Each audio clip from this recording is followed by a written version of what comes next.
Here at Riyue Bay for the WSL International Wanning Pro. I'm True Starling, joined in the booth with Giada Legati. It's a little bit cooler this morning, Giada. Absolutely, we have our jumpers on, our long jeans. It is a little stormy and outcast, but the waves are pumping. That swell we were waiting for filled in, so it's going to be a great day of action. Yeah, it looks really fun out there. It's a little bit overcast, the wind's picked up a little bit, but it's actually making it look really fun out there. Watching the free surfs, a lot of the competitors were putting together a couple of really good turns. We're going to run straight with the women's QS this morning, which is going to be super exciting. You're going to have a heat today as well. Yep, I'm going to be coming up heat 7, so I'll be able to tell you exactly how the waves are like. Yeah, I'm really looking forward to it. We also have one of our favorite people, Ben Way. He's down there with the call for the morning, Ben.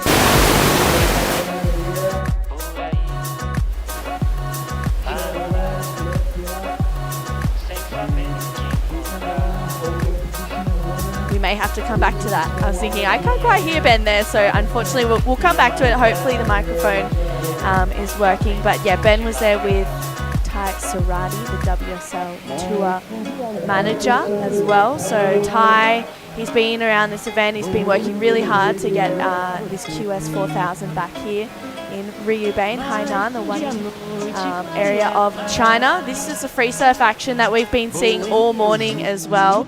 Big heats to start off. Cero, Im Sujong, Shen Zehan, and Yan Yu. So that's a pretty solid heat. We're going to see a bunch of different nationalities. There's about 11 different nations in this event. Wow, it's super international. It just shows how important these points are for everyone, all the athletes out there, and it's a great wave. I mean, this left can showcase some incredible surfing. We've seen a lot of the juniors lately, but I'm excited to finally see some of the deeper rounded QS surfers coming up. Yeah, absolutely. We've already seen the men hit the lineup on the very first day of competition. It's day 4 today, so the women have been waiting 4 days to surf. It's a fair amount of time. Giada, from a competitive point of view and an athlete point of view, how do you remain in focus and ready to go? I mean, you have to constantly you have to stay in focus, but not too much that you stress yourself out. I would say the girls had to probably surf every day, keep in shape, eat well, and keep those nerves down, because it's easy to kind of just start thinking of the contest too much. But I know all 4 of these girls have been doing this for a pretty long time, so I'm sure they got it under control. Yeah, they're ready for it. Cero, she's still she's relatively young age-wise. She's about 24 years old, but Sarah, she's been around for a really long time. I'd say she's a veteran in this zone. In Sujong, she's from South Korea, grew up surfing that wave pool over in Siung. That's where she's learned to surf, and she's been putting the rashi on for a fair few of these events. She was over in Krui for the event there. I'm pretty sure she was in Tahara as well, so cool to see Im here. Shen Zehan from China, as well as Yan Yu. We saw Yan Yu in the Pro Juniors the other day. I was really impressed with her competitive surfing too. So it's going to be a big heat to start off the day, Giada. Yeah, I think all the Chinese surfers this event have really been taking it to the next level, and their surfing is so precise and competitive. I was really blown away. I think it's incredible to have this event here at their home break as well, seeing such a high level of competition here in front of them, and being able to compete against them at an international level is going to make them grow so much. Absolutely. And I think as well, feeling like you can come, all of these people are coming to your home break, and you see them in your free surfs, and you can kind of see, their strengths and their weaknesses. And I know that a lot of the Chinese competitors are really good at analyzing that and analyzing, what's going on. Here we go. This is Shen Zehan. Just one quick turn there for the Chinese competitor, getting a nice quick start. You can see the hustle nice and early between her and Im. This is Yan Yu, just a quick in and out. It's a little bit cooler today, like we said, and we're seeing some steamers being brought out this morning. Oh yeah, this place is definitely colder than what I expected. We have seen a lot of the athletes go to steamers and longer wetsuits. When that wind comes up, it definitely gets a little chilly, but this offshore is keeping the face of the wave so nice and smooth. You can really see that whitewash kind of blowing out the back of the wave. So it's got its pros and cons. Yeah, it really does. I feel like it's going to be interesting to see how the athletes navigate and the surfers navigate with this wind today, because it looks like it's pretty strong and it's pretty hard to kind of remain on the wave, particularly, I don't know, for myself, I know when it's super windy, I find like myself getting blown off the back. Oh, same. I find it's hard to really calculate where the turn has to go, and it's easy to get blown out the back, like you said. So, Cero Wakita. Nice first opening turn for Sarah. She's got such a great style, really smooth and calculated. She's won plenty of events and eyeing for a Challenger Series campaign as well to round out this year. Really nice connection there, super whippy, lots of speed. So Sarah, I like that. She looked really in control this whole wave. Im Soo-jung out behind her as well. Sue is what she's more fondly known as well. But it looks like, well, we have a little bit of a break. We tried to have a chat with Ben Way before. It didn't quite work out, but I think we're going to be able to hear him right now. Ben Way, what's going on? Thank you so much. Sorry about that, girls. Someone turned off our power and we didn't charge up the batteries of the microphone last night. But I'm here with WSL Tour Director Ty Serati. We've already seen some amazing rides. Yesterday we got a couple of heats done, called it off, waiting for something to happen, and that something didn't happen. Tell us about yesterday. Yeah, the swell just didn't quite fill in like we thought it would yesterday afternoon, but we've come down here today. The temperature's dropped a lot and the waves have shown up and it looks really fun, and yeah, we should have a good day of competition. So I was up there earlier before competition with you and Todd and Will checking out the conditions. It seems like the swell direction might have changed, and it looks like it's really favoring the stretch of this left point. What have you seen since before we got here? Yeah, the swell direction looks like it's changed a little bit. It looks like a long period swell, and it's slowly filling in now, and hopefully it builds throughout the day and we have a great day of competition. Previous days, the high tide mornings where it was a little full, we didn't see very much happen until it drained out. So things are looking good, I think, as far as the tide goes. If things go as planned, how far might we be going today? Yeah, I think we're going to do women's round of 32 and then the men's round of 32 straight after that, and then we've got the men's pro junior heats on standby as well. They're going to be stoked. They've been frothing for days to surf. Yeah, for sure. Everyone's had plenty of surfs out here, but today looks like the best day. So yeah, it should be a great day for competition. All right, thanks so much, Ty. All right, back to you, True and Giada. Thank you so much, Ben. Thank you, Ty Serati, the WSL Tour Director. Straight into action. Sarah, she's not wasting any time. Really big turns there for Cero Wakita. She kicks out. So you can see the waves today already. They're offering a fair few more steeper connections than we saw yesterday. Oh, absolutely. We're seeing at least, Sarah done like, 4 or 5 turns on that previous wave. So it is stretching out way longer across the reef. You can see this finally becoming more of that point break we've been waiting for.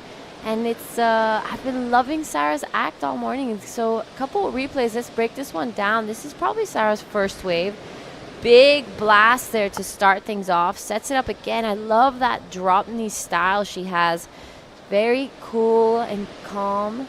She doesn't rush turns. She takes this one all the way down to the inside. She kind of waits for the section to come to her. So I'm loving how Sarah's surfing right now. Right behind her is Im. Good looking wave, a bit smaller. Nice first turn there. Sets it up again for this second one. A bit of whitewash on the face, but she handles it really nicely. Gets her on that section again. Could do a couple more here on the inside before she decides to pull off. But behind her, Shen Zehan, the earlier waves we saw.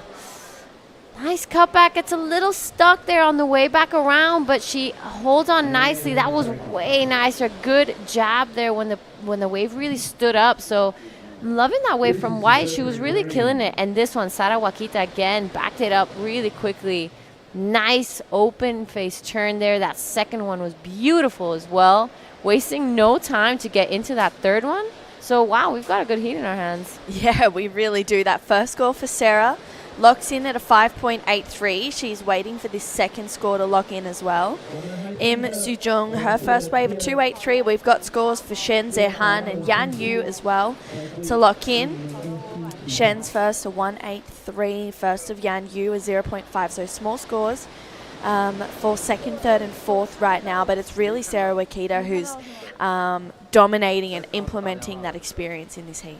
Yeah, and she's probably the one with the most competitive experience here. I know she's been surfing and competing for a really long time. Grew up in Hawaii, part-time, now in Japan. So I feel like Hawaii and Japan have a lot of local contests as well and nationals, so it just puts those reps in and it really shows. She's so calm. She doesn't really rush things, especially when we're so early in the round, so it's showing that experience she has. Yeah, it really is. And, you know, Sarah's such a informed competitor. She's had so many results in regards to QS finals and, you know, bigger things to come for her as well. 5-1-7 locks in for Sarah Wakita. She's been competing throughout this whole year as well. It's been so good to see her remain super consistent. I mean, she's one of those surfers where you know that she's going to lock in fives, and then once she does that, she just rises more and more. It's super cool to see that from Sarah. And there's just so many females on the tour that are incredible. Sarah's currently ranked 7th at the moment on the Asia Tour rankings. Hoping to climb a little bit higher. She's had some great results this year, and you're right, she's consistent. Another name that comes up in that consistency list is probably Rita Suzuki this year, as well as has had some great results. And you're right, Sarah, I don't think has had that win just yet this year, so she's probably going to be hunting that one down. She's done most of the QS events, so she's got her reps. She has everything in her power to get the win, but she just needs to kind of maybe lock down a little more on the finals day. Yeah, absolutely. It's finding the confidence then. Wow, Yan Yu opens up, opening the shoulders once again. You can see there's a little bit of a wobble in the waves right now, but Yan Yu navigating that really well. Gets a nice slash in there for the Chinese competitor. Just saw a board flying. You can see the wind wreaking a bit of havoc, and Sarah Wakita gets another wave as well. So scores to lock in. We got 20 minutes. Up next, Rita Suzuki. We just mentioned her. She's going to be taking on Zhuang Deng, Becky Liu, and also Yin Xuan Zhang. These are the replays, Gia. All right, couple replays being thrown. Unfortunately, there gets her inside rail a little stuck. Goes over the handlebars. Beautiful opening carve from Yang Yu. Does it again on that second one. Finds it a little hard to get down the face again, but she recovers nicely. That was probably the best one there. She really opened that one up all the way around, got back to the whitewash. So really nice wave, probably her best one for now. With 20 minutes, that's plenty of time still to kind of play a bit of catch up. Only looking for a 1.56 to go into that advancing position. It is Sada with that 5.83 and that 5.17, looking really comfortable though. She's looking in great form. She's had a couple of good results this year. A third at the QS 2000 at Hamamatsu. She also got a third at the Shein Korea Open at the WQS 6000 that we had a little bit earlier on this year. A fifth at the Taiwan Open of Surfing, and also a fifth at the Belair International Pro. So she has been pretty consistent in getting into those pointier ends of the draw, but it's just been finding that win and taking that trophy home that's just kind of slipped from her grasp a little bit.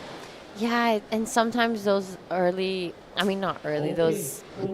quarterfinals, semifinals losses hurt even more than the final, because when you're in the final, you're like, you know what, I made it this far. First or second is a great result. But when you're just there, almost, it kind of really stings a little more. So I'm sure she's been using that as fuel to the fire to kind of get back into this. And she has already shown some great surfing. I've seen her catching a couple waves in the free surfs, and she's looking in great form.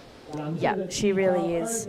I spoke to her a little bit earlier today. She came in from a free surf as I was walking up to the beach, and I was like, oh, how is it, Sarah? And she goes, it's really, really fun. It's just a little bit slow, but there's some really good waves out there. And I was like, awesome. She goes, it's just cold. She goes, what's happening? It's just dropped a fair few degrees. It's about 20 degrees here right now. We're going to see a top of 21. Oh, don't tell me that. I know. I don't want to go in the water. Yeah. But something I really liked about her past few waves is that because that offshore is pretty strong, she's been doing the turns a little earlier and a little under the lip, not so much on it, because it's like we were saying, it's easy to get blown off the back. So she's been calculating it really nice and really putting the reps in. She goes under it, gets that board back around nicely, so it shows that experience she has. Yeah, it really does, and she's definitely one of my favorites to watch. I remember don't know if it was her first ever QS win, but I remember it being one of the first where I'd seen someone win a QS. It was at Avoca a fair few years ago now. And Sarah was ripping just the whole event. She got to the final and she just went crazy and ended up taking it out. And it was just so cool to see her just absolutely step into that confidence role and just be like, yeah, I've got this, you know. I love when people like kind of lock in and are in that zone and don't really make any mistakes. They're just like in their flow state, you know, and they're just killing it the whole event and then finally go ballistic in the final. It's sick to watch. Yeah, it's so good. And she's just showcasing that flow and that talent on these replays as well, a 5.83 and a 5.17. I mean, she's just looking so in form. Doesn't need to do too much, but she's just really lighting these waves up. Great flow. I love those bottom turns that she has as well. It sets her up for really good connections and combos.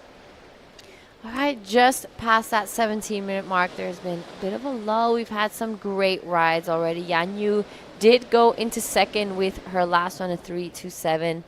It is Shen Zehan and Im Soo-jeong with a little bit of catch-up to do, but plenty of time. We've added those 5 minutes again, 30-minute heats, because as consistent as this wave is, there are a lot of lulls, and we want to give the best opportunity to all these surfers coming all the way here. So I think it was a great call.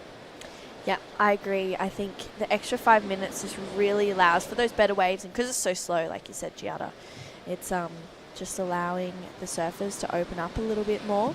This is Yan Yu having a good strong look, up and riding the Chinese competitor. It's a smaller wave, but she's going to stick with it. Opens up for that first turn. Let's see what she can do. Nice connection there for Yan Yu.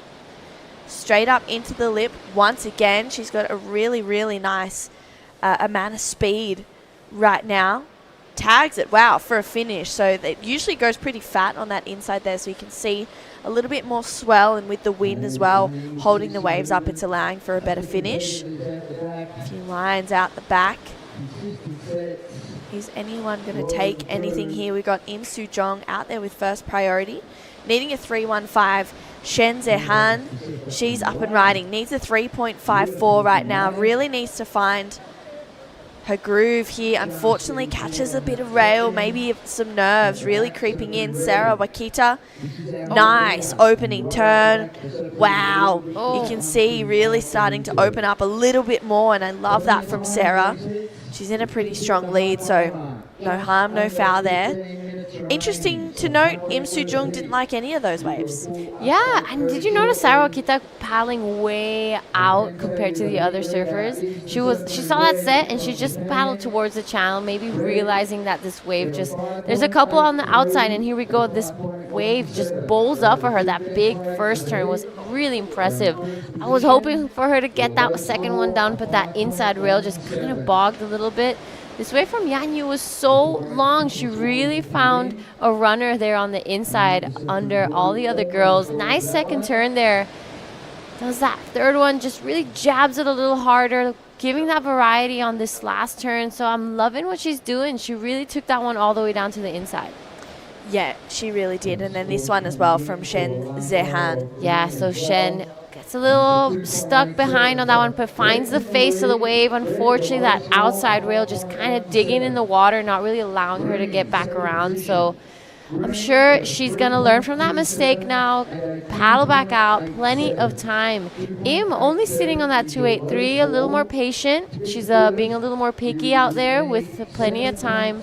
She has all she needs to get back into that second spot. A 3.31 is what she's looking for. Yeah, not a big score. I have a bit of a question mark there as to why she didn't opt to go any of those sets. They looked like they were pretty good waves, particularly with the lull as well that we've been seeing. That was a pretty decent lull. So hopefully Im pulls a trigger on the next set that rolls through. She needs that, as you said, 3.31. Has to be her best wave. We saw her get a 25th. at the Riyue Korea Open, which is where, as we were saying before, it's where she learned to surf. It's where she's grown up being. She feels confident there. And wave pool surfing compared to ocean surfing is so different as well. Like the contrast is incredible. Of course, in wave pools, you get waves that are very, very similar each time. There's maybe a couple little different tweaks, but the ocean is different every time, and that your instincts really have to kick in. Yeah, absolutely. I would have to say yesterday we tried the wave pool behind us for the first time, and that was the most similar wave I've ever ridden to the ocean. I mean, it was perfect, obviously, and like you said, each wave is exactly the same, but it was so similar to surfing out in the ocean. I was really impressed. Korea's slightly different, has that shape of the wave, kind of pulls you up instead. I don't know, it was a little different to Korea, but you're right, and it's a great contrast that we have, and I love that this QS tour kind of has that difference, so it just allows all these athletes to just adapt and change and give it the chance to everyone. Yeah, absolutely, and it's cool to see the variety of different waves that we have on the tour as well. There's so much on offer in regards to the QS 6000s. We started over in Riyue at the Riyue Pro, which was super, super fun. We had some really good events there. Good results there. And then we went over to Nias. Not long after that, we were at the Riyue Korea Open for another QS 6000. There's a couple of 2000s in between that too. And then the Billabong Tahara Pro over in Japan. That was super fun. And then there's actually 2 or 3 QS 2000s in Japan as well. And this is right now Yan Yu, one of her first campaigns in a QS 4000. Just a one quick turn, really nice on rail.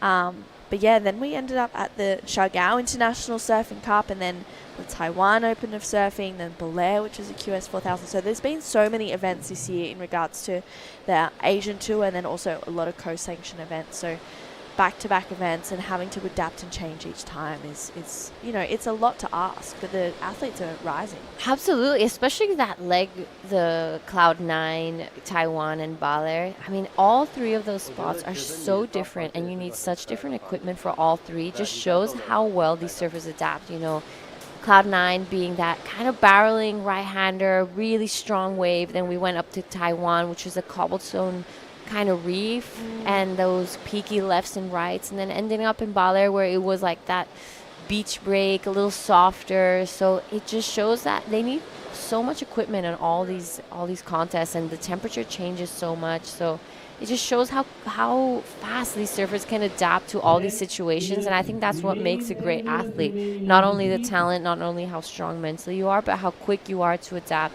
and change the situations. And most of those surfers didn't have time to go home, change their equipment, and then come back to the event. It was just back to back, so they had to be prepared from day dot. Yeah, and it's a lot. You're away from home for a while, but it's part of the process and part of the sacrifice to be a professional surfer. It doesn't change when you go into the Challenger Series. You're away for a fair amount of the year. It doesn't change when you're in the CT. Yeah. And you've got to be used to adapting where you can, bringing a big quiver of boards with you. So a lot of these QS competitors are getting a taste for it, and it seems like they're loving it as well. Yeah, you're right. It is fun. It's different. It's refreshing. You're constantly on the road and kind of having to, I would say, guess what the conditions are going to be like, talk to your shaper, and there's so much time and effort that goes into everything. You have to adapt to the food, adapt to the environment, and it's what makes this so entertaining, I would say. And it's addicting. It's that addicting winning feeling, and hanging out with your friends. You're going surfing, you're trying new different foods that might be a little strange to you, but it's fun. And the different cultures that we've all been experiencing this whole year as well, and immersing ourselves in it is really cool. We had the opening ceremony on the very first day of competition, which was super cool to experience and see that. And every opening ceremony has been so different, but they've all had their own personal kind of flair in regards to the culture of the place, and it's so cool to see that and to be really welcomed into it. Yeah, and I love those opening ceremonies. Those dances are my favorite part. I mean, it just gives you a little taste of what the culture is like there, because sometimes we spend so much time at these events that we don't get so much time to go out and explore. So it's them bringing it to us and welcoming us and showing how it's all done. So, and you're right, everything is so different. I mean, recently we were in Balair, which is a completely different world to here in China. And the contrast is amazing. The foods you get to try are so good. The dumplings in Taiwan, here the fried rice. So it's really opens up your brain to different experiences. Yeah, absolutely. Well, we actually just saw a bit of a kind of flip in the priority then. Im Soo-jung paddled for a set, unfortunately missed it. So she's lost her first priority and gone down to fourth. That's a pretty big error there and a huge mistake for Im Soo-jung, and it's with 7.5 minutes to go. We haven't seen a wave for about 6 minutes. Yeah, especially in a point break like this one, it's way harder to kind of find your own spot and create your opportunity. Like we've said a lot of times in Balair, where it's a beach break, you kind of have to use that priority to your favor. And unfortunately, Im making that slight mistake, that green up and out pushes a little too hard off the top there. So I'm hoping Im can recover. Here we go, Sarah Wakita. She's looking really strong, but just pulls back on that first turn. She's just taking this one all the way through. I feel like maybe even just trying to understand this wave a little bit more with less people out there. Sarah opens up once again, really pushes off the tail, and she kicks out. So that wave probably won't go into a top two, but nonetheless, maybe a bit of a tactical move to keep the rest of the competitors off this one, Giada. Yeah, this not fumble, but she kind of went up, checked it out, getting to understand this wave a little better. Nice carve there. I don't think this wave is going to be improving her scoreline, but you're right. This could have been just a tactical move to keep all the other girls off of it. It was a great finisher. Just shows how sharp and fast she's looking. That CI surfboard looking really nice under her feet. I'm pretty sure it either be a CI Pro or CI Pro 2 by the model and where the logo is placed. Live action. Here we go. Shen Zehan leans into the rail, really opening up once again, extending through that carve. Unfortunately, just a little too much, and she gets caught up in the whitewash there. Im Soo-jung, she's up and riding on this one, using her priority, so found herself in a good rotation. Nice opening turn. You can see she had to really fight for that, and unfortunately doesn't like the look of the rest of this wave. Yan Yu, she is looking to defend second, needs to better a 2.87. She's on her way. Good second turn. Yan Yu once again really opening up the shoulders. She's got a great style for the goofy footer. Just a little bit of tic-tac-toe. Unfortunately, that sort of killed the speed a little bit there for Yan Yu on that last turn, but she's looking to defend, and I liked that wave from her. Those first three turns really smooth. I'm loving her style. It's very feminine. It's very elegant. She has that little backhand lifted up, so it's nice to watch. It's different. Yan Yu has got some really nice wave up. Her kind of power move, I would say, is that down carve she's been using. So I'm excited to see that score. That is Rita Suzuki on your screen paddling out for her next heat. Exciting moments ahead. Rita Suzuki has had a great year. Currently 5th on the rankings. Has had a couple second places in a QS, 5th as well. So she's looking strong. She's looking consistent. Still a junior, so she's double dipping as well. Yep. She's gonna want to do that back-to-back win. I think she was one of the first semi-finalists that we got yesterday as well for the Women's Pro Junior. And I think Rita Suzuki can do that. She's well and truly capable of doing a back-to-back win as well. She got second at the Tahara Pro, and I feel like she's looking for a first place as well at this event. Yeah, you're right, and she has the surfing to do so. I would say that the fact that she can do that double dip and do the Pro Juniors, it gives her a bit of an advantage to kind of try this wave a little more and get used to it and surf it by herself. Becky, you on your screen, I'm loving that pink twin pin she has. I know, can I have a surf on that? It's honestly my favorite model. Really? From CI, that is my favorite model. Wow. It's such an incredible board. So much speed. Especially for a point break like this, I would say is probably the best. Usually people use twin fin, when conditions aren't great, but I would say this one actually favors the better conditions. I have used it out in Mentawais a lot, and it's an incredible shape. Does yours have a particular color? Mine's pink. Oh, love. I would want to say Becky probably copied mine. It's all right, Becky. So cool. Yeah, Jessie has a pink one as well. And I wanted to get a pink 20, but because Jessie's is pink, I was like, oh, I'm not allowed. So mine's a super cute little purple. Purple's cute. I like purple. Yeah. Both are pink. Both my twins are pink. I love that. Love that. Yeah, I'm missing mine. Is yours like a deep purple or like a lightish? A light one. Yeah, I'll show you a photo. It's so cute. I can talk about twins all day. Yeah, they're so It's fun. my favorite model, especially lately. It hasn't been great at home, so that twinny just makes it so much fun. Yeah, they're so good. Okay, live action. Sue, 4.37 is what she's looking for. That last one of Yan Yu was a 3.93. Had a bit of a fumble to start this wave off for Im Soo-jung. She really needs to open up right now, and that's exactly where the wave is going to go. Kind of fat and weird. We've seen it doing that on the inside. So 2 minutes for Im Soo-jung to go straight back out the back and try and find herself on another wave. So feeling like that last one of hers isn't going to beat the 4.37. Yeah. There was a couple little fumbles in between turns there that really just chop off a large chunk of points. I think maybe she just hasn't really found her rhythm in this heat. She's only caught 3 waves, so maybe if she hunted around a little more and really looked for it, she probably would have created some opportunity for herself. Unfortunately, there as well, earlier she had that priority mistake, which can cause a heat sometimes, and I'm just hoping she can kind of fight back in this last minute and a half.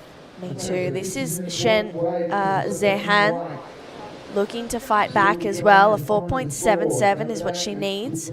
She's got a little bit more flow, but unfortunately comes off the back. Sarah Wakita, a bit of a victory lap here for the current heat leader. She's been in form this whole heat, pretty much in the free surfs as well. She's been one of the standouts. Nice connection there for Sarah. Goes straight up into it once again. The flow and the control that she's showing in this heat has been really incredible to watch with 50 seconds to go. Yeah, she's dominated from start to finish. You know, she didn't fumble throughout the whole heat. She got those 2 high scores in the very first 5 minutes, I would say, and then kept it. She tried to improve, but there was a couple fumbles there. She kept the girls off some of the best waves, so that was some great competitive surfing. It was textbook heat surfing. On your screen, though, this is Yan Yu. Big opening carve there. Goes for that second one, pushes the tail all around, gets past this section. She's really found herself a runner here. It really bowls up for her here on the inside. Let's see if she gets a couple more turns in. She does. This wave kind of just tapers off, but defending her second spot. Yeah, well and truly. That last one of Shen Zehan locked in at a 1.63, so not what she was looking for. It looks like it's going to be Sarah Wakita and Yan Yu moving on through to the next round. That's the round of 16. We'll be right back. Heat number 2 is going to be a big one. Don't go anywhere. Hold your positions. Okay.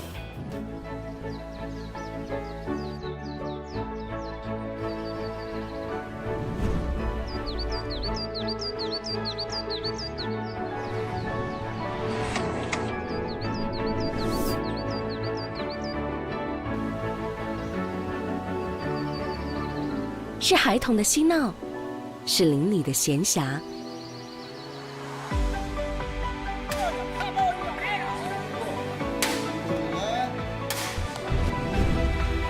也有人说，心动是万家的灯火中最温馨的红尘众生。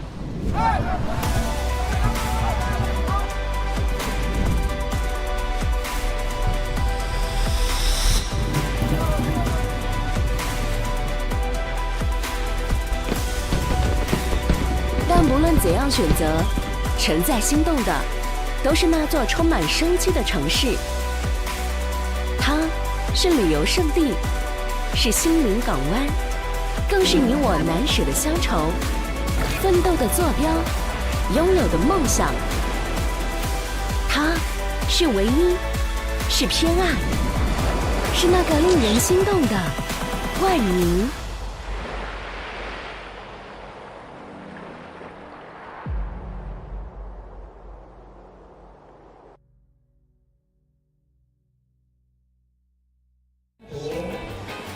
Bit of chilly out there, but still we have new swells incoming. So this is the day 4 of the competition, and we are now into women's QS. Finally, we see these ladies surfing their first heat, round of 32, heat number 2. We have Rita Suzuki in red, Zhu Ying Deng in blue, Becky Liu in white, Ying Chuan Deng in green. My name is Dai Wako in the booth with True. How are you this morning? I'm good, Di. A little bit cold this morning, to be honest. Like it is you a little said. bit cold. Bit chilly. I wasn't really happy. I actually left my room and someone was like, it's a little bit cooler out there. Make sure you have a jumper. And I was like, really? No. I didn't want it to be cold today, but we're leaning into it. We're going with it.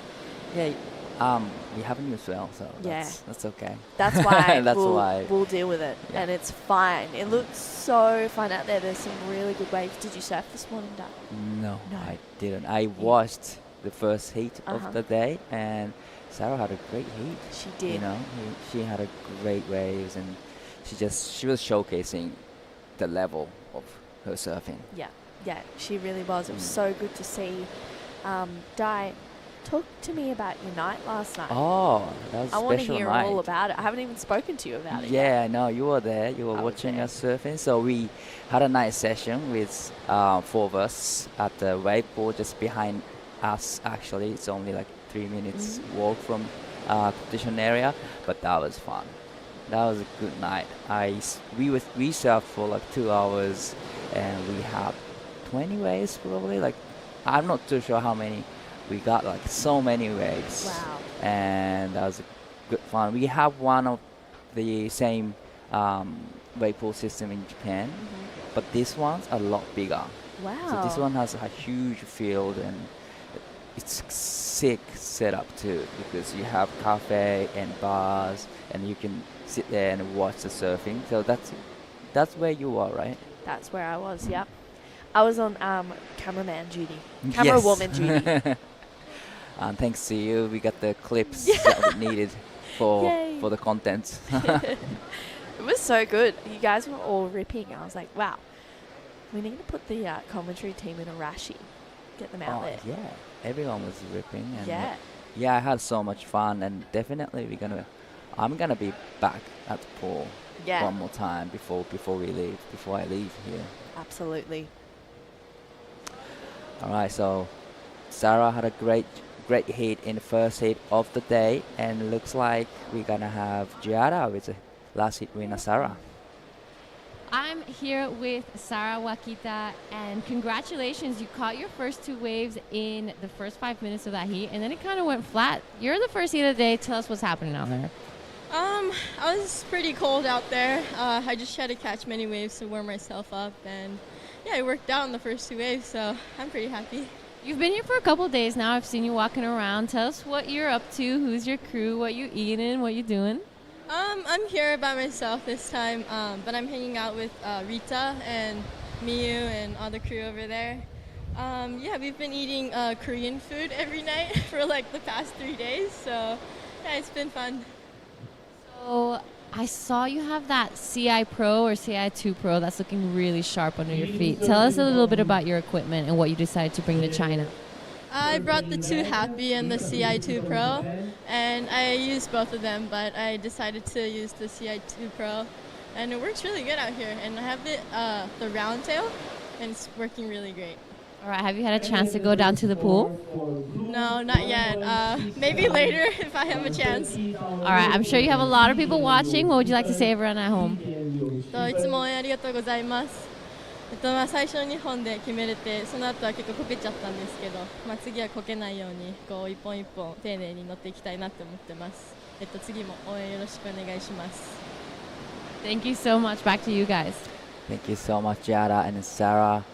A little bit of information from the water, so it's a bit chilly in the water too. Yeah, I'm not happy about that. You need to get busy, but the swell has arrived, and if you're on the right ones, just so many opportunities, and it's got bigger too, you know. Yeah. It's good. It's nice to see it getting bigger in as well. It feels like it's bringing, offering more steeper sections, sorry, I should say, which is super cool. I mean, we just saw Rita lock in a 5.17, so she's well on her way to pretty much doing exactly what Cero just did in that last heat. Right, so first 5 minutes, and Rita's got already locked in a 5.17, which what Sarah exactly did her heat. So yeah, Rita is on her way to a good heat. Yep. But this is very important heat actually for Rita, but this event, because she's coming 5th or 6th at the moment on the Asian ranking on the QS side. So definitely she wanna make it to top 3 to get a qualification for the Challenger Series next year. Yeah, wow. It's even Sarah is 7th as well, and 4,000 points is a big deal, and it's a big deal for a Challenger Series, and hopefully Rita can go back to back in a QS and Pro Junior win. Let's take a look at the replay. She's such a smooth surfer. That bottom turn is so strong. I really, really love the way that Rita serves. She's a pocket rocket, and she got so much speed and flow on this wave, so she kicks out. And yeah, I feel like Rita is definitely one of those competitors who could win the Pro Junior and get enough confidence to win a QS. Definitely, she's got the skill set. It's like live action. We have Safa in green up and riding. Big opening cup to start with. A little bit hung up on the white water. Unfortunately, couldn't really ride out of it. That was Ying Tang. That was her first wave. So 1.67 locked in for Safa in blue. Ying Tang. So not many majors scored locked in yet, other than the 5.17 from Rita Suzuki. So it is a little bit slow, and it'll take a little while to get a set waves. Yeah. So definitely, the priority situation will be really important. Yeah, absolutely. We did actually see in that last heat as well, Im Soo-jong had priority and paddled for a set and missed it. Oh, right. And it was took about 6 to 8 minutes for the set to roll through. So it was a really long wait for not much. And this is a live action Safa in white. Becky Liu up and riding on her backhand. She's usually a longboarder, but she is competing in the shortboard division now. It's so great. Cool. She's got that CI twin fin as well, which Giada was loving and super jealous of too. And this is something very nice off the top and straight into the second turn.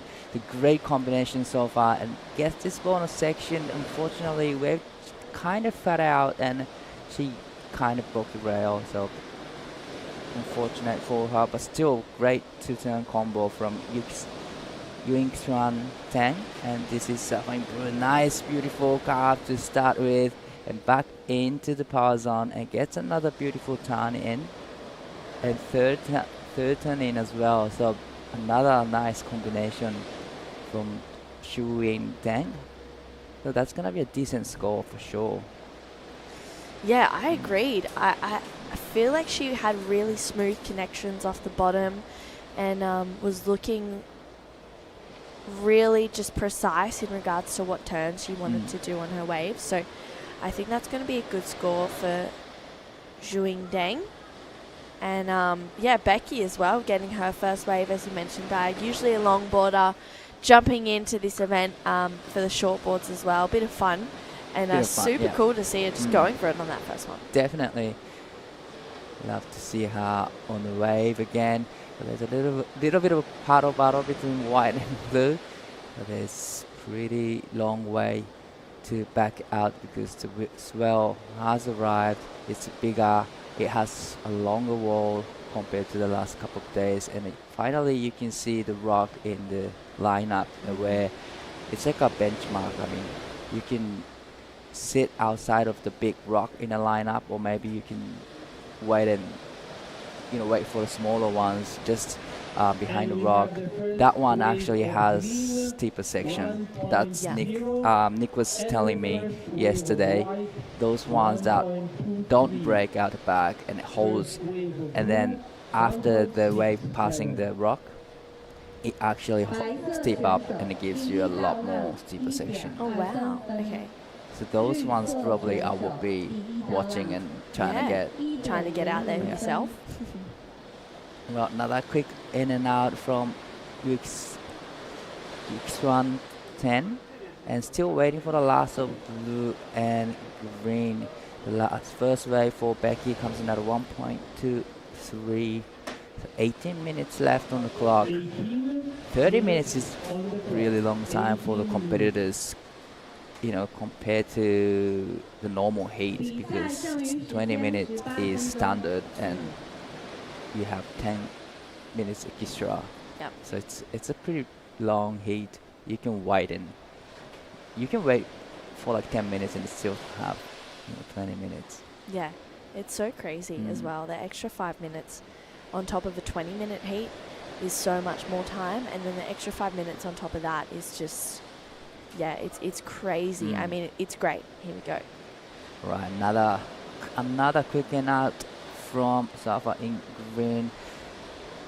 Still waiting for the second wave of green to lock in. So couple of 0.77s, but there you go. It's 3.50 for the second wave for Ying Shang Tang. So that put her into the second place. And then still waiting for the last of blue as well. Then Jui Ying needing a 2.84 to go into second, and Becky Liu sitting in the fourth place, needing 3.28. 16 minutes and 45 seconds left on the clock. There's so much time left. You can literally wait for another 5 minutes and still have 10 minutes. So it's not a crunch moment yet. It's still anyone's game, but Rita has the best score so far out of everyone, 5.17, and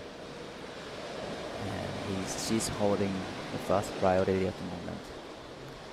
Yeah, and I think for Rita too, obviously being a little bit more experienced than the other three competitors in the lineup, she's probably feeling like maybe not so much pressure in this heat, but more just so that she's able to find waves that she can really open up and connect with. And maybe even just trial and error where to sit in regards to the rock that you were just talking about, what waves she can catch too. So yeah, for Rita, I get super excited to see her surfing, particularly in heats, because she is such a pocket rocket. Right. And she does have so much talent, and there's so much that she can give. So I feel like you never really know what she's going to do, and I get super excited for that. Definitely, she's still young, still in the juniors division, but her surfing is so mature. She can surf like Challenger Series level probably, and yeah, like you said, I get really excited when she takes off. Yeah, me too. She was one of the first semi-finalists for the Women's Pro Junior yesterday, won that very first heat of the day. So similar conditions as well for Rita to be surfing in right now too. Right. She's been surfing here a couple of days in the heat, so probably she knows by now where to sit. Yeah. So if I were the competitor, I would check this. I would be watching this heat and see where Rita sit and what kind of wave she's catching, because she knows pretty much all the info, because she has coach this time, Tepe Tajima, with her. Yeah. Probably he's watching it on the beach, so definitely great advice from him. So I've heard, I don't really know too much about Tepe. Is he an ex-competitor? Yes, he was one of the best pro surfers from Japan, and he was competing in the the national competition in Japan, and as well as the international events as well, like QSs and stuff. So he's got a great knowledge of competing and surfing, and then also I think he got he did some course for training as well, so he does the training coaching as well. So Wow. yeah, he does everything now. Wow. And he used to live in Hawaii for quite a long time, so he knows all the kind of waves and Yeah. competition. Wow, that's super cool. And, being able to, impart that knowledge on a lot of the competitors here as well would be really cool for him. And being immersed back in the competitive scene is great. Wow, that's awesome. Yeah, I think his goal is to make sure one of his athletes go to CS Tour next year, and that's probably I haven't talked to him about this yet, but I have a feeling that main goal for this year is to make sure his athlete goes to the CS next year. And this is Becky Lee up and riding on her backhand, nice carving down to the power source, and at the back we have Safa in blue. Nice first turn, racing down the line, it gets this vertical off the top and straight into the carve. Didn't really ride out of it. And at the back we have Rita Suzuki up and riding, nice off the bottom, driving through the bottom turn and gets this second turn in. That was a huge turn again and straight into the third. And this wave actually stands out for her so much. Great combination from Rita Suzuki. A lot of big turns, a lot of damage at the back. That was a beautiful surfing from Rita. Yeah, that was so nice. And really, she's got such a classy, elegant style as well. But then she adds that bit of aggression in there, that bit of assertiveness, and she just looks so strong. This replay, I'm really looking forward to watching, and you can see she's just patient off the bottom to really draw out that first turn, and it puts her in a great position for this second and third one. She surfs so tight in the pocket. Wow. Really, really good surfing from Rita Suzuki. She's just looking so in form right now. Right, definitely. And this is the last of blue. Nice floater to start with and come around the section. And really like this second turn actually. She just went to vertical off the top. Really nice connections. I mean, for Zhuang Deng, she's looking really solid at the moment. And this one of Becky's is so cool. I mean, to usually be a longboard and jump out on a twin fin in a shortboard QSE is pretty incredible. Yeah, it's cool. It's so cool. And I'm frothing. Giada was loving the pink twin fin, and I kind of back it as well. I'd want to surf a twin fin in a heat. Like, I want to surf twin fin in a heat. Yeah. That would be super, super fun to just surf a heat with the 3 other guys out. This point usually gets 50 people every day. Yeah. So that Nick was telling me. So this point gets really busy every day. So it's a rare chance to surf just 4 people out. So awesome. So cool. And I mean, look at the lines there. It's just absolutely gorgeous. It's so nice. That's one of my favorite things, is to see those corduroy lines come through. You know that their set's coming. It's so nice, and you see it all out the back. Here we go. And we have Safa up and riding. Nice first turn. She timed it right. She just wrapped around the surfboard under the lip. Great surfing from surfing green and put another slashing turn and straight into another. It's a beautiful combination from surfing in green Yui Shan Thang, needing a 2.18 to go into second, but we are still waiting for the last of Rita, and it probably will change the situation at the moment. Currently, Blues sitting in the lead with 3.67 and 3. This is the last of Blue that comes in at 3.0. Yeah, wow, my goodness. Unfortunately goes down. That could have been a really, really good combo of turns. And we've got Yin Swang Zhang.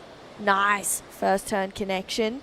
You can see, I love that she's just waiting here, eyes a section, and then really opens up. gets a bit of a horizontal slash there for the Chinese competitor and pushes off the tail once again. So really cool surfing, and she's got herself, you know, another good score, and it's going to be really close. I still feel like Rita is going to come out on top in this heat. She's got a decent score to come in, but it's going to be a good battle between second and third and fourth right now. Yeah, definitely. You're still waiting for the old last wave to lock in, and these waves will definitely change the situation. But currently, blue is in first, red in second, green in third, needing 2.18. White Becky Liu now needs 4.45 to go into the second place with 8 minutes and 30 seconds on the clock. But looks like a big scores coming in for Rita Suzuki, 7.83. Wow, that's huge. So I think that's the highest score of the event so far. Yes, it is the highest score of the event so far, 7.83. So that is what it looks like to get into the excellent range. Yeah. You have to have a big bottom turn and just surf in the pocket. You have to have a good wave to get the excellent score. Yeah, absolutely. And it's, as you said, it's a really good example. It's what getting a 7.83 looks like, and everyone looking closer to that would be thinking, okay, this is what we have to do. And this is the breakdown of the highest scores of the event so far for the women. Rita Suzuki, she's got that top spot with a 5.83. Sarah Wakita getting a 5.83 and a 5.17 in that first heat of the day.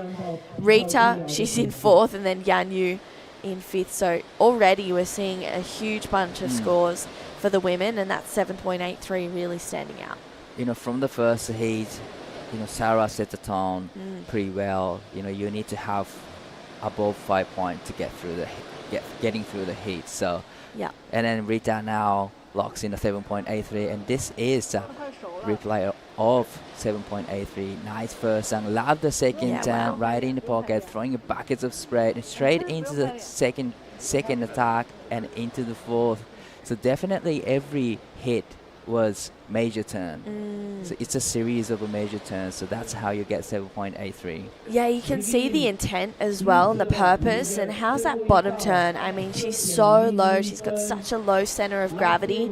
Rita Suzuki straight up and into it, so tight in the pocket. That turn there, I really loved it. And then straight into this one as well. She throws so much spray, and that technique is really just, it's just so effortless and looks so excellent. And there's, no questions as to why that wasn't a 7.83. She's just, looking so informed. You know, definitely. She checked all the boxes. You know, flow, there's no downtime in between turns, no bumps, and she checked the power, she checked the speed. So pretty much checked the whole thing that you need to get excellent range from the judges. So definitely that was textbook surfing. That's how you get 7.83. Yeah. So, wow. Easily done. She Easily made it look done, easy. yeah. Well, today is going to be a great action of surfing. Yeah. Probably, I got a feeling. The wave just providing a lot of opportunities.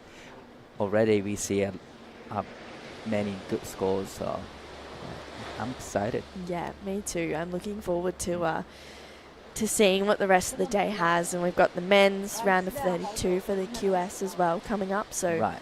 So pretty much all the surfers will surf today. Men's side, we have top city surfs coming up soon. Yeah. So finally, it's been 4 days of waiting for all of the surfers haven't surfed yet.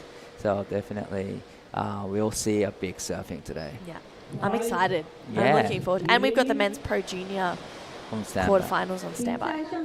Wow, big day of action, definitely. Huge. We had a short day yesterday, Yep. but that was a great call from WSL because now we see this condition. Definitely great call. Yeah, good call. I mean, the waves have picked up. It is a little bit windy, but it feels like it's sort of backing off at the moment. Or maybe it's just because we're in the nice, lovely little cocoon in our room here. But it looks so fun. It looks like there's heaps of opportunity out there, which is great. Right. So 4 minutes and 20 seconds left in this heat. At the moment, we have Rita Suzuki in first place with 7.83, which is the highest score of the event, and 5.17. We have Surfing Green in second, Yui Chuan Tang, 4.00 and 3.50. Shu Win Deng in third place, needing 3.84. Becky Liu is in fourth place, needing 6.27. 3 minutes, 50 seconds left on the clock. The ocean's been a little bit quiet for the last couple of minutes. I'm sure there will be another set for the surfers. Yeah, they're definitely, even in that first heat, there was definitely a good 6 to 8 minutes in between sets, and then sometimes you get those mid-sized ones. So it is about, that is the reason, or part of the reason why we've gone to 30-minute heats, is to allow for extra sets to roll through. So yeah, hopefully we will have another roll of sets before we see the heat finish. I'm hoping to see everyone's get one more wave, showcasing their surfing, and love to see, Becky's on the twin pinners again. Style. Full style. I love it. You're a 20 guy. Yes. Did you ride your 20 last night? That was 20, but like 2+1. So little right, extra, little center thing was on it, but still, it feels good. Drivey. I love twin pins. Super responsive. Tell you what, you were throwing buckets all night. Oh. Yeah, so much spray. It was so good. That's my goal. I don't do airs anymore, so more like throwing buckets and try to do turns. It was so sick. I got very excited. Yeah, you gotta try surfing the wave pool. I will for sure. Day for one session. Yeah, I kind of want to try out the advanced session. Yeah, that was actually intermediate session, but it wasn't intermediate. That was a good wave. Yeah, sick. It looked fun. We had fun, so. Every time you guys came in, you had the biggest smile on your face. I was like, this is so cool. Yeah. It's 1 minute and 45 seconds on the clock. No waves yet, but I can see a few lines at the back now. Hopefully this will turn into the good wave. Well, yeah, looks like there's a few lines at the back. Hopefully another flurry of waves. I mean, Blue Zwaying only needs a 3.84. It's not a big ask. It needs to be her best wave. A 6.27. Becky needs to find herself on the next best wave of this heat. So interesting, Chu Win Tang is now positioned herself a little bit inside. I think it's a good call because she only needs 3.84. It's not a big score, so she probably can get 3.84 on a smaller size waves. But probably with this offshore, there's a little bit of current to the outside, and probably they need to reposition themselves a little bit further in. But looks like there's one wave coming for Surfing Blue. With 30 seconds left, she needs 3.84 on this one. First turn, she went vertical off the top. Unfortunately, it comes unstuck. So 25 seconds left. There's still, I think, enough time for her to go back and get one more wave. This wave's coming. So down to 10 seconds. What a smart move for her to reposition herself a little bit further in and find one of those mid-sized ones. Yes, that was a great move from Surfing Blue, but unfortunately that's the end of this round of 32, heat number 2. Looks like Rita Suzuki and Yui Chuan Tang will move into the next round. And we're going to go to the quick break, and we'll be right back with a lot more action with the heat 3.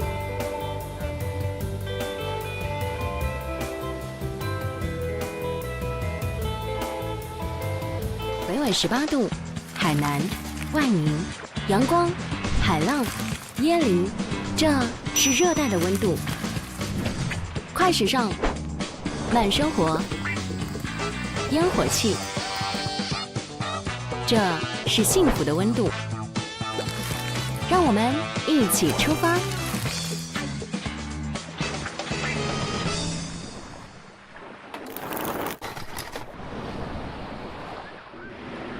最特别的海，陪伴着最长情的人。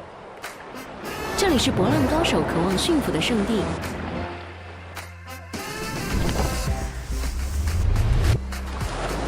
迎接浪潮，释放自我，用一瞬抛开烦恼，与海浪共舞。这感觉，试过你才知道有多美。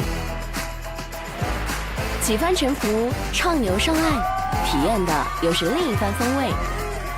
聊聊冲浪不败技巧，说说当年创业历程。这里是都市人群渴求的世外桃源，相逢亦或偶遇，闺蜜还是情侣，一台相机，一杯咖啡，就有了思绪。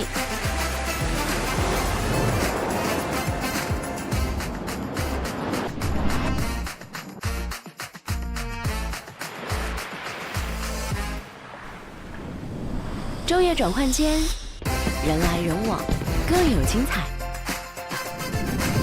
正如那不断律动的日月，波涛孕育着无限的可能和畅想，带给这座城市勃勃生机。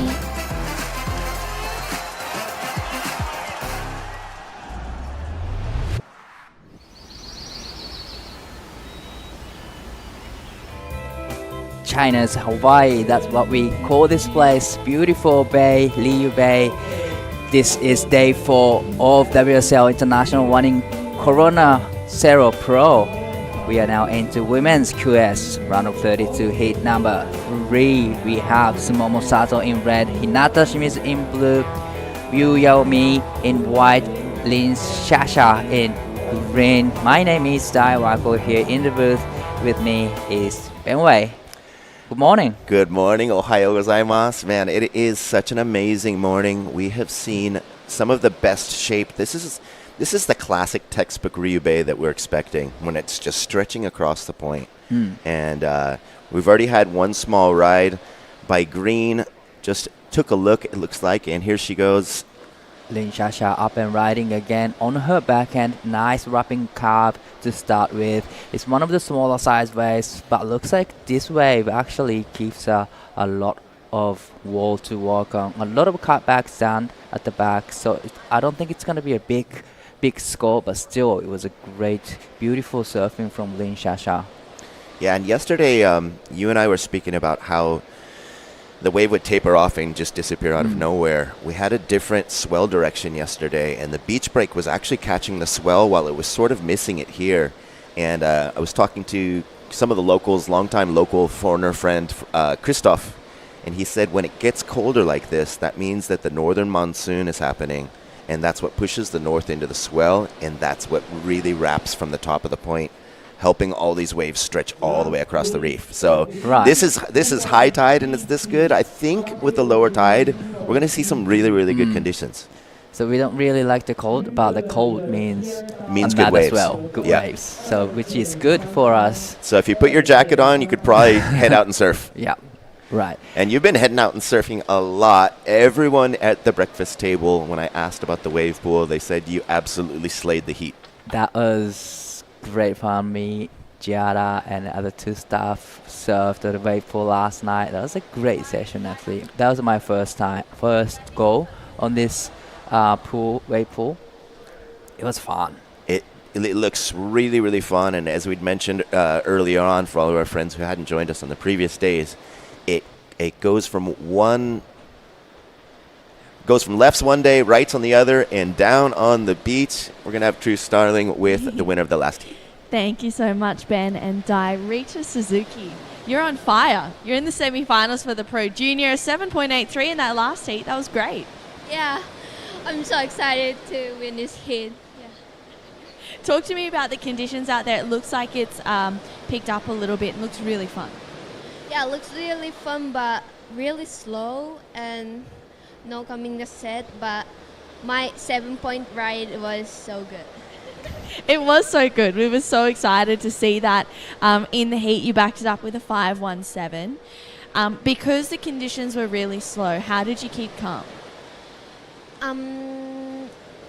First, I try to calm down myself, and I could catch the ride, 5 point, and yeah. 25. Everything worked in your favor. It was so great to see. Who are you traveling here with?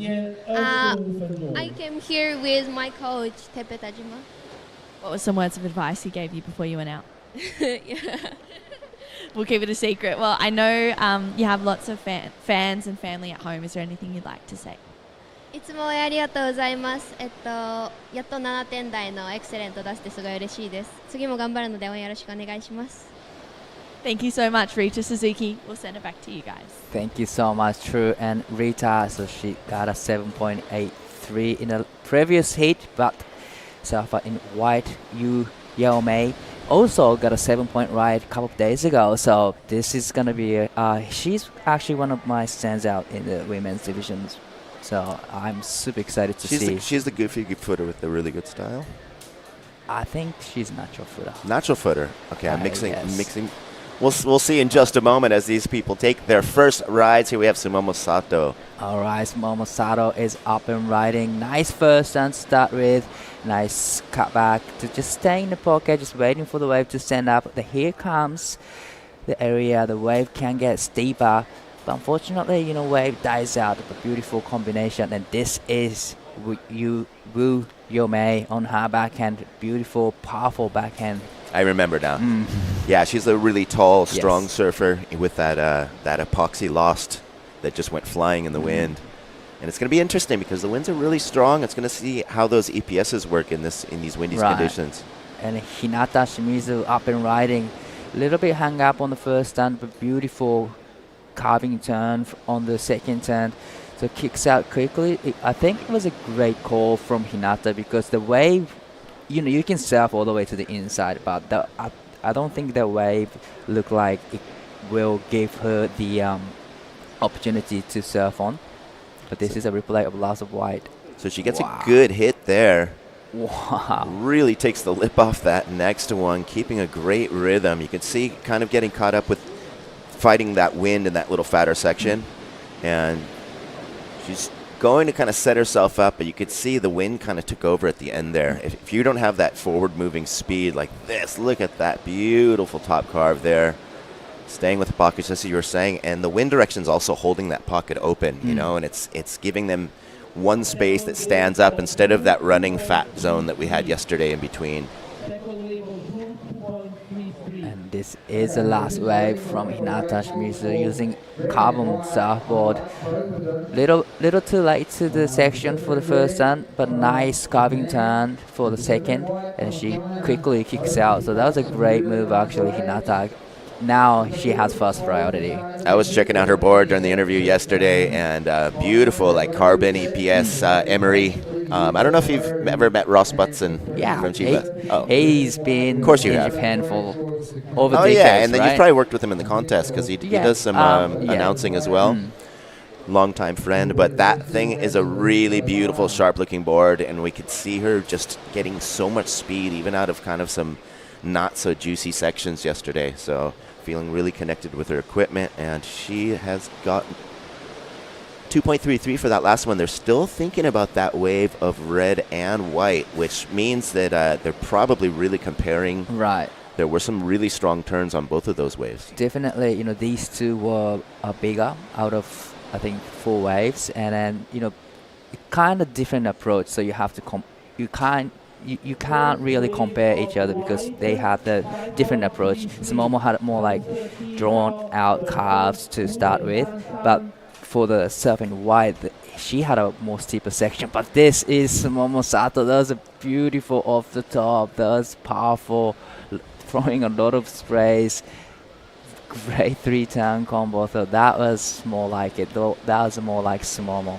She has got a power. She has got a beautiful style, so that was a beautiful surfing. Yep, and out off the backside. Nice off the top there. She could see red. She wants to make sure that she gets out there and gets the higher priority position. So she knew that one wasn't going to serve up a score and might as well save herself from having to do a little paddle battle. Right. All right, so first wave for Sumomo comes in at a 4.33 with a big carve and one top turn. And 5.33 for the last of Riyue Bay with a couple of good hit. So probably, Yomei got a better of the exchange, but the last wave from Sumomo, it's gonna be a really decent score. Yeah, so we're excited to see that. We've seen some reading the wave so well, and the amount of spray, just as you mentioned.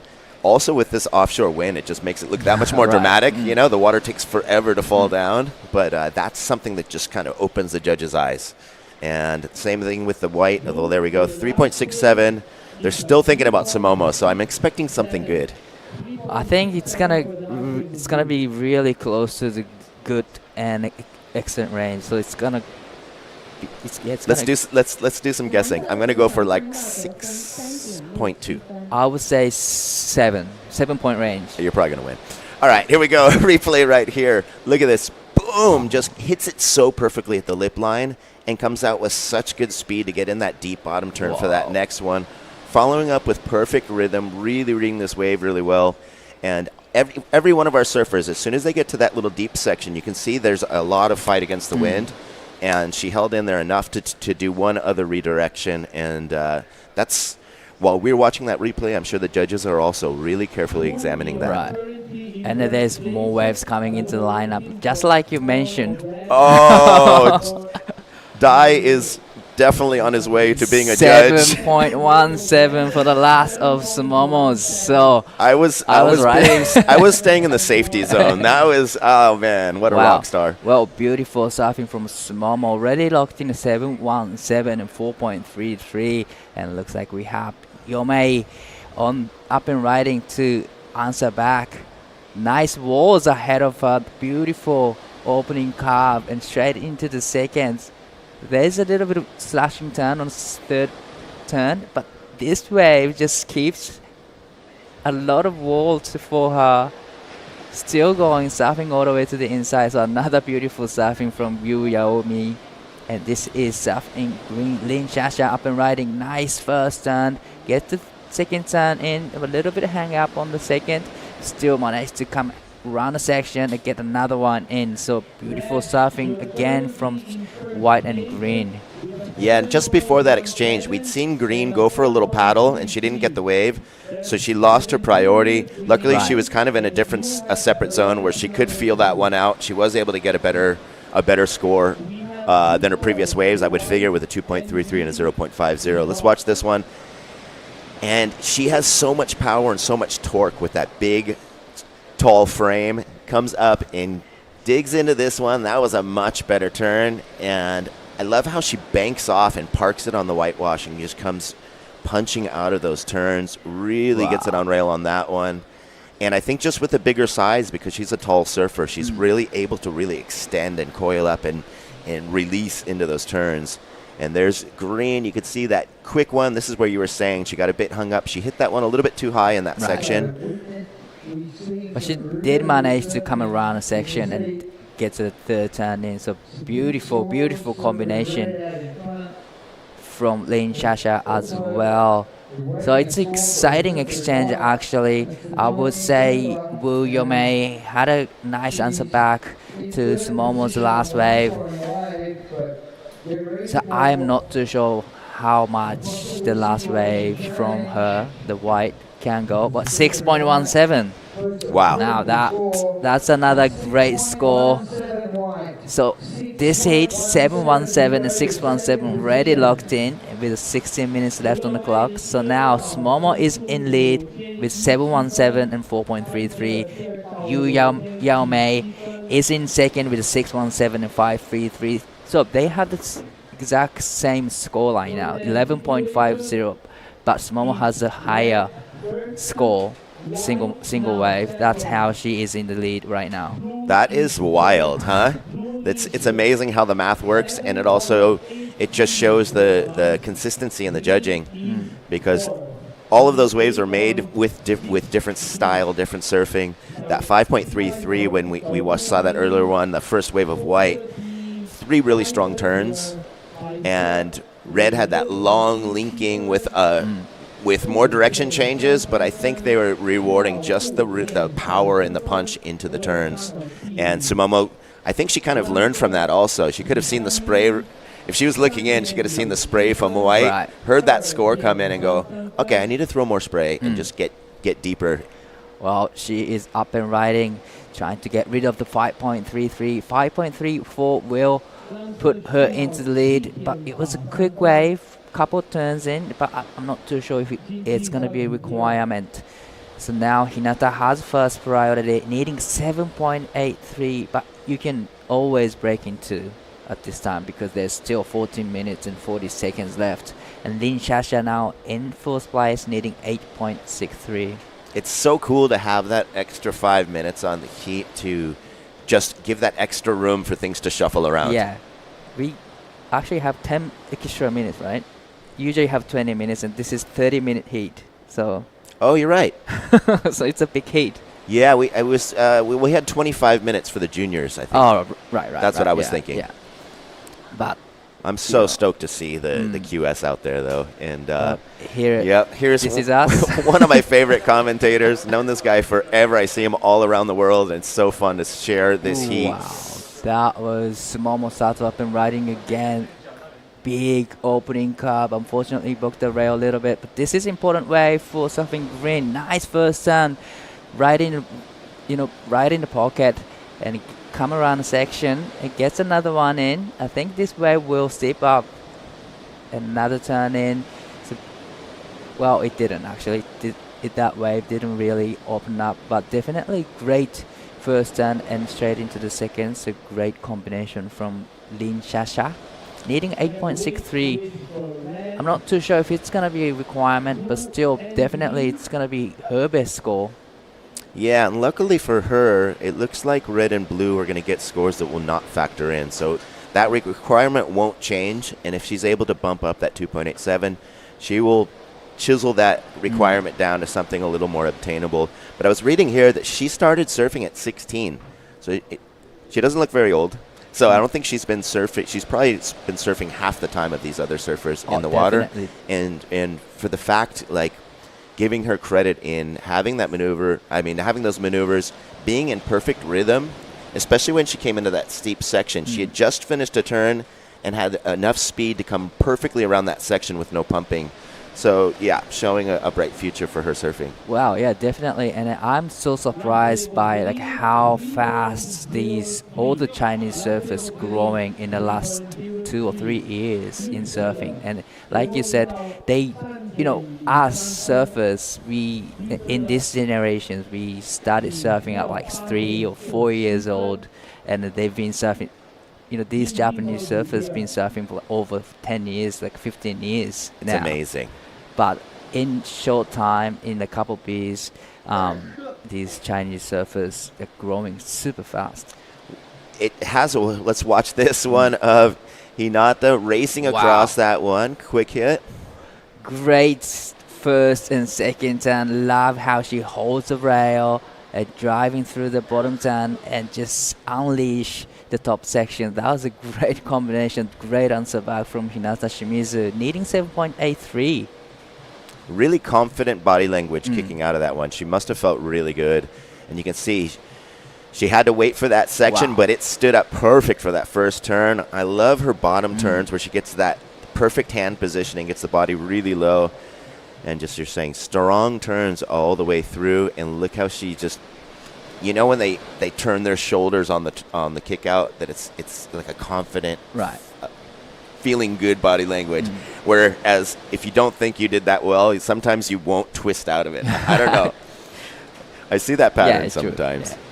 But 11 minutes remaining, and I'm sure there's a lot of Japanese fans watching from around the world. 日本の応援してる方、Yeah, for sure. 日本語のシチュエーション出しましょうか。で、現在シチュエーション、ウィメンズの QS ラウンドオブ32ヒート3が行われていますが、現在レッドの佐藤すもも 7.17、そして 4.33 をスコアし1のポジション、2位にはウー・ヤオメイ 6.17、5.33 をスコアしています。現在3位なのが清水ひなた、最後の波現在集計中ですが、いいスコアになってきそうです。現時点では 7.83 が必要、そして4位のポジションにリン・シャシャ必必要なスコアが 8.47 となっています。本日はラウンドオブ32のウィメンズそしてメンズを行っていく予定です。さあ出てきました。清水ひなた5本目のライディング 4.77 必要なスコアには届きませんがその必要なスコアを下げてきました。 6.73 が必要です。勉強になりました。大の大ファンです。Thank you. I'm a big fan of you. It's so cool to hear Dai's Japanese calls. I did my first, I think it was my first 2 events last year with you in Miyazaki. Yeah. Where I was doing English and Japanese beach commentary. And I usually do it in English and Spanish for the ISA event. So it was really tapped into my brain, but to hear you call it that much more smooth, I wish I could have done that level of beach commentary. You did great though in Miyazaki. I've heard of a few heats when I had a break. You did great. Oh, thanks, man. Great. Yeah, I was worried about people not being able to hear me, and then Kan Watanabe was like, "Just do English. They don't understand your Japanese." And I was like, "Oh man, come on!" But it was also with those crazy winds. It was so hard to get the delivery of the audio out to the riders. And remember, we got smashed by that typhoon at the end. That was wild. We finished in the nick of time. 8 minutes and 45 seconds. We have Red Sumomo Sato in the lead. Riyue Bay close behind with an obtainable 5.34. Hinata just reduced her requirement to 6.73, so she's getting closer. Got a lot of momentum, and she's looked really confident throughout this heat. I don't think she's picked off the waves that red and white have yet, but we know that they're out there. Yeah, I think that's the reason Hinata hasn't been locked in the good scores. And finally, on the last wave, she got the good-looking wave, but it was one of the smaller size waves. That's why, even though she had a couple of good hits, she only got 4.77. It's just a matter of the size of the waves. Yeah, definitely. They're rewarding that wave selection. Also, the amount of speed changes on a smaller wave to a bigger wave. So it's just keeping the judges and us entertained. All right, so this is in green up and riding on the small size waves, but quick in and out. Probably didn't like the look of it. So she's gonna paddle back out. She had a force priority, so it's okay to have a go on it. It looks like at the back we have Yao-Mei up and riding, using her first priority. Nice first turn straight into the second. Smooth transitioning in between turns. Unfortunately, a little too late to the last section. But at the back we have Sumomo Sato up and riding. Nice first turn. It gets the big finish there, trying to come around the section, but I'm not too sure if she can. What she did, the wave just dies out. But at the back, so back to back waves. This is Hinata Shimizu up and riding, needing 6.73, but I don't think it's gonna be it. So there's gonna be a little bit of paddle battle between blue and red. Blue actually kicked out a little later than she should have to really get that advantage, and they're having a good. You see the feet kicking. I love when you see them just feet splashing. It's just giving it all. But that is a crucial moment for Hinata, actually. There's still 6 minutes and 44 seconds, but there's a little, it's going to take a little while to get another set in. So definitely this is a crucial moment for Hinata. And also due to her priority. I mean, we saw red was right on top of her. She had to give way for white to take the wave that Sumomo really wanted. You could tell. Sumomo was on the very next one, which wasn't as good of a wave as white. And then the third wave of the set was worse. That's true. And so it's interesting, as you mentioned, especially because Blue's needing to get a pretty strong requirement to advance. It's also having the choice of that first wave of the set, because it seems like that's the better wave. Yeah, it seems like it always the first.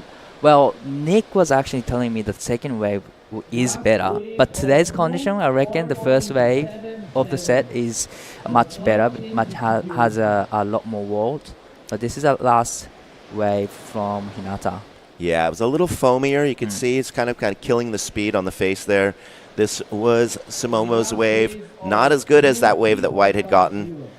And she gets that turn. You can see she's smart to hang on here, because that's when you kind of have to pull the trigger and kick out, or you have to hang in there just in case something pops up on the end section. So smart play there on that one. And white, nice hard down carve. comes up, and unfortunately, I think her timing was just a little off. She went a little too low on that bottom turn, and the lip had already stuck out too much, and it caught the nose. But yeah, as we see all the 3 waves from the last set. Definitely the first wave was, I think, 1 to go. We'll go up and ask Nick later about today's conditions. Yeah. So today's the first one because it certainly seems like it. All right, we are reaching at a 5-minute mark. Interesting situation right now. So this is a replay of last of green. She had a good wave, good carve into the second turn. It's a great combination so far. They get the third turn in, and a little bit of a horizontal turn through all the way to the inside. A couple of turns down at the back. Yeah, and even on that kick out, here's live action. So White taps this one. You can see the riders have been kind of meeting the lip with weird timing. So I don't know if the conditions have changed a little bit since the beginning of the heat. Right. Might have changed, but looks like there's one set coming into the lineup. So I'm wondering, yes, for sure, Hinata up and riding. 清水ひなた、この波で 6.73 を出すと逆転していきます。一発当てた後波が少しフラットになりました。ここはターンを重ねてポケットが出てくるまで待ちます。さあここポケットが出てきたところでターンを入れてきました。スプレーを飛ばしてきます。しっかりとインサイドまでつないできたがここでワイプアウト 6.73 が必要です。Yeah, that's a bummer. That was an important wave, and just having a fall on the end of it, even though she did some great turns, it would have been nice to just kind of leave that end maneuver out as we have. White sets herself up, gets another one. She's just waiting for this wave to stand up, and she kind of mistimes that section there, and after that, she's kind of gotten herself too far in front of the wave. It was a kind of hard way to surf. But this is the replay of Hinata. Loved the first turn, but that was really unfortunate. This wave just dies out on her. Yeah, it was left like a big deep pool from those previous waves, so the wave's just not able to hit the reef the same as those earlier waves of the set. But she's right there is pretty much where someone would have already kicked out, and she just tried to sneak one in, and that's where the wave literally disappears out of nowhere. So last wave for Hinata comes in at 3.50, so it's not enough. Still needing 6.73, and Lin Shasha still needs 8.47 with 2 minutes and 30 seconds remaining in this heat. Yeah, and Hinata's smashing in the juniors too, so it's it would be unfortunate if she loses out, but she's still looking strong in the juniors. She's still looking strong with the surfboard as well. And looking strong in the QS. Yeah. So definitely she wants to have one more go in this heat, definitely with 2 minutes and 10 seconds left. Sumomo's looking with her kind of seated body language, like commanding the peak. And the best wave that comes through, she's going to be all over it.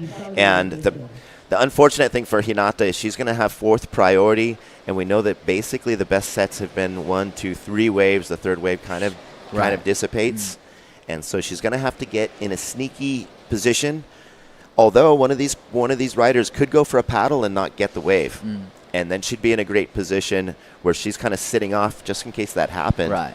And that can happen with the offshore too. You Definitely. can look like you're going to get it, but if you show intent, you go to the back of the priority line. So that's one thing that could work out in her favor. Crucial moment, 1 minute and 25 seconds, and looks like there is set coming into the lineup, and looks like Sumomo having a look, but no takers. Well, actually, Yomei having a look. This one up and riding. First turn, nice. Second turn, vertical off the top, straight into the third. So a couple of good turns down at the back, but I don't think this wave will step up after this. It's a crucial moment for Yomei. Yeah, I mean, partly Sumomo Sato just knowing that she's still got a minute. So she saw that wave, didn't really think that she wanted it, didn't think it had the potential. But then you also have the local knowledge where the locals can see something in the wave that you can't. And it ended up being a better wave than I expected. Yeah, well, important wave for Hinata, but quick in and out with 30 seconds left. Yeah, that was a little bit of a panic takeoff. She still has 20 seconds to get out a little bit, but I don't think she's going to start far enough to get that score that she needs. As we watch green, great heat management. We've seen this with the Chinese team all the way through. I'm sure the coaches are really pushing this. Tim Jones has been working really hard with them. Wow. Another beautiful serving from Sumomo. This is a bit of a victory lap from Sumomo, but beautiful first and second turn. So yeah, she's gonna get another great score on this one. Looks like Sumomo Sato and Yu Yao Mei moving into the next round. So we're gonna go to the quick break, and we'll be right back with a lot more action in the women's round of 32 and heat number 4. Just on hold, we have a score to come in, so just stand by the next heat. Hold your position in the line. 何谓底蕴？每座城市都会给出不同的解答。在万宁，他的答案是这样的：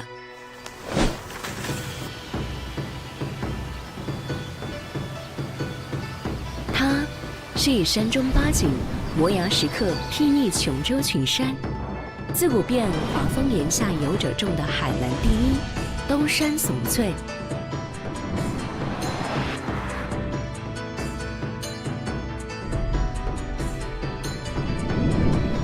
它是繁华都市间侠行天下的武林风尚。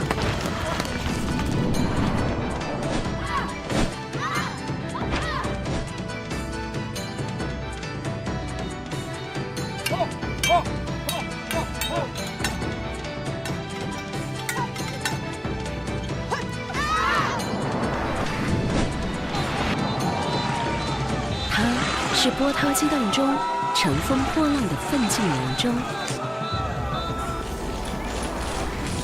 它是市井记忆里生生不息的香火传承。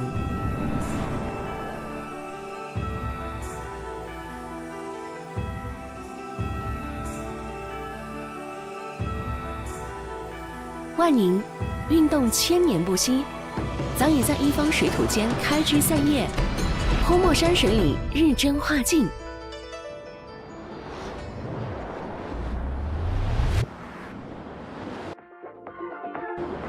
我想让自己更快乐，或许你只需要开始一次跃起的旅行。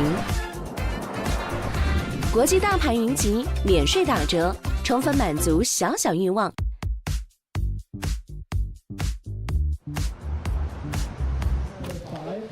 Welcome back, surf fans. This is day 4 of competition, and this is the WSL International Wanning Cero Pro WQS 4000. Ben Way in the booth with Giada Legati, who's going to be hitting the water in just a couple of heats here. So this will be good to kind of study up on what's going to go on in there. Yeah, I am so excited. It's looking a little chilly, I'm not going to lie. It's looking a little cold, but it is firing out there. It's cooking. We've seen some really great waves come through. That is us on your screen. I'm Jaligati, Ben Way in the booth with me. And we are in China. It's firing out there. We have that swell that we've been waiting for.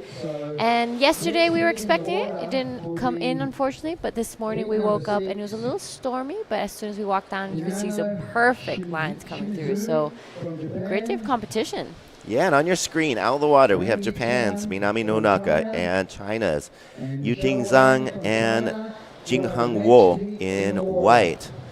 And we saw some really, really high-quality waves come through in this last one. And so it just seems like the swell's filling in, the conditions are improving, which is a great thing for your heat draw. You're going to be in a really nice little tide area there as far as the hour of the morning. And from some of the local... foreign locals that I've known for a while from my first trips here, they said whenever it gets cold, that means that the northern monsoon activity is turning on, and that's the switch to turn on this wave. So cold weather means that you're going to have pumping waves, which is great. Amazing. Unfortunately, I forgot a wetsuit, so I don't know what I prefer. I would totally let you use my spring suit, but you'd probably be like baggy. Drown. It would look like a hip-hop freaking outfit. So...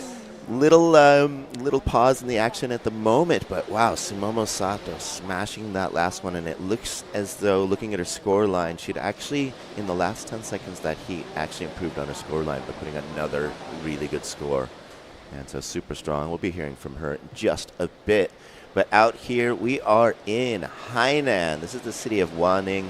We're the southernmost point of China, surrounded by the China Sea, and it is beautiful, beautiful tropical weather all year long. We are saying it's cold, but it's still, I'm in shorts and a t-shirt. I mean, it's not that cold compared to many other places in the world. It is beautiful. This is my winter. This is winter for me. For all the other sport, you know how many people are getting angry for hearing that right now while they're in down jackets with the heater on? And actually, I mean, Japan just a week before I left had dropped. It was like, okay, winter's here now. The middle of Japan starting to snow. We get the cold winds that come down from Russia, but that's also all of that activity works its way all the way down around Taiwan and Korea and all that stuff and makes its way down here. So lots of good stuff happening. Next month, they say, is the coldest month of the year, and the coldest temperature will be 17 degrees Celsius, which is not so bad. Yeah. You just can't talk you can't talk weather with people that live in Bali. It's just ridiculous. Like you're in dreamland. You're Honestly, I wear a spring suit, a 3-2 spring suit during our summer, well, our winter technically, June, July, August, when the trade winds are on. And yeah, people call me crazy, but I'm freezing out there. So, all right, with that and a bit of a break in the action, we're going to throw it down to Dai with Sumomo Sato. 素晴らしいライディングで 7.13、 そして最後の波でスコアを更新しましたね。5点台をスコアしたと思いますが、ヒート振り返ってみてまずどうですか？とにかくいい波に乗らないとこう点は絶対出ないなと思ったので、変な波は手出さずに、波風も少ないのでいい波だけを乗る作戦でした。今話していたらプライオリティがなかった状態で7点の波をゲットしたということだったんですが、最初波が入ってきた時はこの波7点台になるなっていうような波だったんですか？いやー、そこまでは思ってなかったんですけど、沖の2人が乗らずにちょっとダブルアップしてきそうだったので、プライオリティ3番グリーンも乗らなかったので、とりあえず乗っとこうと思ってよかったのでよかったです。So her main focus was trying to get a good waves in the heat, and then for the 7-point ride, she didn't even expect that wave will turning into the good range wave, because at the start it didn't look like it's gonna get wall up and it's gonna get steeper section, but likely she got the wave and then it steeped up for her and she got to 7, so she's pretty stoked about it. 今日、ヒート時間の方が20分から25分、そして30分へと変わっていき、かなり長い、ヒート時間だったと思います。そのあたりプラスされた時間というのはどのように、使うようなイメージだったんですか？30分伸びたので、波風は少ないのでこう焦らずにじっくり待てるかなと思って、だからとりあえずバックアップでちっちゃいスコアでも揃えておくっていうよりかは、もう1本しっかりしたスコアを出すっていう感じで考えてました。どうですか？プラス10分っていうのは自分的には好きですか？私は長い方が好きなんですけど、このヒートは自分が勝ってたので早く終わってくれないかなと思ってました。So she always loved the 30-minute heat because you can wait and trying to get a good wave. So this heat, because she was winning, so she didn't really like the 30-minute heat. では最後にたくさんの方、応援してくれていると思います。そして2025年最後の QS だと思います。メッセージがあればお願いします。すごく初めての中国ですごく楽しんでて、最後の試合なのでしっかりと思い残すことがないように頑張りたいと思います。ありがとうございます。じゃあ次のヒートも頑張ってください。ありがとうございます。Back to you guys in the booth. Amazing. Thank you so much. You want to give us a little bit of an extra translation there, Ben? He actually, I was, just in case there was anything that he left out in English, I was writing down, but he covered it all. He got us. But yeah, he was like, you have this extra amount of time in the heats. How do you use that? And she was like, yeah, you can kind of just sit there and really be picky. She knew that she needed to get a backup score, but he said, so do you like longer heats? And she was like, this time it was like I wanted the heat to end because I was in the lead, you know. And it always depends on how you're doing and what positioning you have. see, we haven't seen much action yet. Everyone kind of shuffling around. Minami and Nonaka, I've known her since she was a little pipsqueak. I used to live in Chiba, right by the Olympics beach. And she would go training on the next beach over after school every day with her mom. And her mom, in the rain, in cold, junky conditions, would be under umbrella videoing her. And she's been working on her game for such a long time.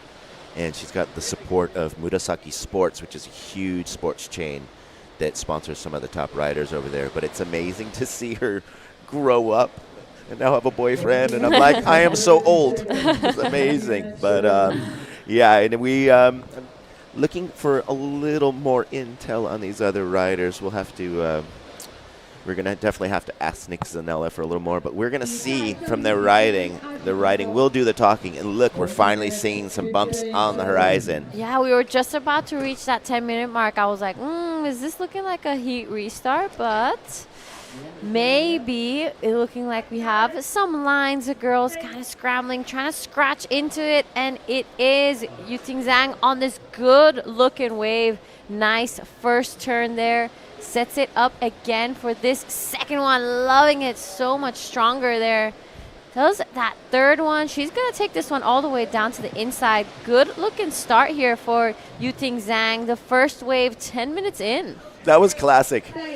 I was like, don't say the R word. Don't say the R word. And literally with 1 second from having a restart, she took off. And the action is just coming in hot with Minami looking so fast on her feet in between turns and looking confident with that first opening ride. And it's wild, man. It goes to sleep at moments, but then when it turns on, it really does. Yeah, you're right. And that's just the beauty of Point Break. Sometimes you do have those lulls, and when it does come in, though, we have these gorgeous long lefts that the girls have been really tearing it up all morning. That second turn, really nice and tight in the pocket. Does it again here. She really took this one down. Unfortunately, fumbled a little bit there, but was able to recover nicely. I think she got most of the work done on the outside, so it wasn't too much of an issue. Minami Nonaka right behind her, patiently waiting for this one. Weaves through that fatter section. This wave stands up for her. She gets around it. Here we go. Boom. Loving what she's doing right now. Upside down again on that second one. And finishes off this wave really, really strongly. So well done, Minami. Just when you think it's over, Yeah. she just keeps going and finding those little pockets. And so Yuting Zhang, 3.50 rewarded for those early turns, just as you were saying. That little mistiming of the whitewash definitely threw off her rhythm at the end there, though. And they're thinking about Red's ride. A lot of high pace, more critical sections on the wave. She did have to wait across that long section in the beginning, but she was able to keep her speed before it finally stood up. And so I'm excited to see what she gets for that one. And White holding priority, being very patient, probably knowing this wave as well. She probably hasn't seen the type of set come through that she really wants, knowing that she's got tons of time. She'll probably be very, very selective and really hold that priority to get the best one that comes through. Late drop. That was pretty unfortunate.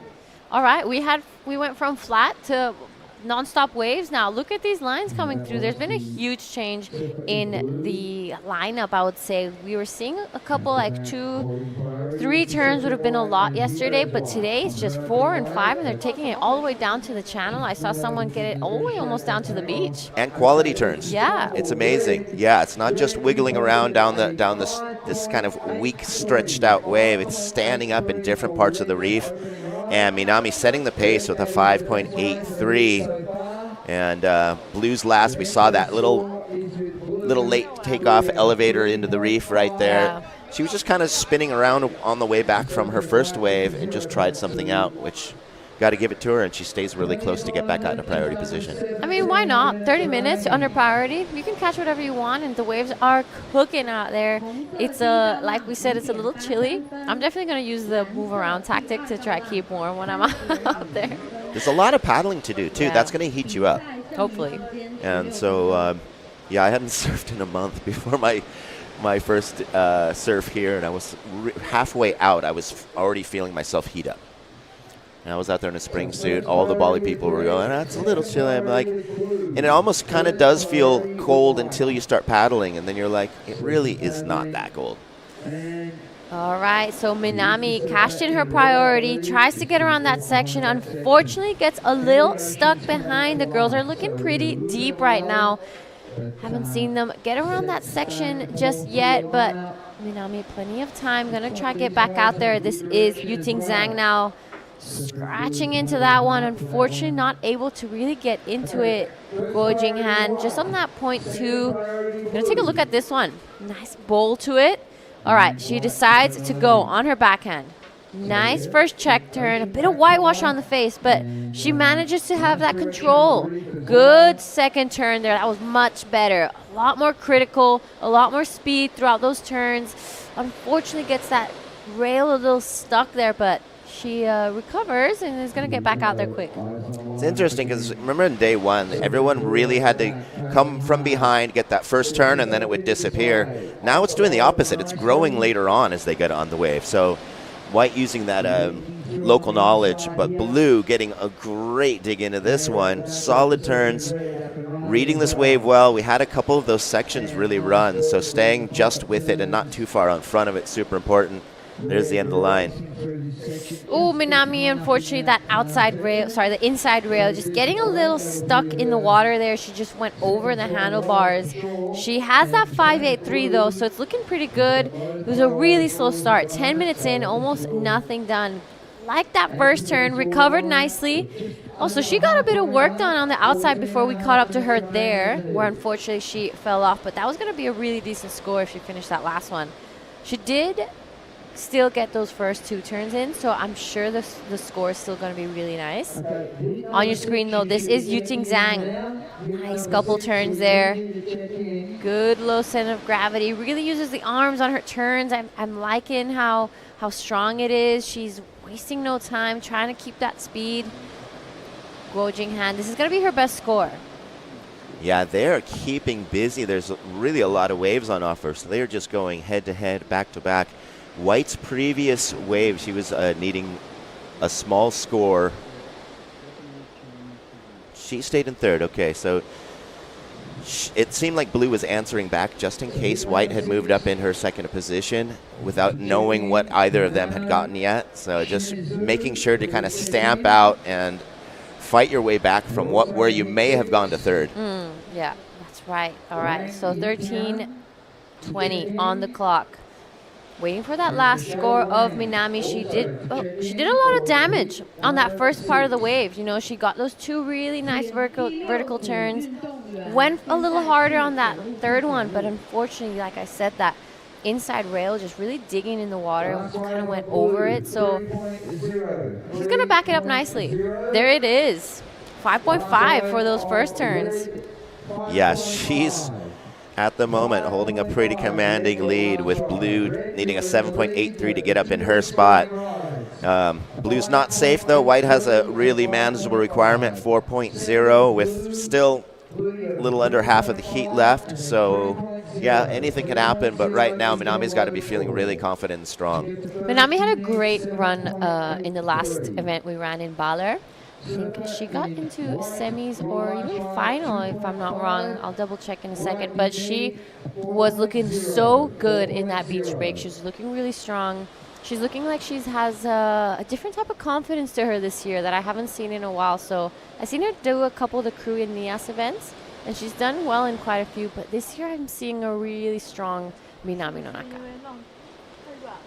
Yeah, this is interesting. White kind of staying with this one, knowing that it's going to grow. That's the complete local knowledge. Anyone probably would have given up by now, but just knowing that this wave's starting to come alive on that second half, it's great that she literally went to her belly twice, and as soon as you go to your belly, it's starting the scoring from when your feet meet the board again. So she went over a good like 30 meters of just nothing until she got that wave started, but a lot left on the end of it. All right, live action. Yuting Zhang, good second turn there. That board really following the lip line. Wraps it back again. Decides to pull off. That sharp eye looking really nice under her feet. Looking like it's reactive and responding well to her actions. All right, we've got a good heat. Minami, even though she fell a 5.5, imagine if she got that last turn. That would have been definitely into the 6 or 7 range. Yeah, definitely. And even as you were mentioning that recovery off that first turn, but we'll watch this one real quick. Blue hooks it, waiting for this to grow up. It really stands up. Nice carve under the lip on that one. Waiting for this one to grow. Like how she kind of navigates the nose to buy herself some space into the next turn.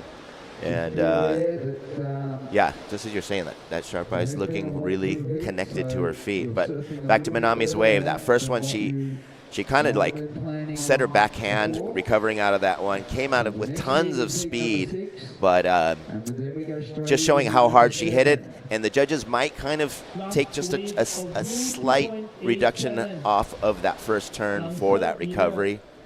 Not showing the 100% control through into the next turn, but it just showed how radical she got and how late she came down after it. Absolutely. You know, part of that judging criteria is that speed, power, and flow. And that flow part is important because you kind of have to imagine it like a canvas. You know, you're drawing your lines on this wave, and well, I mean, there's different styles to it. There's different ways, and art is very particular to each person, but usually flow is that one line, that one connection.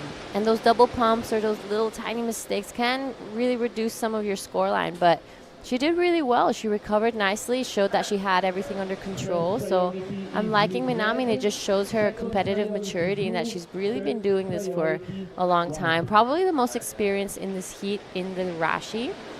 So Yuting Zhang and Guo Jinghan are probably going to be learning a lot from her as well. And I would probably say she's probably surfed much longer than all these other surfers as well, because she had such a young start. And also coming from Chiba, which is, they call it the dojo of pro surfing in Japan, because Chiba's the easternmost point of all of Japan. It's the only place that can really catch every kind of swell. But here we go, swell hitting the reef here. Blue, hard off the top, sets herself up for that top turn here.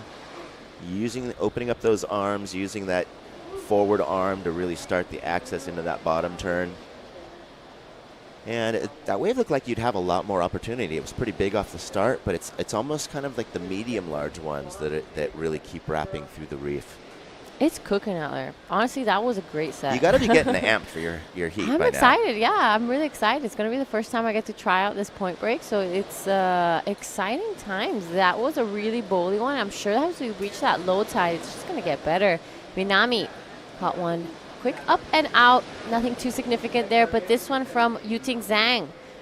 Nice first turn there. You see, got that bottom turn a little stumbled, but this second turn was much nicer. Connected that board with the lip all the way around, carved it down, kept to the power source of the wave, took this one all the way to the inside. So really nice second turn. I loved it. Yeah. And speaking of frothing and equipment, your board looks so much fun. And if I wasn't 90 kilos, I would be all over that thing. But yeah. How long have you had your feet on that? Okay, so this specific model, I've ordered quite a few of them already, but this board, I think I've had for just over a year now, or maybe a year. It's the Happy Everyday Swallowtail 5'7". My usual sizes are 5'8" or 5'9", and it's around 27 liters, so it's perfect for conditions like this, where maybe it's not an Indo powerful wave, but, you know, fun. Yeah, and looking at the dimensions, it's got some width. We got white here working her way through, a little bit smaller one, and this is one of those ones that has that tricky section, so having to be patient, waiting for these things to open up, and a little not as good of a rhythm as the previous wave. Her previous wave was 2.0, but she did get some turns, so seeing that she's got a 2.0, she's probably get rewarded for a little more than that, I would hope, for just not the best wave selection, but she was able to ride it as pretty much as good as you could. Yeah, it was nice. She didn't really rush it. She kept, everything in control. So best score for now, 267. Little bump up. Yeah. Yeah. Chipping away at what she needs. A 4.40 is her requirement to get herself into that next round. Looking like we did have a bit of a cancellation in the next heat, so we're going to be running straight into heat 6 after this. Couple replays here. This is White, our surfer Guo Jinghan. Nice backhand turn. Sets it up again. Really nice turns here. This wave, really bowling up for her, giving her lots of opportunity. Sharp eyes looking really good. I think it's an epoxy that she's riding. Good choice for today, as it's a pretty smooth surface. It's not too crazy out there. The wind has died down quite a bit. This morning we were seeing some really strong offshore wind, and now it seems like it's just calmed down a little bit. Yeah, it really does. And it's the one thing that's gotten trickier about the wind changing is that section that was held up by the offshores earlier is starting to come down a little bit quicker. So we've seen it in the last couple sets. That timing around that section has become crucial. Yeah. And not placing a maneuver too early to where you're left without speed to get stuck behind it. But other than that, the better set waves, if you're holding the higher priority, there's some great waves on offer. There is. It's cooking. We're finally seeing that more point break styled wave that we were kind of hoping for, and it finally arrived. I think we're going to have maybe 2 days of waves like this, so it's going to be perfect to just be running these next few rounds of the QS. This is finally the women's side of the QS draw hitting the water this morning. They've waited 3 or 4 days now to kind of get back out there and get themselves in that rashi. It's difficult to kind of maintain that competitive fire while you're waiting for your heat and not overdo it before you actually paddle out. So these girls must be really excited to be out there. The other thing is we haven't seen, we've seen low quality Riyue Bay up until now, and so they've been sitting and they've been studying the lineup and watching heats, but it's almost an advantage that they've been watching it on its trickier side, and now to have it really turn on, it's going to be much easier than if they would have had to surf those earlier days. Yeah, that's right. And just shows the quality of this spot. We've been here for 4 days now, and we have had waves every single day. We've never had to run it, call it contest off because it was unsurfable. Yeah, that's the beauty of a reef break compared to a beach break also, is because you have those shallow spots in the reef that even just a little bit of tide movement is going to make something pop up. Yeah. Whereas at a beach break, if it's flat, it's flat. And they're calling lay day. Yeah, that's right. So it's been a great couple days here. I'm loving China. Yesterday got to have a go in the wave pool, and it was probably the best wave pool I've ever surfed. I don't have too much experience. I've had this one in Korea, and it felt so much like surfing in the ocean that I was really shocked. Yeah, I think Dai surfed in Shizunami in the Shizuoka wave pool that they have in Japan, and he said this one was much better. And I think it's so using punchy. the same technology, but it's so much bigger of a pool. I see. We got a party there tonight. Inga Surf Club, new venue right in front of the wave. We're going to be playing music right while everyone surfs right behind us. It's going to be a lot of fun. I was loving the setup because they have the pool and there's so many bars and restaurants all around. There's shops and ice creams and sweets out the back, and it's a great spot to kind of just spend the day, be surfing all day. Speaking of surfing, Guo Jinghang found herself a really good one here. Good first turn there, sets it up again, just wants to stay close to that power source. Gonna see if this gives her a little more to work with on the inside, a bit more scoring opportunity. Looking like she's gonna stick with it. Couple nice carves here, a little bit repetitive, but only because the wave doesn't have much on offer. She surfed it really nicely. Yeah, I hate to say it, but it kind of looks like there's a couple battles that we've seen with EPS boards with these winds today. It seems like some of the riders have kind of been stuck in the lip a little bit, and then also kind of in those flat spots. It looks like they're less aerodynamic moving through those flat spots, and so it's going to be interesting. Sometimes you've just got your favorite board and you want to use it in everything, but it doesn't always offer for every condition. Yeah. Wow, your favorite board can really make or break you. Here we go. Minami Nonaka, nice first opening turn, deep bottom turn to set up for that second one. We're talking about that one line and having that flow. Unfortunately, I just jinxed her. Goes down, but that was a really nice start. Commentator's curse. It was a little, you could see that little, like, warble bump come up the face right in the middle of her turn. So she probably didn't see that thing coming as she was going into that, but still, just she's in the lead. She's feeling strong. White still wanting to know what she got. She didn't get enough to move up into an advancing position. Red got a 3.77, doesn't factor in. Nothing in the story has changed, but we're down to 1 minute. Yep, So that went really fast. Extremely fast, and that's what happens when you have fun. So great day of action here in China. It is cooking. Look at those lines coming through. We have seen some great scores come in. We've seen 7s and 6s and 7s being dropped around. Sumomo Sato had a great performance in her last heat. So just 35 seconds left in this round of 32 for the QS women's. We're going to finish this round and go straight into the men's QS round of 32. So don't go anywhere because we're going to see a lot of surfing today. Yeah, we still got 20 seconds left. There may be one wave left as we have these bumps on the horizon. It's hard to tell from our angle if the riders are within reaching distance of paddling into these lines that we see. But always using that heat management, try and get something in that last 10 seconds, and it just doesn't look like anyone's going to get a wave.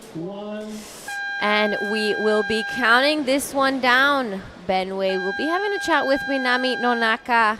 We'll see you guys in the heat 6 of this round of 32. We're going to throw it to a quick break and see you guys soon. 东南亚美食，热带风味，大快朵颐。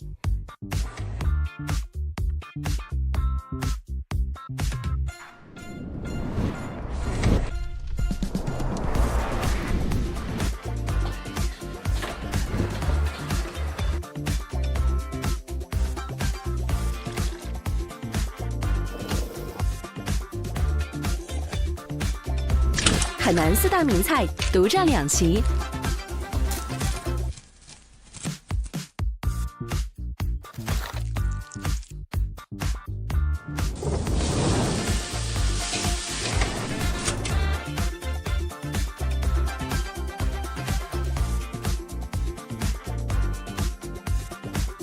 从释放到重建，治愈系的曲线兜兜转转，月季的最终落脚点在哪里？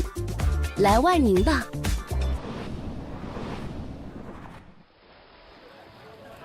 心动的感觉源自哪里？有人说，心动是逐梦时自我实现的充分满足，收获时瞬间迸发的由衷喜悦。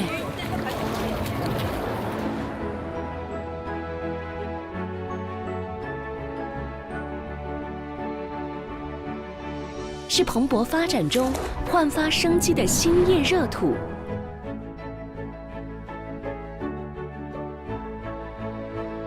是遇见未来时无限可期的前景之城。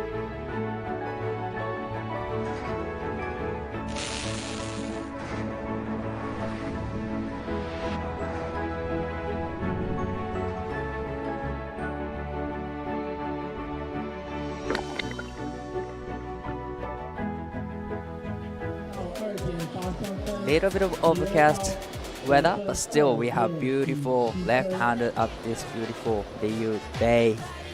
We are now into women's QS round of 32, heat 6. Hinano Shimizu in blue, 1 UTN in white, 1 Misho in green. My name is Dai Wako in the booth here with True. We are back again. We are back again, Dai. Very excited into heat number 6 of the women's round of 32. And we did go from heat 4 straight into heat 6. Oh yeah, right. This is heat 6. Yeah. Supposed to be heat 5? Yeah, we lost to heat because it's a walkthrough. Nice. Yeah, so the 2 surfers that were in that heat will go straight into the round of 16, which is great. They didn't even need to get out there and do anything. So it's Nanaho Suzuki and Shuji Jiang they're going to be moving straight into the round of 16. And now we're going to see these three fight it out. This is the first wave of the surfer in green. That is Michelle Wang. A couple of really nice backhand turns, lots of speed. This one comes in at a 3.5. And we also saw Wang Yitian. She's up and riding on this one. She's locked in a 2.83 on her first wave. Unfortunately comes unstuck. And she got a 2.17 and a score for Hinano Shimizu as well to lock in, which we saw Hinano and Hinata. Right, Hinata unfortunately knocked out in an earlier heat today, but she was surfing great. Yeah. But fortunately, just the wave selection, I think she, her surfing was there to progress to getting through. But just the wave selection, she didn't quite get a better waves than first and second place surfers. But definitely, her surfing was there, so she'll be come back next year strong. Absolutely. But this is her twin sister Hinano, just locked in 3.83, so she wants to get through this heat for sure. I wonder which one's older, Hinano or Hinata. Yeah, I have to ask. Yeah, I wonder who's older. Do you think it's gonna change the personality? Like, if you twin, you both twins, and you born same time, but still, if you come, a little bit older, then you have different personality. Yeah, I reckon there's a little bit there. I feel like it would be the end to all arguments. I'm older. I get the front seat. Yeah, right. True, maybe. I have to ask. Speaking the of twins. experience. Yeah. All right. So as we have a little bit of break in action, we're gonna go head over to Ben with the last heat winner, Minami no Naka. Thank you guys very much. Here with the winner of round 32, heat number 4 from Japan, Minami no Naka. Mazu omedetou. ありがとうございます。 So first question is going to be as a 30-minute heat, but she did get 2 of her strong scores, led pretty much 3/4 of that heat, and I want to ask her how she planned to use the rest of the time. And 最初の1本はもう結構いい点数が出して、それでもう多分3本目がバックアップスコアになりました。30分でもうすごい結構余裕な感じで、その2番と3番のスコアなんかよく聞いて、次何しよう、どの動きでした？最初10分波が来なくて10分経ってぐらいから1本目ゲットしたんですけど、そこでまず 5.83 を出せて、でそこからいい波を待ってスコアしたかったんですけど、3本目かな 5.5 のバックアップのやつで3発目こけてしまってちょっとミスしてしまいました。So, yeah, I said it was a 30-minute heat. Actually, there was 10 minutes that went on before the heat started with no wave. So it still ended up being a 20-minute heat. But she said on her third wave, she was on a really good move, and then she ended up falling at the end. So she was a little bit bummed on that, but she held that score all the way through.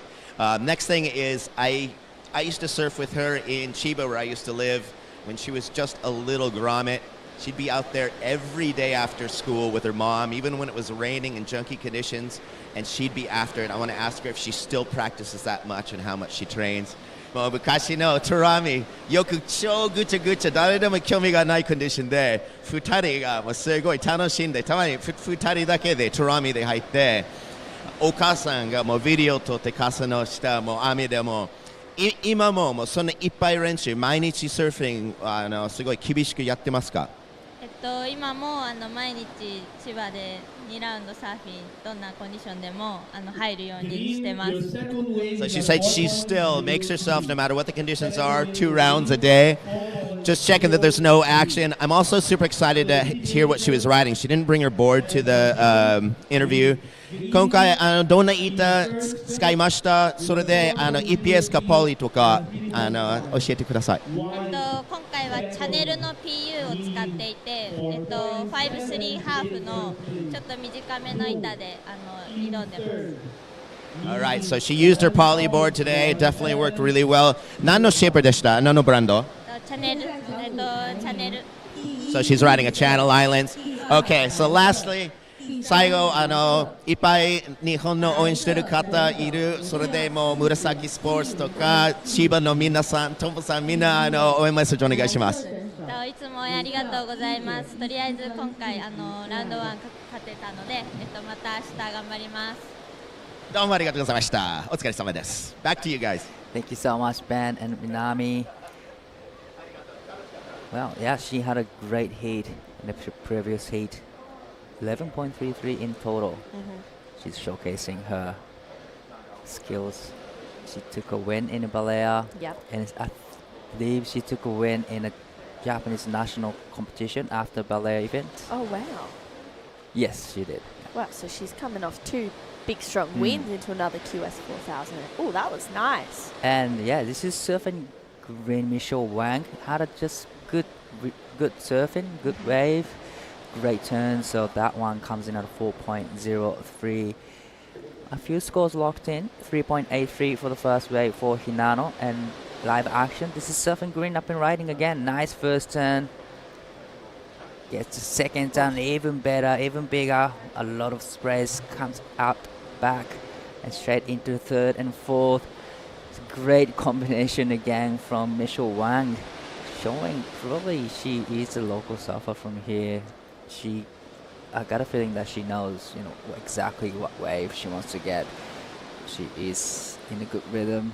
3.50 and 4.03 are already locked in, and still waiting for the last wave to lock in for Michelle Wang.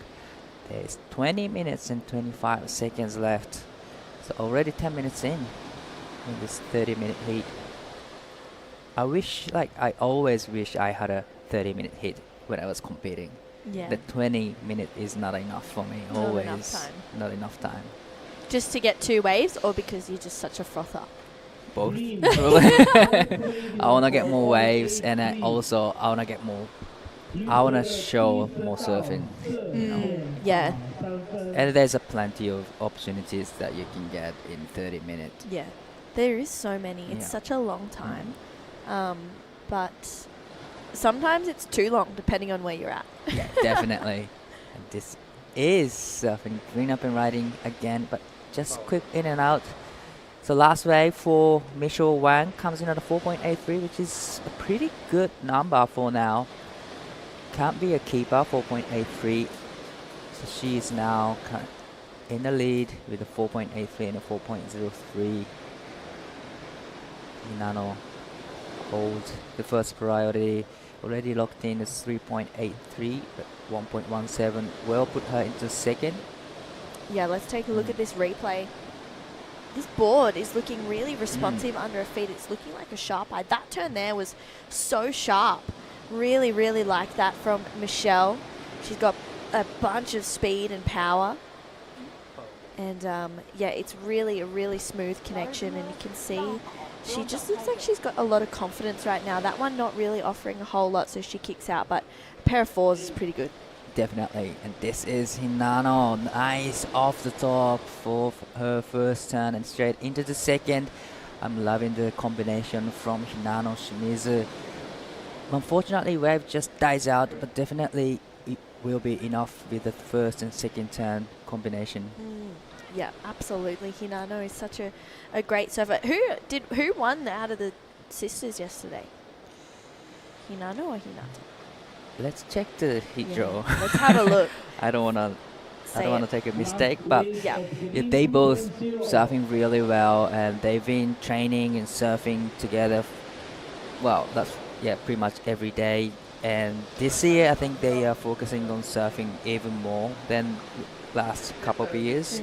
They've been traveling to one of the islands in Indonesia for practicing surfing in off seasons, and even during the season, they travel to one of the places and just for surfing. Yeah. Oh wow. Hinata won. Hinata won. So definitely Hinano wants to make through this heat. But this is surfing white went UTN. Nice frontside attack. So she's using carbon surfboard. That board actually also goes really quick and really looking sharp. Great surfing from Wang Yutian again. So 4.50 for the last of Hinano Shimizu locked in. And that's a nice number. So she is now in a second place, needing 4.37 to go into the first. And Wang Yutian now needs 5.50. Got a feeling that that last wave from Wang Yutian will be really close to requirement. Yeah, it was a really, really well surfed wave. I feel like this is an exciting heat because, of course, we've seen Hinano in the Rashi a lot. But in regards to Michelle Wang and Wang Yitian, we haven't really seen them in the Rashi too much. So we're experiencing this for the first time. And they're really just, you know, usually you'd think if you're going into QS 4000, it's the second highest rated QS you can get. You'd be feeling a little bit nervous, maybe a couple of mistakes. But a lot of these women are just showcasing that they're not nervous at all. They're really confident in themselves. They don't seem they are nervous. Yeah. You know, they're super confident. They know exactly what they're doing. Probably, it's a good thing to have coach in your corner. You know. Yeah, absolutely. He can answer every question you have about the heat, about the whole system in the WSL. So it's a good to have coaching in corner. But this is Southern Green. That second turn was huge, throwing a bucket of spray. This wave actually has a lot of walls, steeper sections, beautiful turns at the back. So beautiful combination from Michelle Wang. Another great stuff. Yeah, wow, that was really, really nice. She had lots of speed, great flow. I mean, she's just connecting the dots right now in this heat. It's really interesting to see her approach and how she's just going for it. She seems to be on the best waves as well. So I honestly feel like that wave is going to go into her top 2. Yeah, definitely, definitely. She's gonna build up great, score line. This is surf and wide up and riding. Again, nice wave selection there. Unfortunately, after this wave tends to go further, but this wave actually keeps a steeper section, but comes unstuck. But like you said, I love how Michelle Wang do turns without any rush, like without any bumps in between turns. So everything, just like you said, she's just connecting the dot really smoothly. So, and she seems very, it's all purposeful as well. Right. So Hinano, big section to hit, a little bit fumble, but still comes down to the section. Fortunately, it's only a single maneuver, but still, it was one of the biggest turn I've seen in this morning. Yeah, agreed. That was huge, and you could see the free fall down. It was really, really cool to see that, and I think for Hinano Shimizu, she's looking strong, and it's exciting to see that. And I know, she got knocked out yesterday by her sister Hinata Shimizu to make it to the semi-finals for the Pro Junior. She's really trying to go deep into this QS draw as well. Now she's, only focusing on the QS side, so definitely she's super focused and definitely wants to have a win here. Absolutely, she's looking forward to it, and you can see big results and big turns. Let's take a look at this one though. This last wave hasn't quite locked in yet for Michelle Wang, and wow, that was huge. She's really surfing so mature and so switched on right now and belts it once again. I love how she doesn't go too hard and she's just surfing to the wave's power and the wave's kind of steepness, and I really like that. She's not trying to force it. This one here for Wang Yitian, still to lock in as well. That was really, really smooth. That first turn, she just kicks off the tail. I loved it. And driving through on her rail as she just unfortunately comes unstuck. But this one for Hinano, that was such a big, strong first turn. I really, really liked that from the Japanese competitor. Just the one turn though, so that's kind of going to be a bit of a question mark there. I feel like it'll still go into the top 2, might better the 383. Yeah, for sure. There's one pretty strong. We saw a 5 lock in for that yesterday, so we'll see. But this last score of Michelle's locked in. 4.63. So just like you said, it is going to her best to score. But like you said, he's just really smoothly connecting the dot. But I think if you want to go up above like a 5-point range, you kind of have to push it little harder because yeah. she's surfing there. She's surfing in the pockets. Yeah. Probably she needs to push little harder Yeah. so that she can get 5 or 6. Yeah, I actually agree with that, Dai. Like this one of Hinano, she just pushed hard. She drove really, it was, a deep, big, wow. I just literally stumbled over my words then, sorry. It was a deep bottom turn. She met the lip with a lot of power. It locked in at a 3.9, but I agree, Dai, for Michelle Wang to get into the 5s plus. She's connecting the dots right now. She's kind of on that one level. She needs to lift again to really go into the, good to excellent range. And then judges are rewarding those turns that hit the section and really push it really hard because Hinano's last wave, it was a single maneuver, but still locked in the 3.90. And then a couple of turns down from Michelle Wang on the last wave comes in at 4.63. So there's a less than 1 point difference between one single maneuver and multiple turns wave. So definitely pushing hard in the critical section of the wave is probably key to get a high 5 and 6s. Absolutely, yeah, I completely agree, Dai. It's quality over quantity. I feel like, I feel like I've seen you at every single event or almost all of the events this year, which has been so cool. And I think we keep bringing that up. And it's great to see that consistency be maintained throughout all of the events as quality over quantity. You can do 3 good turns, nothing special, but good moments that still make you feel something, and get a decent score. But if you do one good one, and that is really wow, that was a huge turn, you still get a score in a similar realm. Definitely. To the 4. You know what I mean? Yeah. And I completely agree with what you're saying, Dai. Alright, this is live action from Surfing White. That is actually what we are talking about. You have to push it really hard in the critical part of the wave. That's exactly she did, but unfortunately it comes unstuck. So I don't think it's going to be a huge score, but still beautiful. A lot of beautiful turns at the back from Surfing White Wan Yutian. So she needs 4.70 to go into the second place with 10 minutes remaining.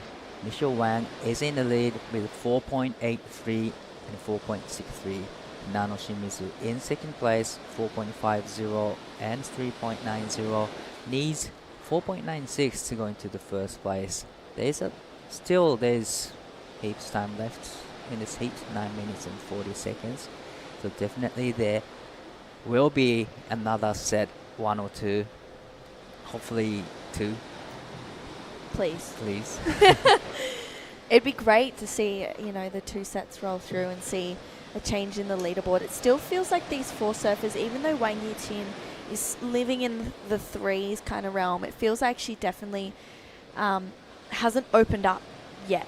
And I think when she finds herself on a good, decent wave, we'll start to see her really wind up and get some good turns in.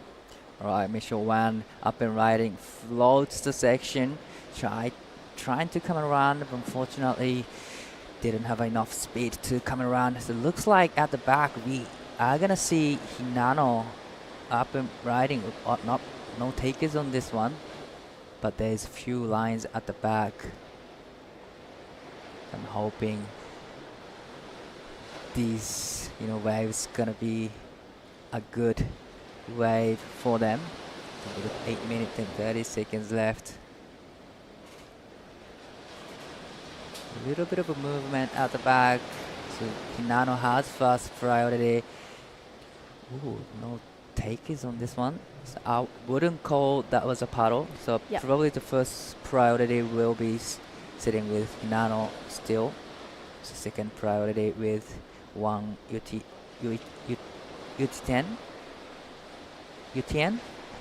He's a 4.70 to go into second.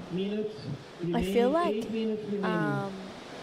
for Hinano right now, I'm wondering what she's thinking.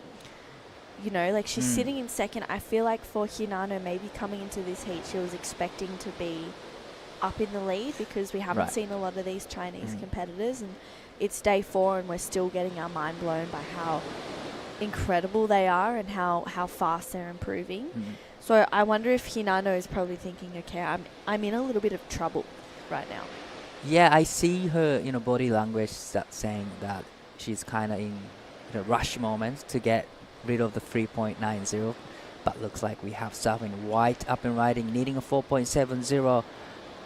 Little bit time it wrong on the first one, but definitely the second one was money turn. Beautiful slashing turn and straight into the finishing turn there. So great 3-turn combo from surfer in white 1 UTN. So this is Hinano wants to get rid of the 3.90.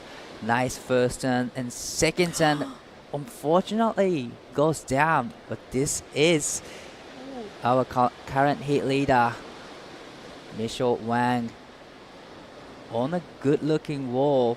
Beautiful surfing all the way to the inside, beautiful turns at the back, and finishing strong. Wow. 6.5 minutes to go, and I tell you what, Michelle Wang just keeps getting better and better each time. That is crazy. This one of Hinano Shimizu, this was so unlucky. Great first turn, but right here, she goes up and into it, and you can see just gets caught away by the whitewash there, and then this one for Michelle Wang. She's surfing with so much speed, power, and flow right now. The judges are absolutely loving it, throwing a lot of spray. And she's found herself on some really decent waves. Goes up and into it once again. And I like there how she kind of held it for a little bit longer. Released that turn a little later. And then this one here for Wang Yitian. This time that first turn, like we mentioned, but recovers really well. Gets a good turn in there and finds a couple of nice open sections. It's just, unfortunately, the wave size of this one is really going to cap the score. And I just don't see it being what she needs. I think for Wang Yitian, she needs to find herself on a better wave. Definitely. If she finds the wave, Michelle Wang is being on it, definitely she'll get the requirement, 4.70. But like you said, it's just wave selection from the lacking from Wang Yitian. But surfing is there, the beautiful surfing is there. So with the 5 minutes mark, hopefully she's going to get another good wave. But this is a replay of last of Hinano. Nice first turn. Get into the second section. She hit it really hard and gets this point, and it gets another vertical off the top. So great combination. Wow, that was really nice for Hinano. And then this one as well for Wang Yitian. She's got so much speed, but unfortunately just the one turn. You could see the wave just racing off without her. And Hinano, she's had 2 waves pretty quickly back to back. And she still has this last score to lock in. So maybe she's getting a little bit nervous in the sense that she needs to really better a 3.9. But I think she's done a good job with the last wave. Yep, last wave comes in at a 4.77. She's done the job. She's still in a second place, but she get rid of the 3.90. Now she's in the second place with 4.77 and a 4.50. 1 UTN now needs 5.57. So definitely she needs to be on the set, or one of the wave has steeper walls. And Michelle Wang just locked in a 5.07, so she's improving her situation, extending her lead. 5.07 and 4.83. Wow, amazing stuff for Michelle Wang. She's just getting better and better. And 5.07, that last one you could see she kind of let loose a little bit more, introduced a little bit more power into her turns. And that's why we see it slowly start to increase. And yeah, she's really just getting better and better each wave. So I'm interested to see how she goes into the later rounds of this event. Right, on the last wave from Michelle, she did exactly what we were talking about. She pushes the tail, she push herself a little bit higher than previous waves. So that's how she got to above 5-point range. So yeah, it's great to see her now pushing herself. Yeah, I agree. And it's also, a big testament to her competitive mindset, in the sense that she realized, okay, what I'm doing now is getting me in the high 4s. What do I need to do to break into the 5s? And yeah, it's only just over a 5, but it still counts. And I think she's listening to the scoring and understanding, okay, need to just lift a little bit more. Right. And to be doing that so early on, particularly at a QS 4000 level, is really, really, that competitive IQ is really cool to see.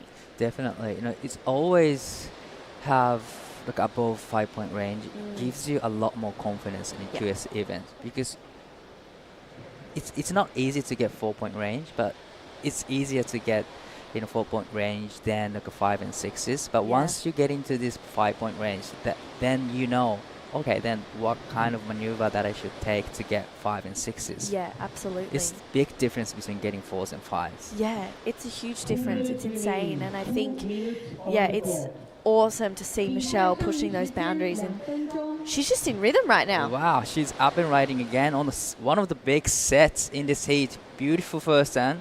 Nice off the bottom. Beautiful carve to stay in the pocket. Trying to maintain the speed. Nice rail walk there from Michelle. Get this beautiful off the top and straight into the carve. It's a great technique of the rail and a great technique on the top of the wave. Great combination again. Yeah, wow. Michelle Wang is just... it's a pleasant surprise to see each wave being a little bit different, but she's really pushing the boundaries, getting better and better each time, and I'm loving it. I know I keep saying it, but she's just improving every time she stands up. It's really cool to see that for Michelle Wang, and with 1 minute to go, it was almost like a victory lap that wave, really. Definitely, and then she could improve her situation again on the last wave. But we have 50 seconds left in this heat. It's a pretty nervous moment for Hinano because Wang Yutian has fast priority, needing a 5.57, but she has got skill sets to get requirement. But it's just all about the time. Time is ticking. 30 seconds left. 30 seconds. Wow. Wang Yutian, she's got the ability, really needs a wave. She's got priority though with 20 seconds. So if a wave comes, it's hers. It's hers, definitely. Hoping to see one more wave to roll in. Well, there is wave coming into the lineup, so this is very important wave, needing 5.07. Nice first stand, a little bit fumble there, but still managed to get back in the camera section. Nice carve turns, a lot of carve turns, but unfortunately doesn't look like it's gonna step up. That was really unfortunate. Wang Yutian, I don't think it's gonna be a 5.57. Yeah. So I would say it looks like it's Michelle Wang and Hinano Shimizu moving into the next round. So we're gonna go to the quick break, and we'll be right back with the heat number 7 of the women's round of 32.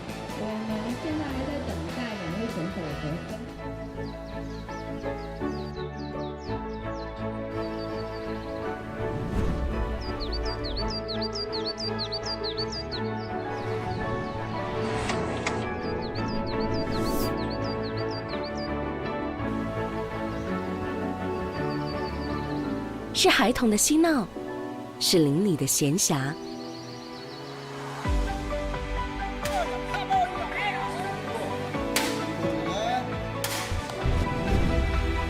也有人说，心动是万家的灯火中最温馨的红尘众生。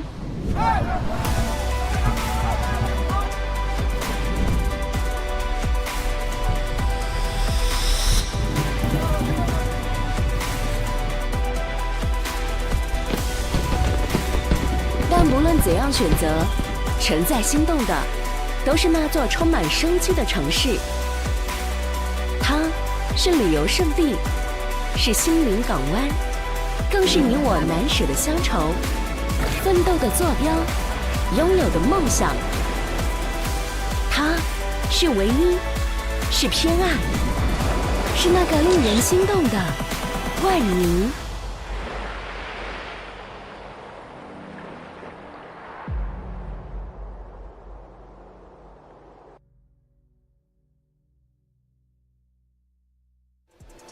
Another exciting heat. This is women's quiz 4000 round of 32 heat 7. We're gonna see the Olympians surfing in this heat. Shino Matsuda in red and Jetta Ligari, one of our commentary team, will be surfing in this heat in blue, Wen Yao in white, Sherry Wang in green. So what a matchup, man. This is a very, very vibrant international heat. Giada has represented Italy in ISA events before. She, of course, Olympian surfer, top competitor, and some slightly new names to us, but we've seen some amazing surfing by all of our Chinese contingent. Definitely, we had a great heat. In the previous heat, Michelle Wang took a win in the round of 32, heat 6. She did an amazing job. So definitely, our local Chinese surfers surprising us every heat. Really are, and while the waves look super perfect and it's an unbelievable point break, it is also very tricky, and your positioning is very crucial at certain times. And so we have seen a lot of that local knowledge in action. Yeah, definitely. Local knowledge will be a very, very key factor to have, because I mentioned so many times, but there's one rock stick out in a lineup, so you have to have certain knowledge to know where exactly you want to sit in the lineup. That's like the pump up point. Yeah, pump up point. So it steps up really quickly, but dies out really quickly. So whether you want to go back out of the rock and take off from the bump up, or maybe you can just sit in the inside and waiting for the wave to doubles up. And it seems like those first couple days when there was less swell, less water on top of the reef as well, everyone was needing to start on the other side of that rock just to capitalize on that one section that stood up, and then it would kind of go flat from there. Right. But today it's interesting because a lot of the scores have been made farther down the line as the wave grows, and so we're also seeing the first pulses of a new swell. So we haven't officially seen what we're going to see here as the waves get bigger, Right. So it's constantly tricky, and it puts all the riders on their toes. From heat to heat, you can be sitting there observing every ride of every competitor from the previous heat, and you'll go out there and it'll be completely different. Definitely. And the wave selection is just all matter of the wave selection, because everyone's got an ability to getting through the heat. So whoever gets a bit better wave, probably getting through the heat. Yeah, one thing that I've noticed throughout a lot of heats, as well as talking to Minami, she's using a poly board, but everyone who depends on their Magic APS has had a little struggle with those winds. Oh, so looks like Giada up and riding on her first wave. It's a quick in and out, but beautiful first turn. The waves kind of dies out because it was kind of breaking further right side of the competition area. So probably that one's breaking from the left side will give you a lot more steeper sections. Yeah, and when you have this much time, you have the chance to really line up on different parts and really find your favorite spot to go.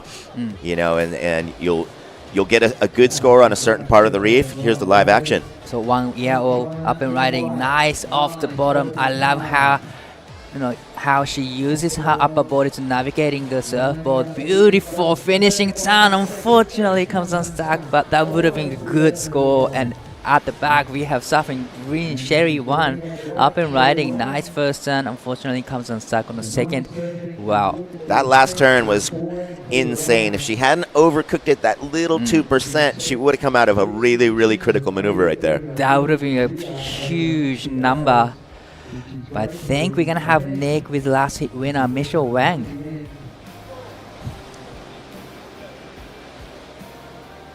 Your top turns, your cutbacks were right on point. 恭喜 Michelle， 你的定转挥切的非常适合 WSL 的标准。你是哪里人？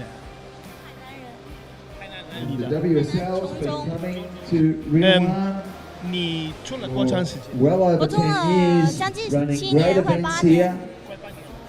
Michelle says I congratulated her for her beautiful maneuvers. Her top turns and cutbacks were right on point. Michelle is from Hainan and she's been surfing for 7 years. 你用的什么冲浪板 To do with the South China Sea monsoon, the strongest monsoon system in the world. She's also using a round square, and like almost everyone here at the point, she's on an EPS model. Okay, Michelle, 再恭喜你，下一组再见。We will see you in the next round. Congratulations again. Back to you guys. Thank you so much, Nick and Michelle Wang. So she's got a weapon now from Sharp Eye Surfboard. It was EPS, was it? Or EPS. Yes. Judging from the black, I don't know if that was airbrush, but we do have the mix where they'll do half carbon. Yeah. So right. it'll be either a carbon deck or a carbon bottom, and they leave the normal glass on the top just to increase the flex. Right. And yeah, sometimes if you have a lot of drive, and you need to kind of carry the length of ride and drive across long sections, you don't want the flex. But as far as fitting in those spots and fitting in maneuvers, it's working well. And here we have Giada, our co-commentator. Nice little slash there, releasing the fins. Whoa. Gets a solid hit here. She's grooving. That was a second turn was massive, throwing a backwards spread. That's what she did last night at the pool sessions. So definitely she's ready to surf this heat. I was telling her, I mean, she's watched more waves throughout this competition than any of the other competitors by sitting here and really observing, also seeing what kind of scores, what type of riding gets. Right, this is Shino up and riding. Nice first turn to stay in the pocket. Another nice carving turn. And yeah, there's a series of different carving turns from Shino Matsuda. Probably she was expecting Wave to stand up for her, but unfortunately, Wave didn't really cooperate. Yeah, well, for whatever that wave was, she put herself in all the right places, really flowed in and out of those turns, and considering it was sort of a flat wave, she really put it on rail. But here we have that. You could see her, she did a little fade stall, let this one build up, gets that jam, watches this section, hits it. Nice, gets over the back foot and comes out of that for that hit on the lip line. So always fun watching our bud. Right. And Shino, look at this, just beautiful arms, pulling her in and out of those turns. Amazing form as always with Shino Matsuda. Gets over the back foot more on that one. A lot of punch back into the wash and kicking out with authority. That was a great combo from Shino Matsuda, but probably, Shino was expecting the wave to steep up for her, but definitely showcasing her beautiful style. Still waiting for the last of blue and red to lock in, but looks like we're gonna have green up and riding. Nice, good looking wall ahead of our beautiful opening curve, throwing back as some sprays. Great rail work and just trying to stay in the pocket, but there's a little fumble, like a wobble from the wave or backwash. Unfortunately, goes down. Beautiful opening curve though. That was Sherry Wang. Shino scores in 3.47, so just as you were predicting. Not a huge score, but definitely decent considering it was a small and not great of a wave. Right. And you got to be loving it. You're watching three goofy footers on the left point. Yeah, definitely. You got to be mind surfing out of your mind in this heat here. And on screen we have Giada just pretty much chilling on the surfboard, but she's already locked in 3.67, which is the highest score so far in this heat. 10 minutes in. Well, that's a good sign. She is in the lead. Such a cool character. She's like a style gangster, man. She is so fun to work with. So 10 minutes have gone by quickly. Everyone's had one or two waves, so this is a good sign. Nice balanced start of the heat. Nothing spectacular has come through. We haven't seen those. Wow, look at this drone shot. This is, wow, we have Shino Matsuda on a great looking wave, racing down the line, showcasing her rail work there. Beautiful opening curve, throwing back as a spray, get back into the power source. But, this wave again dies out. But that first turn was beautiful. That was amazing. I can't wait to watch the replay of that as we have Green answering back right behind her. Quick hit off the start. Unfortunately, mistimes that next section. But wow, what a beautiful turn. Here's that drone angle. Wow. We have all of that swell coming out of the left side of your screen. And so this is northern monsoon season. That's what's sending us these beautiful waves. That first time was huge from 1EL. She's still surfing all the way to the inside. There's going to be another steeper section here. She hit it really hard, pushing the tail so much. Unfortunately, didn't ride out of the last turn, but still first turn was huge, third turn was huge, so it's going to be a great exchange. I just noticed in that ride how much repositioning of her back foot she does in between the turns. And look at this, Shino driving across this section, builds so much speed, comes up, holds that rail all the way back into the wash, draws it back, slaps it back, and she knows that she'd gotten done with that one single turn, and she's going to save herself some paddle. And here's Green, gets that quick hit here, and unfortunately gets late to the top on that one. And here is White. Look at her back foot. She does a little stomp in between, but we have live action. Shino up again. Oh no, replay, I'm sorry. The beautiful opening carve. She holds the rail all the way to the white water. That was one of the great rail work from. And this is a live action. This is Giada Ligari up and riding, quick in and out. So few scores already locked in. 4.50 for the last wave for Shino Matsuda. It's just a single maneuver and gets a 4.50. Man, that upper body movement, it's basically if you want to learn how to do the best top turn with your body positioning and form, that was textbook. And a coach would be like, literally, emulate this, copy her arm movement through the turn, and even outside of the turn, the way she pulls her arm up and really gets whipping out of it was just amazing. That was one of my favorite turns of the entire competition. Right. So this is a replay of Lots of Blue. Nice first turn. A little bit hang up on the first wave, but still gets a second turn in, and it gets another beautiful cut back. So three good turns combo from Giada Ligari. So White, I hadn't noticed that White had jumped up into the lead. Yeah, that last wave from White was amazing. The first turn was huge. The third turn was huge. So 5.17, well rewarded surfing. And now that leaves Giada in third position, needing something a little bit better than her top score. But here we watch that. Watch how she whacks it, and then she does like a little mini stomp of her back foot into the bottom turn. You can see her just kind of doing this little cool twist with her back foot. She gets so much control over finding where she is over the fins, and the wave just couldn't handle her power at the end. But that was so good into that last turn. Without the finishing turn, she gets 5.17. So that means judges are rewarding the vertical off the top, and she pushes, and she did it in the critical part of the wave. So definitely judges are rewarding her surfing. And it does seem like there's a really clear end of the line on the waves now. And I think the competitors, as they get more waves and hear their scores, knowing that they got the job done on the outside, I think that they'll just leave off that end turn to ensure that they kick out with control. And yeah, true. And it's just, it looks better to the judges. True. And it keeps their interest, I think, as well. You always want to finish with confidence, but looks like we have Shino Matsuda up and riding on her frontside attack. Beautiful first turn. It was a critical part of the wave, but unfortunately nose dived, so it goes down. Definitely she needs to get back out and get one more wave to secure her spot. Yeah, it was interesting. You could see where her eyes were looking down the line as we watch Giada, boom, punches that first section at the lip line. Just a short wave, one quick hit. But with Shino, it looked like her eyes were already planning on the next turn, but the section was more like a finishing section. Right. And so pretty interesting. It's so cool because I spend a lot of time in Chigasaki. That's where my girlfriend lives. And Chigasaki is her hometown.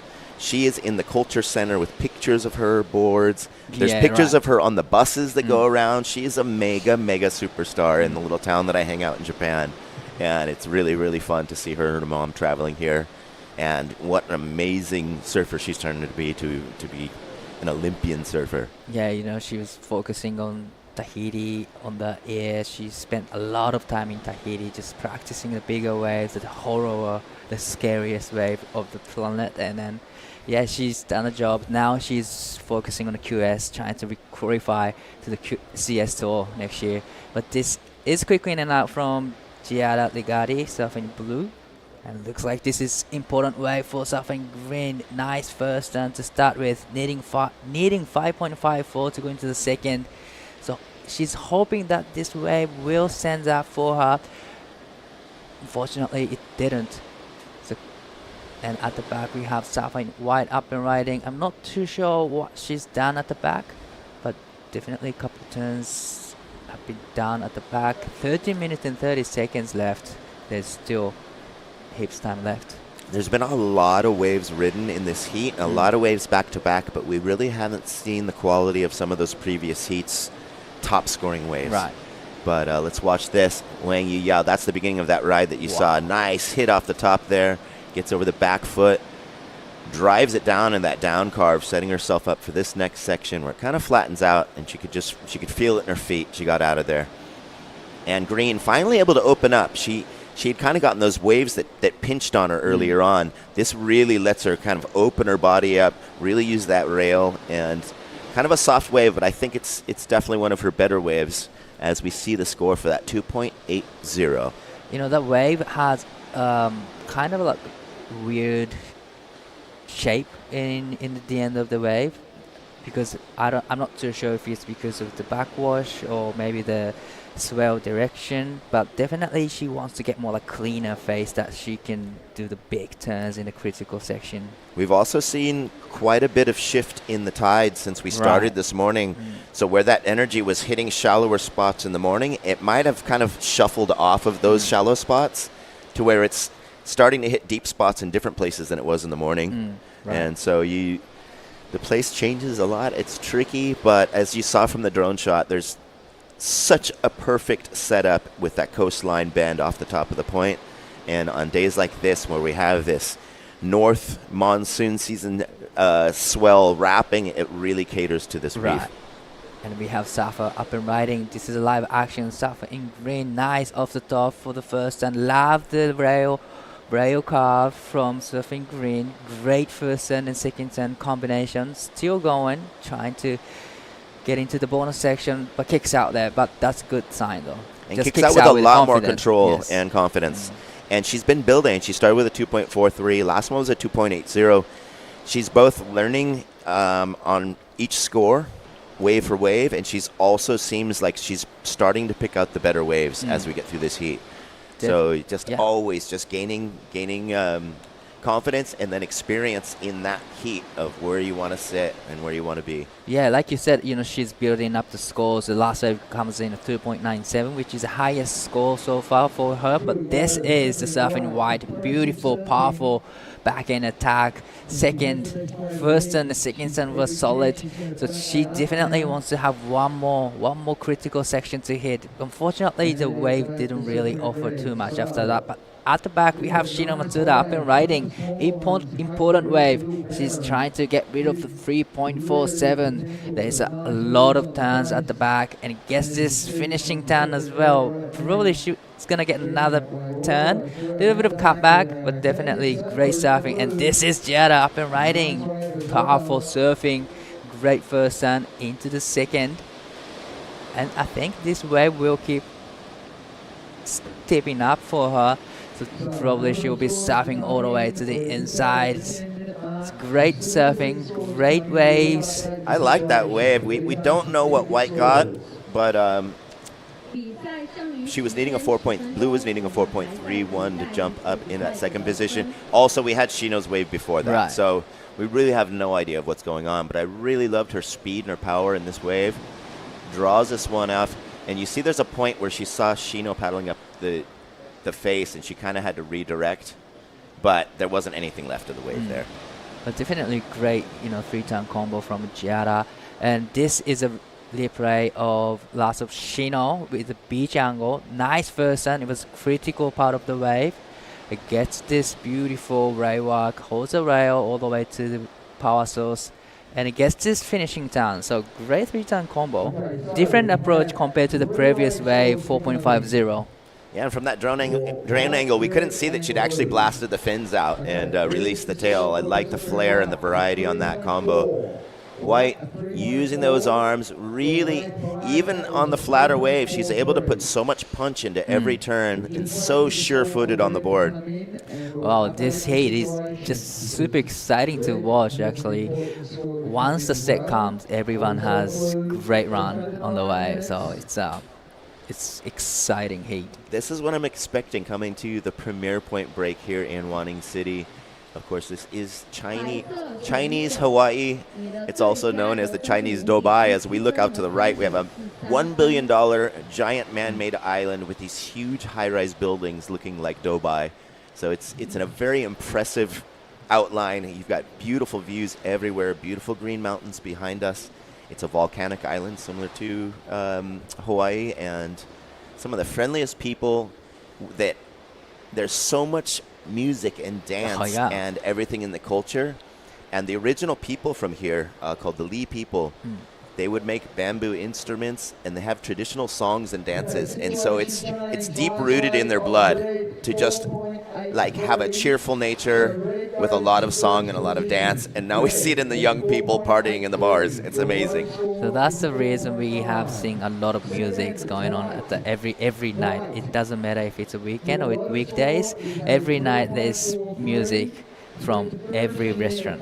Yep, and I'm starting to make my way around town. Got a couple more venues. So Shino, 4.83 for that last one. Puts a little more pressure on the rest of the crew. And Jada, they're still thinking about her last wave. She wasn't able to get what she needed on the previous. We'll see what she gets on this last one. 3.73. She's in third, needing 4.88. She picks off the right. I mean, she's gained momentum. You can tell she's gaining speed, warming up the legs. She just needs a better wave. But great surfing by all of these riders, but I'm really, really loving that backside attack of Wang Yao. Definitely a beautiful, powerful backhand attack from Wang Yao is stand out for me too. She's already locked in 5.17, currently in the second place, but needing 4.16 to go back into the lead. So definitely Shino wants to have another go and get rid of the 4.50 now. Definitely, and even on that last wave, you can see on her previous two waves, that last one and the one before it, what she had planned to do off the first turn kind of threw her off guard, and she had to regain composure after that first hit. And so I think where everyone had so ingrained in their brain that they need to get that first turn in, today it's changed a little bit. So this is Safa up in riding, needing 4.88. So couple of turns down at the back. She knows to get back out there, though, and get back into that priority rotation.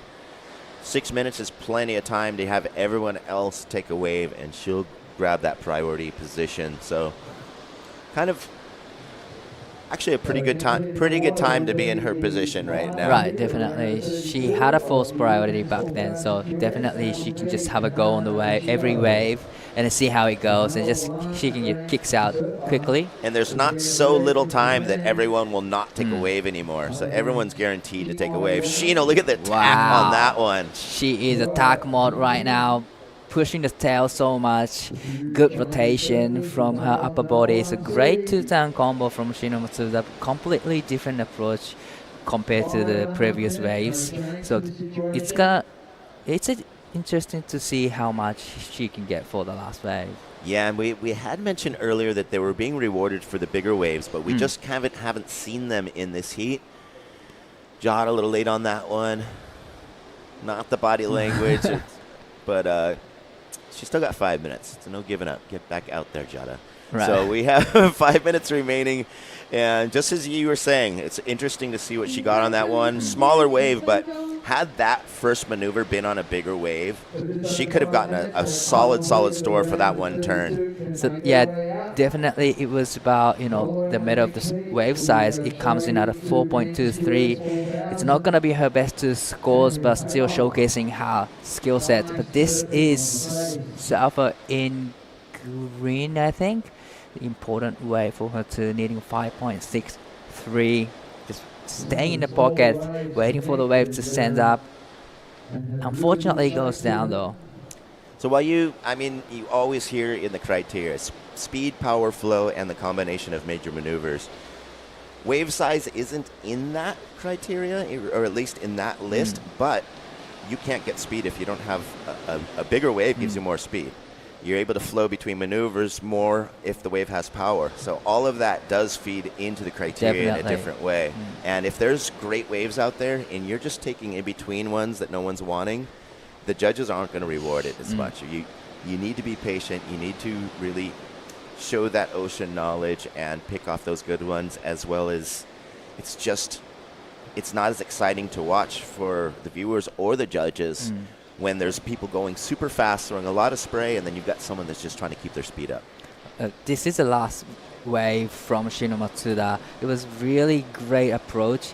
She just pushes the tail, rotate her surfboard all the way to the white water. So that one comes in at 4.23 like I mentioned before. So it's not going to her best to score, but still great surfing. So this was the last wave from green. We had a drone shot, but this is a beach angle. Yeah, just what we were saying earlier, she's been getting more confident. She's been finding her feet. Oh, well, just when I said that, she finds a weird section at the end. But up until that little end section, she looked much better than she did on her previous waves. And wave for wave, she's just been building on her score line. She's needing a 5.5, and there's not a lot of time. So we'll see what she gets for that last one. But it's still enough time to get back out there, get into position. And we'll see if she reduces that requirement by improving her scoreline as well. Well, surfing wide up and riding on one of the bomb out the back. Nice second turn. Just love how she just stay in the pocket, just waiting for the wave to send up, and she did the multiple turns, vertical stuff. Unfortunately, it goes down on the last wave, and this is Shino Matsuda up and riding. Great wall ahead of her. Nice rushing turn, throwing buckets of spray, and love the big cutback from Shino, but unfortunately goes down. Everyone's missing that last turn. They just need to just stop. You're finished. Just get out of there. 2 minutes, and we'll see another score come in. But yeah, it seems like Shino's not been fighting for the better waves, and she's been keeping really busy. She doesn't need to since she's in the lead, but there's still semi-obtainable scores by all of the other surfers should one of those good set waves come in the next 2 minutes. Minute and a half. Right. And she's just making sure she keeps everyone down and trying to keep distancing herself. All right, 90 seconds left on the clock. We have Jada up and riding. She did the angry. That's the angry double fist pump. Come on, Jada. Here we go. This is where the wave keeps growing. Come on. We've got all right, she nice got the solid big section there. Solid finish. So she's going to say she's finished for the heat, but definitely the last time was solid. There's still 1 minute. As her coach, I'm saying, Jada, get back out there. Get back out there right now. All right, so Shino, we're still wondering what that last one is. I've been loving her surfing. A little bit of foam on the face of that one, but she's just slicing through it. And White also improves her scoreline 3.93, so she put a little more distance between blue and green, keeping them out of the advancing position. Right, this is a replay of last of Shino. Yeah, so she was really having to be patient, but this is where she starts to pick up the rhythm. Look at that turn, beautiful. Puts it on rail, beautiful. Well, she over-torqued it right there in that section where the wave just disappeared. But I don't predict, I love that turn, but I don't predict it to touch her other scores. Right, so still waiting for the last of Shino Matsuda, but we're down to 5 seconds. To 5 seconds what happened? Already. Where did that heat go? That was 30 insane. minutes heat, now it's the end of the heat. Round of 32, women's heat 7 is officially finished. We're still waiting for the last of Shino Matsuda, and it does look like a good score, but 4.40, so it's not going to her best to score. So it's Shino Matsuda and Wen Yao moving into the next round. We're going to go to the quick break. We're going to be coming back with the last heat of the women's round of 32.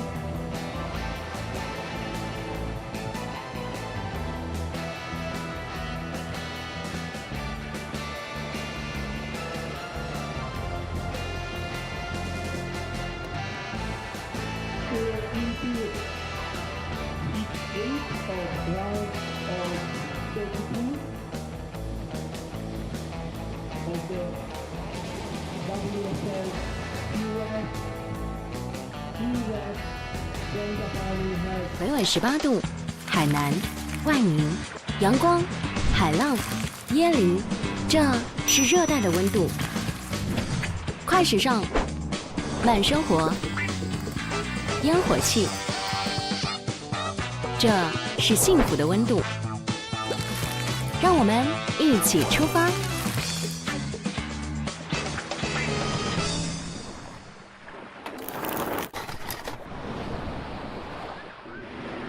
最特别的海，陪伴着最长情的人。这里是搏浪高手渴望驯服的圣地，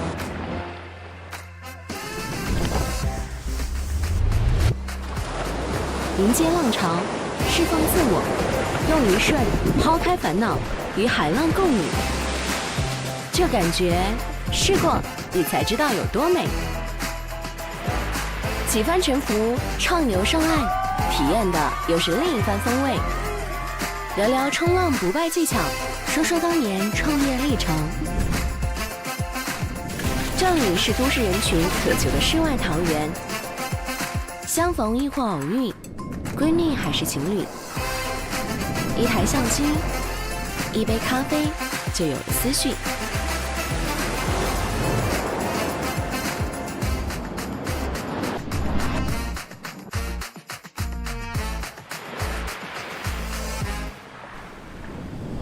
昼夜转换间，人来人往，各有精彩。正如那不断律动的日月波涛，孕育着无限的可能和畅想，带给这座城市勃勃生机。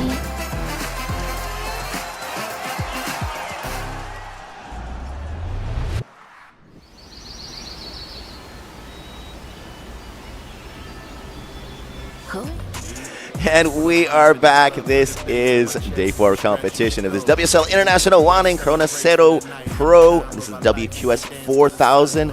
And we are having an amazing morning. This is Ben Wei, joined by True Starling in the booth. Out in the water, we have Wang Jingwei in blue from China, Kana Nakashio from Japan, and also from China in white, Jinting Guo.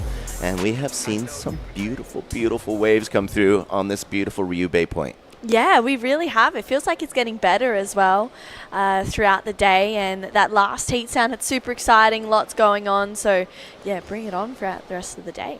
Yeah, and the sun is breaking out. It started cold this morning, which we were told from the locals that if it's cold, that's a good sign because that's what brings in the surf.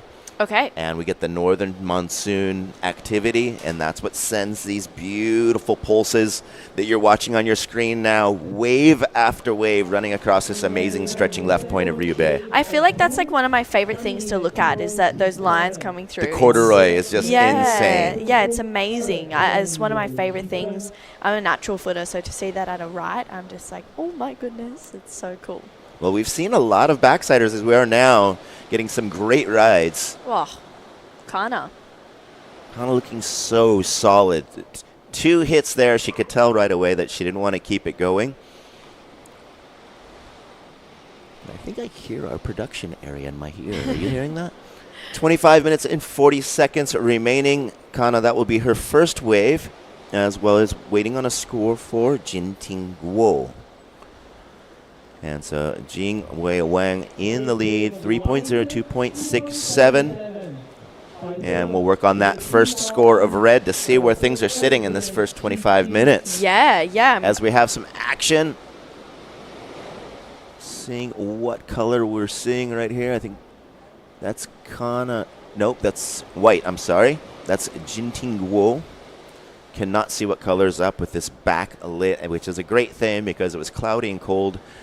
Little hit there, and it's started to kind of shuffle off the reef where it was hitting in the morning with those really powerful steep walls.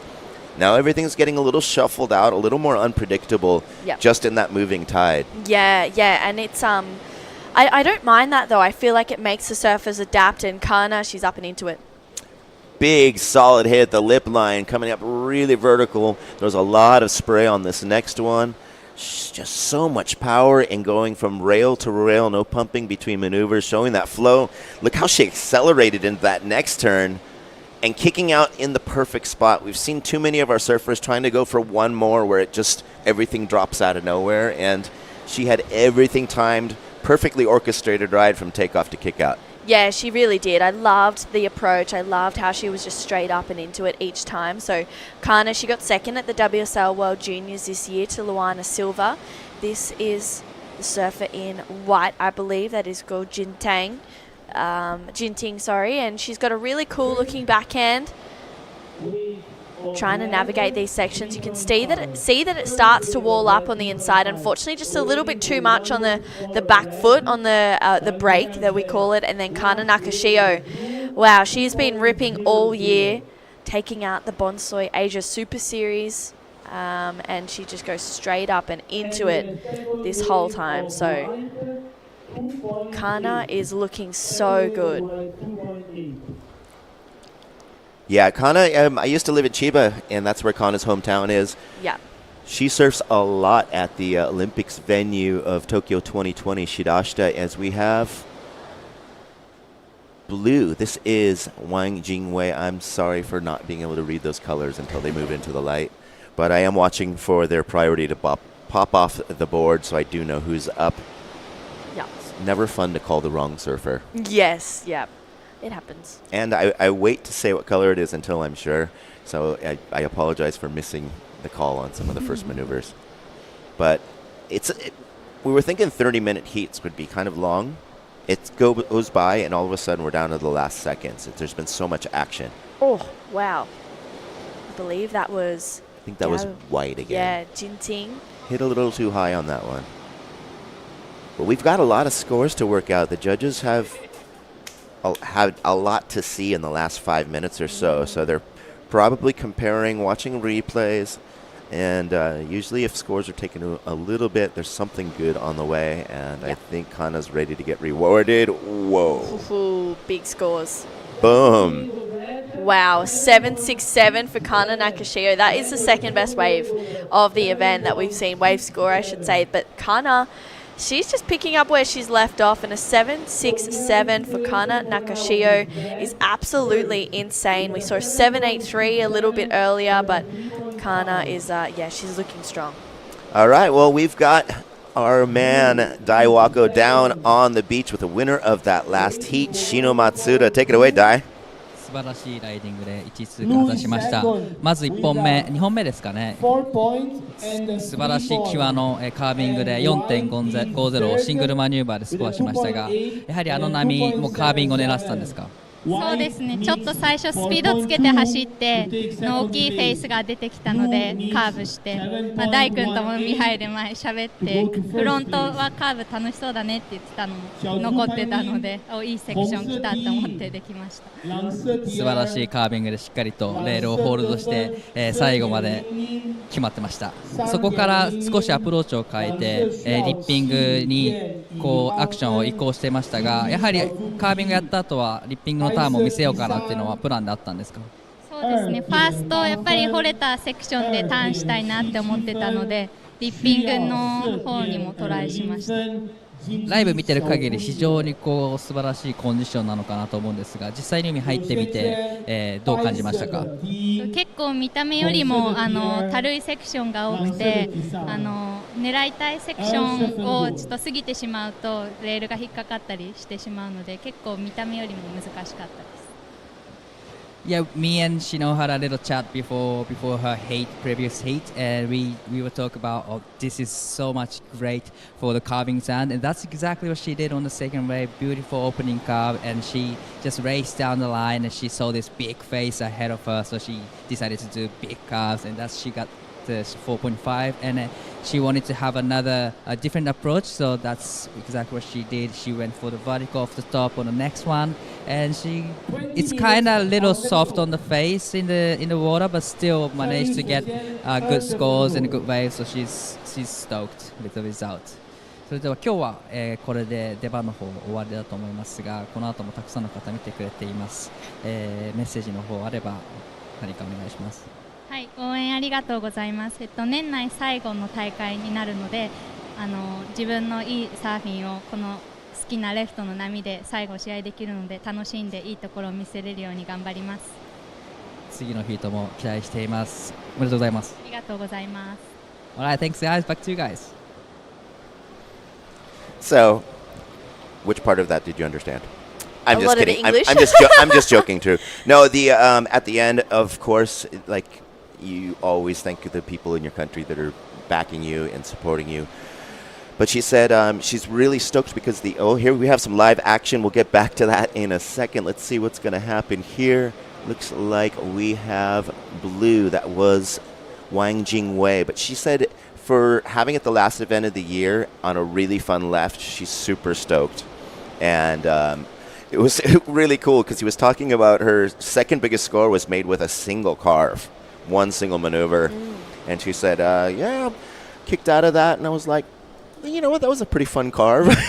So he's just out there just enjoying being a goofy footer on a beautiful left point. Yeah, wow. And let's take a look at these replays. We'll come back to it. Kana Nakashio is just looking so strong right now. She's really picking up where she left off. Oh, that was a big turn there for Kana. Her backhand is definitely one of my favorites to watch on the Asian tour at the moment. She's just unleashing right now. Kana Nakashio is just, she's looking really strong. And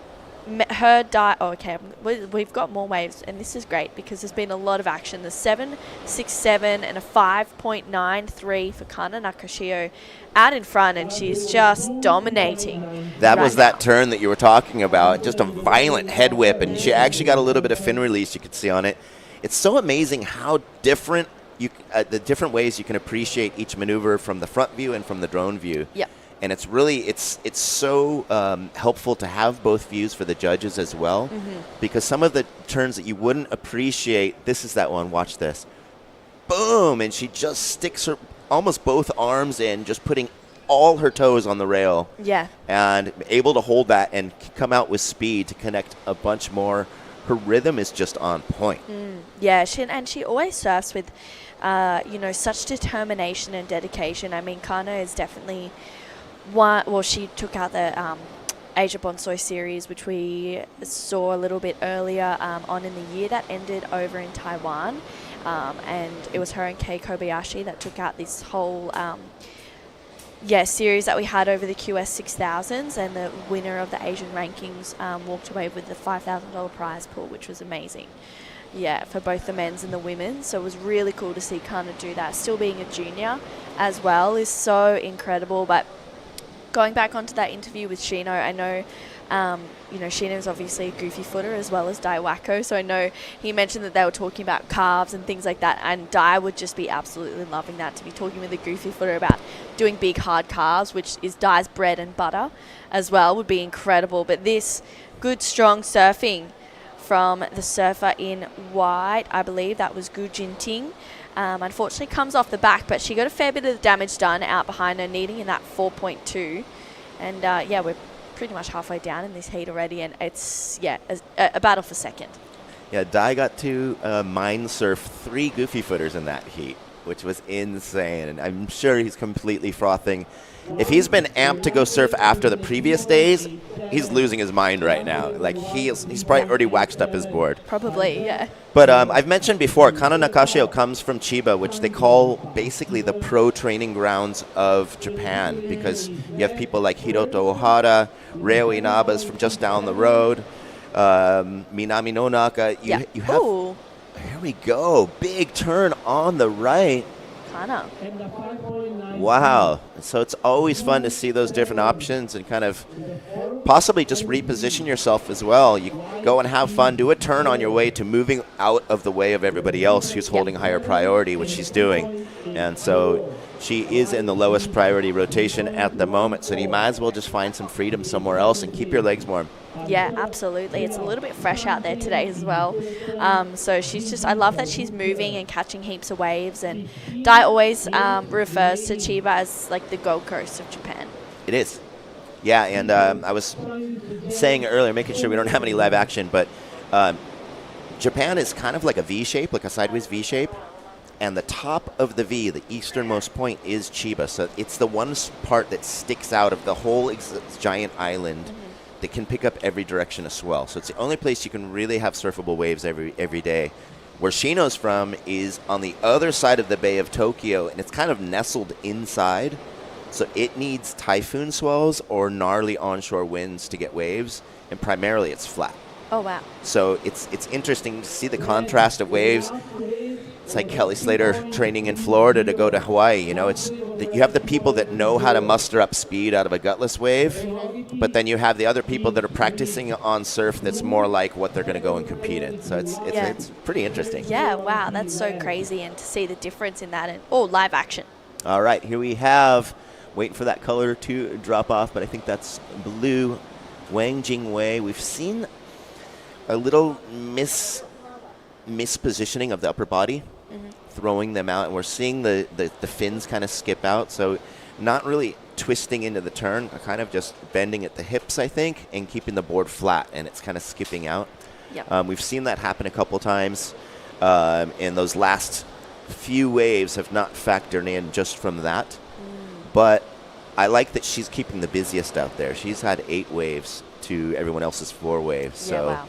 I mean, there's rideable waves out there. I think it's just possibly the experience from the other competitors of just knowing you need to just sit and wait for something good. And it also, I mean, it's a long point wave, and every wave that you take that doesn't work out costs you energy in paddling. Yeah. And so while you're keeping your legs warm, you're also draining a little bit of your battery and just taking a bunch of waves and using it where you don't need to use the energy. And I think as well, you know, the conditions have changed so much since a little bit earlier. Earlier we saw it was really slow, and now it's being a little bit more consistent. We've got heaps of waves right now. All right, here we have White up and riding. Jinting Guo, nice hit on that one. I like how she loads up on the bottom. Little hit off the top there. Floats up over this one. That helps get her in front of this section to get into this little pocket. Little bobble on the feet there, but she's navigating herself well over these little bumps and foam through the inside for a kick out. And yeah, not a bad ride. She had a 3.87, 2.80 previously. We will see how that will affect her scoreline, but 12 minutes.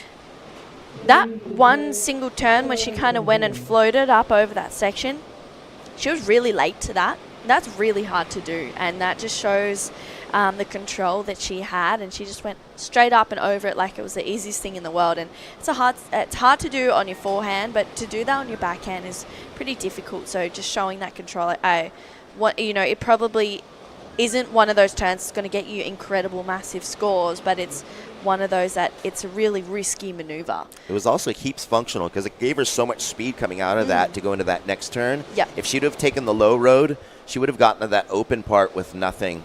And so the fact that she's coming down from the higher part of the wave drove her into that next turn and made that connection possible. Yeah, absolutely. But particularly with just how risky it is on a section like that, it's so tough, and like it's definitely it worked out, but it's one of those turns that you can fall off pretty easily because you can get bucked off by the whitewash and things like that. So I just wanted to highlight that. That's a tricky thing to do on a section like that, and she just did it super easy. We've seen a number of riders on their backside go up too late and pierce the nose, and so the timing as well and the positioning to climb over that, I'm completely with you. So 10 minutes. This just blew by. I'm having way too much fun, and they're having way too much fun just having back-to-back perfect waves with 3 people out in the water. And it's looks like a whole new day outside. It was windy, a little cold in the morning, really cloudy. Yeah. But we've gotten the benefit of that weather, which is the pulse of the waves, and now we're getting Hainan back to its regular Chinese Hawaii conditions outside. Yeah, it's a top of... You're going to have to take off your sweatshirt. No, it's a top of 21 degrees. That's probably the coldest I felt for a little while. I've been chasing summer all year. It's true.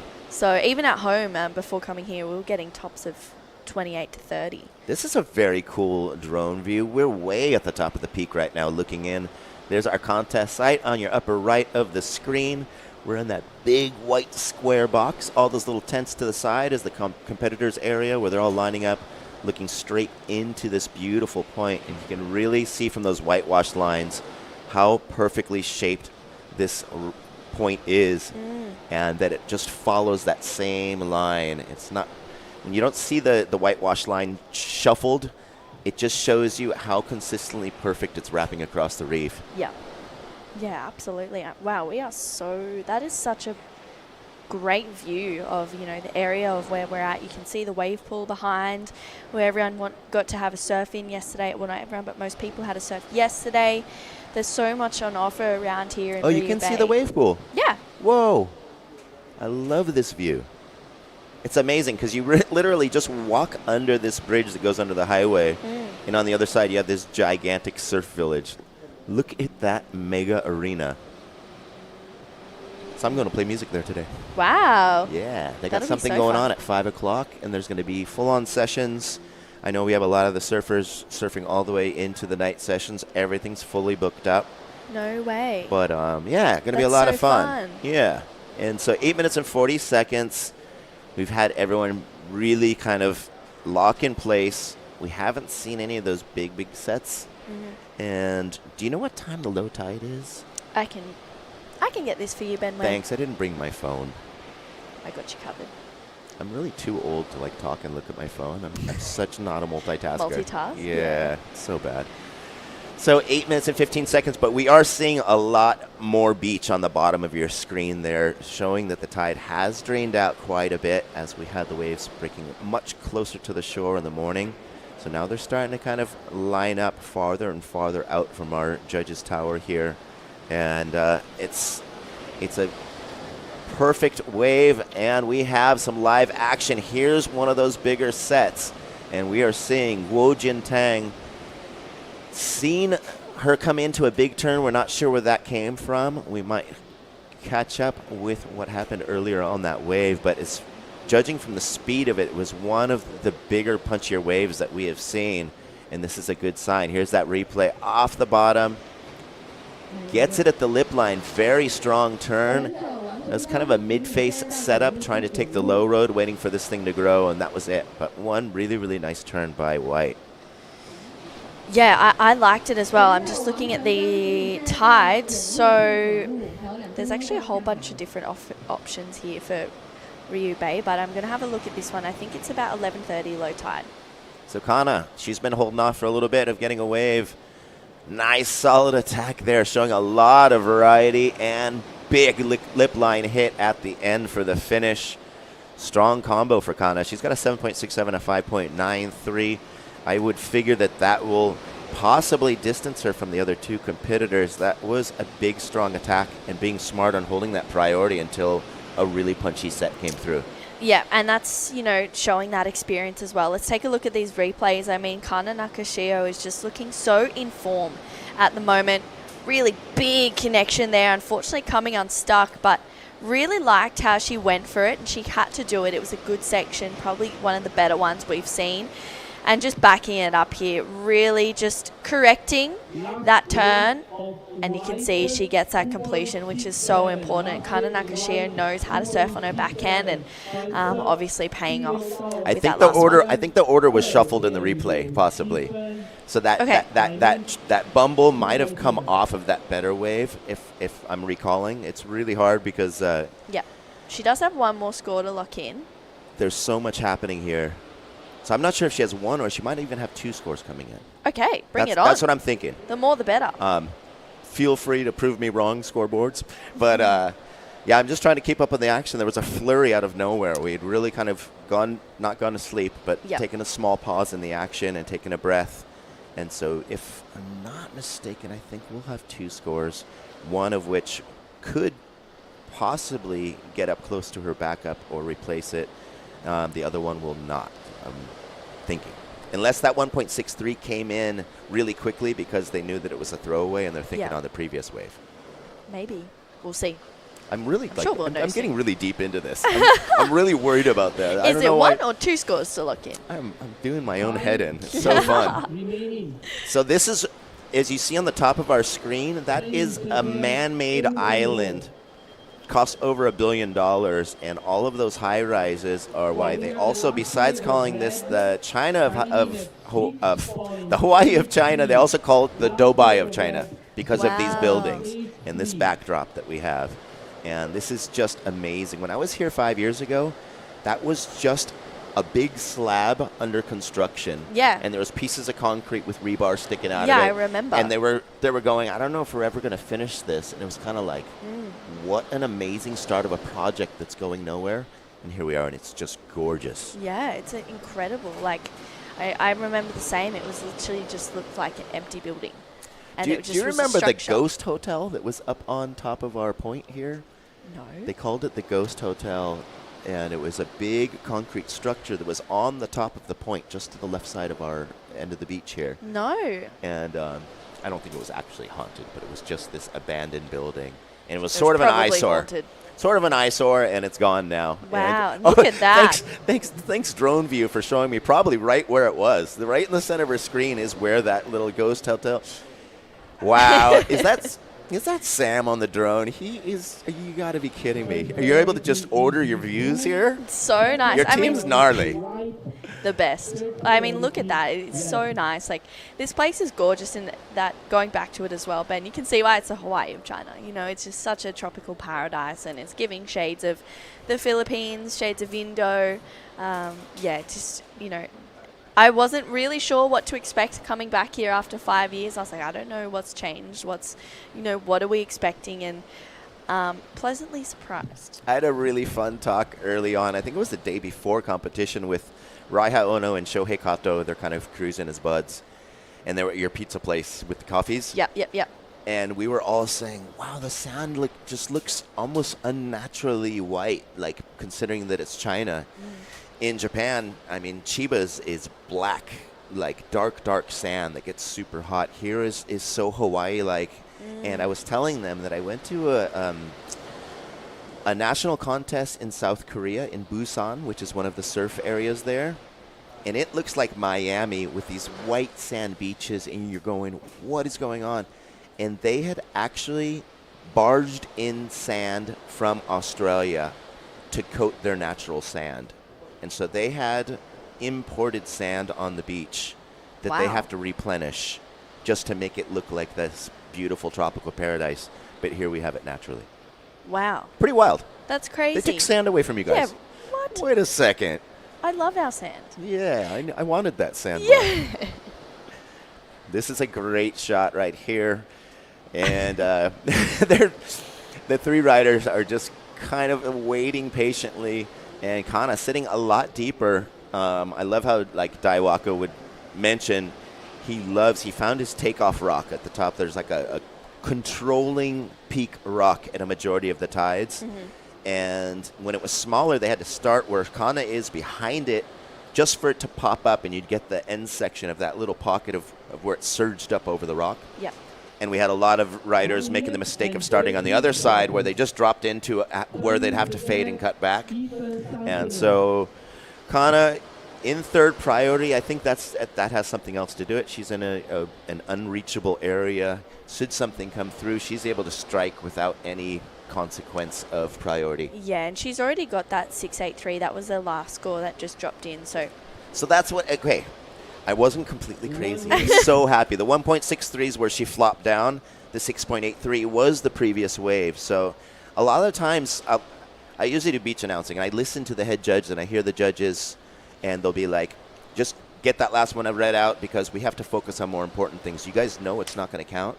You could tell that it was a flop, and it has nothing to do with the other scores.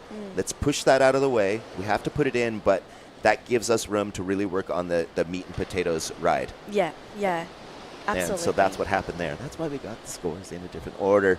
And here we have blue, Jingwei Wang. She was sitting in the center of them. I love how the Team China is really big on their heat management. They always seem, even if it's not a great ride, they seem to make sure that they get a ride before the buzzer and just give them as much opportunity as they can. Yeah.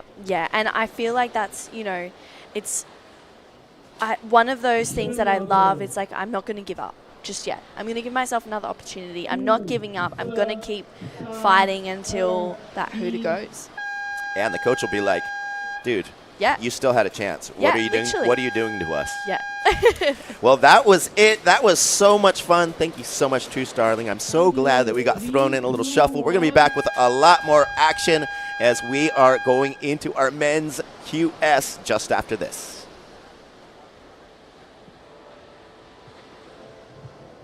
营运，每座城市都会给出不同的解答。在万宁，他的答案是这样的：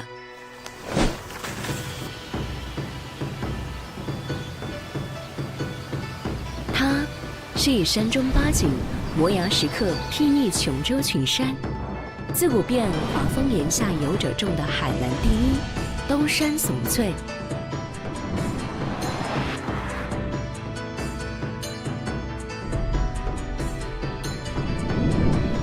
它是繁华都市间侠行天下的武林风尚。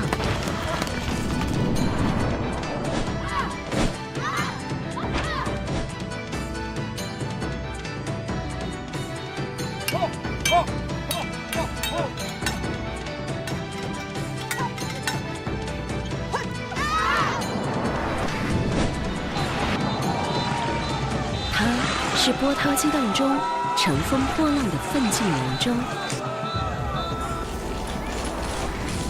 他是市井记忆里生生不息的香火传承。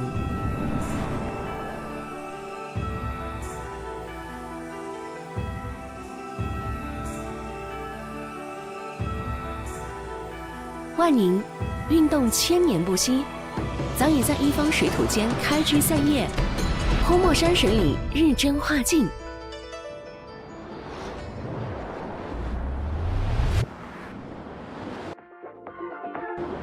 我想让自己更快乐，或许你只需要开始一次跃起的旅行。国际大牌云集，免税打折，充分满足小小欲望。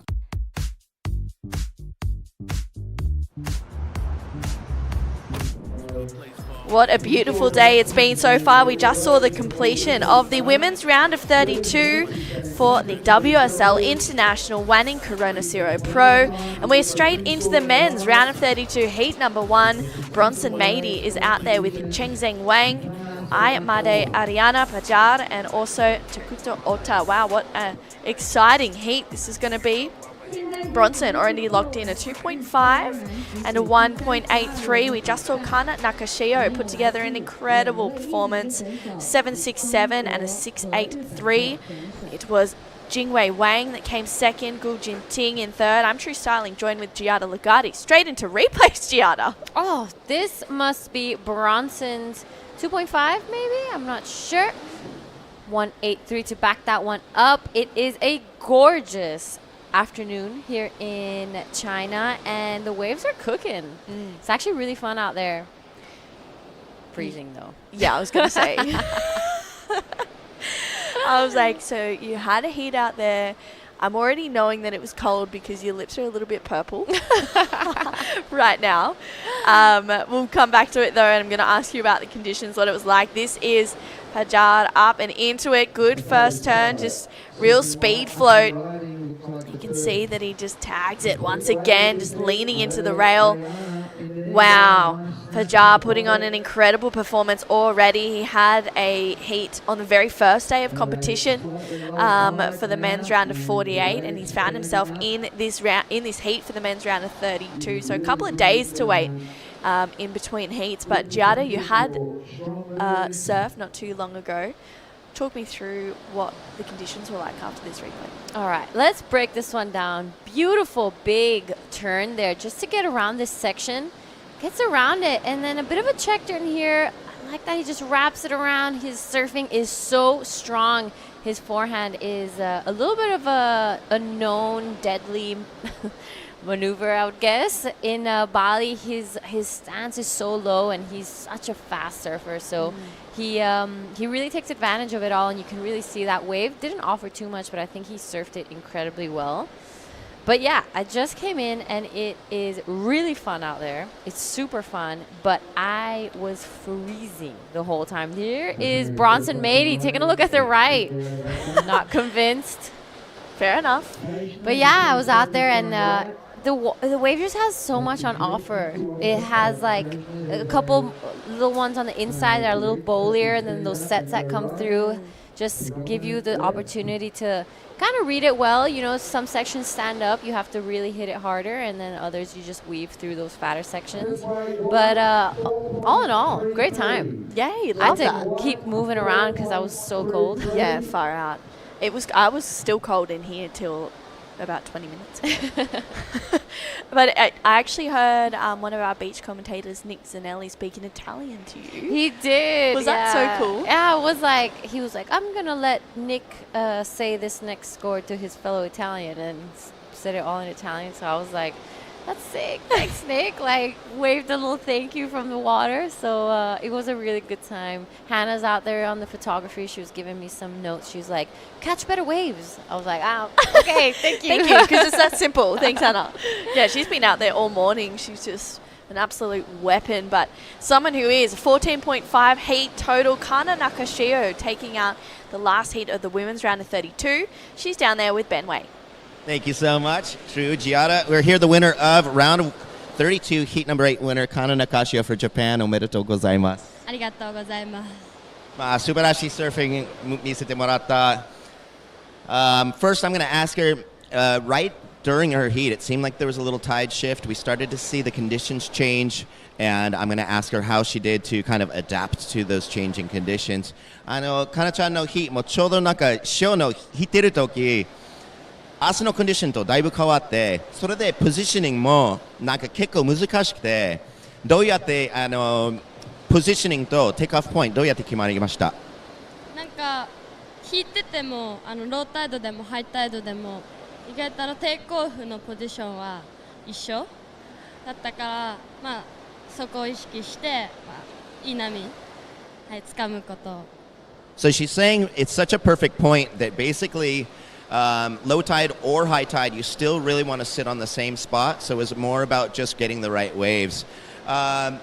もう日本今もすごい寒くて、結構このツアーと動いてる、はい、暑いところでやってるけど、もし日本でトレーニングだったら、もうフォースーツからこの暖かい水、動きがすごくしやすくない？もうめっちゃしやすいし、やっぱ冬日本寒いのでフルスーツだからもう海入りたくないってなるけど、もうこっち中国はもう波もいいし、水もあったかくて最高です。So coming from Japan, where everyone's in formal full suits, I was asking her if it's a lot easier to move. She said it's tons easier to move, really fun wave, and she's super stoked to be here. まあ最後日本の応援してる方いっぱい見てる。それでもスポンサーのブックオフといっぱいかのちゃんの写真。辻野のブックオフもいっぱい見てるよ。よく行きます。まあ皆さんにも応援メッセージお願いします。いつも応援ありがとうございます。やっと試合が始まって、自分のヒートが始まって、すごい早く試合したいなって気持ちでずっと過ごしてたので、いい波で試合ができてすごい楽しいです。次のラウンドは多分明日以降になるんですけど、まあ自分のサーフィンして優勝を目指して頑張るので応援よろしくお願いします。じゃあハイナンバケーション楽しんで。楽しみます。Back to you. Thank you so much, Ben Wei and Kana Nakashio. Kana, wow, I honestly could not believe how incredible she was surfing in that last heat. It was so incredible. Like, she just was on fire. Kana, when she's locked in, she's pretty unstoppable. She's like one of those surfers, and these conditions seem pretty great. I was talking to Dai and Ben, and both of them mentioned that these are the types of waves they get in Japan a lot, you know. So this is the type of comfort zone that they might be in, especially the Japanese side of the field. But a couple scores. Every surfer in the seat has caught some waves. Sorry, when we were on that interview. So just waiting for those to lock in before we give the update. And Bronson Matey, 2.5 and a 2.5. He will be wanting to upgrade that pretty soon. He's out with priority. He's keeping busy. He's caught 5 waves already, so he's catching a lot of them. Cheng Zheng Wang waiting for his first score to come in. Takuto Ota as well. Here we go, a bit of replays here. We're going to stick with Bronson Matey.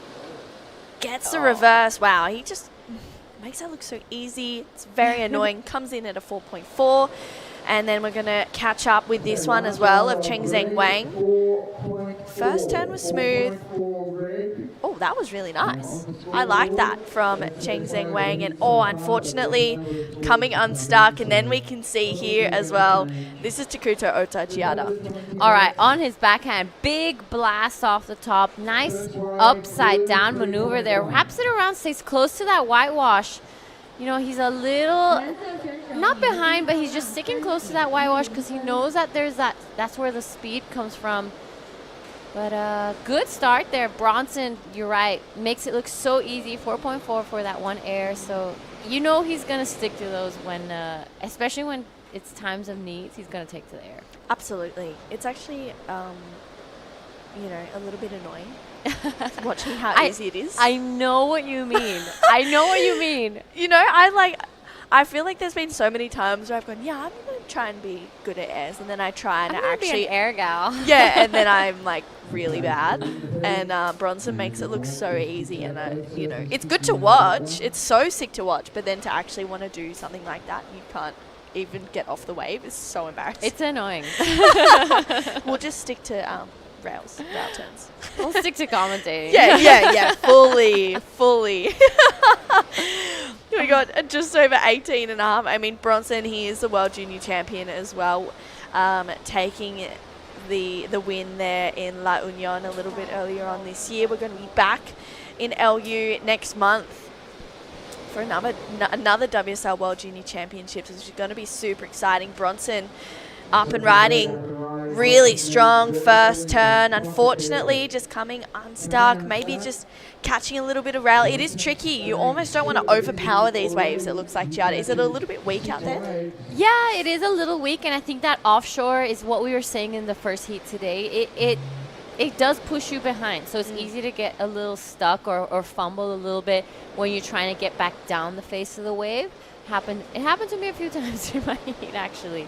So you just have to time it a little behind, or anticipate the turn a little bit. Yeah. And do it under the lip, not so much on it, so you don't get like stuck and lose that section, because it's easy to mistime it.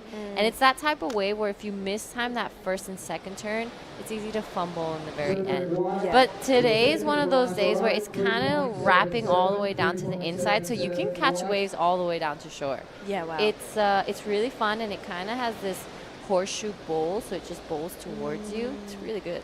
Oh, I love surfing waves like that. Yeah. Here we go to Kuto Ota, up and over that first section. That board is looking really smooth and responsive under his feet.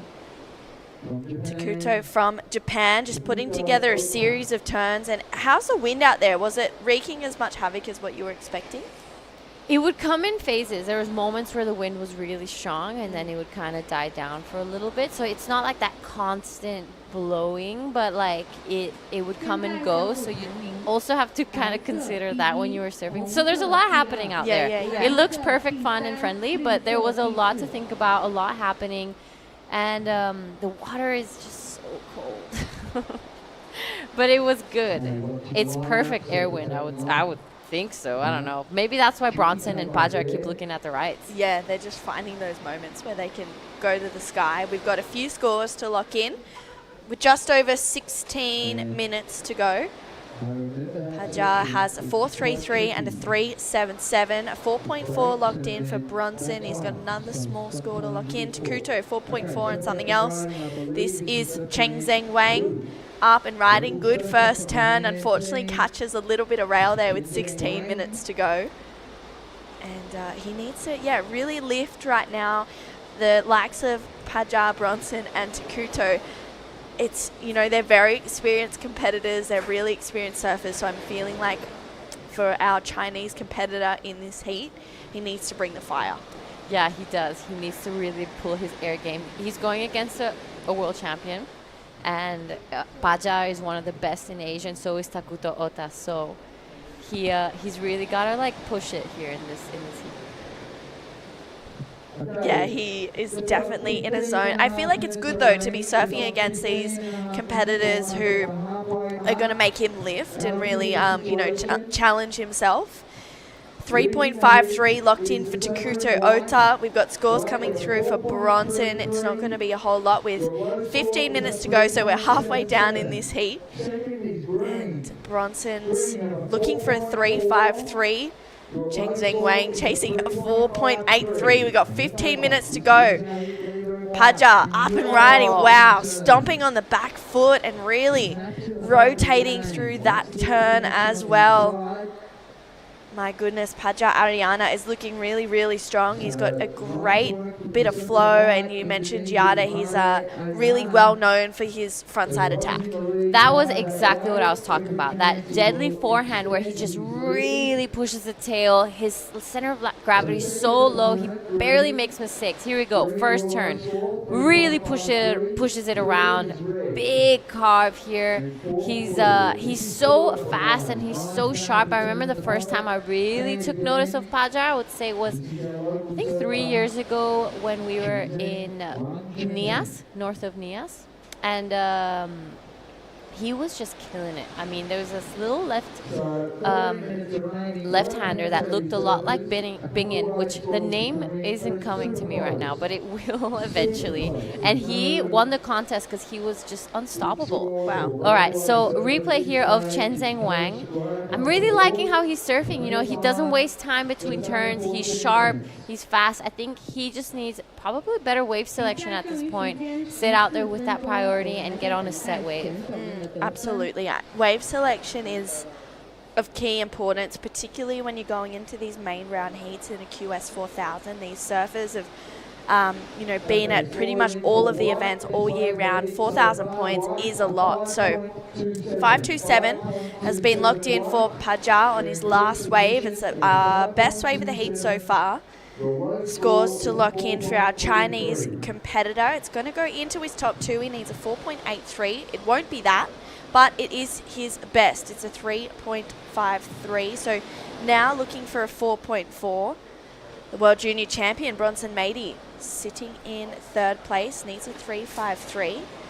And it looks like you've had an epiphany. Did you remember the left? Yeah, Afulu. It just struck me. I was like, yes, of course. Looks like you had an epiphany. Yeah, I could see that it landed. This is live action Bronson Mady surfing so well on his backhand. Wow, he throws so much spray on those turns. That's a little bit better. Timing it well here for Bronson. Taking this one all the way through to the inside. He's got such a concise approach to surfing, and his precision on that wave was on point. Oh, I love that wave from Bronson. That was a little bit more what we were probably hoping for in a heat so early on. And he doesn't have to go to the air. You know, he has the type of rail game that he can really rely on. And this is what we're talking about. On his backhand, nice first turn. There, really jabs that second one. Wraps it around, giving that variety, switching it up, keeping it sharp. He took this all the way. He didn't miss a single section. He didn't do any of those big bottom turns because I think the wave was just offering enough power to maintain that speed. Then Paja took to the air. Unfortunately, falls off. That would have been pretty sick to land. That was crazy. Yeah. Almost a flyaway, but he almost had it too. That was really touch and go for Paja. Definitely, that was a lot of height as well for that air. So just over 11 minutes, and Bronson Mady has a pretty decent score to lock in. 3.53 is what he needs. So feeling like it will be the score, but it's just by how much. Takuto Ota has that first priority, and this is where we're going to start to see the back and forths between the leaderboard really start to rise. And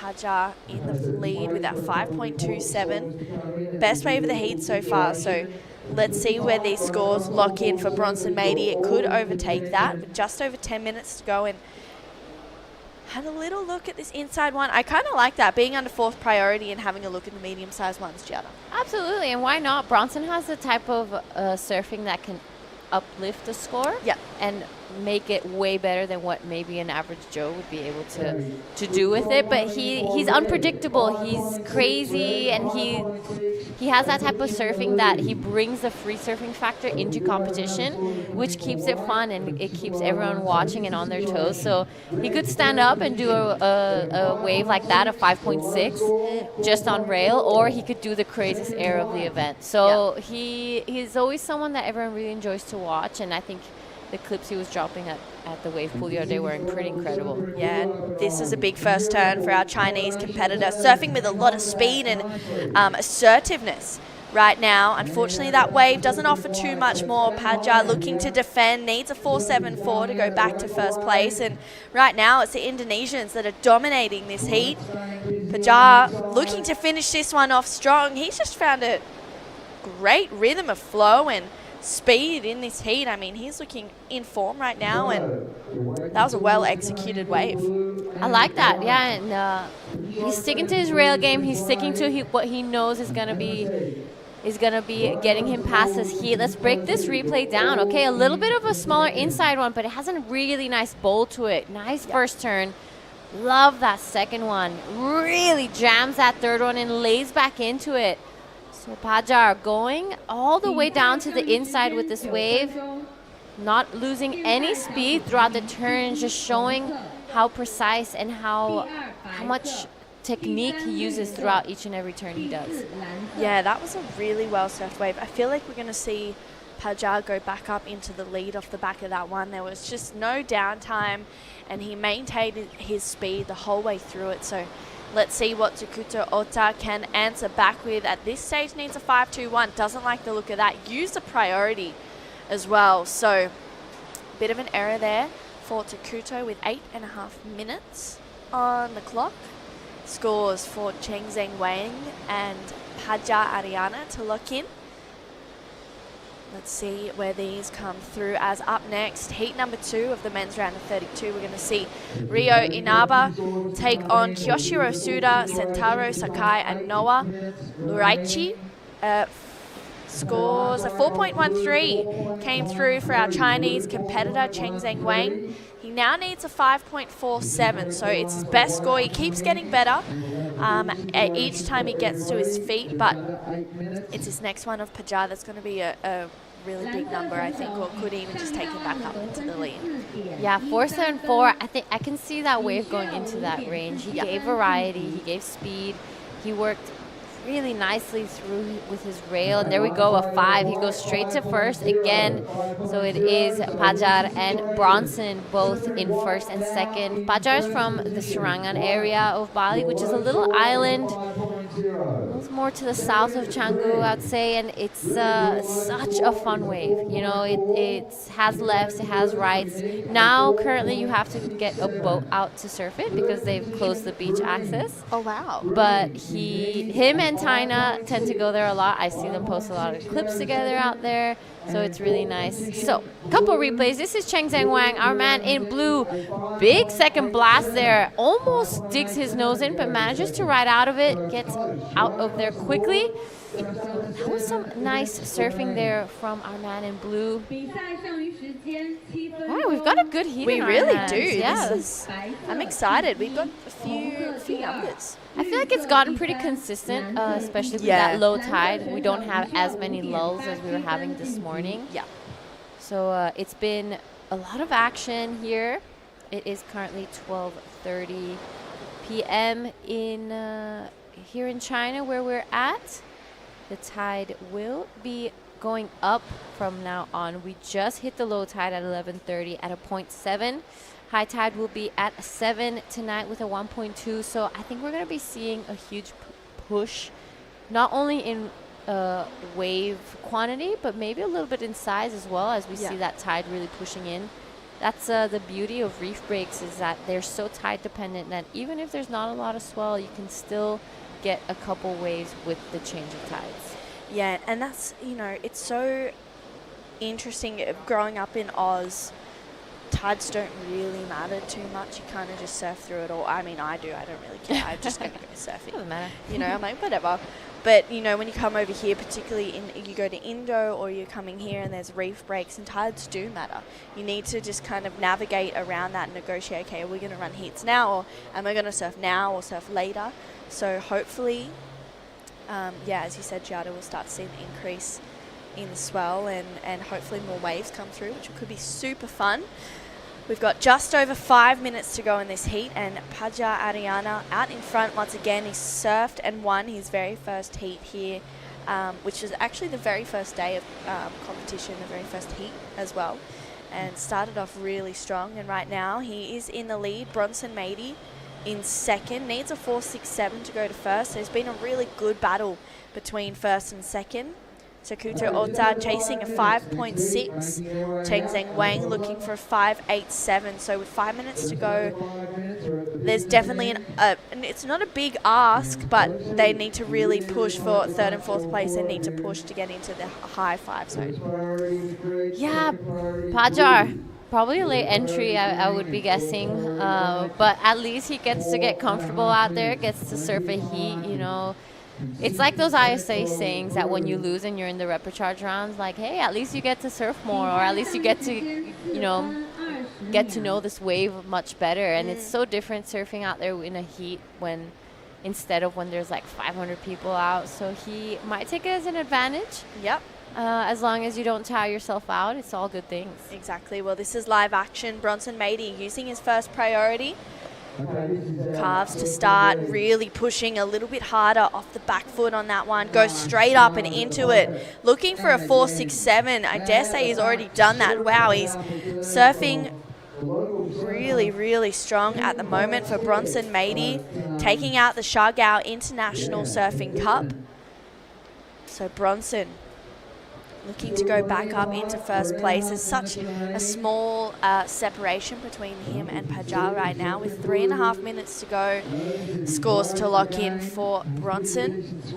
This is going to be the last QS 4000 of the 2025 calendar year, but we are going to see 2 more events for the QS series. We'll have a QS 4000 in Burley coming up next year in, I think, February, which is going to be super exciting. So I think a bunch of the competitors will be hoping to move over there as well. Bronson still has the score to lock in, 4.67. It's looking like it's going to lock in as potentially the best wave. It is a 6.0 for Bronson Mady. Goes straight up into the lead, has a 5.6 as well. So Pajar now looking for a 6.33 to go to first. Takuto Ota chasing a 5.87. And Cheng Zheng Wang looking for a 6.14 with 2.5 minutes to go. Giada. Yeah, wow, that 6 was really nice from Bronson, just not giving up. He wants that win. He will not be happy with that second spot. Currently 3rd in the Asian ranking, so he's in a great position. He's just behind Dylan Wilcoxon and Kei Kobayashi. So he will want to requalify for the Challenger Series next year, which he looks like he's well on the way. Bronson is definitely looking for a CT qualification eventually, like most of them. So I'm hoping that it all comes together for him. And it was really cool to see Bronson competing in the CT event in Abu Dhabi a little bit earlier on in the year as well. It was exciting to see, you know, what he could bring to the table. We know how good he is in the air and how just mind-blowing he can really get, particularly when he's off the wave. So it was cool to see that happen with Bronson. With just under 2 minutes to go, let's see what he can do. Maybe he'll feel a little bit freer and find another one of those air section rides. I feel like since his World Junior win, he's had a different type of confidence coming into competition. You know, he's looking really comfortable in his own skin. He's looking really, just comfortable, and I like that. He's has the confidence that he can win because he can, and he shows it. He did it in Philippines recently, and he has this great team and family backing him up. So I'm happy, and I really do hope the best for him next year on the challenge. Yeah.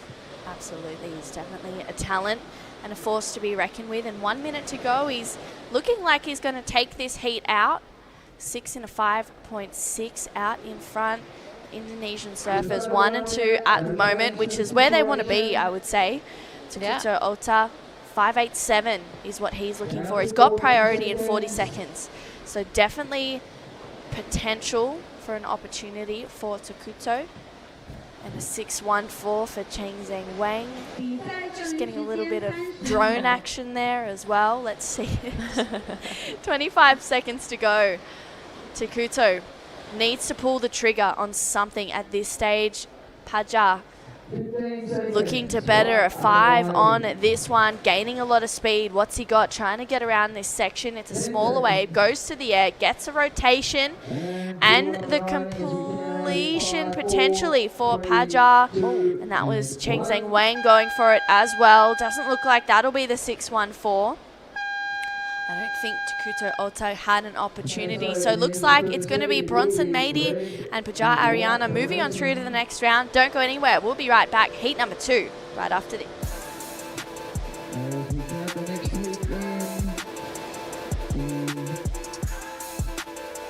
Three, 东南亚美食，热带风味，大快朵颐。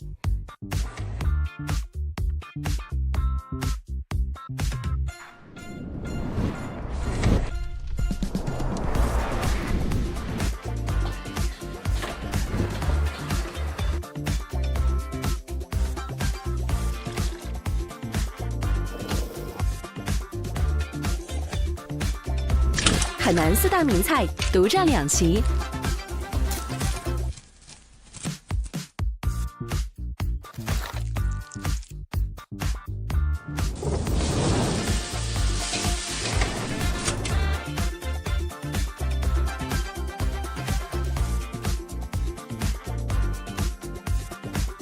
从释放到重建，治愈系的曲线兜兜转转，月季的最终落脚点在哪里？来万宁吧！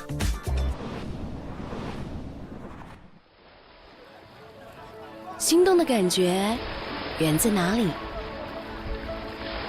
有人说，心动是逐梦时自我实现的充分满足，收获时瞬间迸发的由衷喜悦。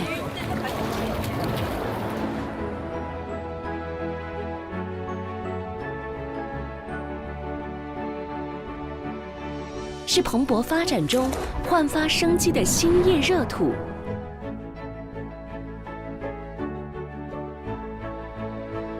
是遇见未来时无限可期的前景之城。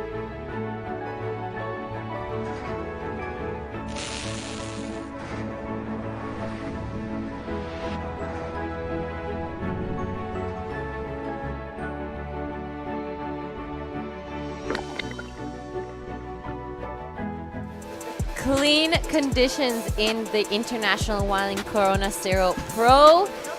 Light winds and offshore. It is a gorgeous afternoon.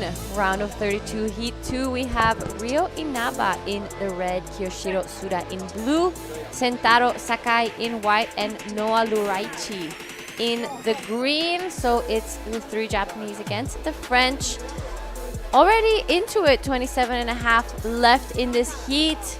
We saw a great showdown between Bronson and Pajar, taking the 1 and 2 over Takuto and Chen Zheng. So I'm Jaro Legati. I'm going to welcome back Dai Wako in the booth. Hey. My coach. Your coach? Hey. Yeah. Did you paddle hard enough in the heat? I didn't. I didn't paddle hard enough. Yeah. It's okay. You had though. fun, yeah? I had a great time. Yeah. You got so many waves in the heat. Yeah, I did. I think Is that because you're so excited, or you were just really cold? I was really cold. I was absolutely freezing out there. So I was like, you know what? If I catch a lot of waves, I'll keep myself warm and I won't be suffering so much out here. But I definitely kept feeling that wind just blow, and I was like, oh my God, I am honestly freezing right now. My lips were chattering. My lips were blue. So yeah, good times. Yeah, good times. I know you had fun, and I had fun just watching your heat and commentating. You had a good run though. I did. Yeah. I had that board I have is really good. It goes good in these types of conditions, and I think it went really well yesterday as well in the wave pool. Yes. So big shout out to the guys at CI Bali for always having my equipment dialed in really nicely. That's I was riding a Happy Everyday Swallowtail, 5'7". It's a little rounder. My usual size is my usual length is 5'8", 5'9", so just a little bit shorter, a little bit wider. All right, live action. This is Sentaro Sakai. Wow. I actually can't tell. It is Sentaro Sakai. Yeah, Sentaro Sakai. Nice looking wave here. It's going to bowl up for him on the inside. Beautiful surfing. Sentaro is on point. He didn't miss time any of those turns. So that's a great start for our man in white. Well, definitely. It was one of the waves that keeps steeping up for him. So this is a replay of last of Sentaro Sakai. Sakai Sentaro 1本目のライディング、素晴らしいライディングになりました。一発二発と綺麗なライディングを重ねていっています。スプレーも上げながらインサイドセクションに入ったところで波がしっかりと立ち上がってきました。ここでも技を繰り広げ、そしてしっかりとフィニッシングターン入れました。素晴らしい。Beautiful surfing from Sentaro Sakai again. Absolutely. That was some nice surfing. And while there's a bit of a break in action and we wait for that score to come through, we're going to throw it down to True. Thank you so much, Giada and Dai. Bronson Mady, that was a really, really cool back-to-back kind of heat between you and Pajar then. Talk me through that. Yeah, there's a lot of waves in that heat. I think I caught like almost close to 15 waves. So yeah, just good to stand up and catch a lot of waves. It's been crowded in the free surf, so I just try to surf by heat and catch a lot of waves. So yeah, that's what I did, and yeah, it's fun. And you've been waiting 4 days to surf your first heat. So what's those 4 days looked like? You know, how's the preparation been coming into this one? Yeah, we've been like just looking around for waves. I know they have a lot of waves here, so we've been driving around. We have Alex from here that's been taking care of us, so he's been showing us everything. And the wave pool is there. It's perfect. So yeah, a lot of preparation just at the wave pool and like other spots as well. So yeah, it's been good.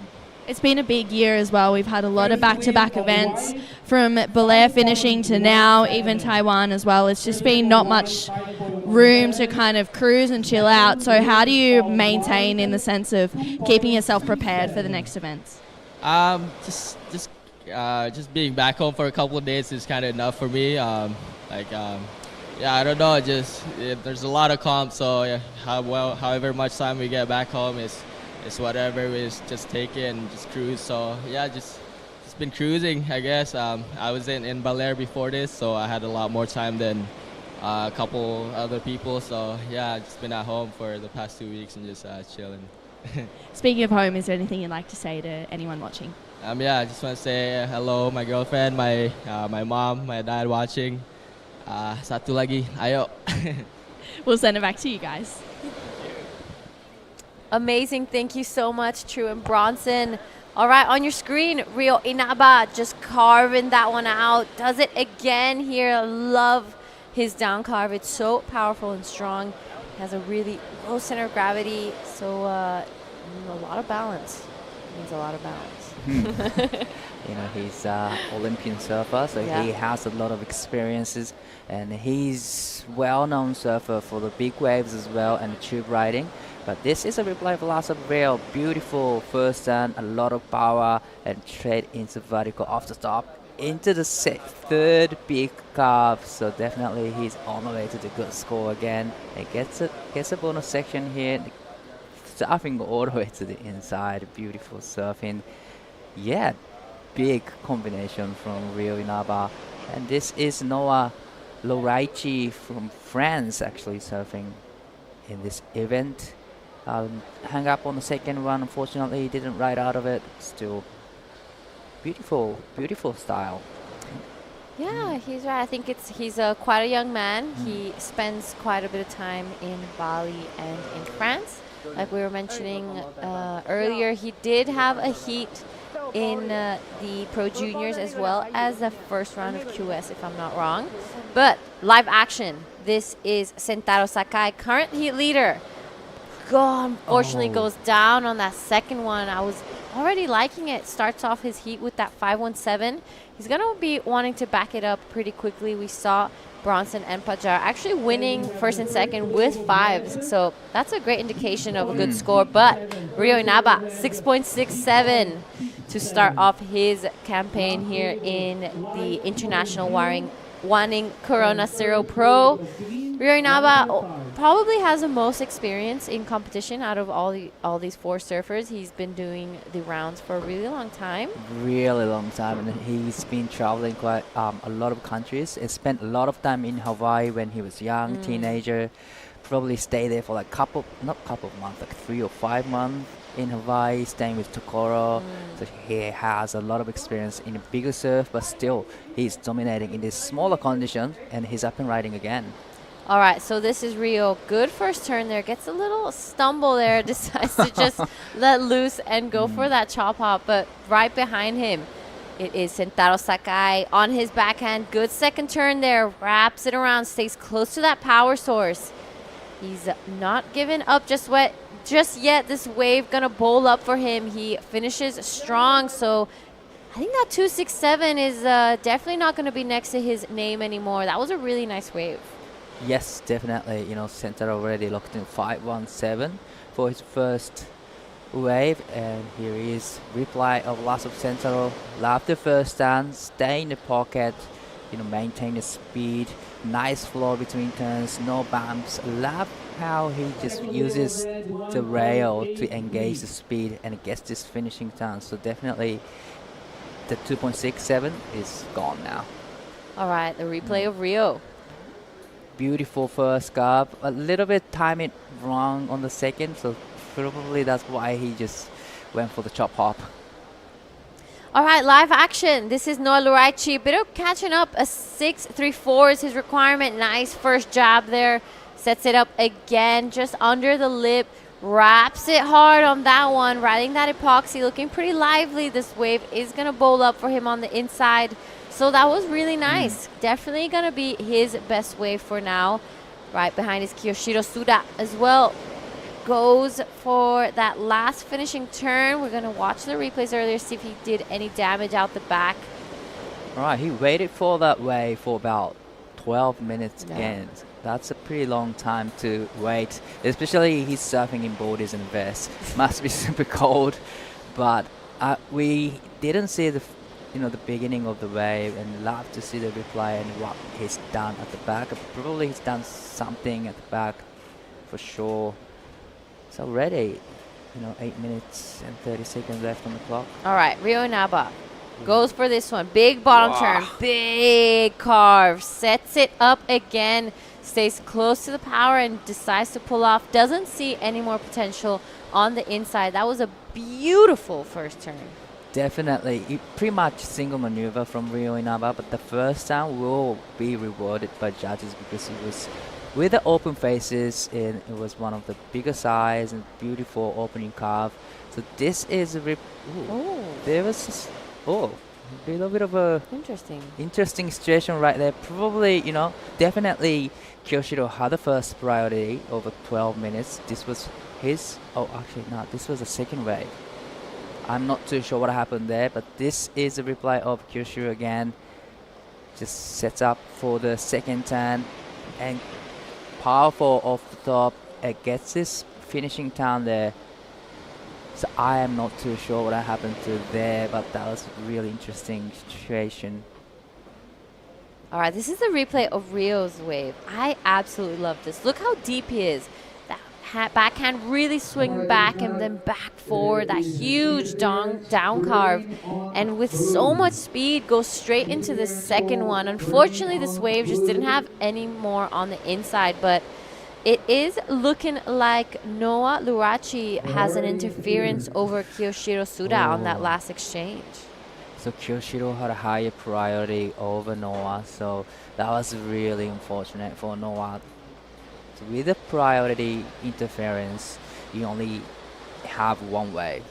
Yeah, so if he wants to win this heat, he's going to have to get anything better than a 9.3. Well, that's a decent, really big That would have score. to be the best score of this entire event. All right, so this is the interference we were talking about.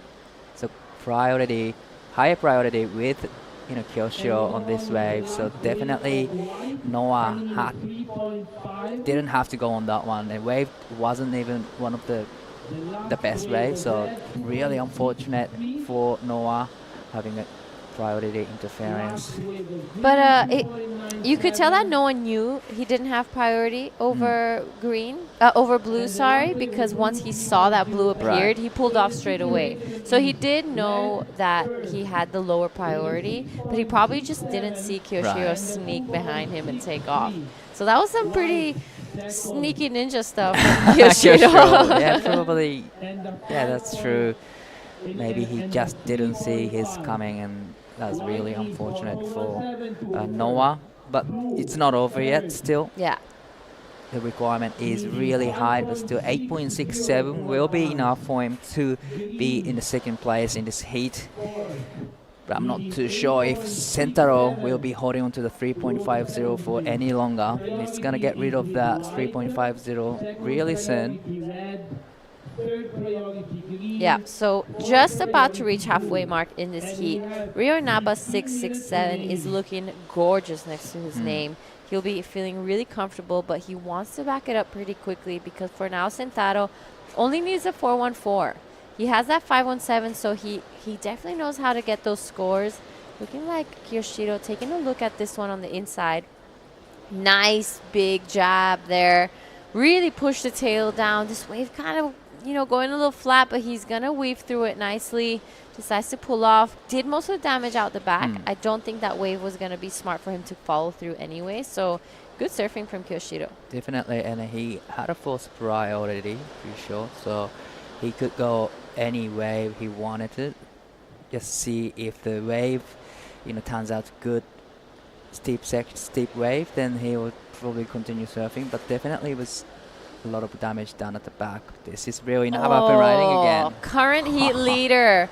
Beautiful surfing. Lots of variety. Keeping it fresh. Keeping it alive.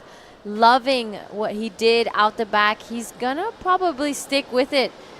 This wave going to give him some more to work with on the inside. But that is some textbook competition surfing right there.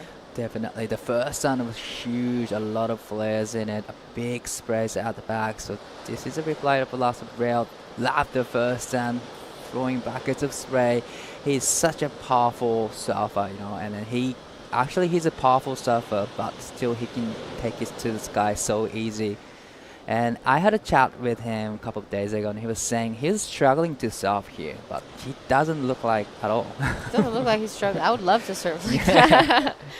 I'd be really happy with a wave like that. But funny, I was just thinking what you were saying earlier about Ryo, that he would spend, living in Japan, competing, and then spending most of the winter in Hawaii. I mean, how well-rounded can you be? He has that talent to be surfing the smaller, more grindy conditions that maybe Japan has, like the beach breaks, and then he spends 4 or 5 months of the year in Hawaii where it's complete opposite, big barrels and heavy waves. So it just makes him such a well-rounded surfer.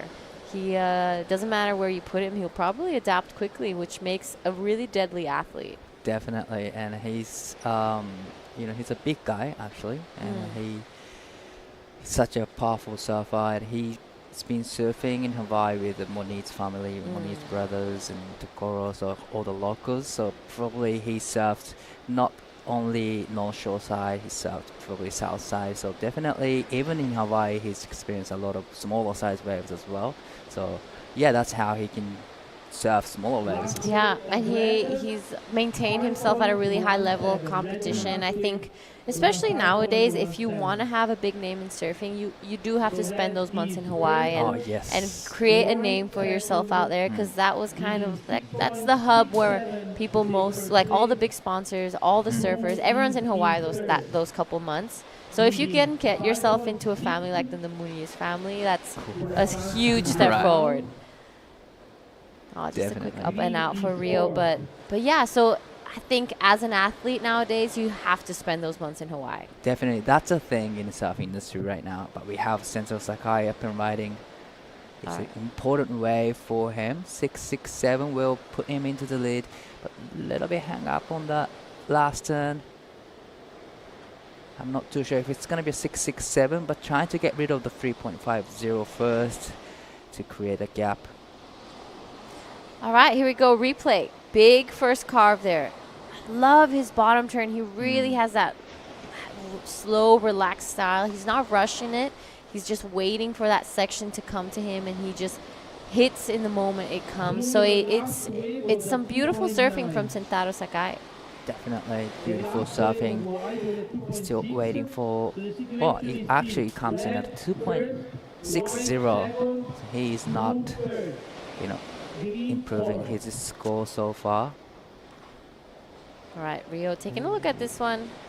But yeah, what we were saying earlier as well about Hawaii, like it doesn't matter what type of surfer you want to be, either it be free surfing, competition surfing, you have to spend those months there. Definitely, it's a thing in surfing industry. Every winter you have to be there and you have to meet one of the best surfers in the world, come together. It's so packed, it's so crowded, hard to get a wave. Sometimes you surf for like 6 hours and then you only get one wave. Or nothing. Or nothing. One just little wave that even has a barrel. That you might have just well stayed at home for.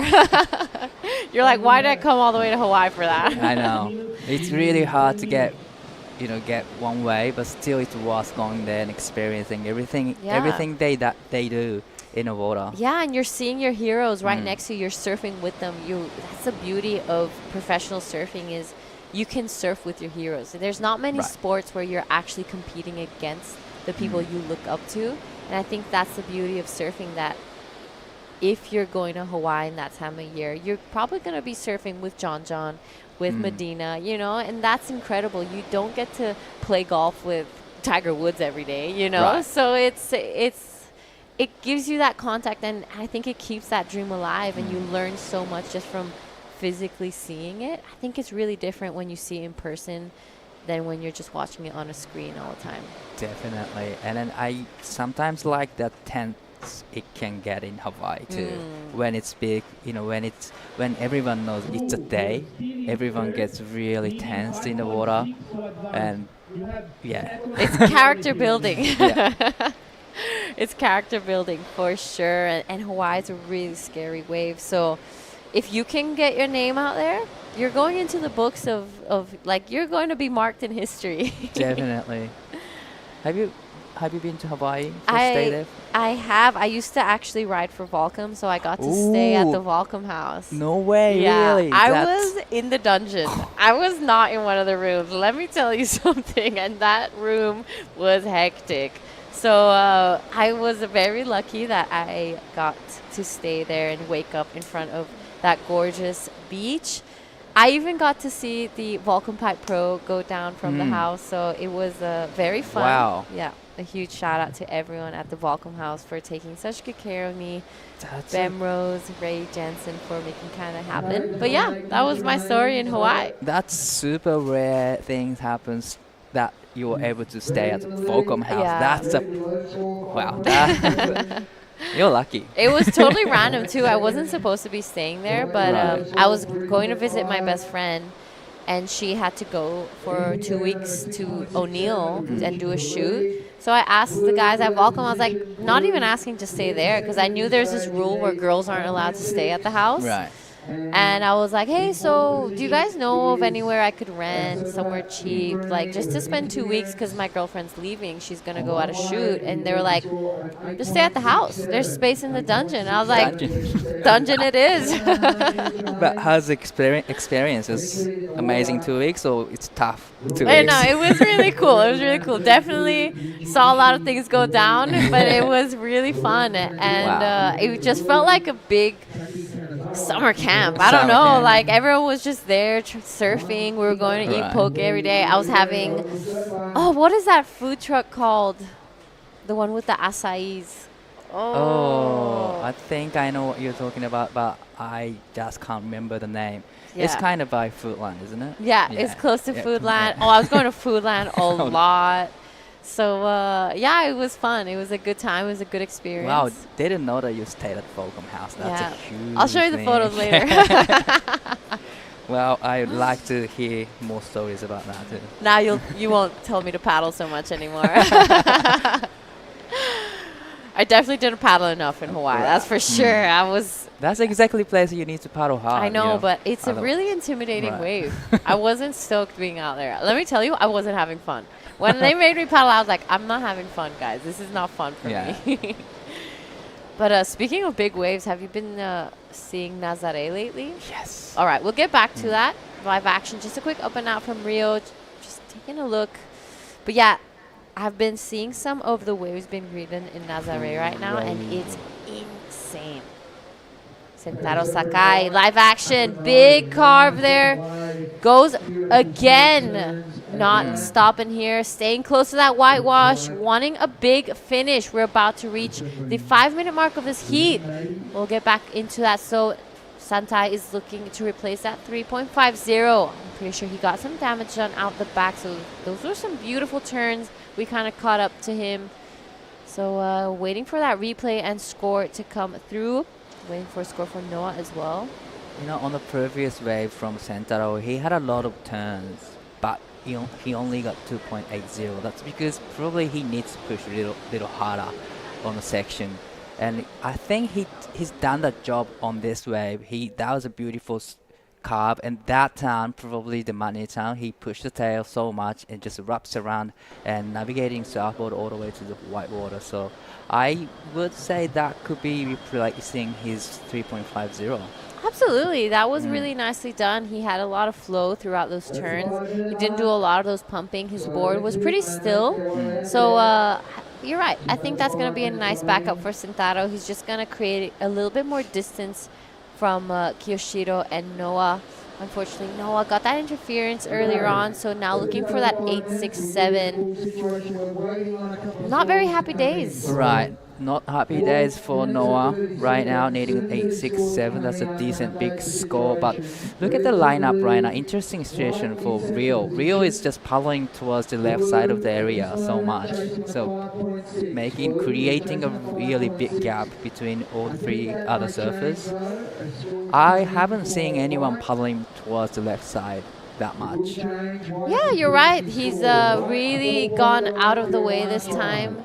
But with that 6.67 and a 5.17, and Sentaro looking for a 6.67 to go into first, I feel like he has that freedom to kind of move around and do whatever he really feels like experiencing. And why not do it in a heat when there isn't anyone out and you can kind of just hunt for a wave and do whatever you want. It gives you more freedom. Maybe he's going to be looking for a right. Right. And probably he's probably trying to look for the section he actually can take it to the sky. Maybe do some airs.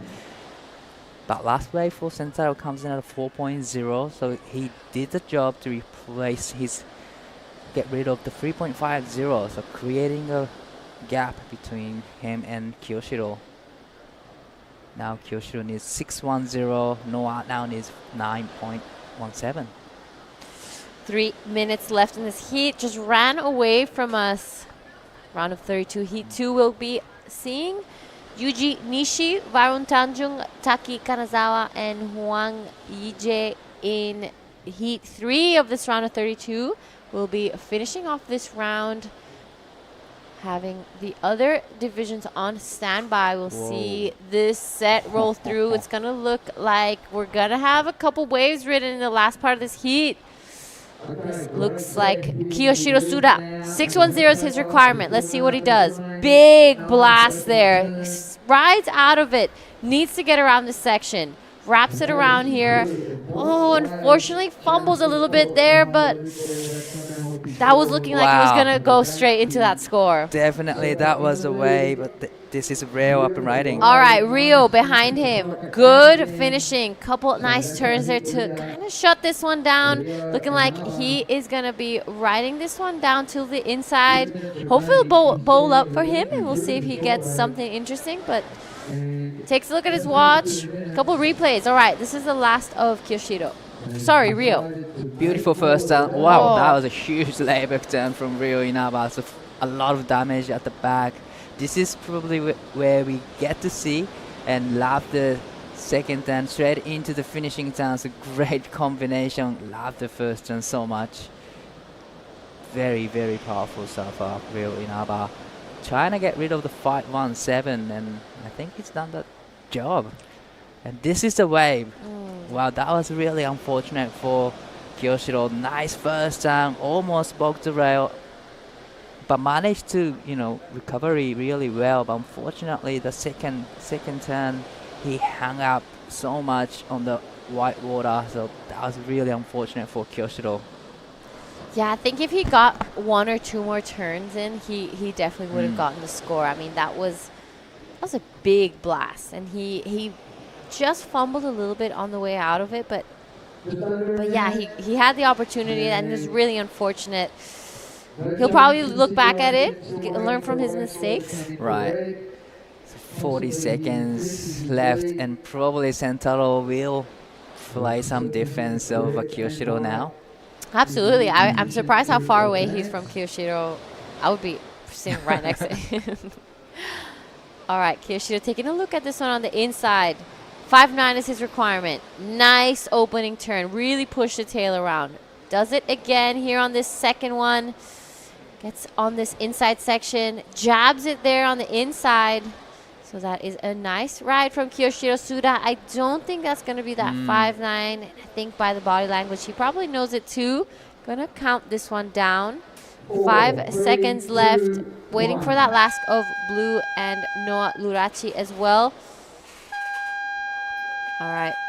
And I think we're going to throw down to a quick break. We'll give you the results in the next heat. Blue and green to come in. "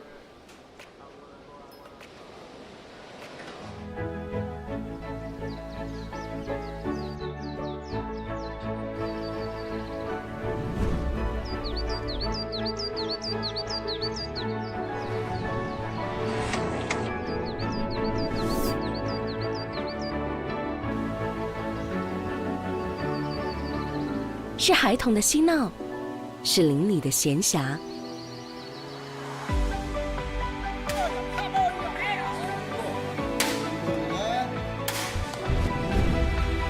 也有人说，心动是万家的灯火中最温馨的红尘众生。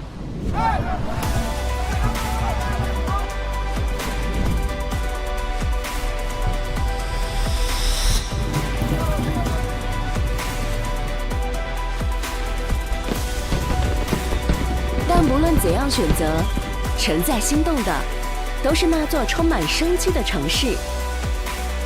它是旅游胜地，是心灵港湾，更是你我难舍的乡愁，奋斗的坐标，拥有的梦想。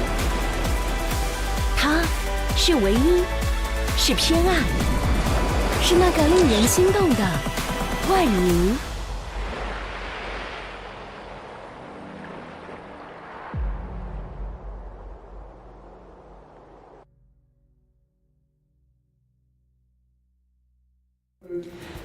Another exciting heat is underway because we're gonna see the champion from Ballet Pro, Yuji Nishi, is in this heat wearing red jersey with Varun Tanjun in blue, Taki Kanazawa in white, Hyuan Ih in green. So what exciting heat again, Ben. Welcome back. Thanks, buddy. Yeah, stoked to be back. And man, I've been so charged up watching the surf really pick up. We had a couple heats where it looked like, man, did we just get the good waves in the morning? But it's starting to kind of move back into a good position. The winds are also switching around. And we've got a ride here from... Already, Taki Kanazawa up and riding. That wave comes in at a 3.50. Nice blast on the top of the wave. Great combination from Taki Kanazawa. So that one comes in at a 3.50. Balloon up and riding. Nice floats trying to come around. Unfortunately, a little bit above the rail and it goes down. So 2 waves have been ridden in this round of 32 heat number 3. But like you said, the condition has been improving. Finally, we're seeing a lot of swells filling in. Yeah, last night we got slammed with the first pretty strong rainstorm that I've seen. And just as I was about to walk over to the bar to play music, I saw the rain just coming down. I'm like, not good for the computer right now. But right. It was gone super quickly, and then it moved off. And I think all of that moved up and helped push all of this energy in. Yeah. But we also have the wind spinning around, so it's like it's staying consistently clean, but we do have it kind of pick up the offshore a little bit, and then it'll calm down between the heats. So it's been interesting, but it's been good all the way through. It's been good. You know, yesterday, like you said, we had a big rain and in the night, and after that, I feel like it get colder, and I was kind of sad that tropical weather just gone. But this morning, you told me that actually the chill weather is good for the swell. That's what the locals are saying. That's the word on the street. Right. So we got these guys all positioned out, kind of scattered around. This is a pretty interesting positioning, but as you see, green and red haven't taken waves yet, so no one's in a priority position except for blue having priority over white. All right, so we're going to have Giada with the last hit winner, Reo Inaba. Yo, congratulations. That was a beautiful heat. You surfed really well. You looked really relaxed. Tell us a little bit about, your pre-heat warm-up, and you said you've been here 5 times, so yeah, talk us through. The waves been fun, and today had little bigger waves, so it was fun, and the board's been working really good, so I'm just having fun. That board does look really good. Talk us a little bit about it. Who shaped it, and why did you bring it to China? It's a Tokoro surfboard, and this is a carbon board. So the waves are a little bit weak, so the EPS carbon works really good. So what are your plans after this contest? What is the rest of your year looking like? Go home and finally relax. It's been a long year. Snowboarding? Oh yeah, for sure. All right, I'm sure you have so many people watching at home. What would you like to say to them? 今年最後の試合なんでしっかりここで結果残して来年につなげたいと思うので応援よろしくお願いします。Arigato. Back to you guys in the booth. Thank you so much, Chiara and Reo. Yeah, he's been with Tokoro for a long time now, so their relationship is just really great. So definitely the boat works really good in the heat. It's so good when you have, well, here we go. Live action, one solid hit with a lot of speed there. And green. So our Chinese local surfer Huang Age, good looking wave. Unfortunately, couldn't ride out of it. But this is Varun Tanjun up and riding again. Nice first turn. Just wraps around into the power source and straight into the third turn. And into the fourth, that was a huge turn. That could be a money turn there, but there's still a bonus section afterwards. That was a great combination of the solid turns from Balloon Tanjun. Really amazing how he was meeting that lip line, and where many of the other competitors would have gotten blown out the back, he was able to keep his head over his front foot and keep that speed down into each maneuver, which is not easy, as you can really see that the wind is oncoming. Right. And yeah, beautiful rhythm and beautiful attack on that one. Taki Kanazawa, big hit right there. That was the only critical section. He wanted to make sure to get back out and get priority, which he has right now. And then our Chinese surfer, a lot of spray. Wow, gets over the back foot. Sprays white on his way out. Pushed a little too hard, unfortunately, finished the ride there. And this is that last one. Look at this. He just redirects, fits in every perfect little pocket and nook and cranny on this wave. Drifts the fin, showing a lot of variation, a lot of variety. And I love how he points that nose down, parks it. Anyone else would have gotten blown out of the back, and he's connected with his equipment. Right, this is Yuji's fast wave. Drifted turn and trying to come around the section. Unfortunately, caught behind the white water, but like you said, Varun Tanjun had a great combination, and then me and you had a chat about how you can approach on the backhand. You can't really go up high on the wave because the wind can, take you and stop you from the flow. Yeah. So probably he's done a great job to turn the surfboard just under the lip. Yeah. On that wave. And I think also if you're a goofy footer, you can't pull yourself back into the wave the same way you could on your toes, because you're able to bend your head up over your toe edge rail and pull your body back in, which to do that front side, you got to contort your body too weird, and you'd probably throw yourself off of balance. So it's definitely, there's certain sections that are catering to the regular footers on their backside, and then also some of that open face carving area like we saw with Shino is also catering the front sider. So there's something for everybody out there, and it's a really even playing field, even though it's a left point. Right, definitely. And then last wave for Verleun comes in at a 5.33, so which is a good start, his campaign in this heat. But that was a multiple solid turns on that way, but still only got 5.33 to me, I think that's because probably needs to be having a more like open face, and he needs to has to have like a more time to actually drive through all the turns.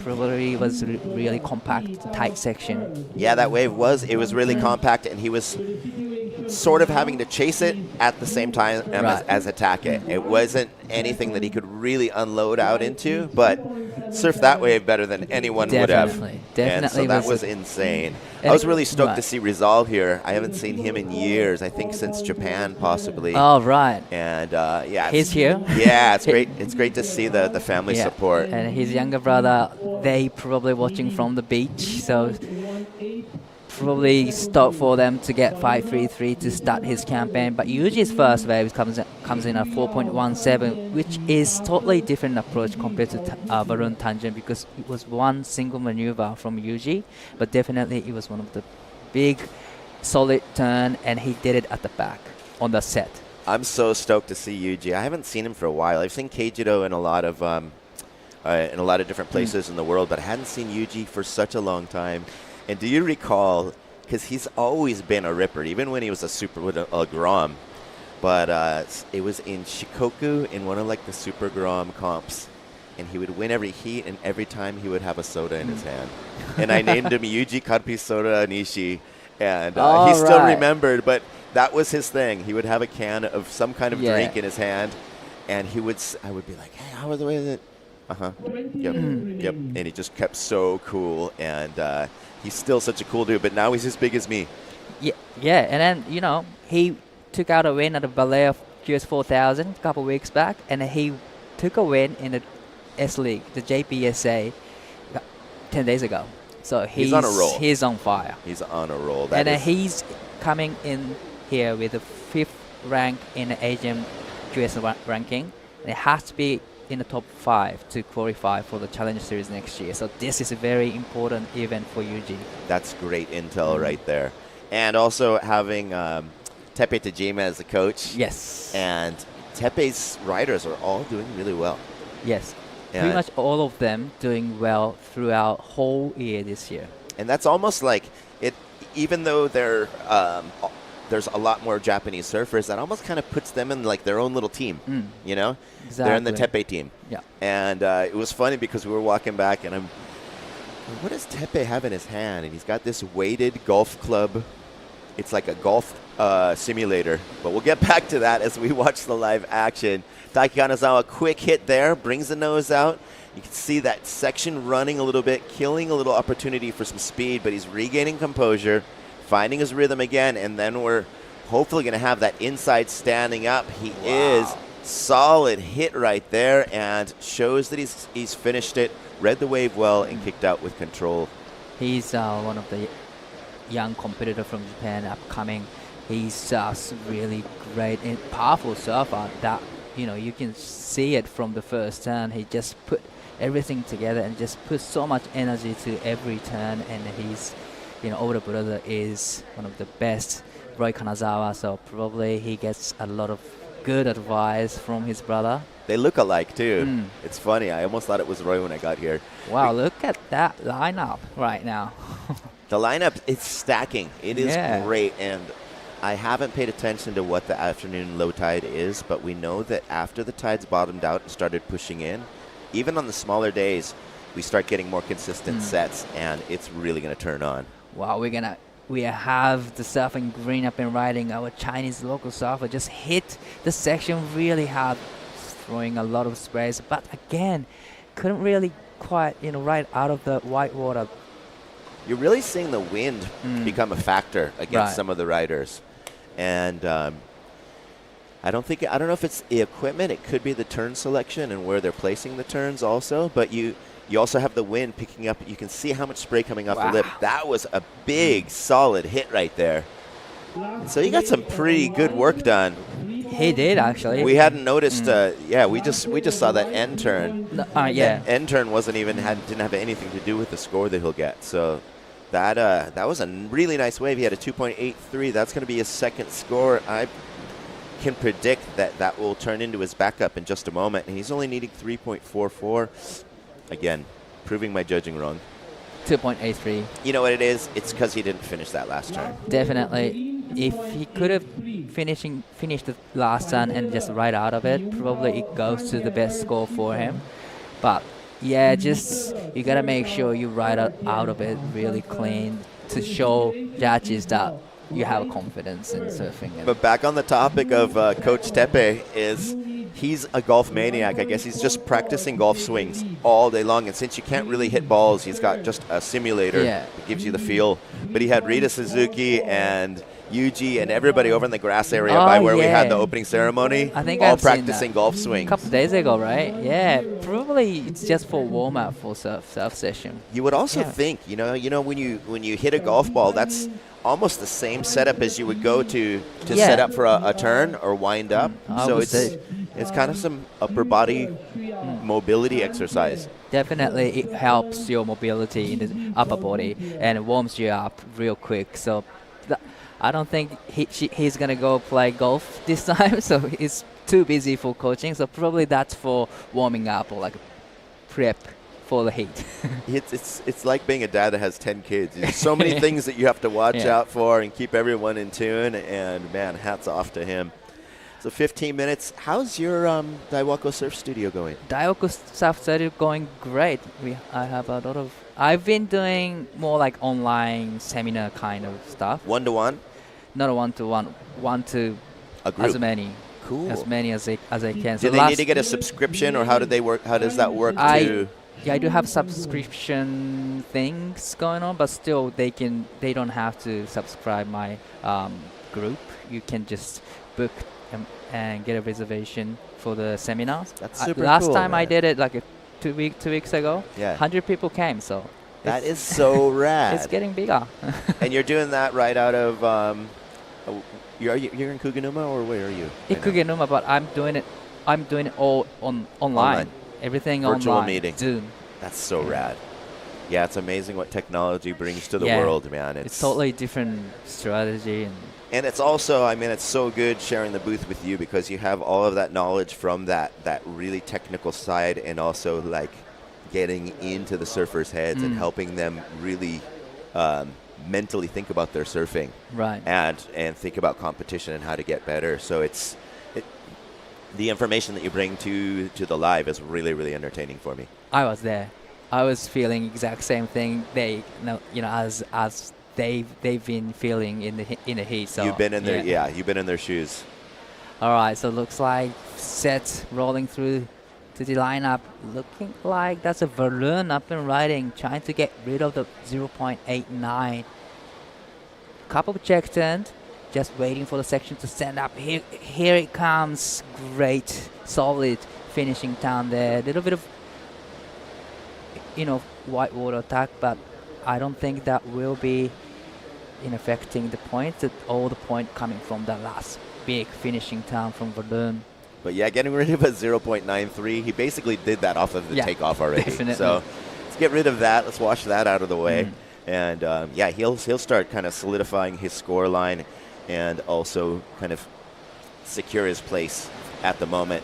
We're over the halfway mark, 13 minutes, and there haven't been that many waves ridden. But we'll watch this one. You could see that's when you take off farther away from your magic rock. Right. So you have to go right into a fade and restart, and that's where blew that thing up, basically stopped time up on the lip and was able to ride out.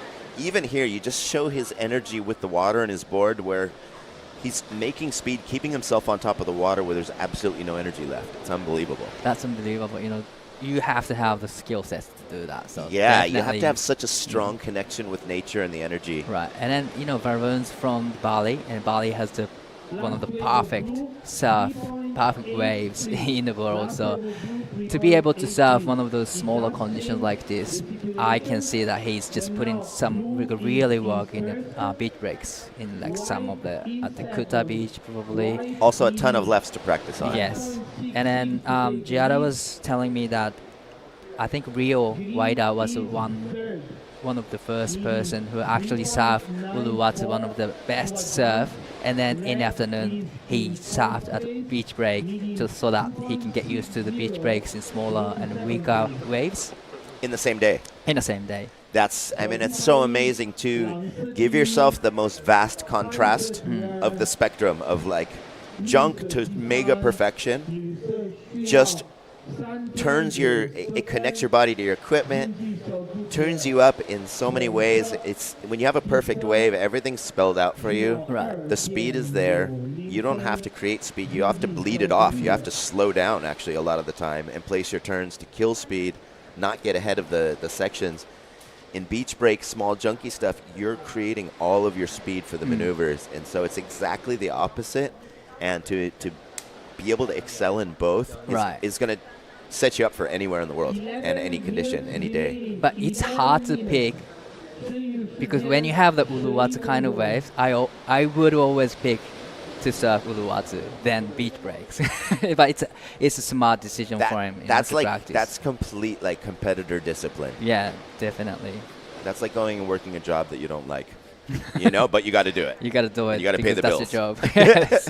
And I'm pretty sure that's pretty much Balloon and all the other surfers from Indonesia do every day routine. Yeah. So it's good to see he's just shredding in this wave right now. 5.33 and 3.83. He's in the lead. For me, it's really cool to see with all of the production of like international boards that are being done in Bali now. They have access to full world-class equipment right at their hands, and they can talk directly to the people who are finishing the boards, laminating, sanding, as we will have Yuji. Yuji only a second wave. Wow, that was a huge turn from Yuji Nishi, right in a critical part of the wave. So definitely he wants to have one more in, so he's going to surf all the way to the inside, but decided not to. But definitely that was one of the biggest maneuver we've seen in this heat. He's been riding JS right, lately. That is, I took a look at that board. The bottom's carbon, the deck is regular glass, but he's, as we were saying, he's a bigger, like, stronger competitor. He's able really to push in and get that board to flex and spring out, and with his timing being perfect, he can really, really milk out the benefits of the construction. Right, and then, I know you're the surfboard expert, you're building surfboard, you're the shaper, so what's the benefit of having dual carbon and EPS surfboard? So the part of it is if you're surfing around the world and you're surfing in places with heavy, heavy sunshine, the black deck is so hard to keep your wax on, first of all. So just by having a white deck, you're getting the benefits of your wax not melting off. Speaking of wax not melting off, Taki Kanazawa staying stuck to his board, over vert, drifts the tail up over the lift line, snaps it back, and just sticking with this one. And 2 mega turns. Wow, that was super sick. Answer back from Taki Kanazawa. But the benefit of the carbon as opposed to a regular fiberglass cloth is that it's got this spring and this resilience. That's why you see it used in golf clubs and you see it used in so many different sports applications. Is it has a life to it that doesn't break down like a regular fiberglass. So then you've got that on the bottom. The bottom doesn't get hot. It's the deck that gets hot in the hot weather. That's part of it. But then you also you're using that to spring back, but you also have the deck which is soft compared to the bottom. So you got this thing that really answers back. You can push down into it, spring it out. You can get it to fit into tight little places, increase the rocker at moments of your maneuver, and then when it returns, it gives you punch. Right. But if you have bad timing, you're going to increase that rocker and slow the board down at the wrong time. So you have to have the skill set. You have to have the skill set. Ah, right. And you have to have the power as well to get a spring bounce back. Yeah, I think I was talking to Chu early on about that, how people were trying to get all into the flex, but a lot of it for the lighter riders, they don't have enough weight to actually activate that flex. So we're starting to see that kind of novelty part of the flex patterns kind of work its way down, but they do have huge benefits for someone who's heavy. Right. So probably this is why he's using it. Yuji Nishi is such a big guy. He's training a lot, training every day with Keijo Nishi. That's how he gets that first down. That's solid. Yeah, and it's amazing when you have a surfing family. Let's watch this one from Taki again. That was so sick. Over vert under the lip and then just hooks this one. And that's all that wave had left. But when you have surfing brothers, so you got Shuji, Keijiro, and Yuji, there's something about having the surf DNA coming down and trickling down from your family. You know, you have Bruce Irons and Andy Irons. There was moments where Bruce was beating Andy, you know, and it was like it's sometimes it's the younger sibling that takes everything from their elder, and then they have a couple new additions, and it's really interesting to see. I don't have any brothers and sisters, so no one to make me look like a kook, and no one for me to rip on. But it's great to have brother and sisters, you know. And then, you know, last the Japanese national event, the JPSA, Yuji was in the final with Keijiro, and he took a win. It's so insane.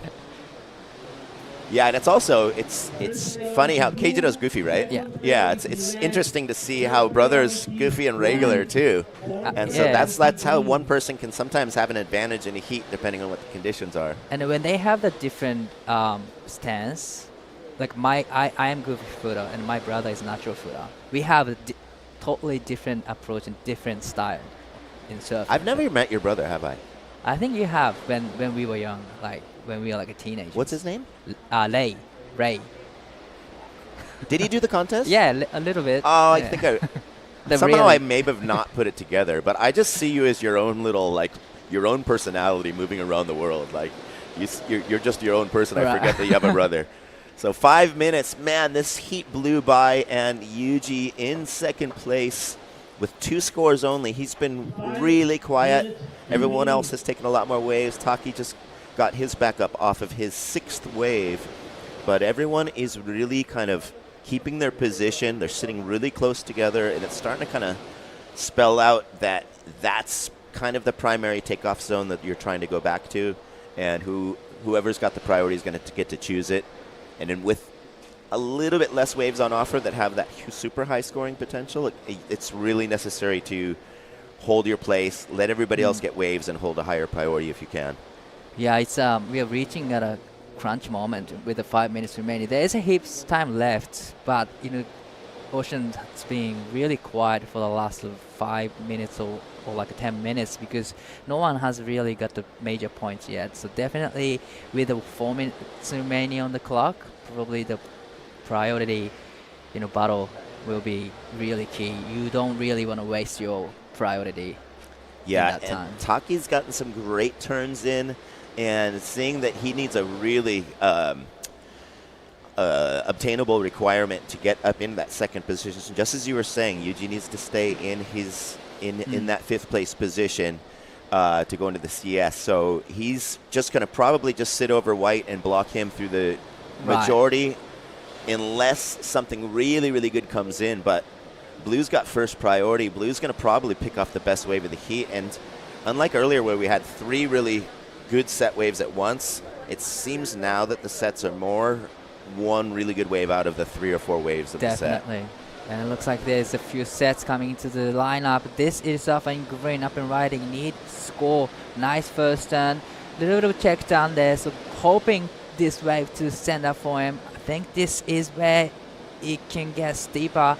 So did get the vertical off the top. Unfortunately, again, didn't ride out of it. So it was a great turn, great surfing. Unfortunately, didn't get a finishing time. But this is Taki needing a score, 4.67. A couple downs at the back, a huge finishing time, but both the rail goes down. Really unfortunate for Taki Kanazawa. He's got that backside vertical under the lip so on lock. It was an identical turn that he did on a bigger wave earlier, but unfortunately not able to link it up into a combination. So it's really Yuji's moment, nervous moment for Yuji. You know, 2 minutes and 20 seconds remaining. He has second priority. Varun, I reckon, sitting in the first comfortably with the fast priority, and it's 5.33 and it's 3.83. So this is a replay of last of Taki. Nice first turn, and a little bit caught behind, but still managed to come around a section. But that solid finish has to be made. Yeah, and then here we have Green, just you're saying, kind of buying himself time to get to that part where it stands up in the wave, gets over this little double up step. Here's where it starts to speed up. Able to come out of that one, but this one a little bit too late and ended up over in that fat zone. So 1 minute and 30 seconds. Do you think Taki Kanazawa's second turn was a little too late on that one, possibly? Maybe he wraps it around too much. On the first one? On the first one, yeah. He probably tap it and just time it right so that generates more speed and come around faster. Yeah, because when you try and stick yourself up to the lip, it's fine if the wave has a lot of push and you're going to come zooming down, but that one kind of slowed the whole rhythm down. And there was a lot of space between that and the next turn as well, considering such a small wave, but it's not going to count. It was a 1.90 down to 1 minute, and crunch moment for everyone's. Great surfing by Varun and Yuji, and all of our competitors. Yige Wang just got a really nice wave, showing that he's out there and he can stand up to the competitors, but he's going to play his heat management game, making sure to get a wave before that last minute, but he's kind of been left with the waves that nobody took. Right, definitely needs to be on the bigger side of the waves to get 5.67 because it has to be the best score in this heat. And with the 20 seconds, and I don't really see the waves coming into the lineup, it might be safe to say, Varun and Yuji is going to the next round. Yeah, not able to use their priority position to strike and block, but not needing to either. So that went quickly. So it's offshore. Varun Tanjung and Yuji Nishi are moving into the next round. So we're going to go to the quick break, and we'll be right back with more action in the men's round of 32, heat number 4. 5, 4, 3, 2, 1.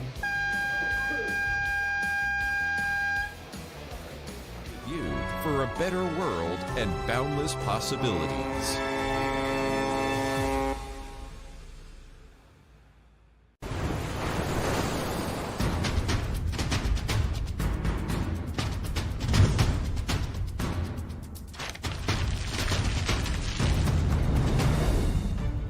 President Xi Jinping has called for accelerating the development of Hainan into a free trade port with Chinese characteristics and global influence, and positioning Hainan as a paradigm of reform and opening up in the new era, and a shining Chinese model in the world.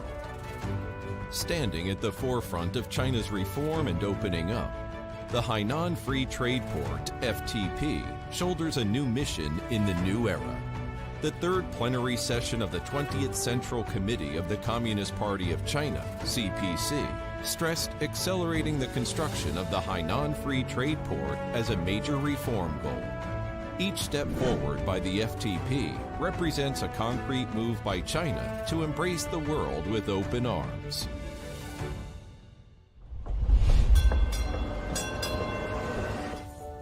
The Hainan FTP covers the whole of Hainan Island. With a total area of 34,000 square kilometers, it is the largest free trade port in the world.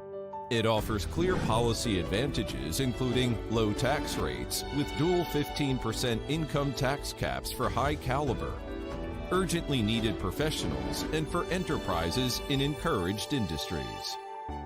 Boasting China's first negative list for cross-border trade and services, and the shortest negative list for foreign investment, the Hainan FTP is a more convenient place to engage in trade and investment. As a result of greater openness in transportation in Hainan, the number of international ships now registered at Yangpu Port of China has reached 46, ranking second nationwide in tonnage for registered. Welcome back, surf fans. This is the WSL International Wanning Cero Pro here in Hainan, China. Out in the water we have in white Yuma Nagasawa, in red Ketut Agus, in green Raul Borman, and blue Teddy Dagbile. And I am joined, this is Ben Wei, joined in the booth with True Starling, and we have had an amazing early afternoon, as we can see on the screen. I tell you what, it's been a great day so far, and now it's shaping up to be even better. Look at this live surfing. This is just Yeah, Yuma Nagasawa is so exciting. He's one of my favorite surfers. He has so much to give in the water and out of the water as well. So I feel like this is going to be a good heat, Ben. Yeah, I've really enjoyed basically every heat that I've seen. There's been a couple slow moments in the mid-morning, but this had happened.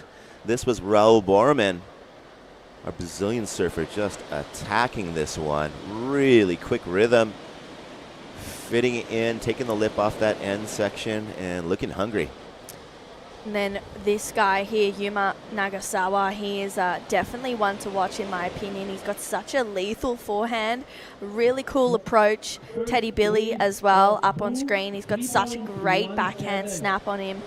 He's not scared. He's got a really cool kind of preheat routine, and he just lets everyone, see it and know that he's ready to go. Teddy Billy just carving his way through this one. He has that beautiful coiled style that we were talking about yesterday in this last one of Yuma.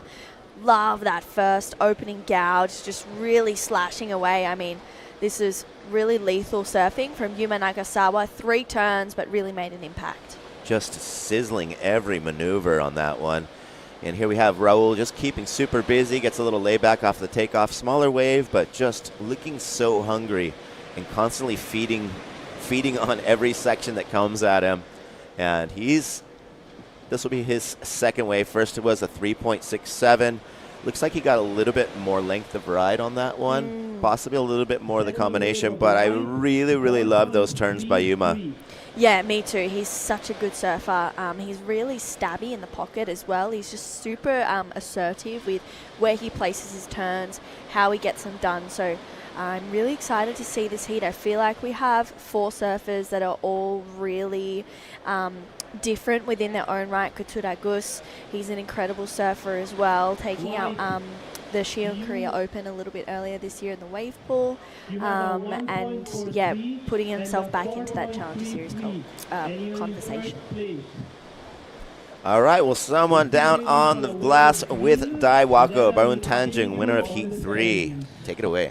All right, you had a really quick start in the beginning, and there's a downtime in between, so it's a lot of going on in a half an hour heat. But how is the heat and how is the condition? Yeah, it was tough heat. The waves, the high tide is coming now, so it's getting slow, but I just had to adapt and get a quick start and then be smart with priority, pick the right wave.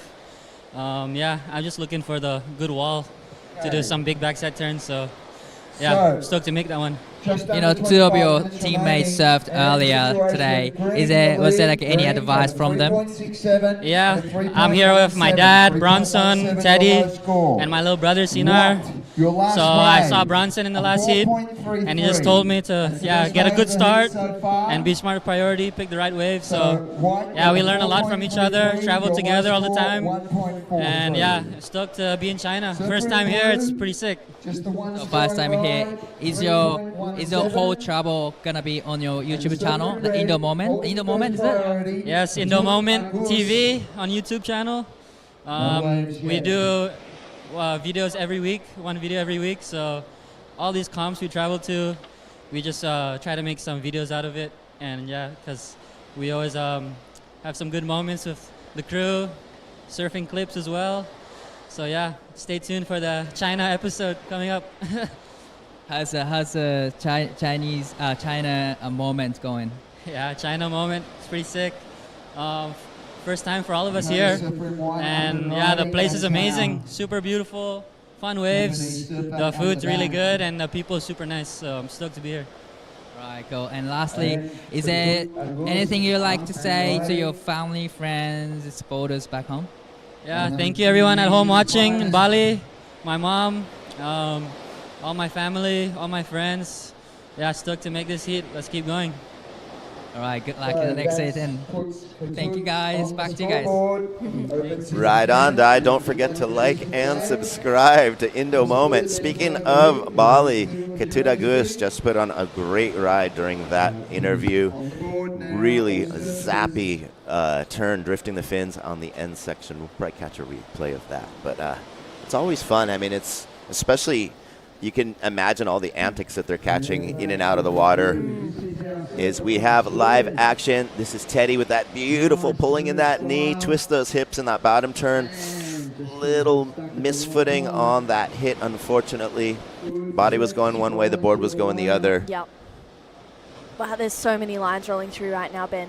Yes, this is insane. And that's Raul again. He has been so busy. Seems like he's gotten more waves than just 3. This is his 4th wave, but finally he's locked into a wave that's really offering some scoring potential. The early ones he was keeping busy, making the best out of it, but this is actually a really fun wave. And so just from the flow and the speed on that one, I think he'll do a little bit better than he did earlier. And just as you're saying, he's got that sting. Yuma is. I love how his arms come up in that hit when he meets the lip line.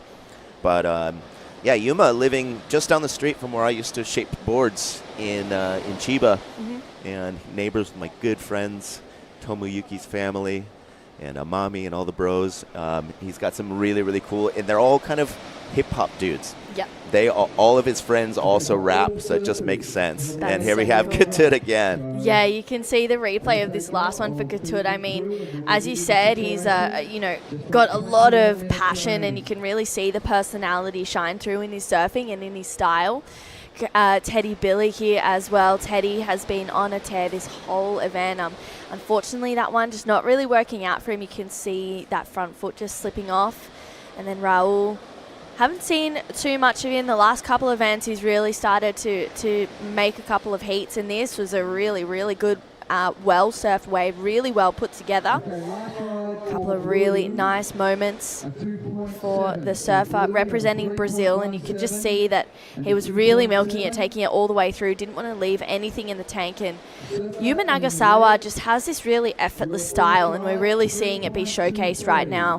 Beautiful connection there, really stomping on that back foot. You can see the redirection, a little bit of variety, a little bit of a change up for Yuma Nagasawa, and yeah, he's definitely got, that real cool style, pretty hip-hoppy, so hopefully we can get him to rap this event. Who knows? I sent him messages yesterday, and he goes, I'm not sure if I'm going to surf or not, but I was trying to get him over to record his voice on some beats so I can go home and make a Yuma Nagasawa song at some point. So we're seeing some scores come in.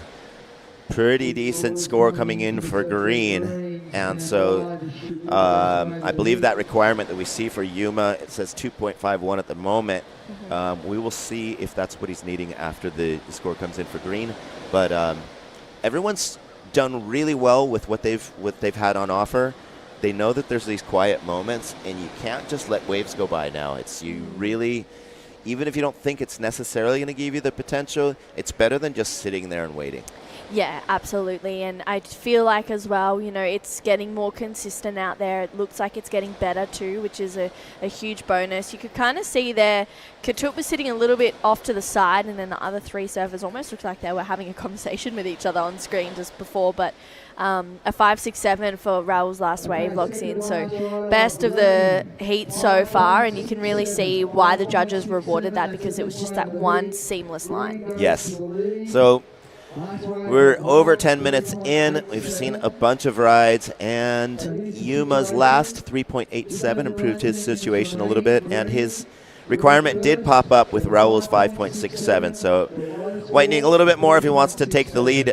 Both blue and red, very obtainable requirement, and this is this beautiful world-class point here in the Hawaii of China. We're in Riyue Bay in the city of Wanning, and this place on the right swells can look like Bali.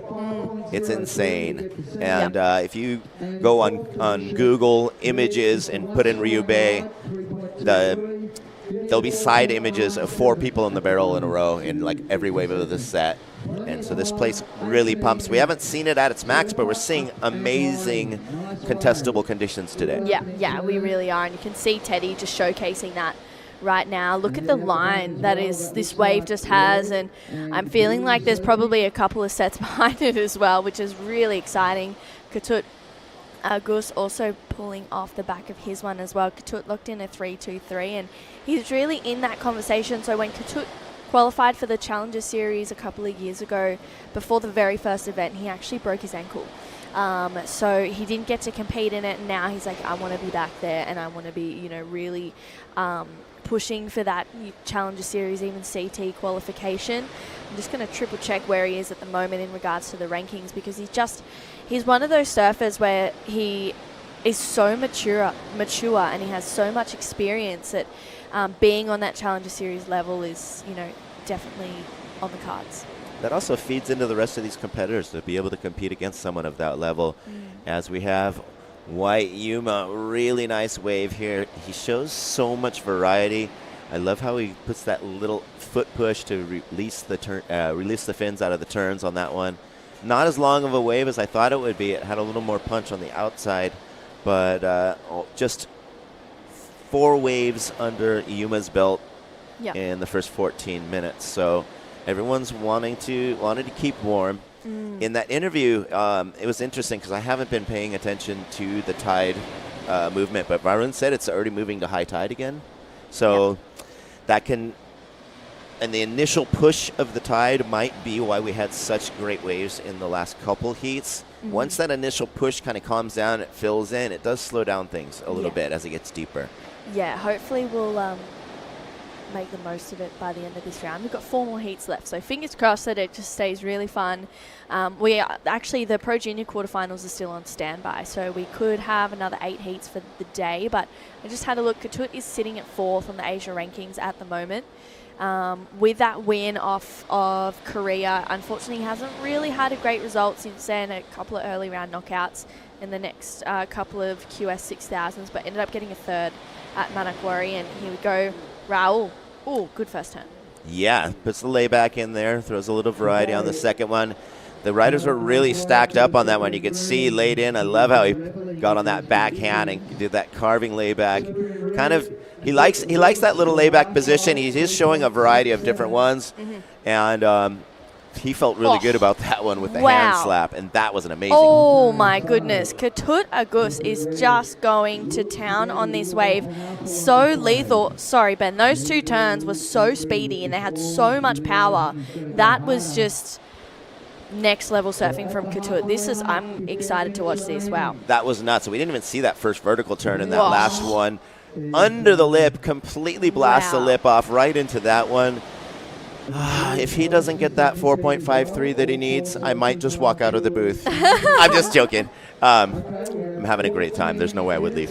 Here's Green. He sees gets that first jam. A little foamy, a little bit more of a foamy wave. But he is so quick on his feet, trying to throw a little variety and a little flair. And he was already leading the heat, but I would expect something big to happen soon as scores come in for red. Oh, let's just appreciate this ride one more time. Look at that. Oh my goodness. Ketut, this is excellent surfing in my opinion. I would not be surprised if this goes excellent. Those 2 turns had so much power and whip and just real intent to them. You could see that he was wanting to absolutely belt that section, and I'm feeling like I would not want to be the wave that Ketut Agus is on. No. Wow, Teddy. He just beat the junk out of the lip, for sure. So we're going to see some, and I love Teddy's style. We've seen just some mistiming on those maneuvers. He lost it on a similar hit earlier. It wasn't it was a different turn, but he did go off and kind of have that off-body positioning from his board for what he was going for. So I don't expect that to improve his situation at the moment, but I am so hyper curious to see what that 3rd wave comes in for Ketut.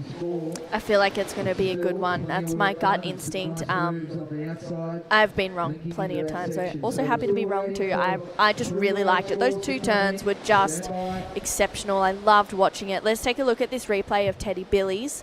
So you can see Teddy straight up and into the lip. Teddy also living in Indo, really good slash there. Just belting it on his backhand, and unfortunately just goes over a little bit too much, holds onto that turn a little too long, and you can just see the nose dig. The first turns were amazing though. We hadn't seen that, so I eat my words. He may replace one of his scores with that one, and the judges have so much to chew on right now. It is crazy.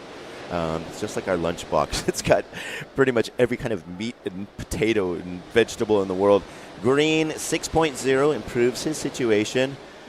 but we're waiting on that one meaty score for Katut.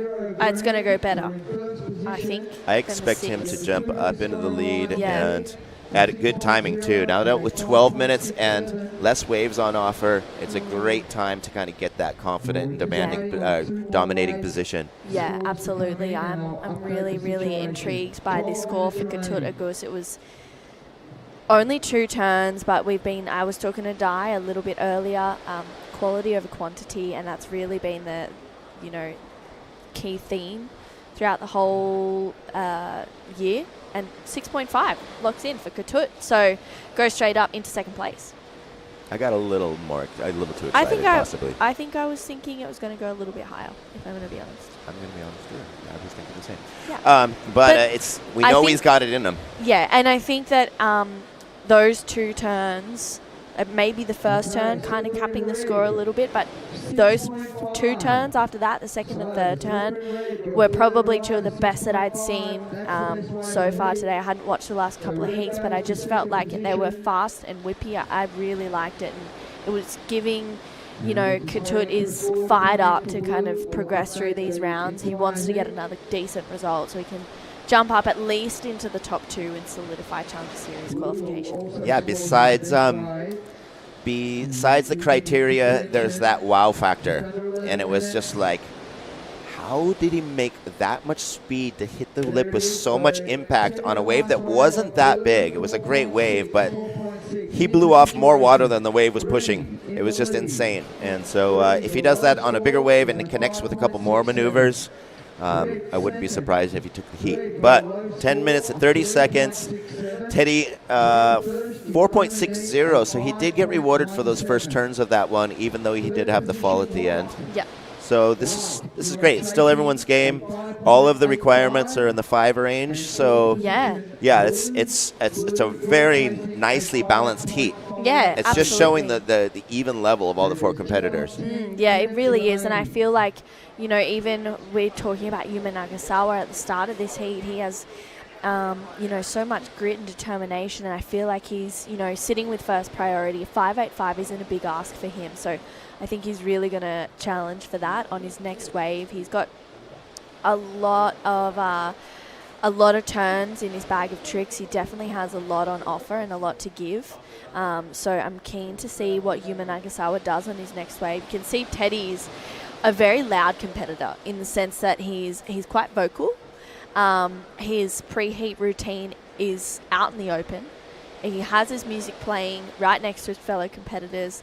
In NIAS, it was actually quite interesting to see that dynamic between Teddy and a lot of the other competitors. Some of the competitors were like, just put headphones in. And he's like, no, this is part of my routine. You've got headphones in. Or move down the beach. And it was really interesting to see that dynamic between them and how everyone kind of reacted to that, because I hadn't seen that on this tour yet, where someone was playing their music out loud, volume on their phone. I think he may have even had a speaker as well. So it was quite cool to see, and then also to see kind of the confidence that he took into each heat. It's getting into your opponent's head also. Yeah. And it's just like when you check in and you pick up your jersey, the people who are like smiling and laughing and grabbing their jersey as compared to the people who have like full stone game face, they just give an aura of more confidence. Yeah. Yeah. And it's like, if you're that one who's super concentrating and super nervous and you see them just laughing their way out to the water, you're like, oh darn. Yeah. That's already done your head in. Yeah, seriously, and they're relaxed. Here we go, Yuma Nagasawa. All right, eyeing this up. It's an important wave. It's a little hung up on that turn, but here he is, lashes out. He's got so much variety, puts it on a rail, taps it. This is actually a really nice wave. It's still giving him some opportunity. I thought with the shadow of the sun, it looked like there was steeper wall left, but it was just kind of the angle of the light. Thinking it's going to get in the 5.85. Could replace that 3.87. Yeah. There's still a lot of time, though. Yeah, there is. There's plenty of time. I feel like, unfortunately for Yuma, that wave just didn't really live up to his expectation. But still, the surfing was really good from Yuma Nagasawa. It's so funny, you look through these heats and you go, surfing's there. It's just the wave selection that let them down. let's just have a look at this replay, dissect it. Really deep bottom turn to start. Yuma's so good on rail. He's got such a cool style. Kicks the fins out the back of this wave. He's got a great variety of maneuvers in his arsenal, and I know that he wants to show that, maybe feeling a little bit frustrated off the back of that wave. Now that I watched that replay, I'd said that he got hung up, but he was actually just pivoting out of the turn from drifting the fins. Yeah. So it wasn't hanging up, it was just him stopping time in the turn. Yeah. And so the judges are definitely seeing some stuff happen here. He was able to improve on his top score, reduce his requirement, so now he's looking at a little less of a job, and with still 7 minutes to go at it. Yeah, he still has plenty of time, and I feel like that's a good thing for Yuma. The bad thing for Yuma is Couture Agus has first priority right now. So he can really only needs to better 3.67, which he's well and truly capable of doing. So yeah, I'm really intrigued to see how the back 6.5 minutes play out in this heat, because anything can happen, and Yuma's having a look on the inside. If he could snag one of these, he could be a threat. So smart right there with where he positioned himself. He's found a wave that no one even saw. And while he would be sitting out there waiting to get a wave, here he is attacking this thing, reading it really well. And it's, considering it's just kind of like testing out what's out there and having the freedom of being under priority, Yeah. I think that was an amazing move by him. Yeah, I agree as well. Couture looking to defend second place. We may even see a little bit of a paddle battle right now, which that's like actually a fair way for them to paddle back out the back. So this is going to be a test of endurance as well. We've got that famous bandana of Yuma Nagasawa. It's a good luck charm for him. And look at this. Wow, I love this. This is my favorite part of events.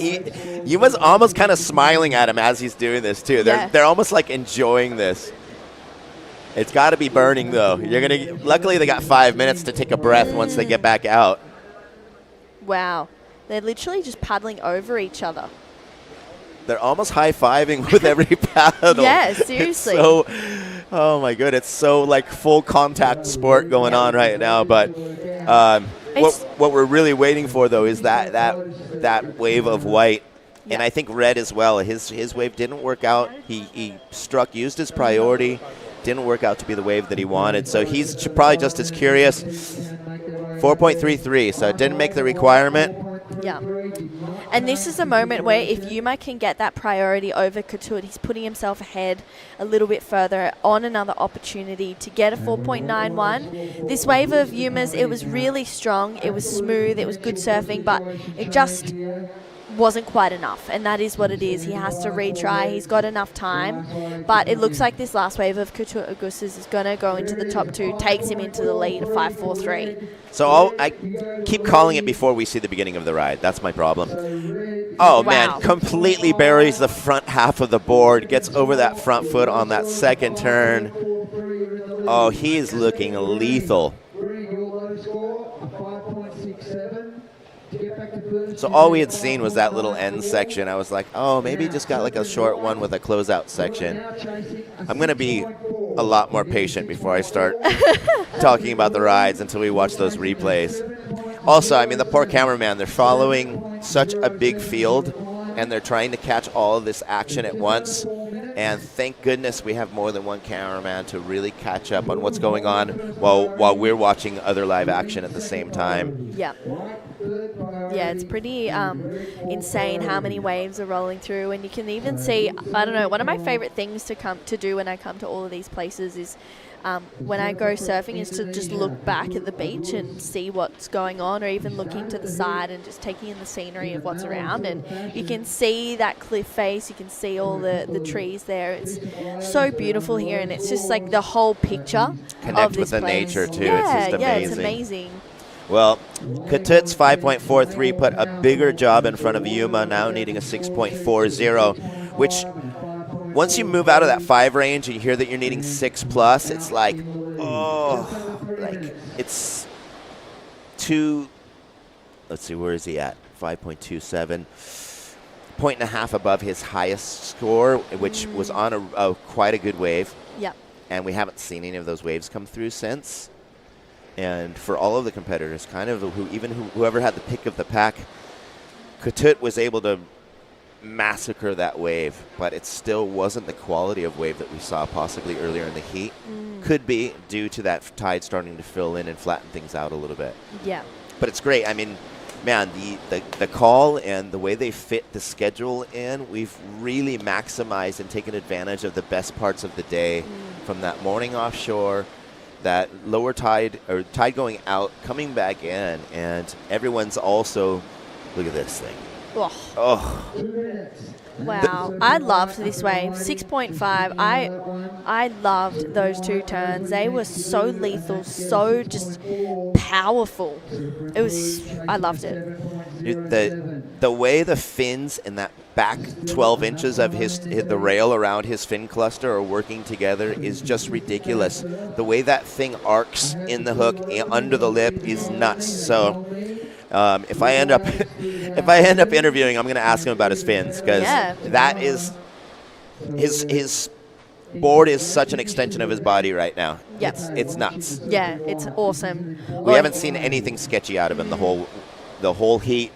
Yuma blasting that one out, putting a little flare on that one. He's wishing this wave stood up a little bit more, but I love how he's sticking there, see if he can grab at something. 1 minute's going to be a little tight to try and get back out in position, unfortunately, but never give up. Yeah, exactly. It's not over till the hooter goes, but I just feel like it could be for Yuma Nagasawa. He's put himself back in fourth priority. I mean, it was a cool turn. He's definitely showing his style, but it sort of killed the flow throughout the rest of that wave. The other thing is kind of like keeping fins first showed how flat the wave was. Yeah. Unfortunately. Whoa. That was a beautiful arc there for Raul Borman. Great style. Really just assertive. Wow, that was that packed a lot of punch there for the Brazilian surfer. You could see he's really hoping to either go back up into the lead or better that 5-6-7 with 15 minutes to go. He's still 15 seconds to go. Sorry, he's paddling back out the back. And Teddy Billy representing Sweden, lives in Bali. He's got such a good backhand, a beautiful coiled style, but unfortunately just hasn't found himself on the best waves in this heat. Looking for a 7.07, and just with the indications of the wave size, feeling like that won't be the score for Teddy Billy, but I think it'll be Kitut and Raul moving up through. I love the playful pop shove it on the way out, just showing what a good sport he is and showing that he's just having a good time being here. We hope you guys are having a good time joining us. We're going to be back with a lot more from this WSL International Wanning Pro Cero in just a second. International ships. Cross-border capital flow is more efficient thanks to the FTP's Multifunctional Free Trade Account, EF account system, which facilitates global business operations. Visiting Hainan is also easier. Ordinary passport holders from 59 countries can now enter the province without a visa. Cross-border data flow trials are progressing steadily, with the China Mobile Hainan-Hong Kong submarine cable now put into operation. A ship needs to maintain stability to sail far on the ocean. The promulgation and implementation of the Hainan Free Trade Port Law of the People's Republic of China has provided solid legal safeguards for the development of the Hainan FTP. The Hainan FTP is accelerating the development of a modern industrial system spearheaded by tourism, modern services, high-tech industry, and high-efficiency tropical agriculture. It is leveraging its advantages in temperature, ocean depth, geographic latitude, and ecological environment to build a key practice site for new quality productive forces. The Nanfan Agricultural Silicon Valley has been responsible for cultivating over 70% of China's crop varieties. Major marine technology and equipment represented by the Fendoja Striver Deep-Sea Manned Submersible were introduced in Hainan. The Wenchang Space Launch Center, China's southernmost low-latitude coastal space launch site, is where the Chinese space station, Tianwen-1 Mars Probe, and Chang'e 5 spacecraft were successfully launched. Also located in Wenchang is China's first commercial space launch site, capable of handling domestic and international rocket launches. Look at this contest structure here for the WSL International Wanning Cero Pro. We just saw a pretty big heat in that last heat for heat number 4. Raul Borman actually turning the heat from second to first in the last pretty much 30 seconds. Katut Agus coming in second, Yuma Nagasawa third, Teddy Billy in fourth. And right now, heat number 5, Riyue Ito out there with Shohei Kato, Jai Liu and Yisin Lin. 2 Chinese surfers taking on 2 Japanese surfers. I'm True Starling, joined in the booth with Giada Legati. How's it going? We're back. We're back. We're back, and that is where we are at. Okay, live action. Wow, all right. This is Yisin Lin, Chinese competitor. Unfortunately gets a little bit caught behind that wave. We do have 30-minute heats for this round of 32, men's round of 32 for the QS. The Pro Junior is on standby, I believe, the quarterfinals. Yet to have heard the call on this yet, hopefully in this heat or maybe the next. And with 27.5 minutes to go, just a 1.5 locked in for Yisin Lin, 0.5 for Jai Liu.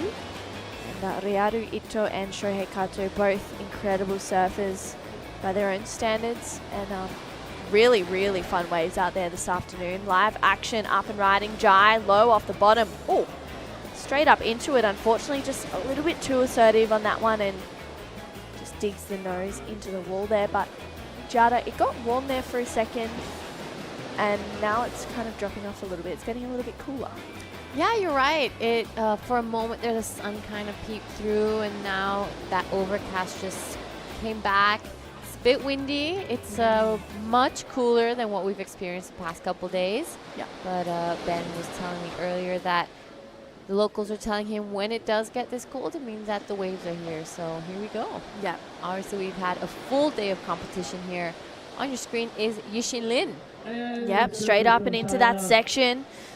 Finds himself on the open face. You can see Yisin, unfortunately, just a little bit too much on the back foot, on the heels, and comes off the back of that wave.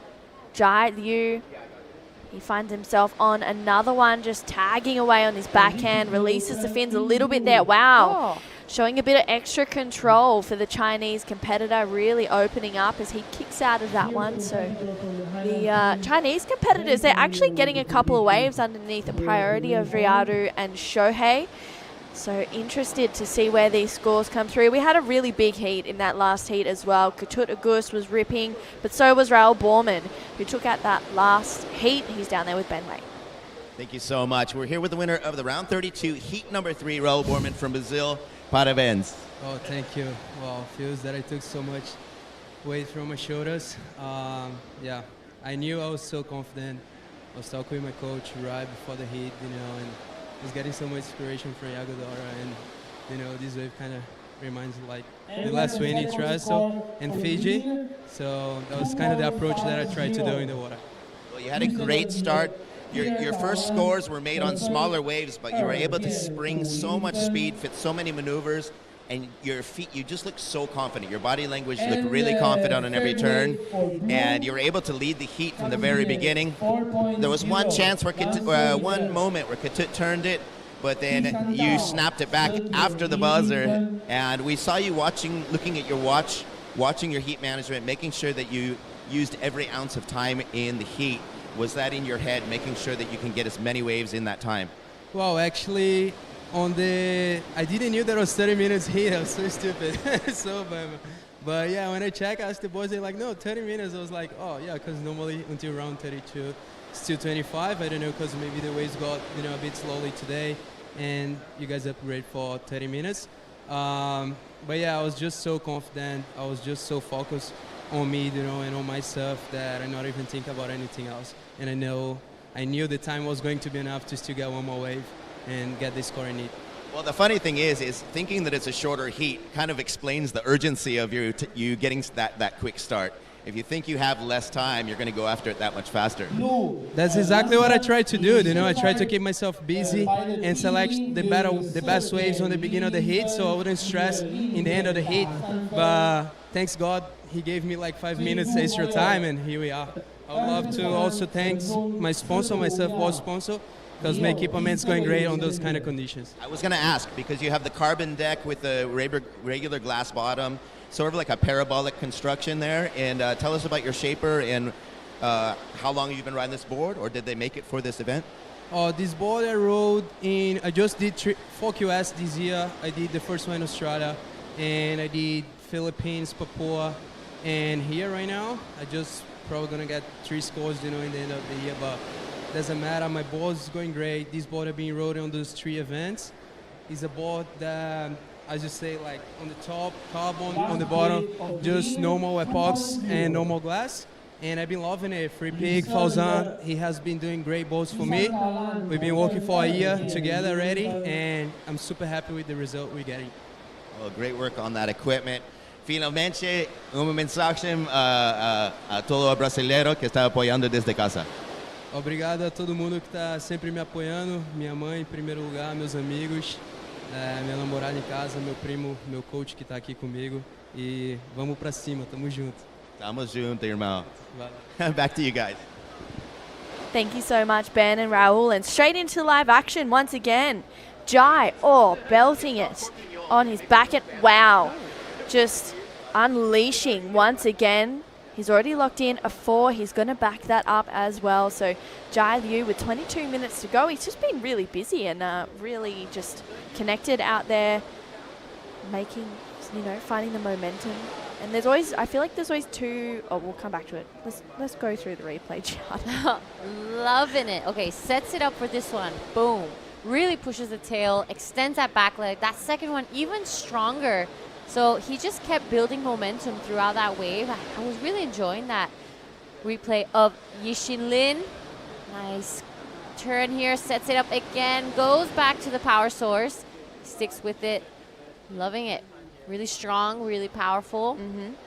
And this is another replay of Jai Liu. So we've had a couple waves ridden on that break.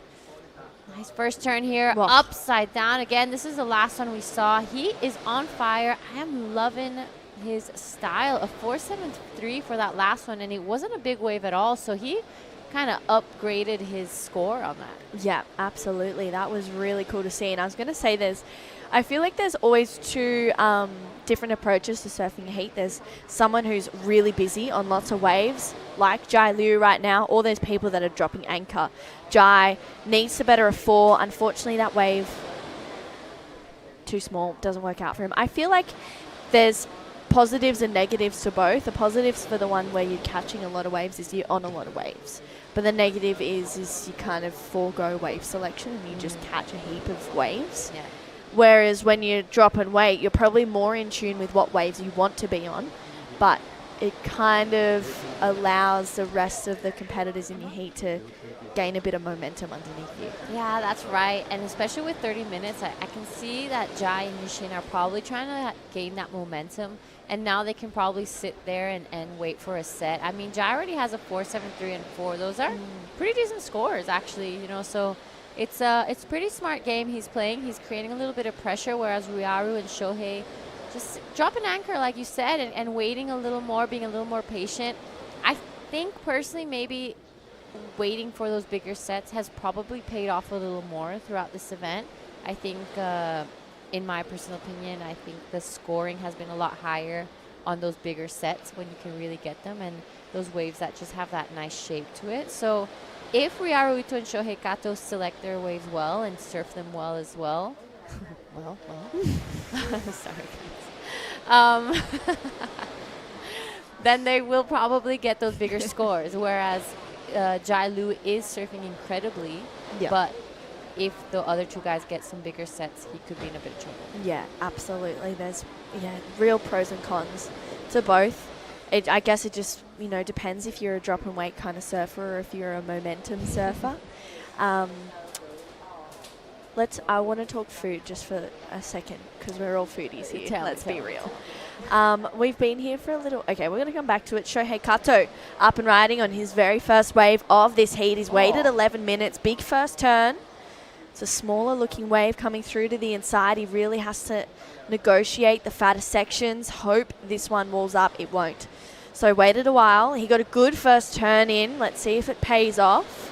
So we have Food, thank you. I was like, what was I saying? Told me. Yeah, we've been here for, okay, replays. We'll quickly get back to that. Shohei, beautiful first turn, sets it up again. A little smaller on that second one. This wave just kind of tapering off, so nothing too crazy on the inside. Most of the damage was done on that first turn. I'm liking it. Yep. Okay, thank you. Yeah, well, we finally have gotten there. Food and coffee is like my favorite things to talk about, and surfing, of course.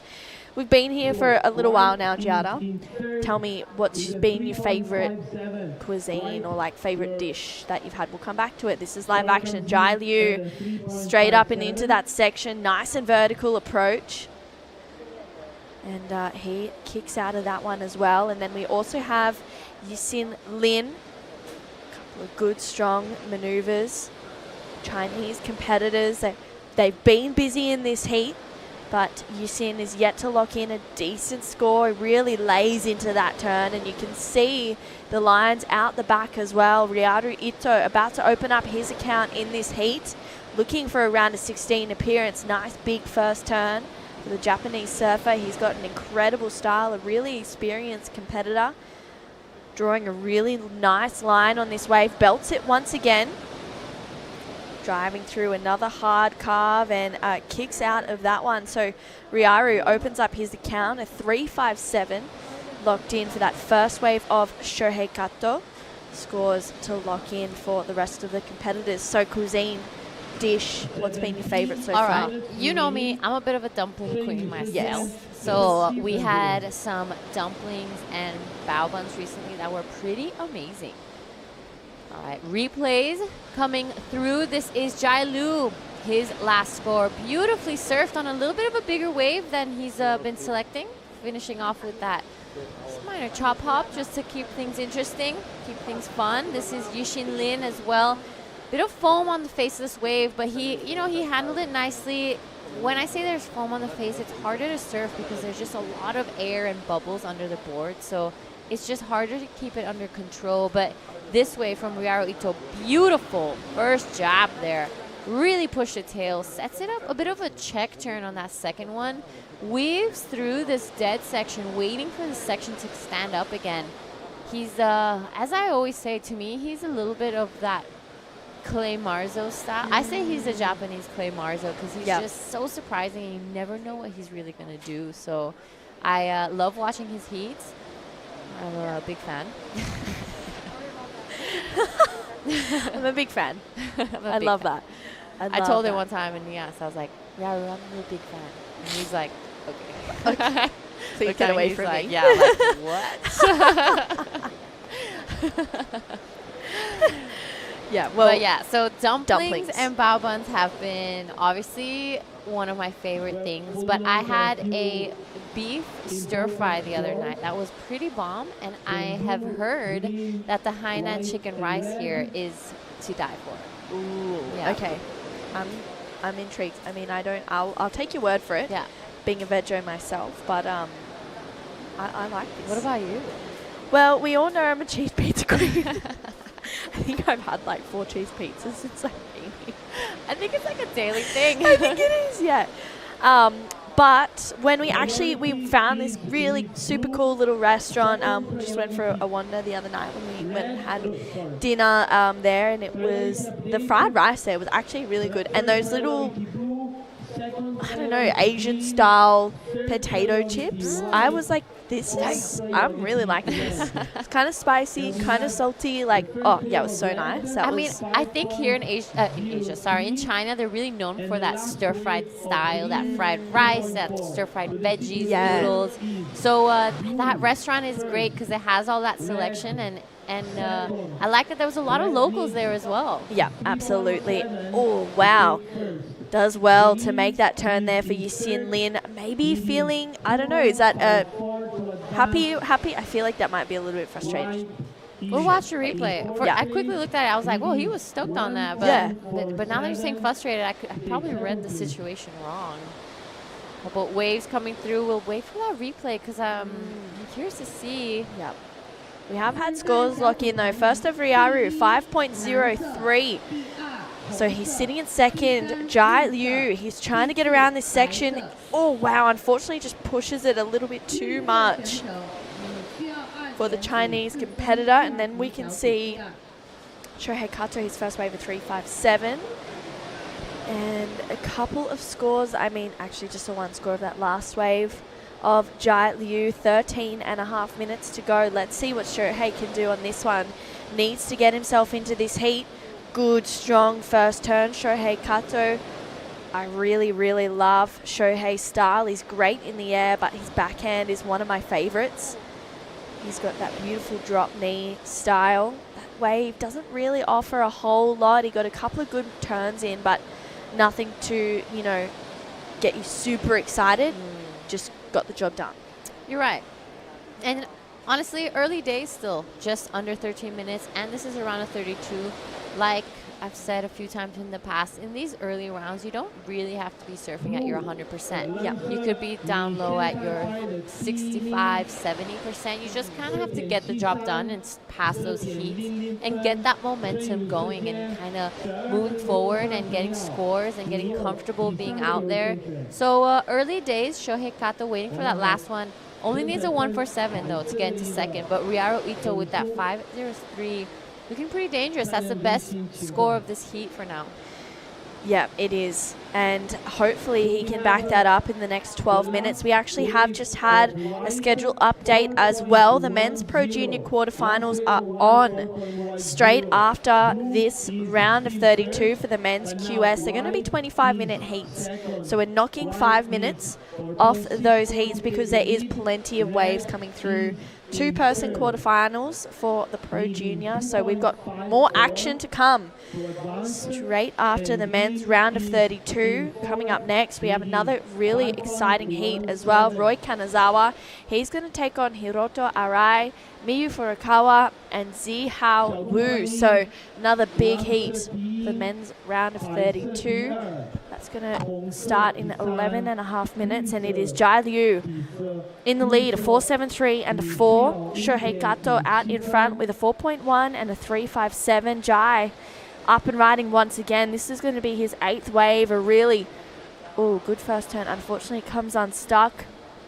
Yixin Lin looking to break the 2-point range. His surfing is there. It's just, I feel like the wave height is really, really letting him down, unfortunately, for the Chinese competitor.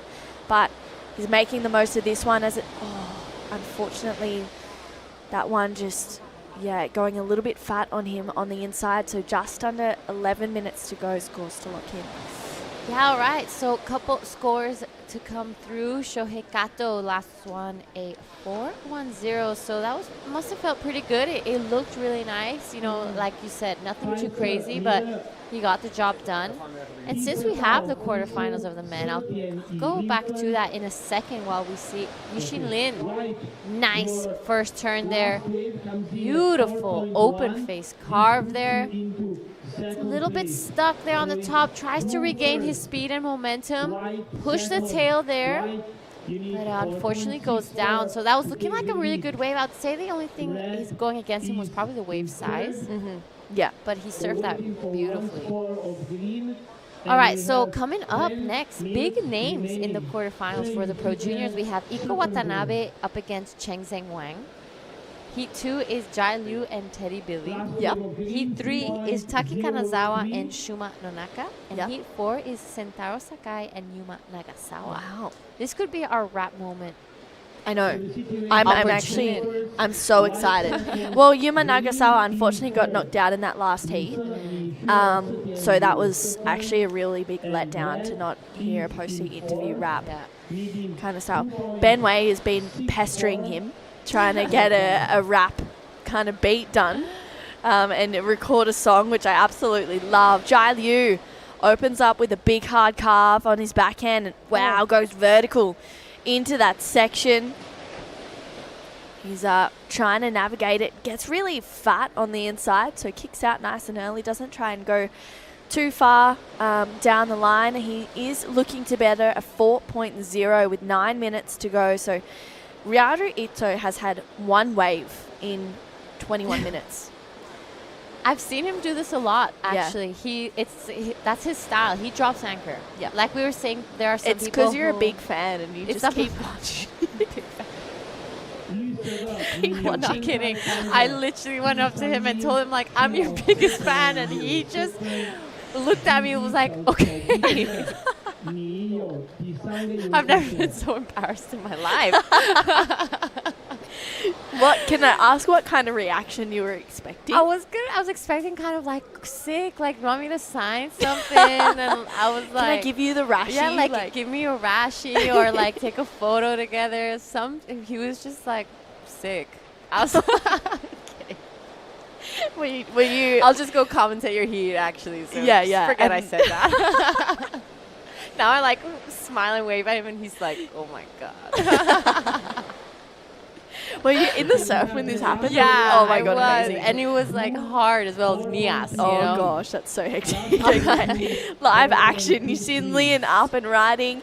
He locked in a 3:03 on his last wave, looking to get a 4.64. So let's see what happens. Jai Liu unfortunately comes unstuck out behind him with 7.5 minutes to go. It is crunch time for Riyue Ito and Yisin Lin right now.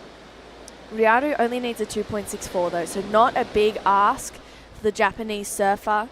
It is Shohei Kato. He only needs to better a 3.57 or get at least a 4.86 to go to first. So I feel like the catch wave mentality right now is really paying off. Yeah, absolutely. Unless Riyue catches another set and, you know, goes straight to first again, then you're right. The Jai Liu's approach is really paying off for him right now. That 4.73 and that 4.23 looking good. Shohei Kato also trying to keep that momentum. This is Riyue Ito though. Yeah, big first turn for Riyue. Lets the fins out. Really driving through that second turn. Let's hope this wave stands up on the inside because he has to finish that one off. Unfortunately, it kind of goes a little bit weird, but I feel like he's done enough to get the score. Oh, that first turn was huge. A 2.64, I think he's definitely got it. He's going into second. That 5 is starting to look really good next to his name. So let's break this one down. He takes off. Big turn there. Really pushes that tail all the way around. Wraps it again. And then unfortunately here we see that the wave just kind of sizzles off. So there's not much on the inside. But I think he's going into a good position after that. Yeah, I think so as well. We've got the first indications coming through. It's looking like it's going to be enough to maybe even take him up into the lead potentially. Maybe not quite. So it's a 3.67. He moves up into second place. Shohei Kato needs a 4.61. Yisin Lin looking for a 5.67. And Riyue Ito chasing a 3.93 to go up into the lead. So this is a pretty crucial moment. Coming down to the last 5 minutes for all 4 of these surfers because it is really, really close between them all. Yeah, it's really close. And I haven't seen a heat this close in a long time. You know, everyone's catching waves. Everyone's surfing really well. I think it's going to come down to that last minute if a set comes and everything's just going to adjust into place. But yeah, Riyue, watch. I've watched him surf a lot of heats. He's going to start. Now he's going to start surfing. Now he's going to open up. Yeah, he caught his 2 waves. I know exactly what he's going to do. I know his strategy. The poor guy. He's probably like, please stop. I'm just a big fan. I love it. I love it. All right, we are in the final 5 minutes. So let's see what's going to happen. I'm actually really excited for this next heat too because I'm a big fan of Roy Kanazawa. I really love his surfing. I love his style. Have you told him? I have not told him that. Let's see his I'm reaction. super low-key. I'm a fangirl. I'm like, hey. I feel like we've got the afternoon zoomies right now, and I kind of love it. Yeah, it's about 2:30 in the afternoon here at Riyue Bay. We've got about 8 more heats or 7 more heats, 8 more heats left after this one. We're going to go straight into the Pro Junior Quarterfinals after Heat 8 of this. Round of 32, this is the current heat leader though. Chinese surfer Jai Liu up and riding, carving through this first turn, looking to better a 4.23. He's had some really good moments. Oh, unfortunately, you could see a little bit of a ridge in that wave, just catching him off guard. So 4 minutes to go. Let's see what he can do that. And just a quick in and out there for Yusin Lin as well. I just got so confused by the surfers I was calling them, but this is that last one of Yusin Lin. Yeah, unfortunately, they're not really able to get out of that first turn. But this is a nice ride from Jai Lu. I don't know if he's going to be really upgrading his scoreline. I'm loving the surfing, but it was a little more flat compared to the other waves he caught. I think he was a little more critical and in the pocket on the previous ones, but he surfed it well nonetheless. There we have it, a 2.53. Jai Lu up to wave 12 already, so he's really keeping busy. Yeah, he's going to sleep well tonight. That is a lot of waves. So 3 minutes to go. It is Shohei Kato. He needs a 4.61. He's on the ropes. He's got first priority. Riyue Ito has second priority and is looking to defend second place. 3.93 to go to first is not a big ask. So let's see if he can challenge for that on the next wave that he gets. A 5.67 for Yusin Lin. He locked in at 3.03 a couple of waves ago. I feel like it's just that wave height that's really let Yusin down. Absolutely. It's what we mentioned earlier. It's that wave height that just sometimes can chop your score down quite a bit. So it's not his surfing that's letting him down. But, you know, that's the game. Sometimes you're keeping busy and you just can't really quite find that right wave, and other times you keep busy and you do. Jai Lu is currently in first, 4.73 and that 4.23. So as we reach 2 minutes, it's starting to look like you're right. It does pay off to keep busy sometimes out here.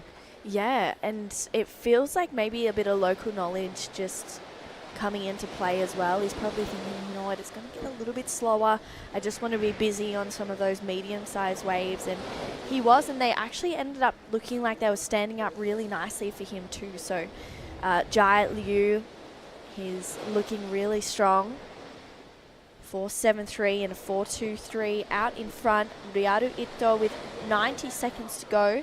He's in second with a 5.03 and a 3.67, sorry. Needing a 3.93 to go to first, a 4.61 for Shohei Kato to move up into second, and a 5.67 for Yusin Lin.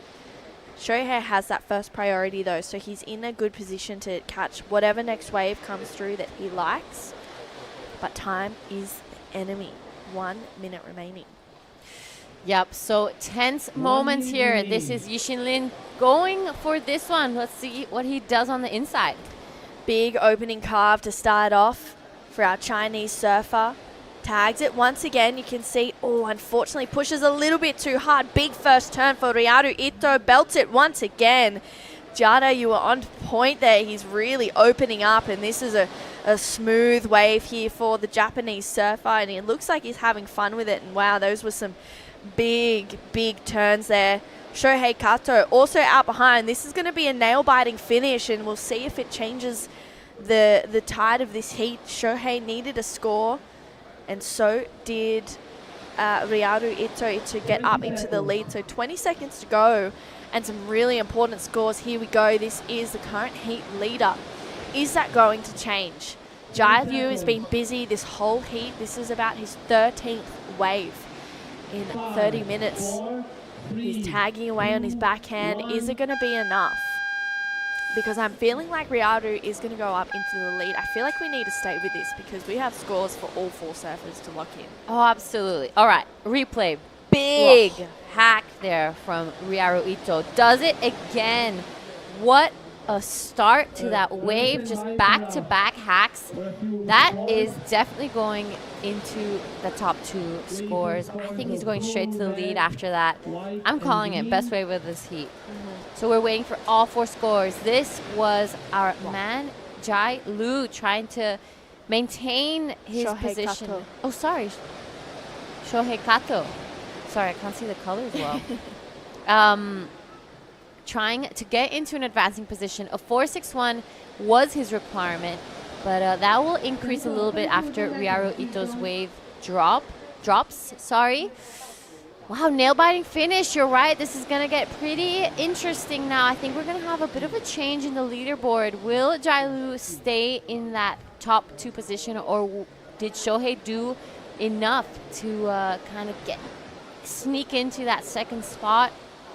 Yeah, I'm really interested to see where this goes and if we're going to stick with it. Riyue only needs a 3.93 Giada, so yeah, feeling like he's definitely going to get that. We don't even have any indication of this score yet for Riyue Ito either. So scores for all 4 of our surfers to come through.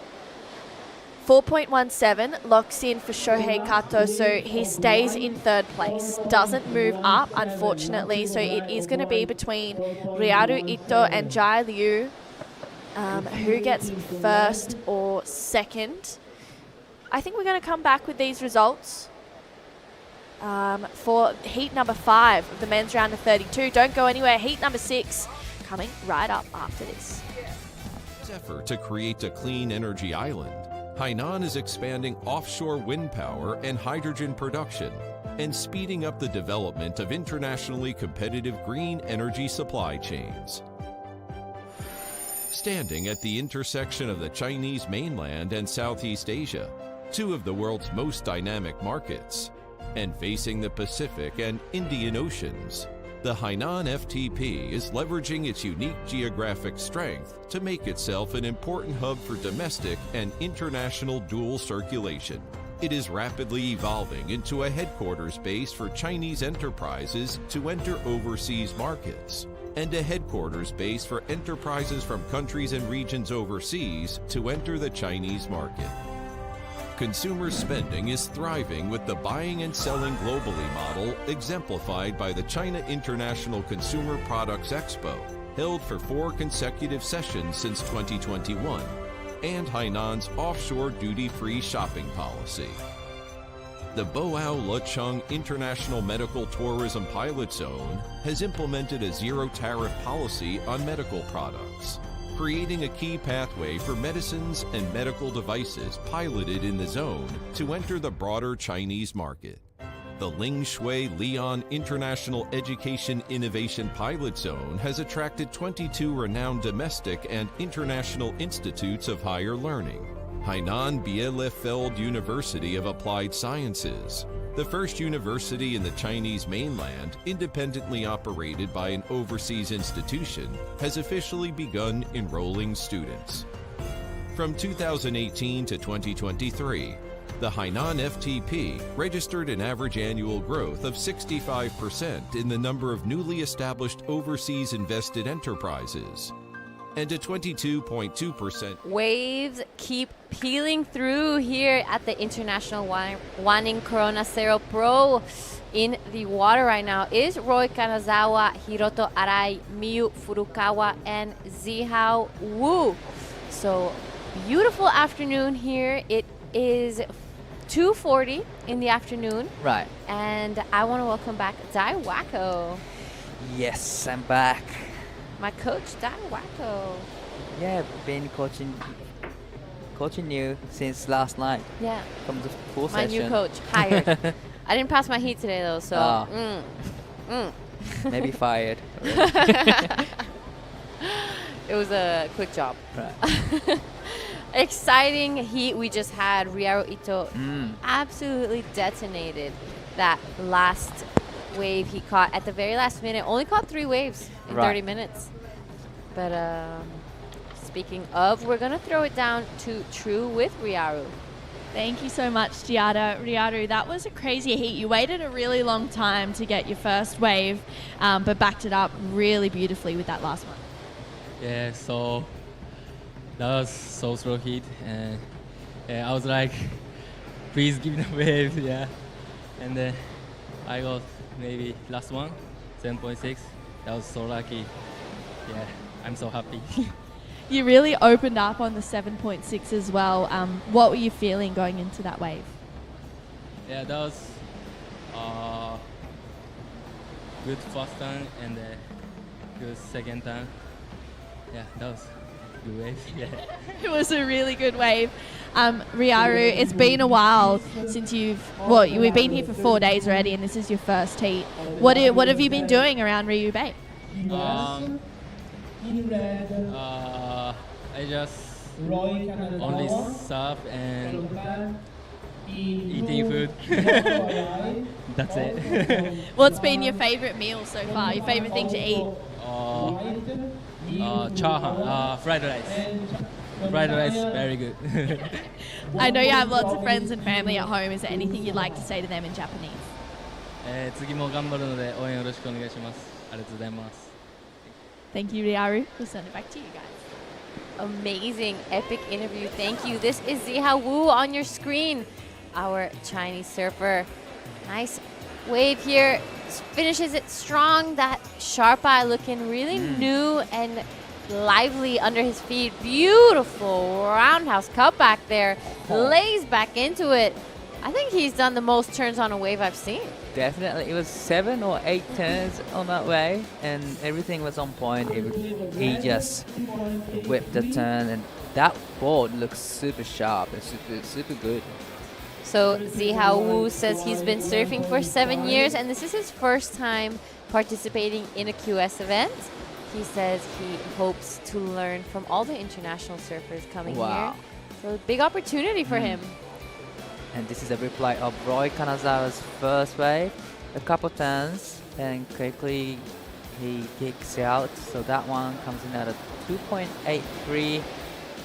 So not the major score have been locked in yet, but this is the last wave from surfer in Ziha Wu.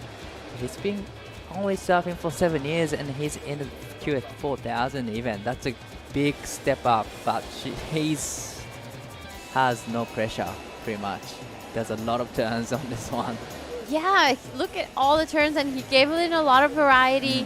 He looks like he's excited and fired up to be surfing this event. Ziha Wu waiting for that score to come through. It is Hiroto Arai though, waiting with priority out the back. We saw it pay off for Riyue, you know, kind of dropping anchor and waiting for those sets. Let's see if it Let's see if it works out for Hiroto Arai as well. Yeah, I watched the last heat. That was a really nerve-wracking heat for Riyadh and Shohei. You know, these both of them surfing on a CS tour this year, so definitely they wanted to make it through this heat for their point. And yeah, unfortunately for Shohei, has to say goodbye to this event. But Riyadh's last wave, that was great surfing, you know. And then it 2.43 for the first wave for Ziha Wu. So it's not a big, it's not a big score, but still great way to start his campaign up against the Japanese topsters in this heat.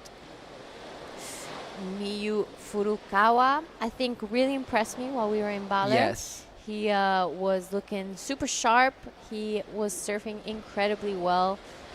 Definitely one to watch. Miyu is a young guy, right? He's still 22 or 23 years old. He's still young guy. And pretty much Roy is pretty much the same age as Miyu Furukawa. Hiroto is 31. You know, Hiroto's been on tour quite a long time. Nearly 2 decades, 20 years on the tour. Wow. So nearly. So he's been experienced a lot of types of waves and a lot of different types of situations, so he is capable of getting through the heat. So it's the experience versus the new up-and-comers. Right. So that's a good matchup, actually. Yeah, so we'll see what goes down. I mean, Roy Kanazawa and Ziha Wu as well as Miyu don't really have much to lose.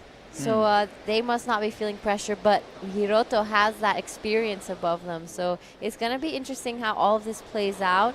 If Hiroto is the only one who hasn't really caught a wave yet. We saw the last heat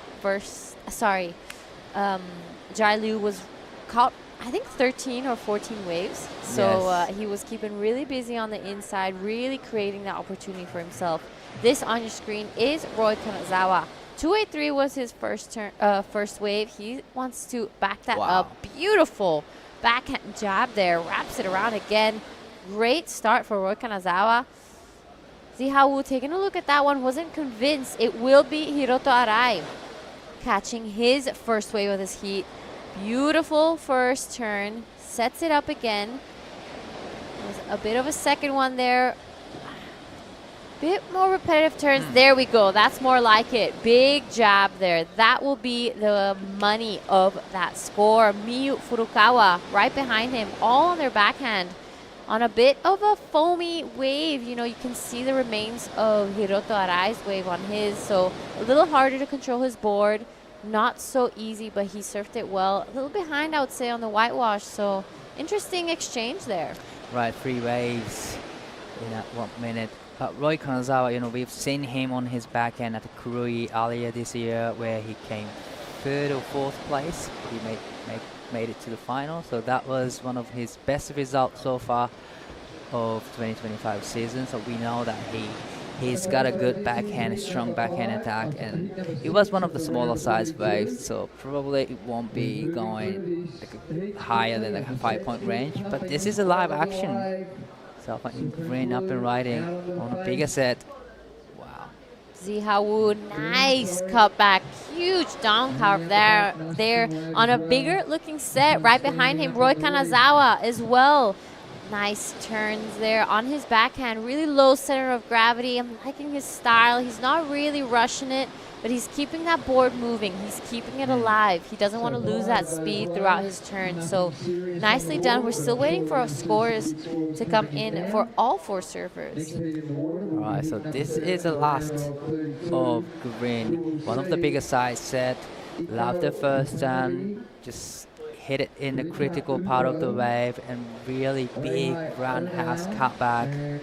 And trying to come around the section, but decided to kick out, and this is the last of red. We have a previous wave of Roy, but this is the last wave. Beautiful couple of turns and nice, you know, nice transition between turns. There's no downtime in between turns, so definitely it'll be a decent number. So last wave, previous wave for Roy comes in at a 3.77. Still waiting for the last of Roy. Pretty much all of them. We haven't heard anything from the last of Hiroto Arai as well. 10 minutes in already, so 20 minutes left on the clock. Yeah, so Roy Kanazawa, pretty good year. He's ranked 8th right now on the Asian QS ranking. He got a 3rd in the QS 6000 in Krui, as well as a 13th in the QS 2000 in Miyazaki, and a 9th in the QS 6000 in Siargao. So some really good results. That's pretty consistent. He's been having a pretty good year with the qualification to the Challenger Series hopes if he gets a really good result here. Right, definitely. It's an important event for all the surfers aiming for the Challenger Series. So only top 5 surfers will get qualification for the next year's Challenger Series. So it's very important. I think including this, 3 more events to go in Asian QS Tour. So definitely it is an important event. So yeah, he wants to get those points. He wants to get those results. Otherwise, you know, he's really close. 8th is a great spot to be in, but he needs a result here. And we're gonna have one QS 4000 in, I think, in February at Burleigh Heads on the Gold Coast, and we're gonna have another, the last QS 4000 event in Phillip Island in Australia next year. So 3 more to go. It's, you know, very important event. Yeah, Phillip Island, very different to here, and that's what we were saying with True a little earlier on today. Was I love the variety of waves that we have on the Asian Tour. I mean, every wave is so different. We don't have any, like, they're not all beach breaks, they're not all reef breaks. We have Krui and Nias, perfect peeling left and right handers, barreling Nias. Krui, that big long wall of a left. Then we have the wave pool in Korea, which is completely different to Baler, which is a beach break. Then Siargao, another barreling right. Taiwan, that cobblestone reef, that left and right peaks everywhere. So it changes so much. Then we head over to Australia where there's those bigger beach breaks, in Japan where there's those other beach breaks as well. So it has so much variety and so much change, and I love it. It keeps it fresh. It keeps everyone on their toes. It keeps it interesting. Definitely, pretty much we are following the CS Tour events or CT Tour events. We have point breaks, pool, and beach breaks. So definitely one of the best tour in the QS. But this is Hirota Arai up and riding. All right, wanting to back up that 417 and gorgeously doing so. That first turn, the two-turn combo was huge and doesn't stop. He takes it all the way down to the inside, back to back, hammering down those turns. Nice wave from Hirota Arai. That was a beautiful wave from Hirota Arai. He kicks out with confidence, That was a great combination. That board looks super good under his feet. Yeah. Goes super fast, super sharp. So let's take another look on this one. It was one of the smaller size waves, but he found this beautiful steep wall to walk on. So nice vertical off the top, and a little bit, fumble there, but still get into the next turn in the right pocket. So definitely a couple solid turns done at the back. Hiroto has that style where he does that first turn, and with the speed and projection of that first turn, he goes straight into the second one. He doesn't do any double pumps. He doesn't change his line in any way. It's that one drawing throughout the wave, and that is something huge in your scoring potential. You don't want to be altering your turns. You don't want to be doing too much or moving in unnecessary ways, and I think Hirota Arai does that beautifully. Definitely, and I love how he does the first turn under the lip so that you can create a lot more speed, just like you said, just connecting the dot and smoothly transitioning into the next turn and straight up, and just a lot of variety in surfing. So definitely it'll be really the good scores. Yeah, and you're right. It wasn't a set. It was one of those inside bowls that kind of come in a little bit from the left. So he's giving the boys, that's my experience. I found that wave under you guys. So it's fun to watch. Definitely he's showcasing his skill set right now. And the last wave comes in 4.57. So pair of fours is pretty good in the first half of the heat. Yep, you're right. We're halfway through this one. 4.57 and a 4.17. So Hiroto is in a good position. We've seen people win heats with that scoreline. So he's probably going to drop anchor now and wait for a set. If I were him, I don't know if anyone cares. But interesting thing is, Miu has actually the highest score in this heat, 4.83, with the previous wave. And then now he has fast priority. He can get to choose the next one, and only needing a 2.81. So probably Roy is wanting to get rid of the 3.77 right now. All right, so we said this before, we'll say it again. Updated schedule for this afternoon. We are going straight into the Men's Pro Junior Quarterfinal. We will be doing 25-minute heats, and they are looking really stacked. There are some big names, so you don't want to miss it. We will have in Heat 1, Iko Watanabe and Chenzeng Wang. And I'll get back to the names after we watch Miyu Furukawa detonate that first turn. Patiently waits for this wave to stand back up for him. He's just weaving through this dead section, decides to pull off, looking like there won't be too much happening on the inside. But that was a great way to back up his 483. Yeah, that was beautiful surfing, and this is Safa Ingrid up and riding. Needs a score 4.31 to go to second right now, but he found this beautiful wall to walk on. Couple good turns at the back, so definitely he'll be replacing 2.77 with that ride. All right, so while we wait for those replays, Heat 2 of the Pro Junior Quarterfinals, Jai Chu and Teddy Billy. Oh, that's a beautiful wave from Gord Kanazawa. Furukawa's last one as well. Scores still to come through. I think the last of Roy won't really be altering his score line too much. This one of white is still to come in. Ziha Wu. What do you think of this one? It was good surfing. He did everything he could do on that wave. It was a bit smaller size waves, but still, he did everything he could do. So I got a feeling that he's gonna get rid of the 2.77 with that last ride. All right, live action. Miyu takes a look at that one. Still waiting for that last score to come through to get an updated situation. Only needs a 281 to go back into second. So a little bit of a dangerous position for Roy, I would say. Just under 12 minutes, but as I was saying earlier, Heat 1 of the quarterfinals of the Pro Junior is Iko Watanabe and Chen Zheng Wang. Heat 2 is Jai Lu and Teddy Billy. Heat 3, Taki Kanazawa goes up against Shuma Nonaka. And Heat 4 is Sentaro Sakai and Yuma Nagasawa. Very stacked heat. Every heat are very stacked. Exactly. Right. Some of these names unfortunately dropping out early in the QS today, but this is their second chance. Right. This is their repecharge round. Well, Miyu Furukawa up and riding, but he just goes down, unfortunately.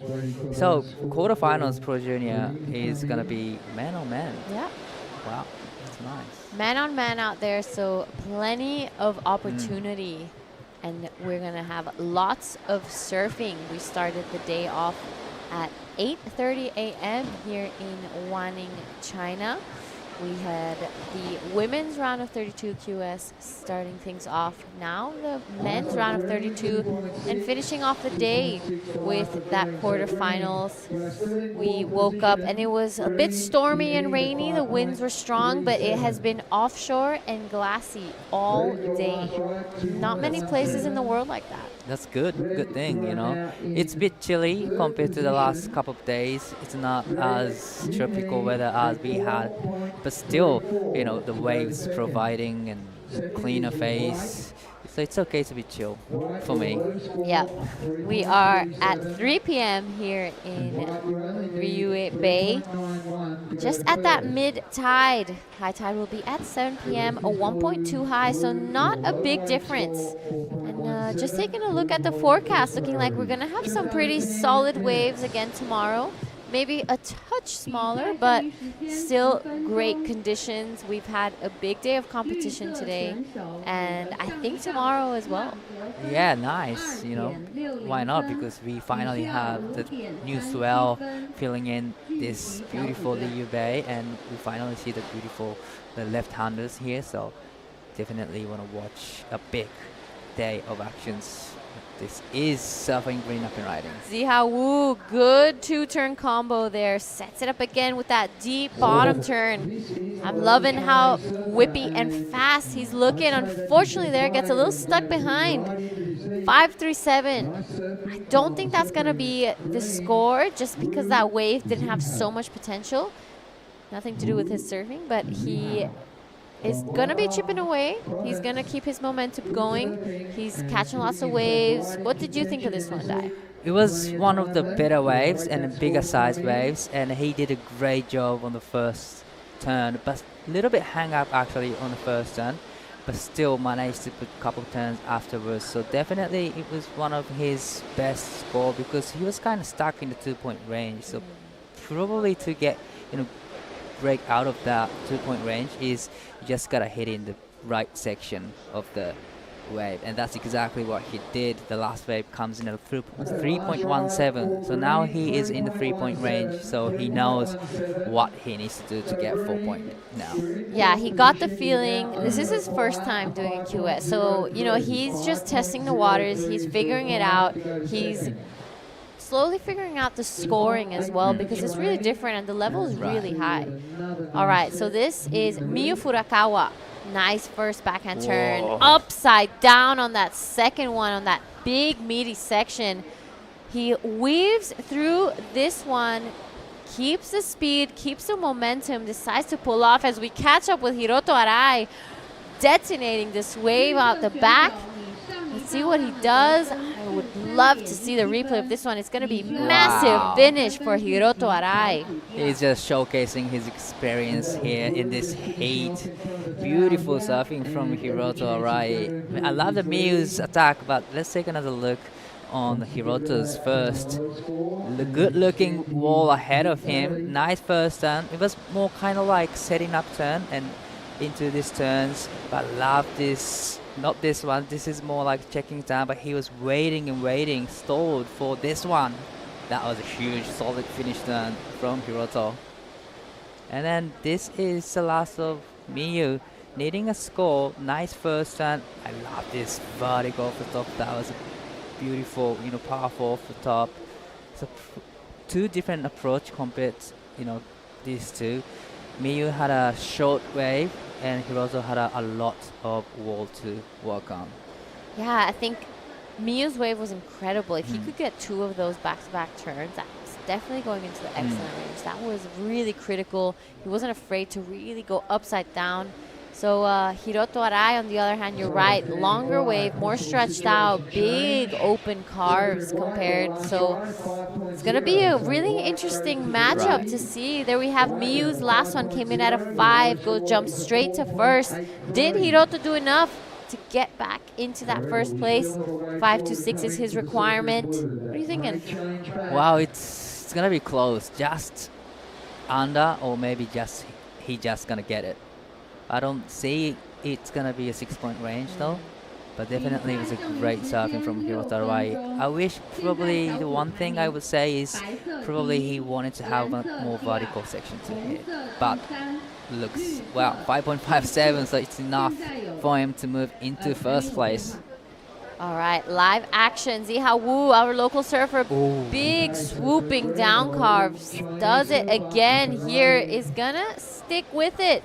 See if he does anything on this inside. Nice jab there. Gonna wrap it around again.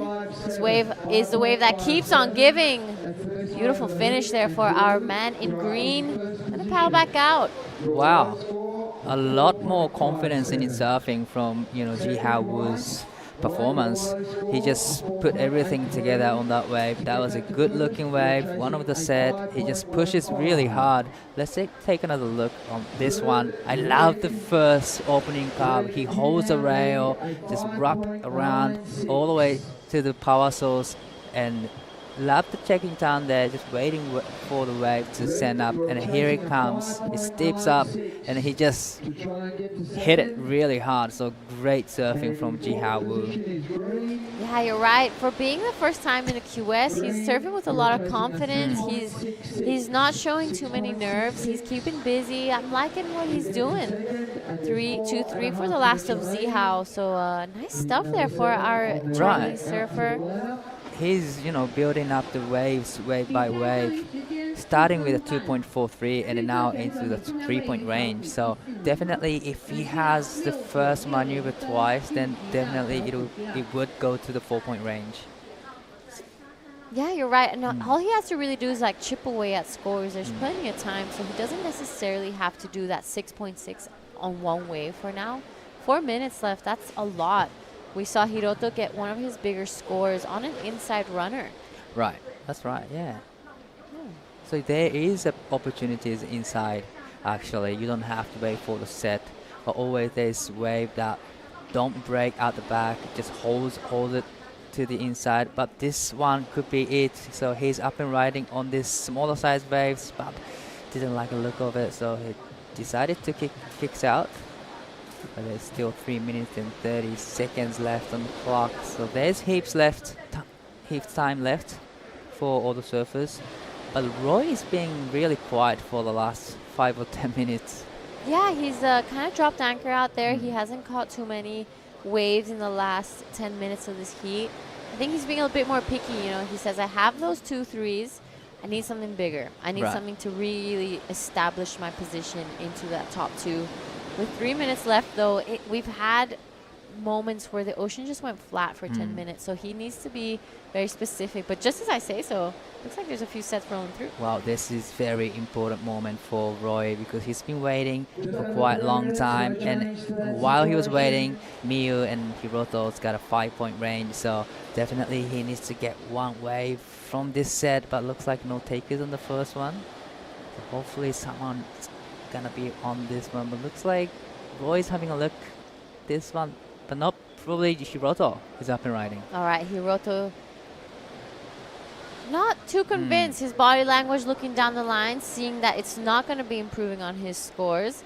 So it is Ziha Wu, our local surfer. Nice first turn. Wraps it around again on this one.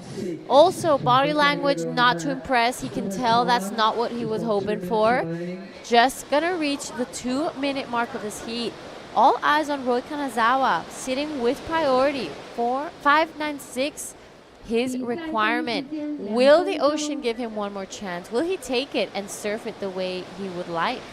Wow, crucial moment for Roy. You know, he was just standing on the surfboard trying to check out the ocean if there's any lines about to reaching to the lineup.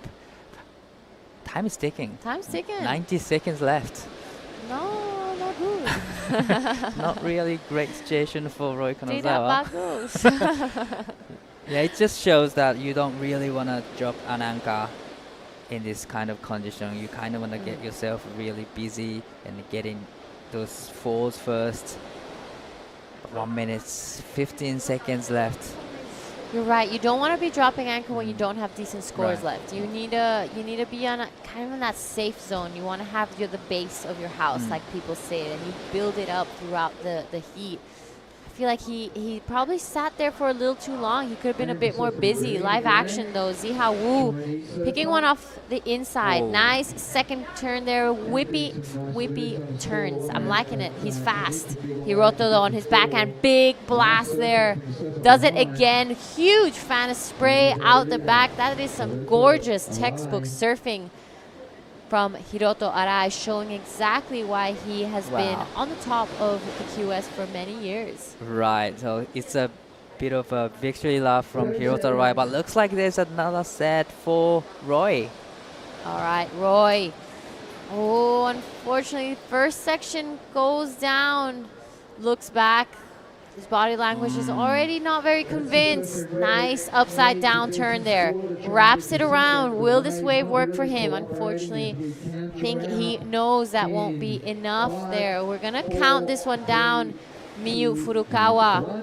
One last go for him too as well. I don't think it's going to be affecting his score as well. So I'm pretty sure it's safe to say it's going to be Hiroto Arai and Miyu Furukawa going into that next heat. Stay tuned and don't go on anywhere. We've still got lots of action this afternoon here in the Wanning Corona Cero Pro.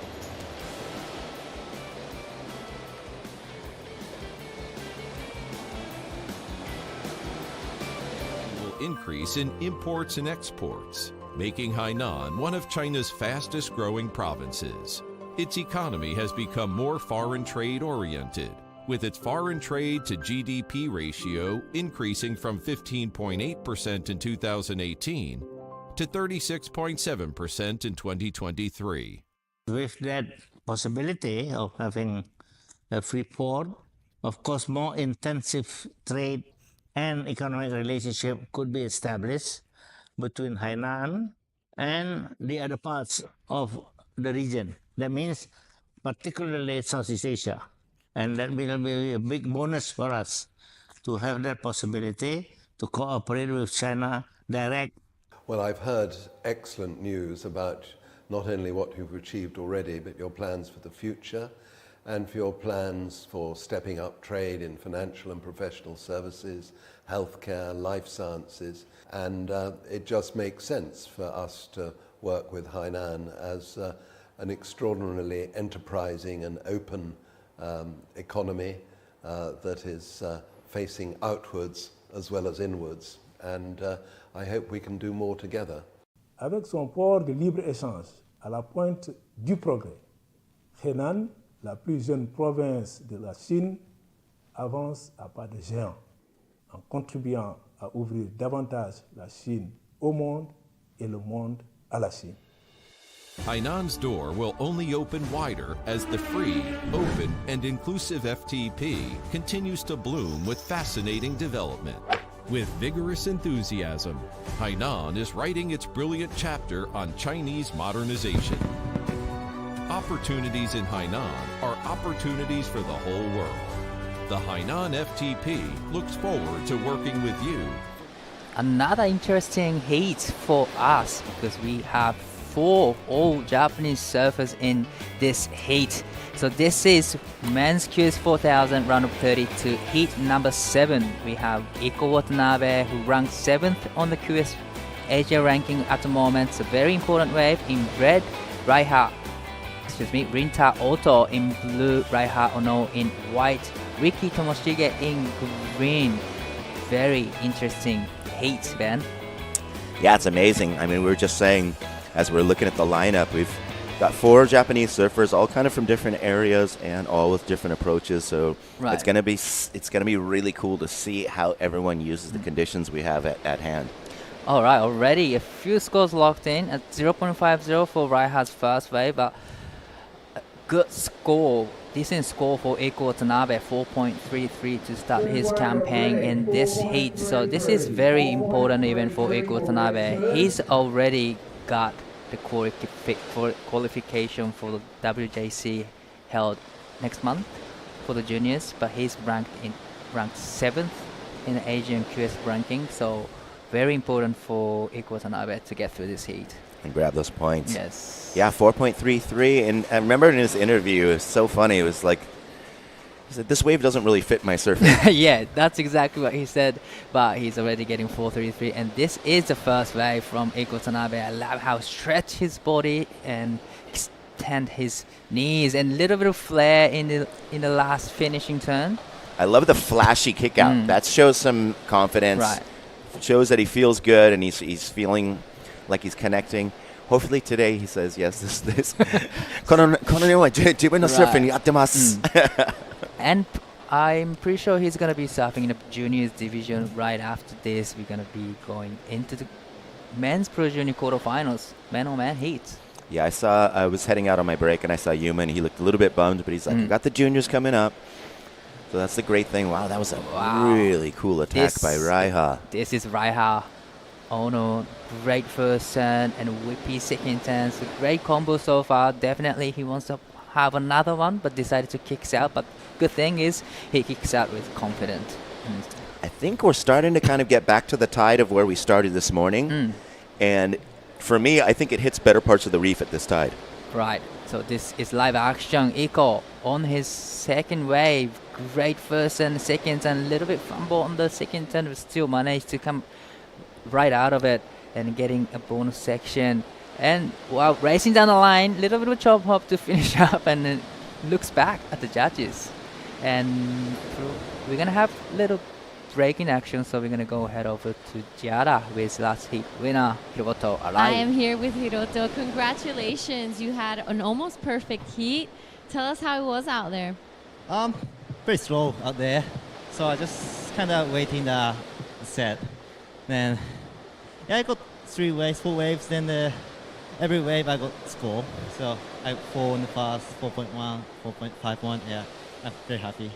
We know you're here as well as a coach. So you had 2 of your athletes in the same heat earlier. What do you tell your athletes when they have those situations? They kind of surfing same level. So like I just tell them same strategy, but just having fun. I can't say anything about each other man. But the older sister got through, so she's happy. But younger sister's like very angry. But it was fun to watch now. Are you gonna be breaking down your heat as well now and showing your students how it was? Yeah, that's a bit nervous because if I lost first round, they said, why are you coaching me? So like I'm very happy with my surfing, and maybe I can do better next time. So hopefully catch more good wave and better the surfing next one. Yeah. So leading up to this event, where were you surfing at home to practice for it? I'm living in South Chiba. It's like almost 1.5 from the Olympic the point.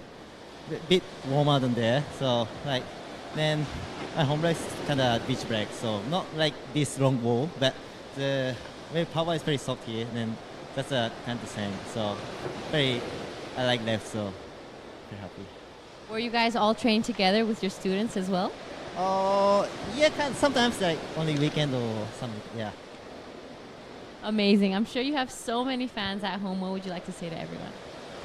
とりあえずラウンド1が出ました。今年最後の試合なんで、ちょっといいサーフィンといい結果残せるように、今年も1年間サポートしてくれた、応援してくれた方々とか、企業とか、家族もいるので、期待に応えられるように頑張って明日からもいきたいと思います。Thank you so much. Back to you guys in the booth. Arigato, Giada and Hiroto. That's a great interview. He was watching their student in one heat. He needs to have post-heat interview because he's a coach. He has to showcase. Yeah, it's like, okay, I'm showing you how to do it. This is how we do it. We make it through heats. We're a team here. And yeah, a great surfing. Always a really nice guy. And we've seen some action. A lot of action during the post-heat interview. But this is live action from Raiha. Nice first turn into the second one. A little bit like hang up and back foot kind of slipped out, but managed to come right out of it. But definitely, Raiha's on fire. 3.504 his second wave and 2.774 for his last wave. And 4.07 for the second wave for Iko Watanabe. So a lot of waves have been ridden in this heat. Yeah, and we're still waiting on scores for red and for white. I saw just after the heat where Hinano lost to Hinata, and they're all on Emery. He's got his whole crew on Emery, and Hirota Rai's been long supported by Ross Butson, and their equipment's looking really good. They are all of them surfing great on, and their surfboards looks super fast, super sharp on their feet. So definitely the boards working really well. So this is a replay of last of Iko. Yeah, I love how he drove into that, really bought himself some space to let that wave stand up and meet it at the right spot. That little bump right there, he's just looking so twitchy and charged up. He's looking amped. And here we have Raiha. Wow, beautiful redirection. Hitting that hit, kind of a little nose pick turn there. Maybe the fin slid out a little more than he planned, but he was able to grab it and ride out with control. So everyone's looking really fiery right now. Definitely waves are firing, and this is Riki Tomoshige. Beautiful opening curve to start with, but the wave breaking right side of the point tends to be flooding out really quick. So probably it was one of those waves Riki got, but definitely the opening turn was amazing. Beautiful carve, and he's just become such an adult in his surfing. It's amazing. But yeah, this is starting to get to that tide where you want to start behind that rock and get that first turn in. Whereas in our afternoon, when we had the different tides, the lower tides, they were having to wait for the section. But we're starting to get back to that picture perfect, the Riyue Bay that we like. Definitely. And Riki Tomoshige is probably one of the youngest surfers in this heat. He's still in the junior division. He's still 16 or 16 years of age, but he's charger. His whole family is staying in Hawaii for like 3 months every winter. And this is live action. Iko Watanabe, a little bit fumble on the first stand, but a little bit of chop hop. Stay in the wave actually. Going for another chop hop. It just shows how glued to his board he is, even though it's a playful turn. And there we have Riki, grabs another one on the way back out, showing that power, but really holds the rail on those turns. And it's such a cool contrast of styles. Right. Just as you were saying before we started the heat. It's like so many different approaches. But Riki, man, mom's a pro bodyboarder. Yeah. Yuri, his dad, Tomoshige's a really, really good surfer. They've got their surf shop, Ricky's, down in Isumi in Chiba. And I'm wondering where Hiroto, he said an hour and a half of the Olympics Beach. Would that be Wadaura or something? Yes, South Chiba. And this is a replay of lots of Riki Tomoshige. Beautiful carving turn there, holds the rail all the way to the white water. So definitely he's got a mature rail game there and then this is the last of Iko. So Iko smacks that one, could have easily caught that toe edge rail. He was able to recover out of that. And then the wind is in the perfect direction to lift your tail up on those backside chop hops. Right. So it's just like he's just having fun, and it shows that he's not stressed. He's having fun out there. And that's super important because if you're out there and you're having fun and it's feeling playful, you're going to surf your best. Right. And this is Rinta auto up and riding. His backhand is really sharp and powerful. That's that's more like him. You know, Rinta's been surfing every day pretty much here, and I've seen him surfing and shredding. So he's a former Challenger Series surfer. He was on a CS Tour 2 years ago, last year, and so he's got a lot of experiences. It's amazing. On his belt, so. I've been seeing these names since they were in the Billabong Super Groms and stuff back in the day when I first started commentating for WSL Japan. And to see, I see them all like as little brothers and sisters, and now they're full-on adults, which makes me feel so old, but also makes me feel super proud of everybody. Everybody's now stepping up to the international events, and they are all in the higher level of the competition. Nobody calls me Onisan though. I'm stoked. So we have a score coming in for Rinta's last. He's just getting in the game with his second score, but what a great performance on that wave. Definitely, there's a lot of flares in his backhand attack. So really sharpy, really drivey. So, well, it looks like we're gonna have Raiha up and riding again on this beautiful wall. The first one was amazing, tags it into the perfect timing. So a little bit of check down there and just waiting for the wave to stand up. Nice vertical off the top again, straight into this slashing carve. It's another beautiful cutback. It's a beautiful combination from Raiha Ono. He lives in Tokyo, but he surfs at Chiba most of the time, and he travels. He spends a lot of time in Australia and in Bali as well. Wow, look at that first turn. Super vertical connection with the lip there. Just like dragon whipping the tail out of that one. He was holding the first priority, and he's fired up. He's always wanting to get waves, and if he's got the first choice, he's going to go for sure. And, man, everyone is looking on top of their game right now. Right, and this is live action Riki Tomoshige on this smaller size wave. So probably he's done the job at the back. We didn't see, so probably we're going to see a replay of his last wave, but definitely great scores will be coming. 4.57 for the second wave for Rinta locks in, so which is the highest scoring in the heat so far. And we have Iko up and riding, quick in and out, didn't like the look of it. He's getting so much speed and drive, though, off of the wave. And you can just see in that kick out, like, I love kicking out and throwing spray because it's just like, okay, I'm so connected. My positioning over the fins is perfect. I'm driving. I'm using the rail, and it's like a confidence booster that goes from the rail, from the water to the rail to your feet. Yeah. And it's amazing. I'm really, really liking this heat, and even more, I'm really liking the waves that we're getting for this heat. And sometimes I do that too. That when I kick out, I just lean into my heel side or toe side so that I know that, okay, today I think I got a feeling I got a good feet. Yeah. On my board. So sometimes I do that when I kick out. Yeah. Yeah, it's I always love when the board goes flying out too, like you bust it out in front of you. And we've got another score that came in. Okay, yeah, 5.50 for Raiha's last wave. That put him into this first place now. So Iko is in second. 4.68 is gonna be putting him into the first. So Riki now is in third place with a 3.3 and a 3.2, needing a 5.10 to go into the second. So Rinta now needs 3.83 to go into the second place. Yeah, because Riki's wave was after Raiha's, Riki was actually only needing 3.11 to go into second, so he would have gotten it with that score, but just the timing of Raiha striking was spot on.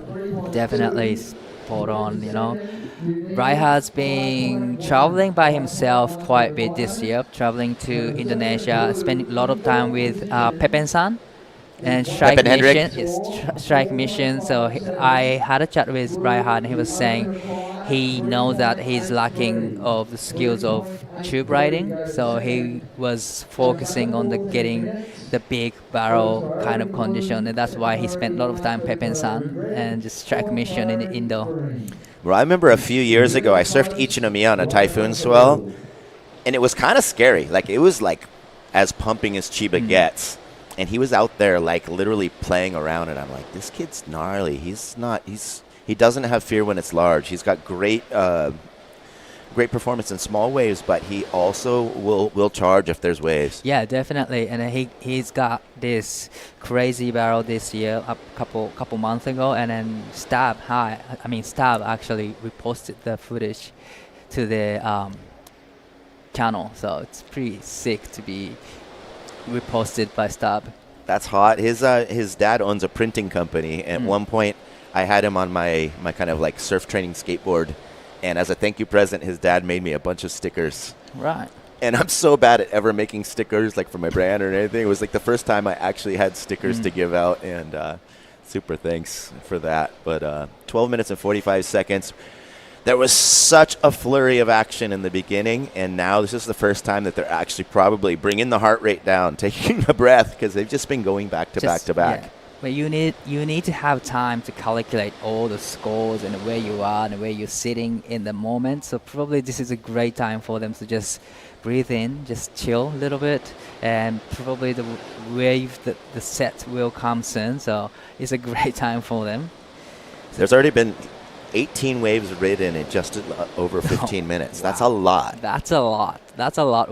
We've had the busy surfers where it's like one has maybe 6 waves and the other have 2 or 3, but we haven't seen this many waves from each of our surfers, which it just shows how good the conditions are. Yeah, that's so true. And it's sometimes hard to get many waves at the point break because you kind of want to wait for the good ones, but this showcasing is, just like you said, so many good waves coming through. The wind looks really, really favorable. It finally looks like they're not having to fight that offshore as they did. We've had those pulses where it just kind of comes through the valley and just blows through here.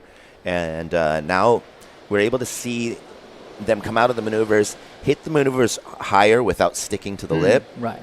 And True. so, yeah, it's exciting. This is a really, really fun heat.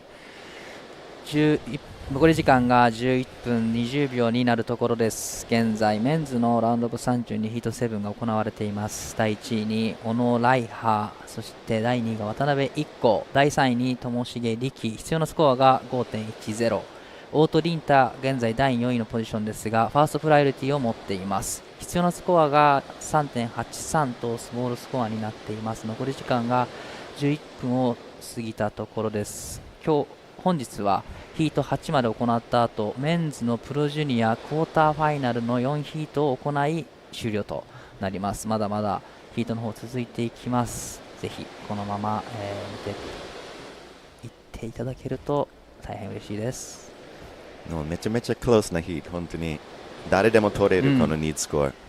本当にすごく今クロースヒートが続いています。トップから1位から9点、そして2位が 8.40、 そして3位が 6.50、 そして 6.47 とトータルスコアかなり、接戦となっています。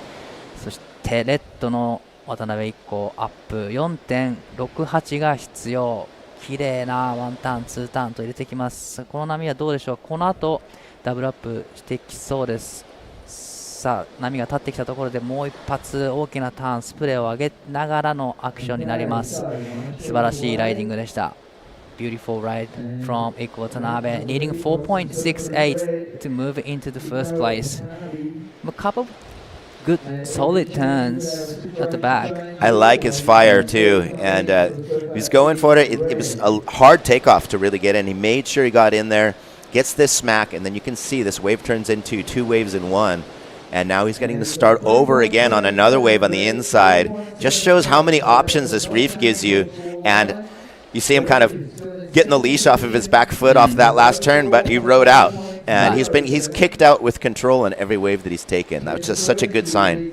Definitely he's not struggling to surf in this point right now. He knows how to surf and how to fit in the wave. And with all his backside chop hops, it just shows that he's just enjoying the heat as well, which is very important.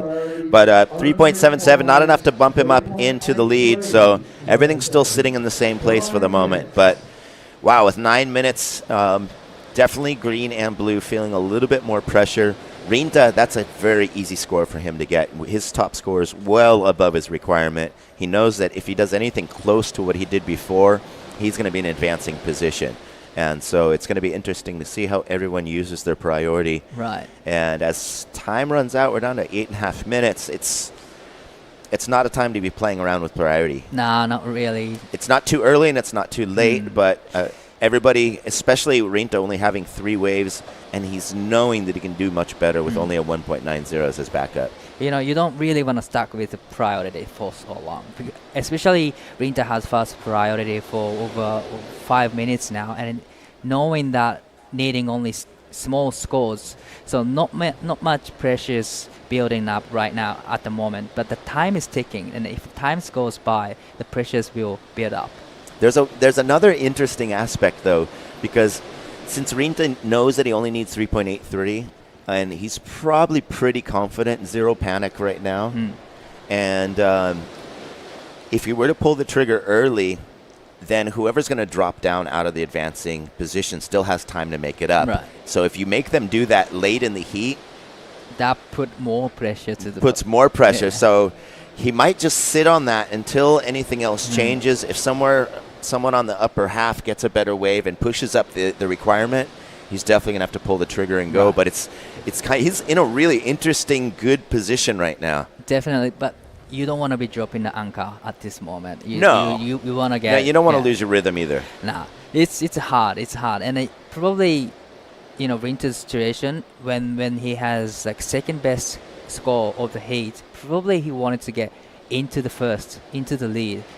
Probably he's not aiming to be in the second place. Definitely not. No one is. That's for sure. Especially on the Japanese side. Right. Right? You wanna get. Everybody wants to get first. But being in the first place is much more safer place to be in, And this is Rinta. He pulled the trigger, big first and throwing back his spray straight into the vertical of the top. But unfortunately, that was something we don't really see from Rinta. Goes down on the second turn. He had a rhythm. He had a great wave selection. But that was really unfortunate for him. That was a rare mistake from Rinta. I'm going to blame it on the wave. I think the bottom might have just kind of dropped out of nowhere. Like, there was like a two-staged waves or something like that. Probably that's how he got the blocked the rail. The flats kind of snuck up on his nose on that one, I think. Wow, that was really unfortunate for Rinta because he was on the way to the requirement. Even with the one single maneuver, it's locked in 2.60. Yeah, so he's still faced with a very, very obtainable requirement, 3.83. Little more pressure on Ricky now. Right high is up and riding. Nice first and vertical off the top in a critical part of the wave. And he's trying to just, stay with the white water to maintain the speed. But decided to kick out, so I didn't, he didn't like the look of it. 5 minutes and 30 seconds left. So Iko has second priority. So probably it's about time to play some defense. Yeah, and Raiha's a fiery guy. He definitely wants to shed that 3.50. Didn't get up to it on that one. And so now it's going to be interesting to see where he paddles out to after that one with only 5 minutes. Right. Because basically, if you go up into that pack, you're stuck waiting for everybody.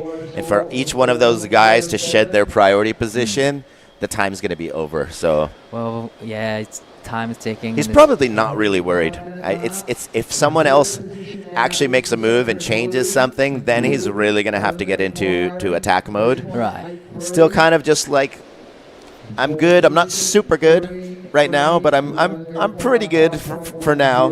But if someone starts to pop up, or possibly there's a change in situation, perhaps with Rinta and Iko, you can see him probably getting a little more in attack mode. Well, 4 minutes and 20 seconds in the set, round of 32, heat number 7. So next heat is going to be the last heat of the men's round of 32. We're going to be seeing the first ranked in the QS Asia ranking, Kei Kobayashi in red, Kyuizuo in blue, Ji Haozeng in white, and Yuya Iwase in green. So another great heat ahead of us. And after that, we're going to go into men's junior quarterfinals, heat 1 to heat 4 to finish off day 5. Day 4, actually. 4. And Raiha went to the right this time. He did that the other day too, and it was like, you know what? They're going to block the left no matter what.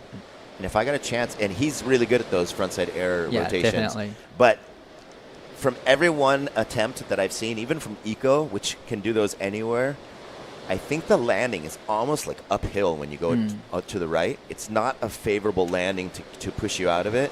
And I don't think I've seen a single air rotation made on the right. Yeah. Have you? Probably, no, I haven't seen it too. But looks like there's a line, there's a set coming into the lineup. Couple of lines I can see. So first one, no takers on this one.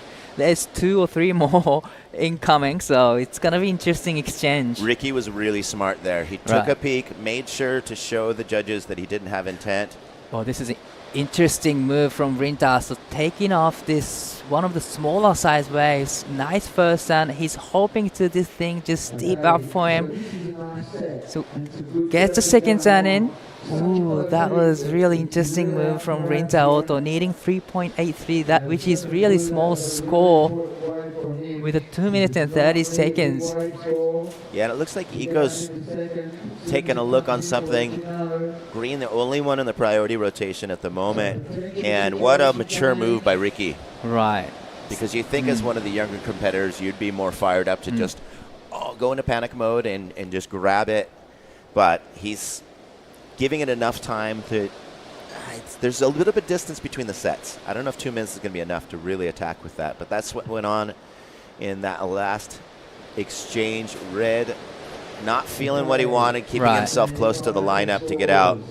And there's that one that you were just saying. That was not the wave to get the score that he needed.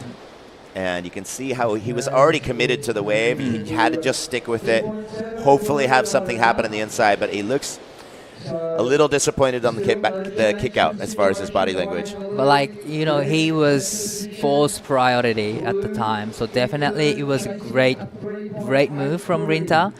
But sometimes those ones breaking the inside gives you a lot more steeper sections. But wave just didn't cooperate with him. So that one, the last wave comes in at 2.70, which is not enough. Still needing 3.83 with 1 minute and 10 seconds left. So it's... And like you said, Ricky, just smart move from the last set, because none of the sets are great. So it was a great move from Ricky. And him needing a 5.10 really, I mean, even at this moment, if a wave wasn't to come, either way, that was the smart strategy. Yeah, definitely smart move from Ricky Tomoshige. And especially considering his age, but this is live action. Rinta Auto need small score of 3.83. I'm not too sure if it's going to be a requirement. Couple turns in, but still it was really, you know, one of those smaller size waves. Yep, the judges, they've seen really good waves out there, and they want the surface to take advantage of those waves and not just grab whatever out there. And the amount of speed, the amount of spray that's going to be thrown on a smaller wave too is so different. All right, we are down to 15 seconds in this heat. So what a heat. It's super exciting heat to watch. That was so exciting, man. Yeah, this is... I'm glad we're pushing the juniors in there. We've definitely got conditions, and juniors are just little ampers. They're going to find waves all over the place, and so looking good. Looking good. So this is the end of the heat. Looks like Raiha Ono and Iko Watanabe will move into the next round, and we're going to go to a quick break, and we'll be right back with the last heat of the men's round of 32. 北纬18度，海南、万宁、阳光、海浪、椰林，这是热带的温度。快时尚，慢生活，烟火气，这是幸福的温度。让我们一起出发。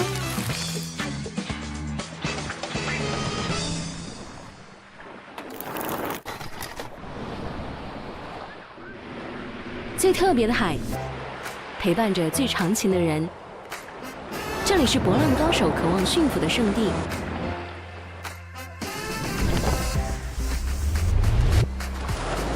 迎接浪潮，释放自我，用一瞬抛开烦恼，与海浪共舞。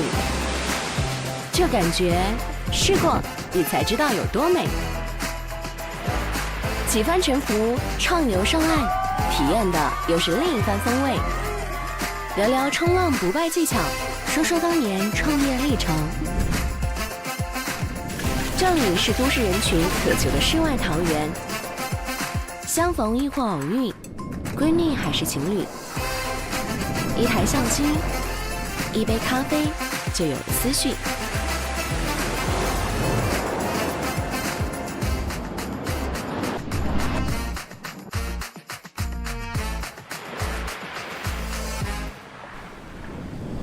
昼夜转换间，人来人往，各有精彩。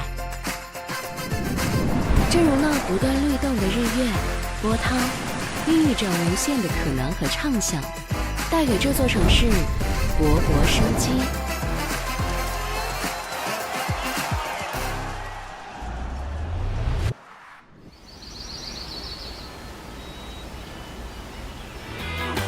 Welcome back, Surf fans. This is the WSL International Wanning Pro WQS 4000. We're in the last of our QS men's heats for the day, and we're going to the juniors next. And I'm happily joined by True Starling here in the booth. And we are charged up. Di and I just saw some of the best waves we've seen within the last 2 hours. So I'm pretty excited going into this heat, and I know you are too. Wow, I kind of love this. That is really exciting to see. This heat is going to be a big one as well. We've got some pretty big names. I'm looking forward to it. I feel like, yeah, it's getting better this afternoon. We have the Pro Junior Quarterfinals coming up. This music is really setting the zone. Digging the feeling of that. Here we have Zhang Jiaohao. And this is our Chinese surfer throwing a lot of spray, well navigated through this wave, finding all of the juice available. One thing I was going to say is we are starting to get towards that tide that we had when we started in the morning. Very similar. Yep. Even the wind conditions, as Kei Kobayashi striking hard, quick, hit it right there. Loved how he got over the front foot and just drifted the tail out of that one. Shorter wave, but everyone's getting started really quickly. We're just 3.5 minutes in. Wow, this is crazy. Back-to-back surfing already. I mean, we're going to have some scores come through. Ki Zhao, who is known as Alex as well. This is Yuya Iwase, though. He's such a strong competitor. Oof. Yeah, a little mid-bobble there, but he's definitely going to get the finish.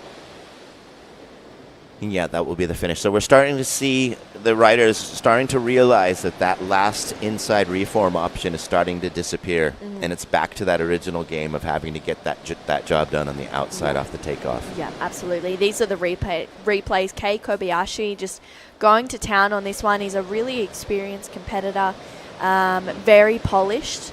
He's always fired up, so looking forward to seeing what Kei can do in this event. And then right now, that is a replay of Zhang Jiahao as well. A couple of really strong backhand maneuvers, opening up once again. You can see these lines as well and how stretched out this wave is. It's honestly such a beautiful canvas. It's been really clean all day. We've been so lucky as well with such clean conditions. And then Yuya Iwase also opening up his account.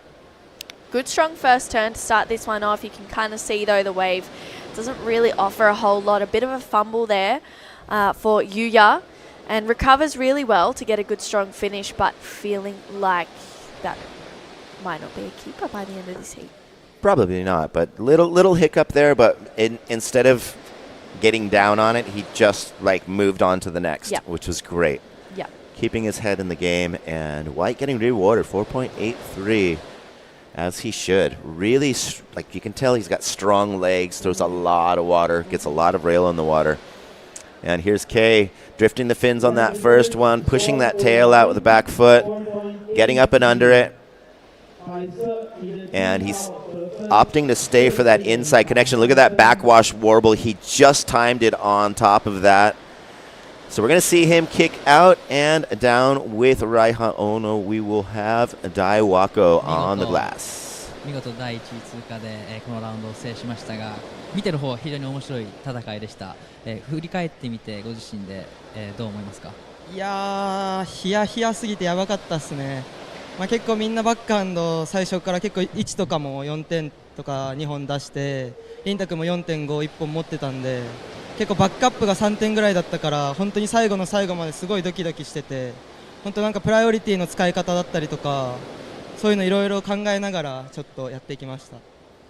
ヒートを見ててももう本当どの選手が勝ち上がってもおかしくないような点差で非常にこう見ている方もヒヤヒヤするようなヒートでした。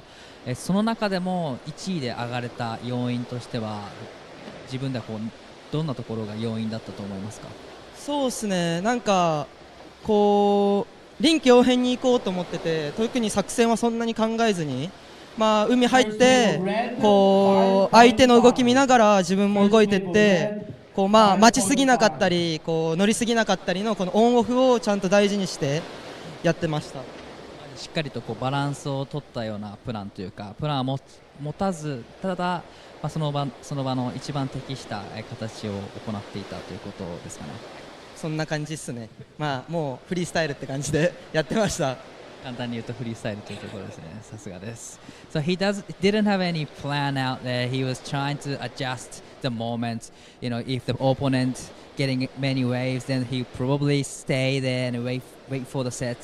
But he was just adjusting at the moment, and he did a great job. He got the wave, and he was super nervous in the heat, but still he's so stoked to get through that heat. それではこのヒートを戦うまでかなりの時間待ったと思いますが、その間何して過ごしました？そうですね、みんなで中華料理みたいなこの麺、寒いんで今日ちょっとあったかいものを食べに行って、ちょっと部屋でヒート見ながらゆっくりしてワックスアップしてとかやってました。今日はこれでようやく仕事の方終了となります。この後はどう過ごして明日備えますか？とりあえずちょっとうまい飯食いたいですね。今から昼食ってないんでちょっと腹減りすぎたんで食って、ちょっと次また1のヒートがあるんで1一緒に来てるんでちょっと1のヒート見て飯食ってちょっと寝ましょうって感じです。Now he's gonna go get dinner and have a good rest, but before that his friend Ichi will have a Pro Junior heat, so he's gonna be watching his heat again. では最後にたくさんの方見てくれてると思うのでメッセージの方お願いします。そうですね、このヒートをやる前から弟から電話があって、2位にこうインタビューやってくれってことだったので、こんな感じでこう有言実行できたんで本当良かったと思います。一歩一歩こう次のラウンドも集中して自分なりに頑張りたいと思うので応援よろしくお願いします。弟にメッセージありますか？まっちゃん頑張ってるよ。ありがとうございます。次も頑張ってください。Back to you guys. That was too hot. He said that his little brother had called him before the heat and was like, "Hey, man, let's get that interview." And so he was joking. He got the interview that his little brother was telling him that he needed to win the heat. Oh. And he said he's just keeping it like one heat at a time, going through. But I love how they said it. He's like, weather's a little colder today, so we're thinking some hot noodles sounded really good. So we just waxed up our boards, ate hot noodles in the room. Yum. And then he goes, "What are you doing after this?" He's like, "Well, I'm thinking about eating." Everything was about food. Yeah, great. That's literally what my life revolves around. And that was a nice turn there for Jihao Zhang. Couple of good connections for our Chinese surfer, and he just kicks out of that one. But yeah, literally, I don't think you've actually experienced this side of me yet, Benway. Yet. The hangry side? Yeah. Oh no. I don't think you've seen it yet. But yeah, it's poor Giada and I are actually quite the same in this. Our world really revolves around food. Might I food meet and coffee. you in one of the junior heats in that sort of mode at the end? Actually, yeah, there's definite possibility for that. I'm feeling like the last heat of the day we could really be testing the boundaries. I'm calling out for food at the moment. Yeah, well, you know what, lunch was pretty good, so I'm just going to stick with that. And then, early, I'm already thinking about dinner. I was so charged up, I was thinking about skipping lunch. And then I'm like, you know what? I think I'm burning through my fuel way too fast right now. Yeah. I've been very excited all day. Yeah, got to keep the battery over at least 70%. I got a big old body to run on fuel. Luckily, they give us these huge bento boxes, these big lunch boxes that are just filled with all types of delicious things. They throw it all in there. So I'll be good till tonight. And here we have Green. A little mistiming on that first section. He might have wanted to try and get up on top of that, but this wave kind of flattened out on him. And as we saw, one of those last turns by Kei Kobayashi was one of the first ones where we started to see that backwash bump come up the face. So that does show us that shoreline's getting a little more full. we have really steep beaches too. So even when the tide comes up a little bit, it starts breaking like a higher tide rather than if we had a long flat beach for that water to run out. Yep. So it really gets stuck in a pool. And then as that drains out is when we see the best waves. But seeing some great conditions, much better than yesterday. Oh, so much better than yesterday. We have been so lucky all day. Like I said earlier on in this heat, I think it was, it's been clean all day. We've seen lots of consistent waves roll through, lots of really good quality consistent waves, and it's hard to come to an event and to see that happen all day, you know, without a moment of the wind picking up and it getting a little bit crazy or, you know, whatever happens. And right now, I mean, look at these waves rolling through. Oh, that was unlucky there for Zhang. But yeah, you can see that there's a lot of it's been really consistent all day, honestly. It's great. One thing that had a huge exclamation mark on how good the waves are is Ika Watanabe's first interview was saying that this wave doesn't fit my surfing. In this last one, he was having so much fun doing chop hops on every wave. You can tell he's enjoying the heck out of it. And as I say that, I noticed that he's only had one heat off, and he's going to be back out in the juniors. Wow. Coming up next. Back so, to back.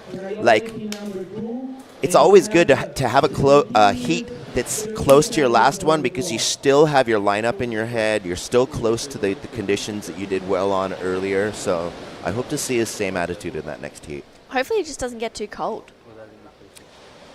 Yeah, I mean, it's the winds calm down. Sometimes when you have, after the sun in this little cloud cover, the humidity kind of boxes in the heat. Yeah. That's what I'm thinking. Okay, I love this. Hopefully. I have nothing negative to say. You will not find anything negative to Yeah, say. no, that's great. That's good.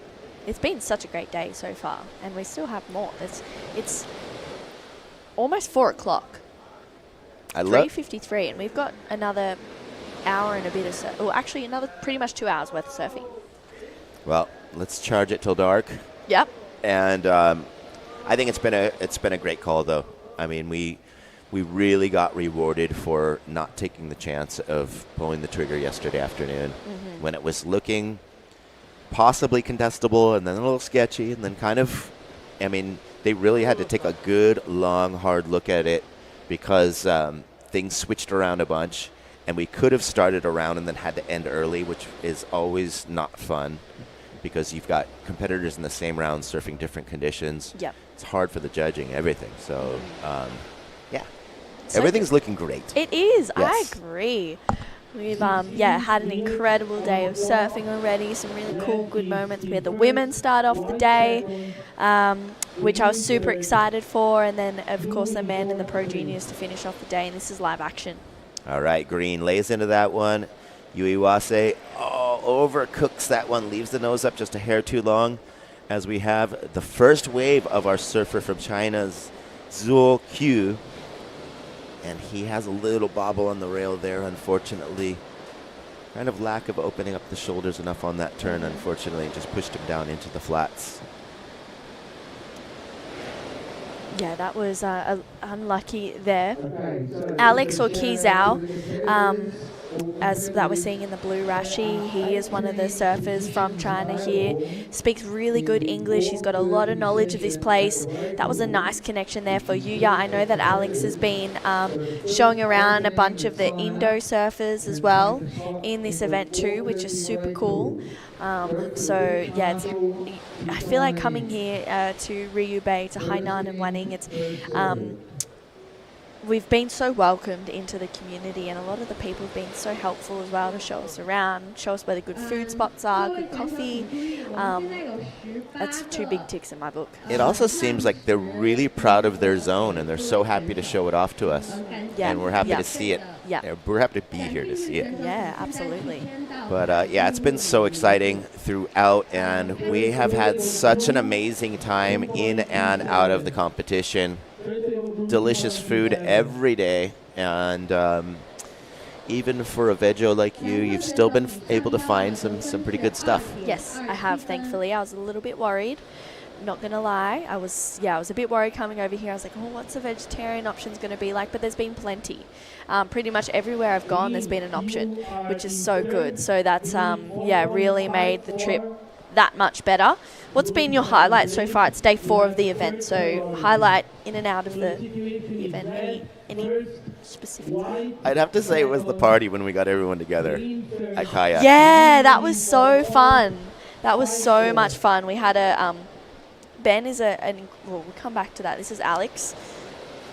In and out. Ben Wei, you are an incredible DJ, and we had a bit of a party at Kaya the other night. I felt like it was a really good team bonding session. I was still in bed by 9:30, which was great, and it was so fun. For me, that's so unique because a lot of events, the judges kind of go off in their zone, the directors go off in some other zone, and we never really have that full group morale booster. And to see everyone show up at once and just shake off the day together was so much fun. And I think that's really huge early on in the comp because it's just like keeps everyone having fun together, and you get to enjoy. I enjoy being in the booth with you tons, but it's super fun to be outside of work as well, just tightening up our friendship and yeah, absolutely. And it makes the chats here in the booth that much more natural because we're doing that all day during coffees, during great meals, during fun little parties, and yeah, there's so much to do. And I've actually asked today if it's possible to extend my ticket and stay another week. Wow, you're loving it that much. I'm totally loving it, and the other thing is I'm really reluctant to go back to the cold now. Fair enough. I haven't got enough of this heat and the sunshine before going back and getting into snow season in Japan. So Yeah, wow. I'm like, hey, I'm over here. Can I stay a little bit longer? Yeah. That is so cool. Also, I want to get the wave pool when everyone leaves. Yeah, that's also fair play. So here we have Blue Up, definitely finding his feet. First couple waves didn't work. You can even see the way he tapped the wash there. He's gaining that control, shaking off those first couple waves and starting to build up. And he's got a 2.27 and 1.87. We've seen nothing from Kay. He got his scores. He doesn't need to do anything, basically, until someone else makes a big move. But he is just out there commanding the peak somewhere out of our vision with priority. Yep. And I feel like this is just classic Kei Kobayashi style. He gets 2 quick ones, then he sits and waits, and he doesn't take off on anything unless it's going to better the 4. And Kei growing up in California as well, and now he's choosing to be in this Asian tour. It's really paid off because he's just taken out the Bonsoy Asia Super Series. He's currently leading the Asia rankings at the moment. So he's had an incredible couple of results, and that's just off the back of taking out 3 2000s in Japan back to back to back, and then getting a couple of really good results. He got second, I believe, at the Xi'an Korea Open, and had some good results in Belair as well. So he got second there too, which is amazing. And this is live action. Chinese competitor Jihao Zhang just tagging away on his backhand. Yeah, he was hitting it up into the graphic. And speaking of this guy, here we have a little action just in and out.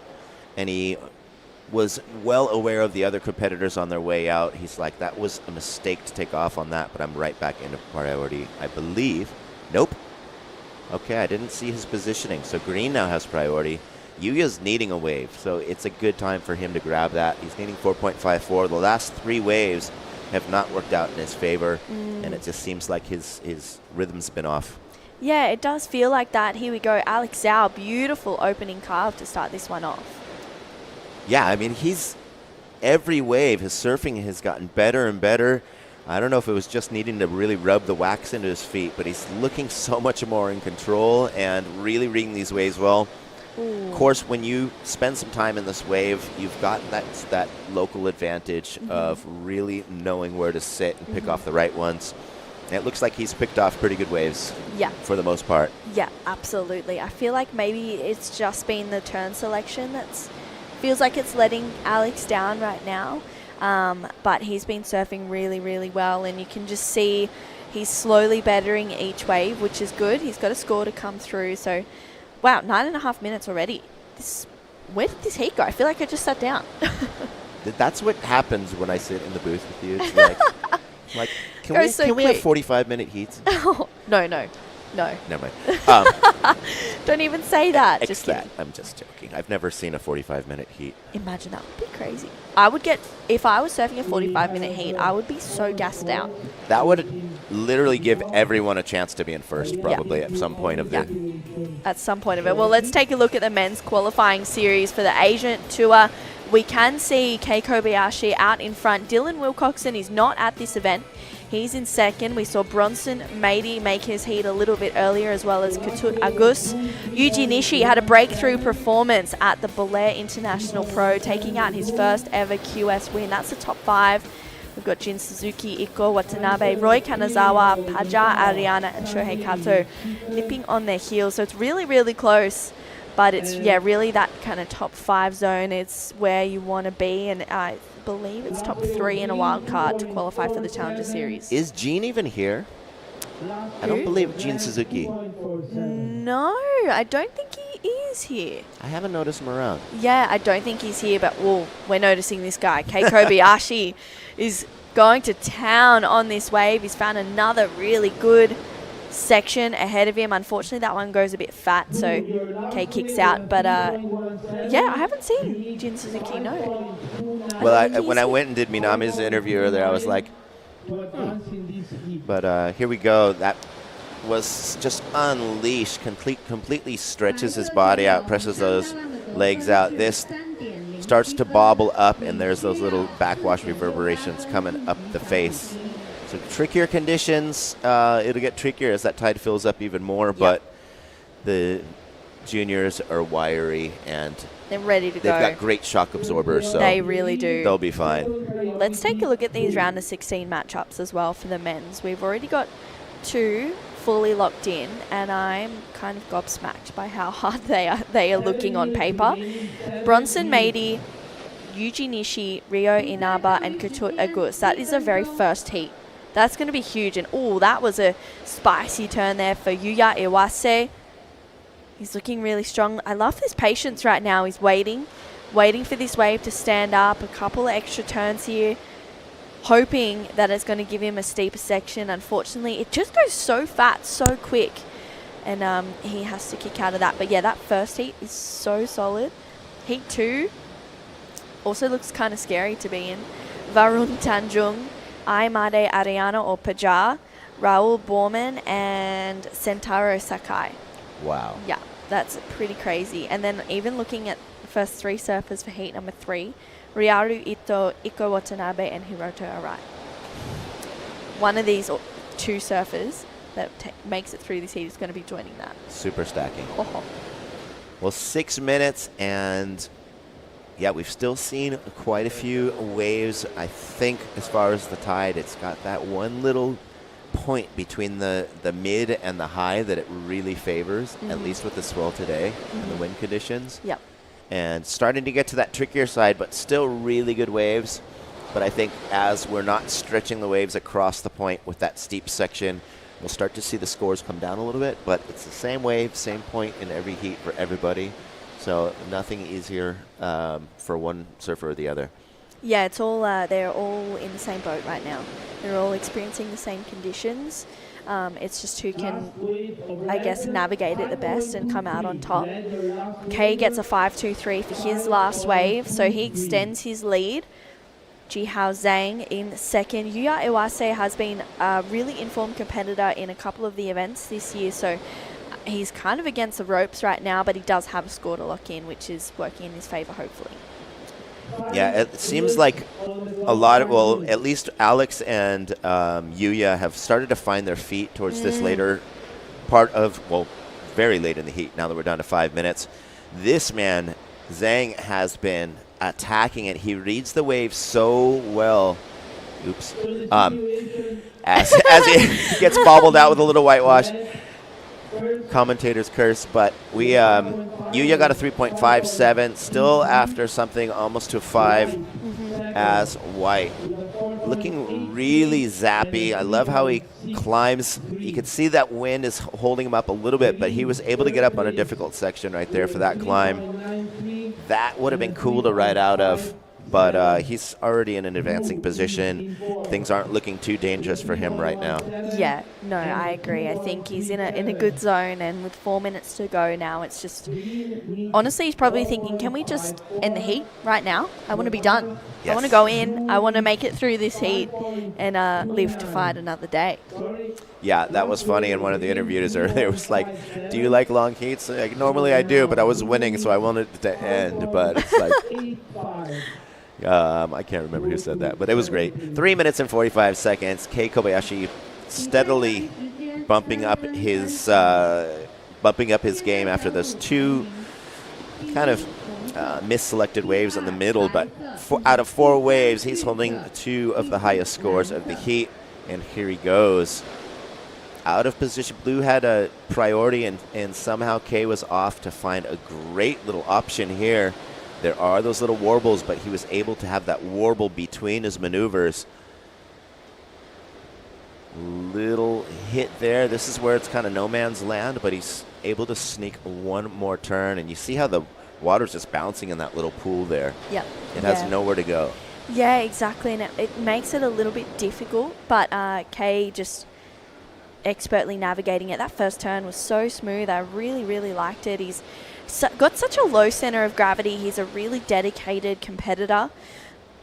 Let's see. I mean, he needs to better a 5.23. Already locks in at a 4.6, so does not go into the top 2, but was worth going. Was worth seeing if he could try and, better his situation, and better yet, keeping another one of the competitors off it.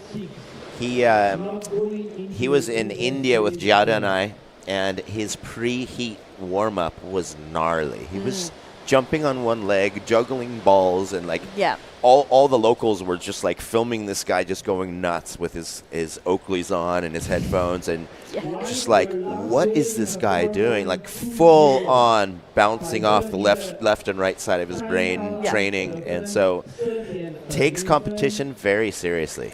Yeah, he really does, and I feel like in every single, which I really admire this from Kei, in every single event that he goes to, he's there to win, and that's the main goal for him, and he, makes, everything is on purpose. He does everything for a reason, everything has an intent, and that intention is to get to the top, and he's there.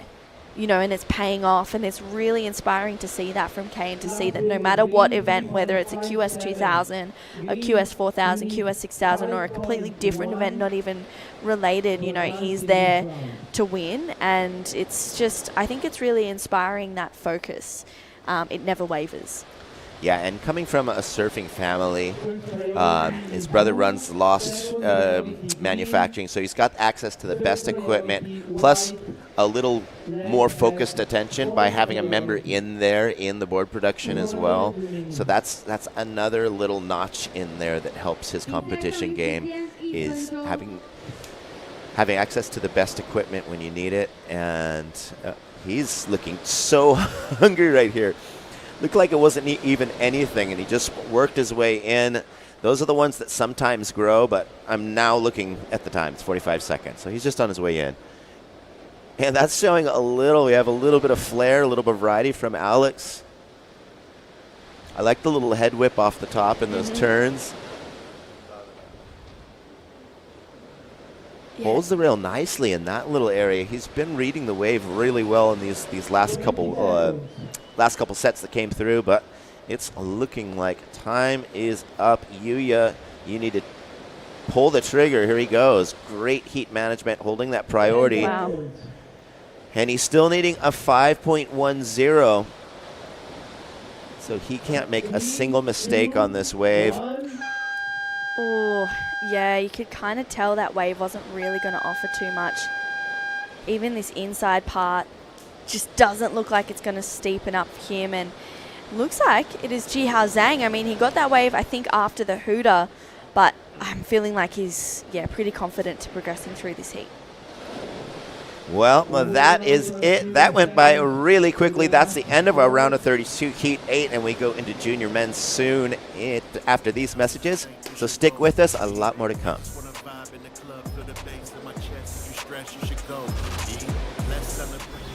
何谓底蕴？每座城市都会给出不同的解答。在万宁，他的答案是这样的。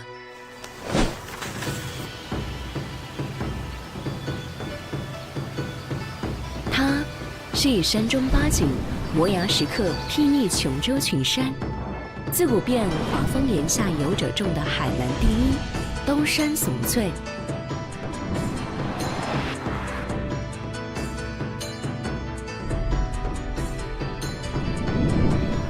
他是繁华都市间侠行天下的武林风尚。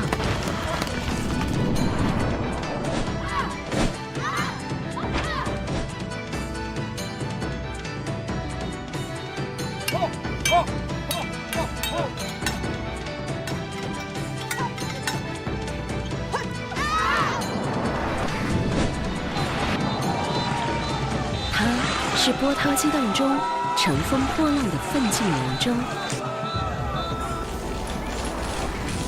它是市井记忆里生生不息的香火传承。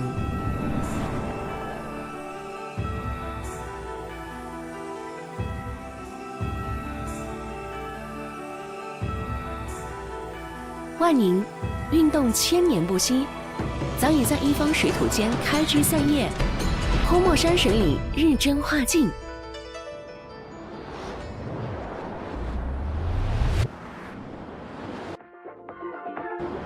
我想让自己更快乐，或许你只需要开始一次跃起的旅行。国际大牌云集，免税打折，充分满足小小欲望。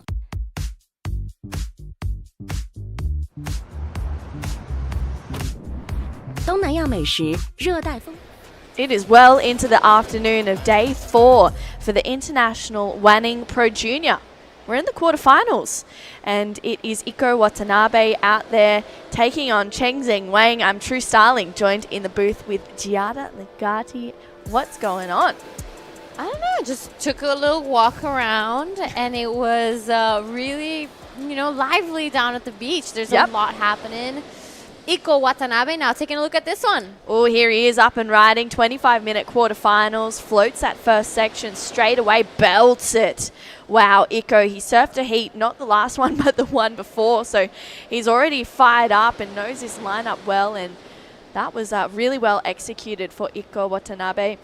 And scores to come through. Took me through it, Giada. All right, I really enjoy this wave. He kind of floats by this first section to get around it. This one, boom, straight into the pocket, backs it up again, wastes no more time, and gets out of it here when he sees there's nothing more to do on the inside.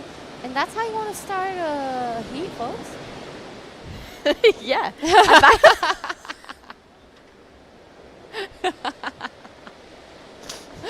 I agree. So, folks, we got 22 minutes. I don't think I've ever heard you say that word before. I don't think I've ever said it. When you said that, I was like, this is new. Who is this? Bang, bang, bang. All right. I told you, there's a lot happening outside. She's all charged up. She's ready to go because it's quarterfinals time, and we got scores. Let's see it. 5.5 for Iko Watanabe has locked in, and already putting the pressure onto our Chinese surfer Chengzeng Wang with a 5.51 is what he is looking for. Man-on-man heat right now for the men's pro junior, and it's going to be hopefully an exciting battle between these two surfers. Yeah, both surfers have already surfed today, so both these folks have Iko Watanabe. Live action. Iko going straight up into that section. Wow. Goes vertical after that as well. So Iko Watanabe is just looking fired up. Wondering if it looks like Chengzeng Wang got a score as well behind or wave in, but just a quick in and out for the Chinese competitor. But wow, that last one of Iko, just 3 turns, but really making an impact. Yeah. He really is. He's looking unstoppable right now. He had a great heat yesterday. Actually, his round of 16, he was and again, I didn't watch his earlier heat, but I did see the scores. So he's looking really comfortable out there. He's looking like he can, really read this wave well. His surfing is matching, in my opinion, matches this wave, even though he told Ben earlier that it wasn't, he was feeling a little uncomfortable out there. Yeah, I feel like he's just really finding his groove out there, and someone that, it's the first time we've seen him in the Rashi for this event. But I tell you what, he was surfing so well, so smooth and strong. It was Kei Kobayashi, the winner of the last heat. He's down there with Ben Wei. Thank you so much. Winner of that round of 32, heat number 8, Kei Kobayashi. Congratulations, great surfing. Thank you, Ben-san. Second wave of red. So you're coming off of 3 2000 wins in a row. You're on a roll. You're looking on fire. Your surfing is so in tune. How important is having the last event of the season? You want to just kind of take them all out. You're here to win. And how does that go into your confidence into the next season? Yeah, just want to definitely finish strong. The start wasn't the best, but you always want to finish strong. And yeah, just trying to take it heat by heat. Going into that heat, I knew it was really going to be really slow, and I wanted to stay busy, but didn't really stay busy. Kind of got a little too selective once I got my first 5, but I knew I had a good 5.5 and a 4, so I knew I just needed to wait for another wave. And yeah, just at the end, I probably should have held priority, but just wanted to ride waves. Well, I talked to you a bit about your board. You said that you've held on to this one for a while. You don't always pull it out, but I see you've already knocked the fin box out of it. So it looks like you've had some time on it. Definitely, how important is having a board that's connected to your body and feeling just like an extension of your body and not having to think about the board? Yeah, for sure. Having good surfboards, that's every surfer's dream, is having a good surfboard. We always complain about the surfboard, but it can actually be you. And yeah, surfboards are so technical nowadays, and this is actually a black sheep built. It's carbon on the deck. And yeah, I actually won an S-League on this board, so it works really good. And yeah, I felt really good, and I actually didn't ride the board I rode in the last few 2000s. I actually felt like this board felt a little better for this wave, so yeah, stoked. And yeah, Lost Surfboards is #1 in the world again, so they definitely make the best surfboards in the world, so that helps. Well, I talked a bit about having Shaw in the production and having that access and that direct communication to really give feedback and have that feed into your equipment that's given to you each season has got to be a huge advantage. Yeah, for sure. Big thanks to Lost Surfboards, Matt Biolis. I don't think I've ever gotten so many boards so quick in my life. I guess doing good in comps really helps. And yeah, just taking it event by event. Yeah, I'm just having a lot of fun. I got a lot of good people in my corner, and I got a good sports psychologist back home, Tori. So yeah, just taking it heat by heat, and I'm just having a lot of fun and just want to end the year off strong. Well, I'm sure a lot of fans at home are watching. 日本の応援している方に応援メッセージお願いします。今日は、4日目で、Day1、自分の大会は Day1 ということで、今日、ラウンド32勝てて、明日ラウンド16もあると思うので、みんな応援よろしくお願いします。今回は、最新戦2025年の最後の大会なので、100% 出せるようなサーフィンをするので、みんな応援よろしくお願いします。ありがとうございます。次もよろしくお願いします。ありがとうございます。Back to you in the booth. Thank you so much, Ben Wei and Kate Kobayashi. It was a cool interview between the two of them. Kei, he's from California and he's, part of this Asian tour. And this is what we're going to catch up on in that interview. Yeah, so a couple of replays while we were listening to Kei Chengzheng Wang. This wave was surfed really nicely. A lot of smooth carves, nothing too big or crazy, but he, finding his feet. It's still early days. Iko Watanabe, though, massive down carve there. Only that, though, that was going to be a really nice score if he was able to back it up. Mm-hmm.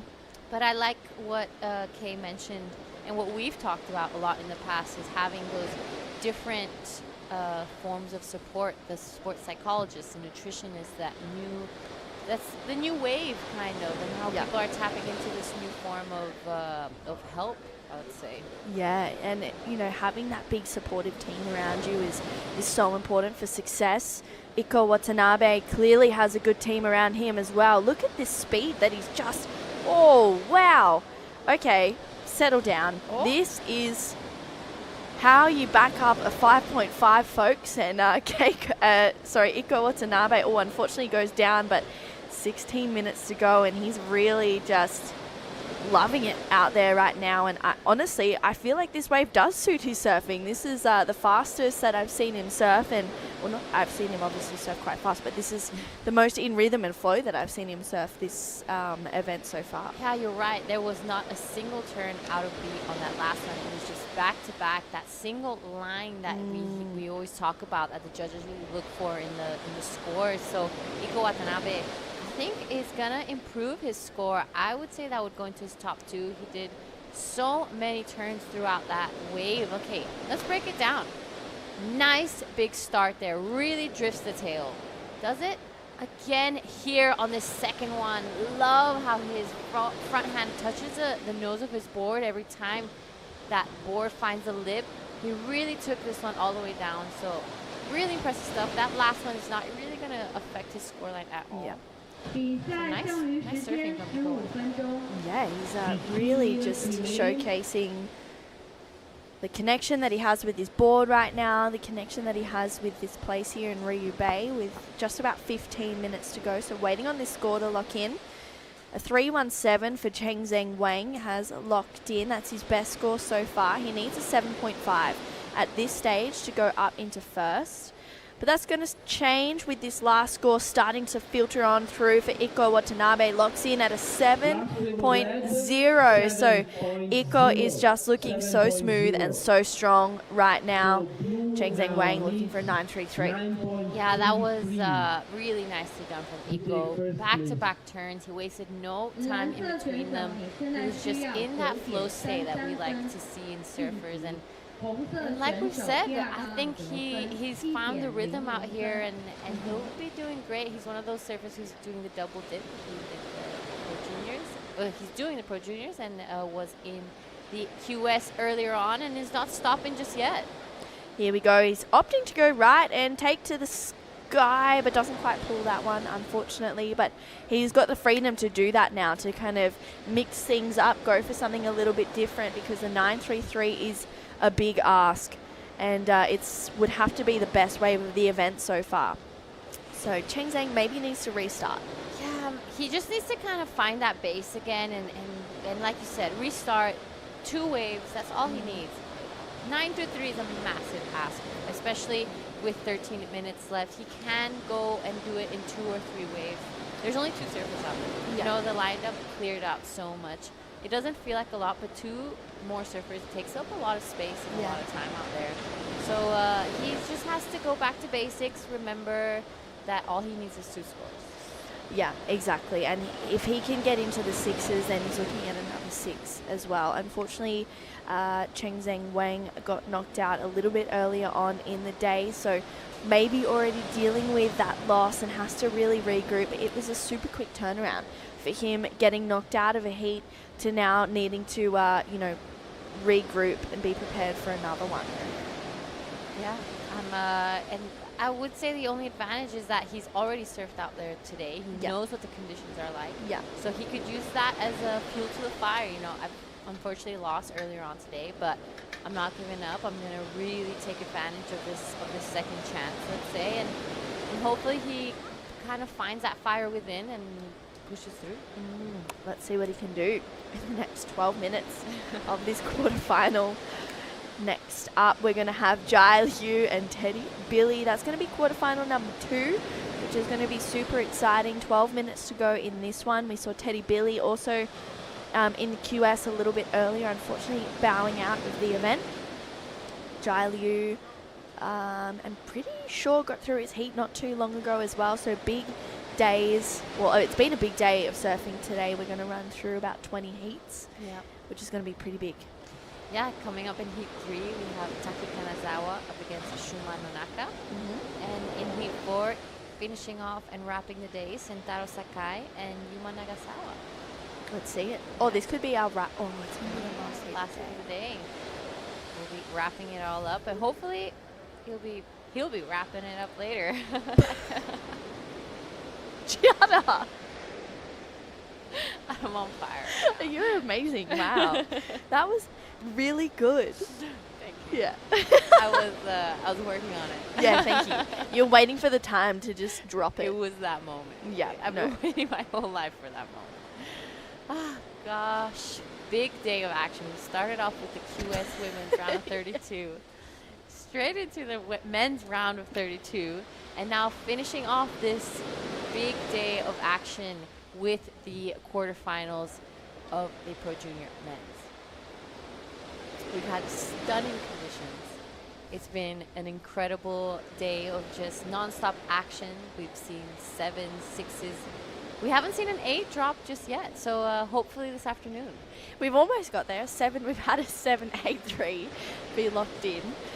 But not quite into the excellent range just yet. Hoping for that really soon with just over 10 minutes to go in this quarterfinal.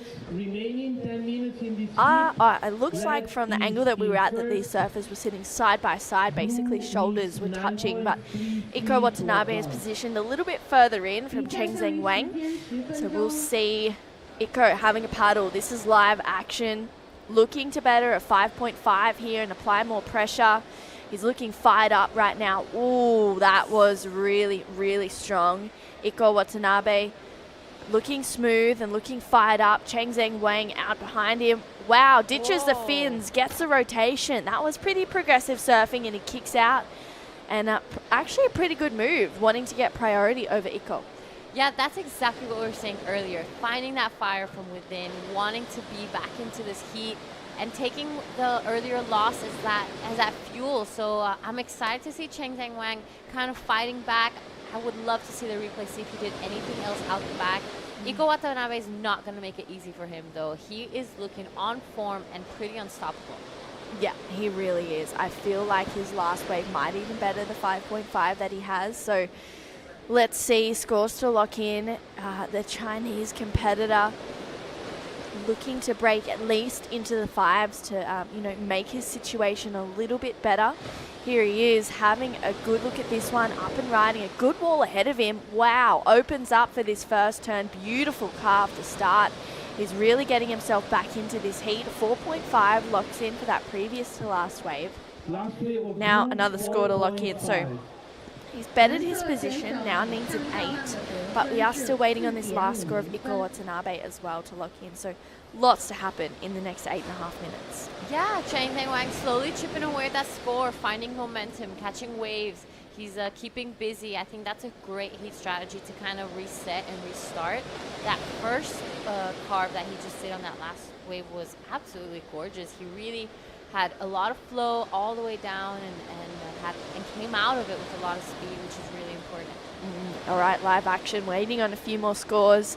Iko, once again up and riding. Wow, he is on some really, really good waves, positioning himself in the best part of the pocket as well with his turns and absolutely belts it there. So he is just on fire at the moment, and I'm feeling like, yeah, this place is looking like it really does suit his surfing. Yeah, so I'm not sure what he was talking about earlier, but actually I've heard that so many times where people get really good results in places that they usually are like, oh, I don't really match it here and I'm struggling to fit in. And when I guess you kind of take expectations off yourself and you start like connecting the dots really well, and that's what kind of looking like what Iko is doing right now. So still some scores to come through for Iko, both of his waves. I'm stoked to see him surfing well, and I am really happy for Cheng Zheng Wang as well, kind of getting back into it. Yeah, let's see it. We have 2 scores for Iko, and yeah, as you said, Cheng Zheng Wang getting himself back into this heat. He's got priority right now, which is good. He just, I feel like, needs to, bring that same sort of speed and, intention into his surfing like we've seen from Iko right now. Iko, of course, is a more experienced competitor out of the 2 as well, so he's probably feeling a little bit freer in this heat right now, particularly with such a good start. And it's always nice to be hearing that you've got a 7 in your scoreline, so we'll see what happens. 6.5 minutes to go in this quarterfinal.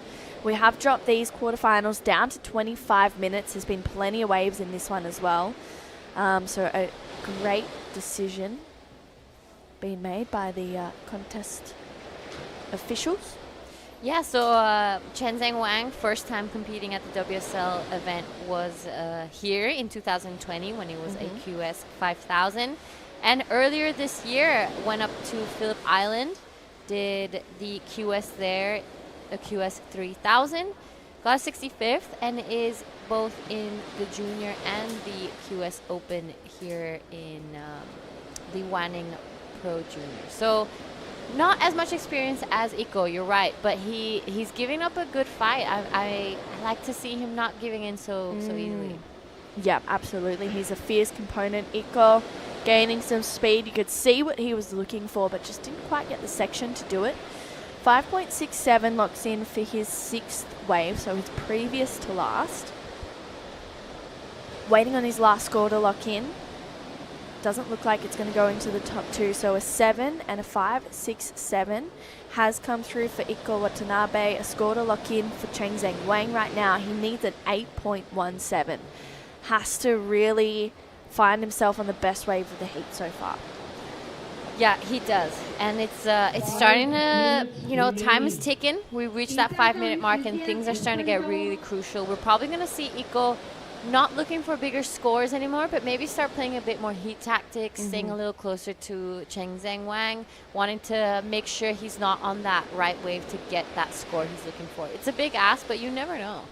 Yeah, absolutely. I feel like a lot of these Chinese competitors as well, they kind of come into these heats not ever giving up. It's like, yeah, I'm still going. It's all good. The hooter hasn't gone yet. The heat's not finished. I'm going to give myself every opportunity to progress through. So I feel like Chengzheng Wang is going to give himself that opportunity as well to really, see if he can push into that 8-point range plus.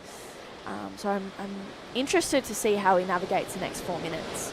And they have that home crowd advantage, I'm sure he has his friends, family down at the beach cheering him on, and that makes a huge difference, and it's gorgeous to see. I've seen a lot of photographers down there really supporting all the surfers, so I'm sure he has that little extra, advantage over Iko, and that can bring you a long way in competition.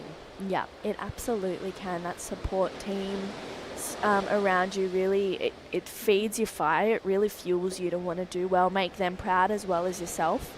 And we know that the Chinese are backed with an incredible team of people who are, really pushing for them to get better and wanting them to strive for the best. So I'm interested to see how who's going to take a win in this event. Are we going to see a Chinese winner?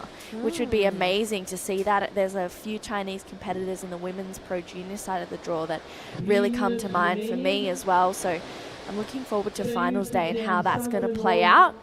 3 minutes to go. Iko having another look here, up and riding on his backhand. He's found this one under the priority of Chengzheng Wang. Good first turn to start, and it's a decent looking wall ahead of him as well. So we know that this wave kind of fattens out, but Iko just matching the speed, tries to go for something a little bit different to see if he can better the 5, 6, 7, and loving the variety that he's bringing to the table right now. Yeah, I can't agree more. The variety is great, and he is just letting loose now. He's just kind of testing his limits a little bit under the rashi. I'm loving his style. He's really smooth, and his transitions are pretty flawless. Unfortunately, there didn't land that last one, but I don't think it's going to be a big deal. He has that 7 and 5, 6, 7 next to his name, so it's all eyes on Chengzheng Wang now. He needs a pretty decent number. He really does. He's having a look here with 2 minutes to go. Is this wave going to build? Goes to the air, gets a rotation, unfortunately doesn't find a finish. You can see almost pushing his board away, realizing halfway through, hang on a second, this isn't going to be the 817. Particularly for airs, if you're looking for an excellent score, it needs to be pretty lofty. It's got to be in a pretty critical section. And there needs to be something quite dynamic about it to get into that excellent range. Yeah, wow. This heat has really run away from us. We're about to reach the 1.5 minute. Iko Watanabe, I'm pretty sure, is getting priority over Chengzheng Wang, so it is not looking great. But Iko, taking a look at this one, he's going to pull the trigger on it. Wow, Iko decides to use his priority on this, wondering if this was a smart decision or not, and looking like it's already working in his favor. We know this wave starts to slow down in its pace through here, but Iko really just speeding through a couple of power turns at the start. Looking at his watch, he's thinking, I'm not getting back out the back in time. There's 1 minute to go. Here we go. Let's see what 1 minute. Cheng Zheng Wang can do right now with 1 minute to go and 8.17. He's really milking it. Feeling like it's not going to be what he's looking for. Interested to see what he did out the back, if it's going to be anything special. He took this one all the way through to the inside with 40 seconds to go. Looks like both competitors going to slowly make their way back into the beach. Yeah, I think Iko's going to go up, maybe congratulate. Here we go. Great sportsmanship. Iko Watanabe, I don't know if that's going to be improving his score, honestly. I think he is going to stay with that scoreline. So it's all depending on what Chen Zheng Wang did out the back there. Yeah. Indication of scores looks like it's not going to be a lot. Iko's last wave locks in at a 4.9. Scores for Cheng Zheng Wang with 5 seconds to go. It's a 2.07. So it is going to be Iko Watanabe moving on through to the semi-finals. Unfortunately, Cheng Zheng Wang bowing out. Don't go anywhere. We have quarterfinal number 2 of the WSL International Wanning Pro Junior. We'll be right back after this quick break. 我们现在等待选手分数。大快朵颐。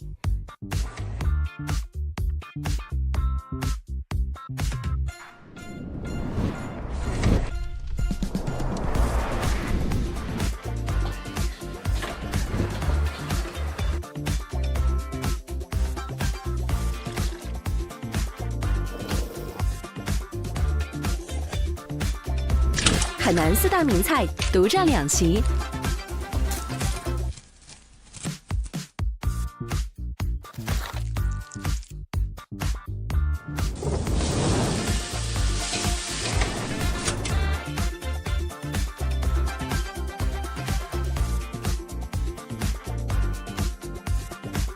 从释放到重建，治愈系的曲线兜兜转转，月季的最终落脚点在哪里？来万宁吧！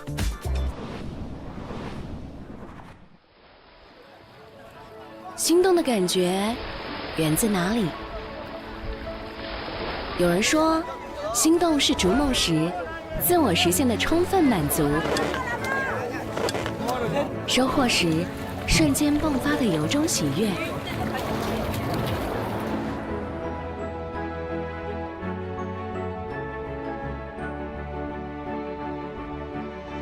是蓬勃发展中焕发生机的新业热土，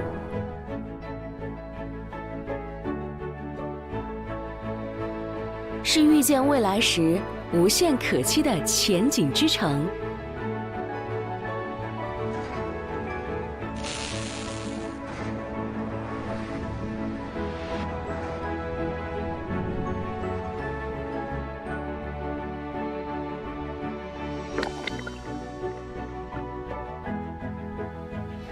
The action hasn't stopped here in International Wanning Pro Junior.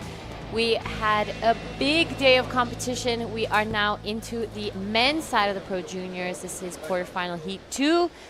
Jai Liu going up against Teddy Billy. So it's wow, we've had a big day of action and I'm excited. Dai Wako, welcome back. I'm back. He's back. I'm back, and yeah, the big day of action, and then it's been really fun to watch all actions. Actually, we finally see the top seeded guys in men's and women's side. So definitely, it was a great day. We have new swell filling in, and we're gonna have pretty much the same condition tomorrow. So yeah, looks like it's gonna be another good day tomorrow. Yeah, I think. I might be wrong, but I quickly checked the forecast earlier today, and it might be just slightly smaller, but just a tad. So I think we're going to have really similar conditions in the heat. Teddy Billy, unfortunately, bowed out early in the QS. He had a heat earlier on today and wasn't able to pass through. So he's going to be pulling the trigger on this one. First wave of this heat on his backhand. Big first turn there. Really pushes that back foot. Does it again. He'll do a couple more turns on the inside, decides to pull off. Didn't see too much potential on that one, but that's a good start. That's a good start. You know, now we're into junior quarterfinals. It's 25-minute heat, and looks like we have Jai up and riding. All right, so nice floater to start things off. Big jab there. He's looking really strong. Jai Lu, I'm liking the variety. He's giving something different and fresh. He's looking hungry. Definitely, and Jai was actually one of my standout in this free surf. Actually, he's a local. He knows this place more than anyone. A nice floater there, and love the vertical off the top. I feels like he has the same good energy to surf into Teddy. Yeah. So what do you think about this one? Really love how he just engaging the rail to rail and maintain the speed. But I think Jai's wave has more steeper wall actually. Absolutely, I agree with you on that one, and I like that floater he did in the beginning. I think floaters are a little bit of an underdog maneuver, and it's a nice way to connect turns without maybe pumping or doing something weird. So I think that was really nice, and it was refreshing. 100%, because I am a big fan of big floaters. I know. And earlier this year we had a CT event at Burley Heads, and there's a lot of big floater finish, and I loved it so much. I've seen your floaters. I've watched you surf, coach. Mine's okay. Yours are good. I'm still figuring it out how to do the big floater. It's Actually, hard. my favorite maneuver that you do is that big downward forehand carve that is kind of a layback. You know Oh yeah, that's one of your my star favorites. move. Yeah, that's my your signature star move. that's like one maneuver to go to every time. That's really I have good. steep sections. Yes. All right. Just past that 20-minute mark of this heat, we're waiting for the last of Jai Lu. That first exchange was really good. It's going to be interesting to see how the judges compare these two rides and what they're looking for. And then that kind of puts up the idea for these athletes. They're like, okay, I felt that wave. Now I know what the judges are really looking for. Definitely. And a few scores locked in for Jai as well. Ooh, it's interesting. Wow. 3.33 for the first wave for red. All right, so that was a really, really close score. We're going to throw it down to Ben with the winner of the last heat while there's a break in the action. Thank you, guys. Here with the JQS quarterfinal Heat 1 winner, Iko Watanabe. Mazu omedetou gozaimasu. So first off, I'm going to mention that he was just out in the water one heat ago, and how it is to kind of see if the conditions were sort of like his previous heat, and if he still kind of stayed warm because he was so close with the two heats. もうさっきのメンズもすごいもう本当1ヒート休憩してもうすぐまた入ってそのもう足が温かくてもうコンディションもそれに変わってないそれでもうすごいアドバンテージだったかな。そうですね結構疲れたスケジュールだったんですけど、集中力を抜かさずにできたんで良かったです。He said it's kind of a hard schedule because it became a long day, but he was like, just keep it going and don't give up that fight. Next thing is his first interview. He was saying that he didn't think this wave matched up to his surfing or didn't cater to his surfing. And from the looks of that previous heat, it really did look like he was enjoying it much more, and definitely much more in this one. 最初のインタビュー、大ちゃんと自分のサーフィンに合ってないこの波言ってて、でも先ほどの日もすっごい調子良くて、でもう最後チョップアップとかもう結構遊んでた、もうやっとなんか楽しく乗ってた。もうその最終日からもうだいぶそのこの波も慣れてもう好きになったかな。そうですね。もう中国大好きです。そのなんていうのかな、板とのそのフィーリングもどんどん合ってきて、このポイントの相性も良くなってきたんで。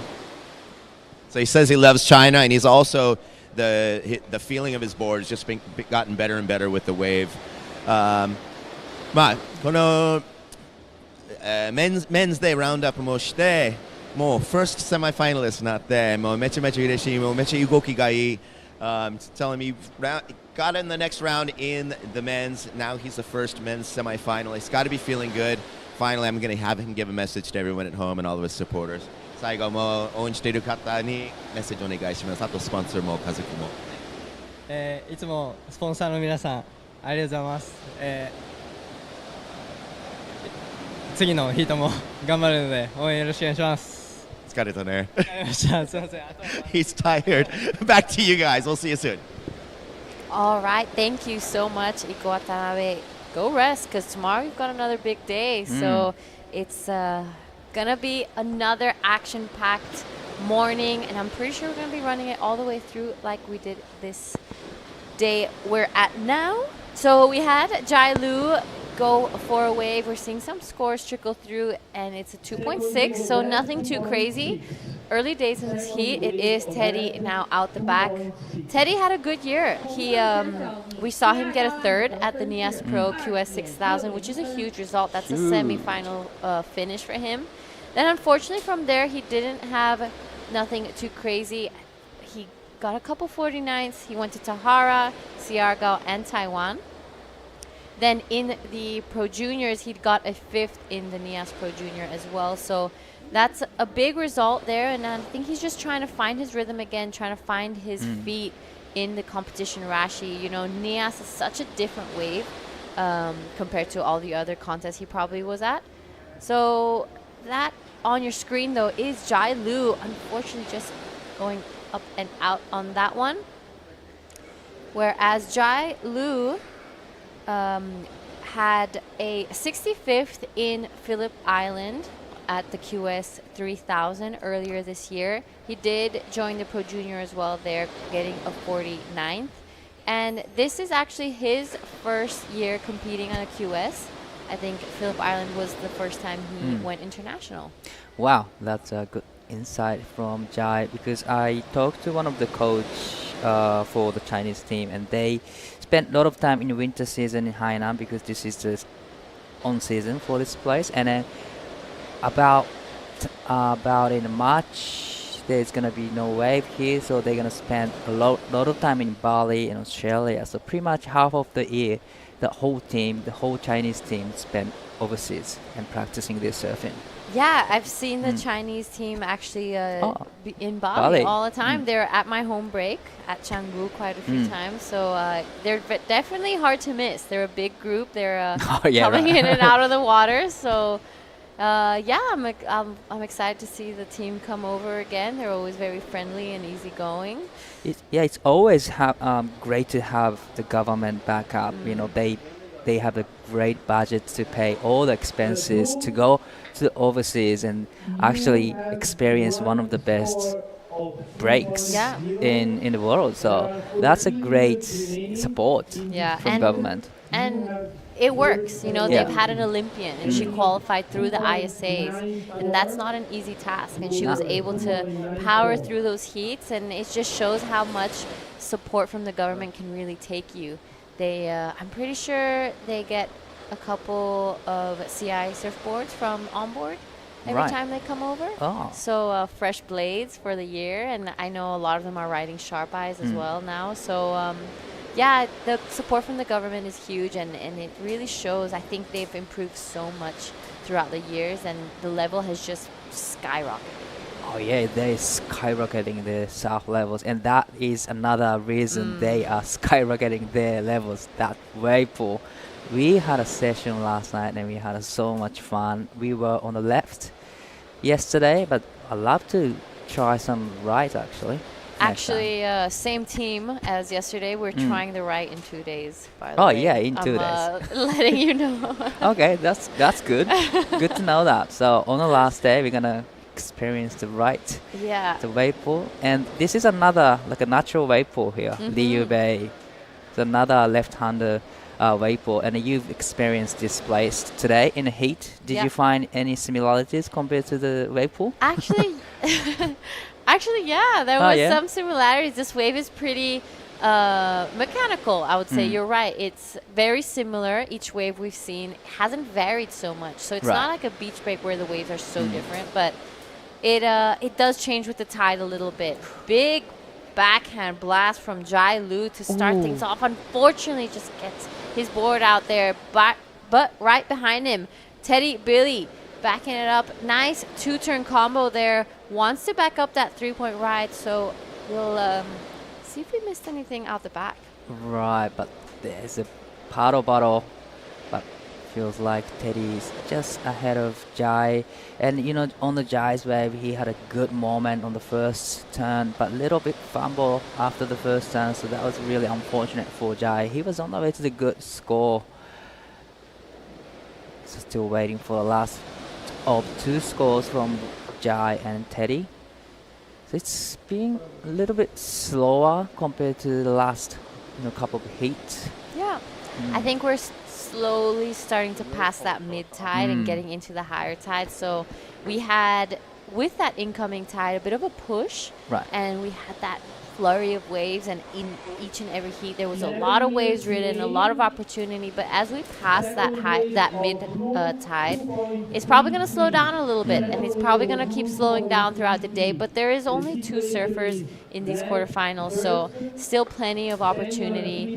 We've dropped it down to 25 minutes because this is a pro junior, so yeah. And a 2-man heat, so Yeah. you get many waves anyway in a 25-minute heat, and it feels like it's a lot shorter. Yeah. With just 5 minutes, it feels super shorter. And these two probably surf in a 30-minute heat in earlier the day, so probably feeling like, wow, it goes really quick. Yeah, I agree with you. Maybe if you don't understand surfing so much, 5 minutes doesn't sound like a lot at all. But in the lineup, that's a lot. That could make or break your heat. I mean, Definitely. you could lose an entire heat in 5 2 or 3 minutes, Definitely. or like win it, you know? And those 5 minutes are crucial. I personally love those extra 5 minutes because exactly that. You can just catch more waves. Definitely, I love an extra 5-minute heat, so I'm more big fan of having a 25-minute heat, or maybe half an hour. That works for me. I think the best heat I've had was probably the 30. I don't know if it was 30 or even maybe 35-minute heat in Riyue. Man on man. Yeah, I was like, whoa, this is the best day ever. Yeah, that would be the best because in Riyue they have a long wall, the left-hander. So it's great to have 35-minute heat there. It was a little slow. That's why the heats were so long, but they were perfect. And it was man on man, and I was having the time of my life. Is that a year you got the 3rd place? Yeah, that was the year I got the 3rd place. The only year I ever passed the heat. So Nice. it was a great year, and those are the places where it really matters, especially in point breaks like this. Even out here, it's those extra 5 minutes when you're paddling back out and using your priority correctly can make or break that heat. Oh, definitely. Especially one-on-one, like a man-on-man heat, you gotta have a great priority plan out there. Otherwise, you'll miss out every good waves. Absolutely. So now I think Teddy's having a great game right now, having a first priority in a row. So it's a great for him, for Teddy. Yeah. Important as well. I think it was really smart of him to kind of pull off early on that wave. He saw that it wasn't going to be anything too significant, so decided to pull off quickly, paddle back out. 8 minutes left. Teddy with priority at the back.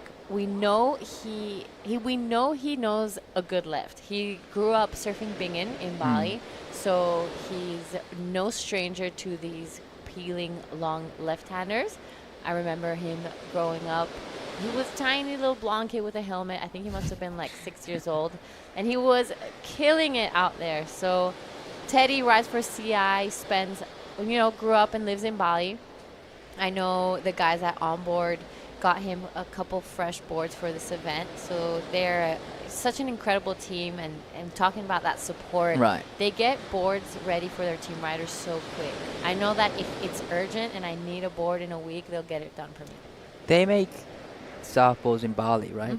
They have their own, That's a great to have factory close to your place, because in Japan we don't have any Channel Islands factory owned by Channel Islands, so we have to wait for the US factory to finish up, and then they're gonna import surfboards. So it takes a little while to get the surfboard. So you guys have. If I'm not wrong, I think the Onboard Bali gives or distributes to Japan. Yeah, actually, they do. So. Yeah. I'm not sponsored by Channel Islands, so I'm not too sure about the details, but they do have the Balinese Channel Islands surfboards. Shout out, maybe? Maybe. All right, Teddy pulls the trigger on this one. Nice first two-turn combo, wraps it around. He's going to be waiting for this one to give him a little more to work with on the inside. He sticks with it. Let's see if he gets something a little more critical here. Nice finishing there for Teddy Billy. Maybe not what he was hoping for, but it was a nice wave ridden. Nice combination from Teddy, definitely. But definitely, like you said, it wasn't the wave that he was looking for. You know, it didn't have any steeper walls, steeper section to hit. So probably, I'm not saying it was mistake because it was one of the sets. So definitely, it was a good call to just go for it. And there's still 6 minutes left. But yeah, probably it wasn't the wave that he was looking for. It might not be the wave he was looking for, but it could possibly push him back into first. You know, 294 is not a big requirement. He did some really nice turns. It was smooth.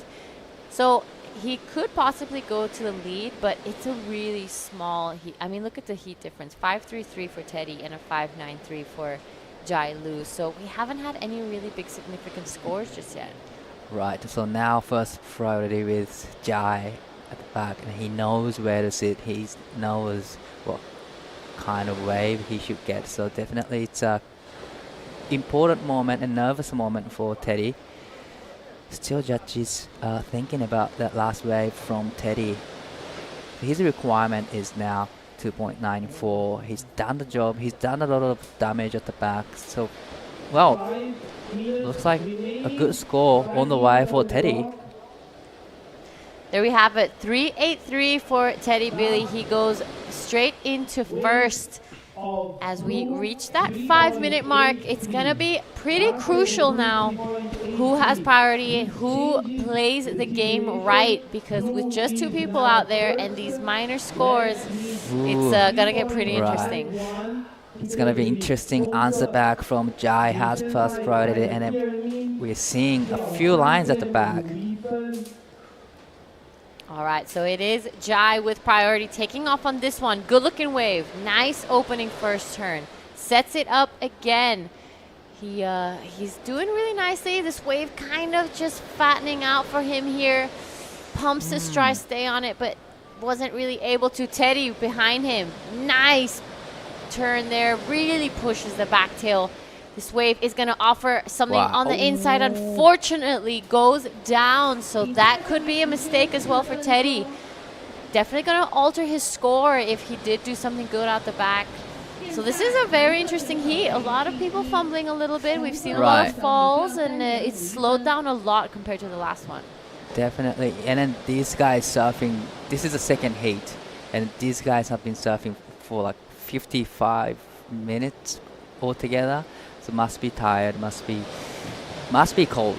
But like you said, you know, that was maybe a little bit of a mistake from Teddy, but definitely he's done the job at the back. Nice first turn, and I like the second turn. He just hit it and straight into the power source, and did a couple of turns after that. So, but this was money down, so definitely he wanted to ride out of it. And this is a very important wave for Jai as well. That comes in 3.07, so it's not enough for him to go into the lead, still needing 3.51. Wow, okay.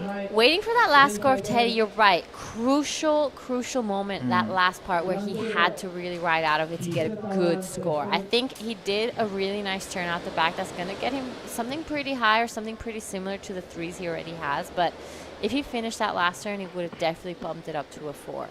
He's looking sharp. He's looking like he's hungry. He wants this win. He wants to get into that semis. He'll be going up against Iko Watanabe, our first semifinalist of the men's draw in the Pro Junior. So 2.5 minutes left in this quarterfinal. This is going to be really crucial. The scores are so tight. Ooh. There we go. Teddy Billy, 4.5, chips away at his scores, makes life a little harder there for Jai Lu. 4.5, so that is a healthy number for this kind of condition. You know, it's going to be a keep up because we all know that the tide is getting higher, so there's not much steeper walls right now. So 4.5 is actually a decent score for Teddy with 2 minutes remaining. So now Jai needs 5.0. That is a decent requirement, actually. You gotta have probably at least 2 solid turns to get the 5. Absolutely. It's a big ask, and especially in a heat like this one where 4.5 is the highest, and they've been struggling to get out of that 3 range. So there we have Teddy kind of asking for the situation. So Jai has priority, so that's to his advantage. And it seems like there's a couple sets coming through. So all he really needs is the opportunity, because it's not his surfing letting him down. I think the waves have slowed down quite a bit in this specific heat, and we haven't seen any of those real big specific sets that we've seen throughout the day. Definitely. So it's a crunch moment for Teddy and Jai. 1 minute to go on the clock, and then, like you said, seems like there's going to be another set rolling through.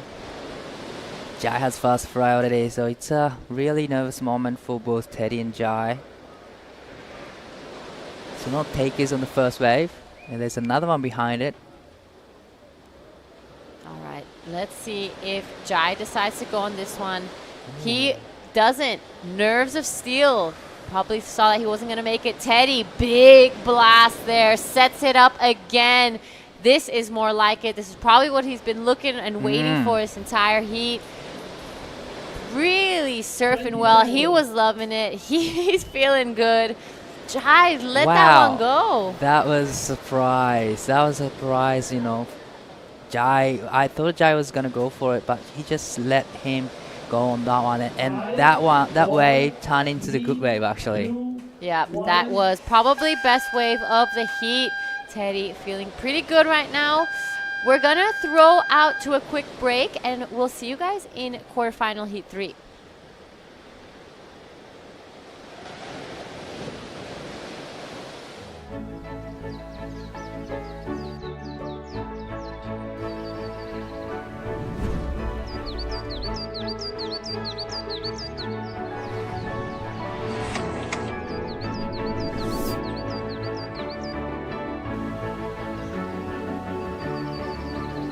是孩童的嬉闹，是邻里的闲暇。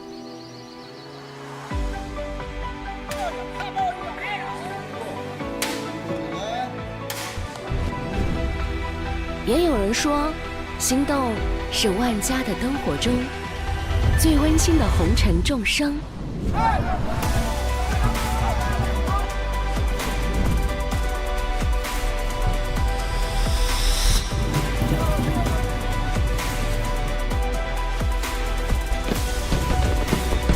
但不论怎样选择，承载心动的都是那座充满生机的城市。它是旅游胜地，是心灵港湾，更是你我难舍的乡愁，奋斗的坐标，拥有的梦想。它是唯一，是偏爱，是那个令人心动的万宁。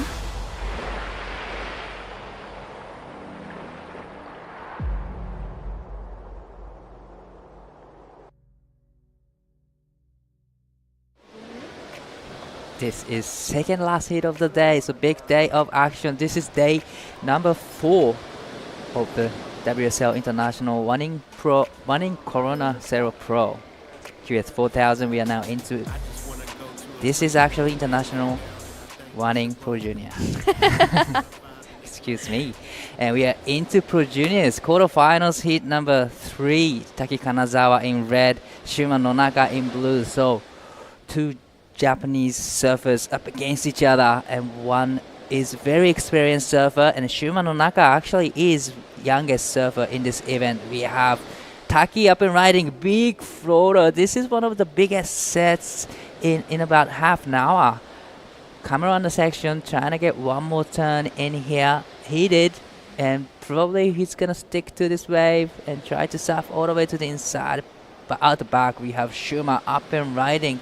Nice first turn, a little bit hang up, quickly kicks out, trying to get back out and gain the first priority. My name is Dai Workle in the booth with True. Welcome back. Hey. Thanks. Happy to be back. And let's look at these replays. Shuma Nonaka, youngest in the event. That is amazing. to see him in the quarterfinals, and he's been, looking really strong despite maybe his age and the competitor or the opponent, I should say, that he has right now, Taki Right. Kanazawa. Taki, big float to start that one off. That was really cool, but kind of just put him a little bit out of time. Although he put together a really great connection of turns to finish this one off. So Taki Kanazawa has another score to lock in. He's got a 1.5 already. Priority is with Shuma, it looks like, even though there's a bit of a paddle battle. And yeah, that was a bit of the biggest set that I've seen all day, really. Yeah, right. And in the last previous heat, actually there was no set like that. There's pretty much no set coming in the last heat, and then suddenly in this heat, big set coming. So there's still waves, and we are, the tides is getting higher and higher. So probably it's getting more inconsistent, but still, there's a set. There's a potential to get a good, good wave. So last wave for Taki comes in at a 3.33, just pretty much the single maneuver, the big floater. So it's a 3.33 and a 2.67 for Shuma's first wave. It's actually a great matchup between well-experienced surfer Taki Kanazawa against one of the youngest, Shuma Nonaka. Case, looks like we have Giada with the last heat winner, Teddy. I am, and congratulations, semifinals. This is the best result since NIAS. How are you feeling? What was it like out there? I'm feeling great, to be honest. It was really tough out there. It was, maybe 2 sets, 1 set, even that heat. I knew it was going to be slow, so I had to pick the right waves, and I'm happy it panned out in my favor. All right, my favorite thing to ask in those moments of nerves, what do you tell yourself? What do you do to keep calm? Well, I don't know, a lot of trust in myself that I've put the work in. And I just know that when the wave comes and when I'm on my bottom turn, I just want to hit it as hard as I can. And that's what I put my mind on when I'm sitting there. All right, I know unfortunately you had a bit of a loss earlier in the QS. So how do you recover from that and come stronger? That was a tough loss. I went home actually, a bit of crying, a bit of calling my parents. And then, kind of reset, 30-minute nap, put some music on, and I felt more fired up than ever. And kind of knew I was going to do good that heat. And I'm happy I kind of put myself to reset, and it worked out. I know the boys are taking really good care of you at home with their surfboards. So talk about your equipment. Channel Islands, the guys back at home, thank you so much for the support. I'm on a better every day epoxy stringer. Thing goes crazy out here. I couldn't be more grateful. Feels like binging? Yeah, kind of. A little bit more slow, but yeah. All right. I'm sure there's a lot of people watching. What would you like to say to everyone at home? Yeah, mom, dad, everyone. Thank you for the support, sponsors, and let's keep going tomorrow and let's get to this final. Amazing. Thank you so much. Back to you in the booth. Thank you so much, Giada and Teddy. So another great result here in the Pro Juniors. So he came 3rd place in NIAS QS, as well as I think 5th place in Pro Juniors, I believe, in Pro Juniors. So definitely another great result from Teddy, especially when he got knocked out in QS 4000. So definitely he's super stoked. Yeah, and he's, I keep talking about his pre-heat routines, and he's got this super cool kind of approach to getting himself sorted for heats. It's really cool to see. All right, this is Taki. That was a huge first turn, throwing buckets of spray.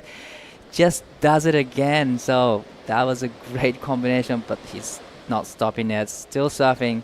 Great combination of 3 turns from Taki Kanazawa. Yeah, really good 3-turn combo. I honestly love Taki's surfing. I love his backhand. He's got such a great style. We were saying Ethan Ewing-esque kind of vibes. So really cool, calm and collected approach for Taki Kanazawa. Shuma Nonaka, I don't know too much about. He's one of the younger competitors, but I tell you what, he is just absolutely flaring right now. He's really giving it to Taki. Another nice connection there. You can see that, he's looking to really just make a statement in this heat. This is that last wave of Taki Kanazawa. Oh, I love that first turn. That was so strong. The second turn as well just sets him up perfectly for this one here. He's just got such a cool low center of gravity. He competed in the QS today as well. Did he make it? Taki? Yeah. I'm not too sure. Probably not. Probably not. But make sure. Yeah, we gotta double check with that. But definitely he's. I got you covered. Right. Thank you. But the last wave for Taki comes in at a 5.17. He's just showcasing his skill set. His experience surfing up against Shuma Nonaka. But now Shuma has first priority, so he's gonna get to choose the next one. The last wave comes in at a 0.50 for Shuma. So not major score locked in yet for Shuma, but this is actually his first year fully, surfing in the higher level competition. He's been competing in Japan for a long time in the under 12 division. Yep. But he steps up now, and he is now in the QS, the international QS event, and traveling with Takumi Nakamura this year a lot. Oh wow, yeah. So he's. Where's Takumi? Oh, he's not here this time. Why? I'm not too sure. I'm not too sure why, but come back. Yeah.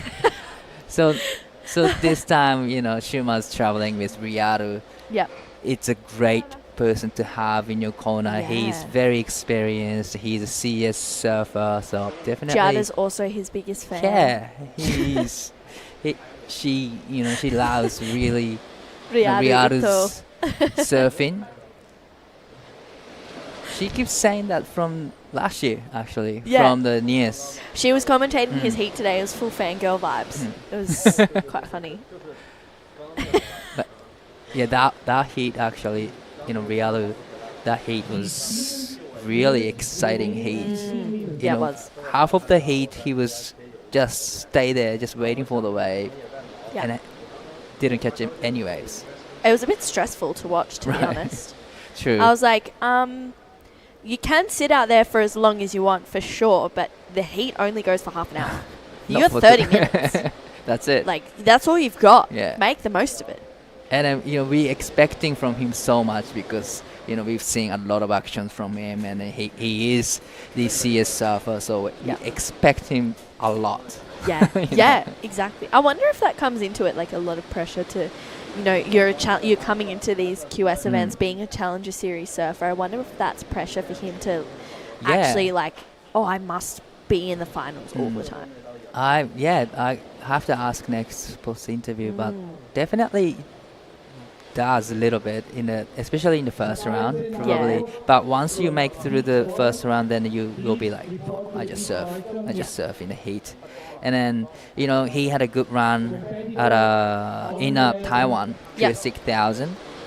He came runner up, and in that competition he said he kind of struggled how to manage his emotion and his strategy, but in that competition he kind of figured out how to surf in the heat. He kind of just enjoyed surfing. That's wow. I think that's the main goal for him, to perform well. And it's so interesting how when you take off that pressure to be like, I have to get to the finals, or I have to do this, or I have to do that, but then you just go, I just want to enjoy it and have fun and surf the best that I can. It really takes a lot of pressure off. Definitely. And this is Taki live action.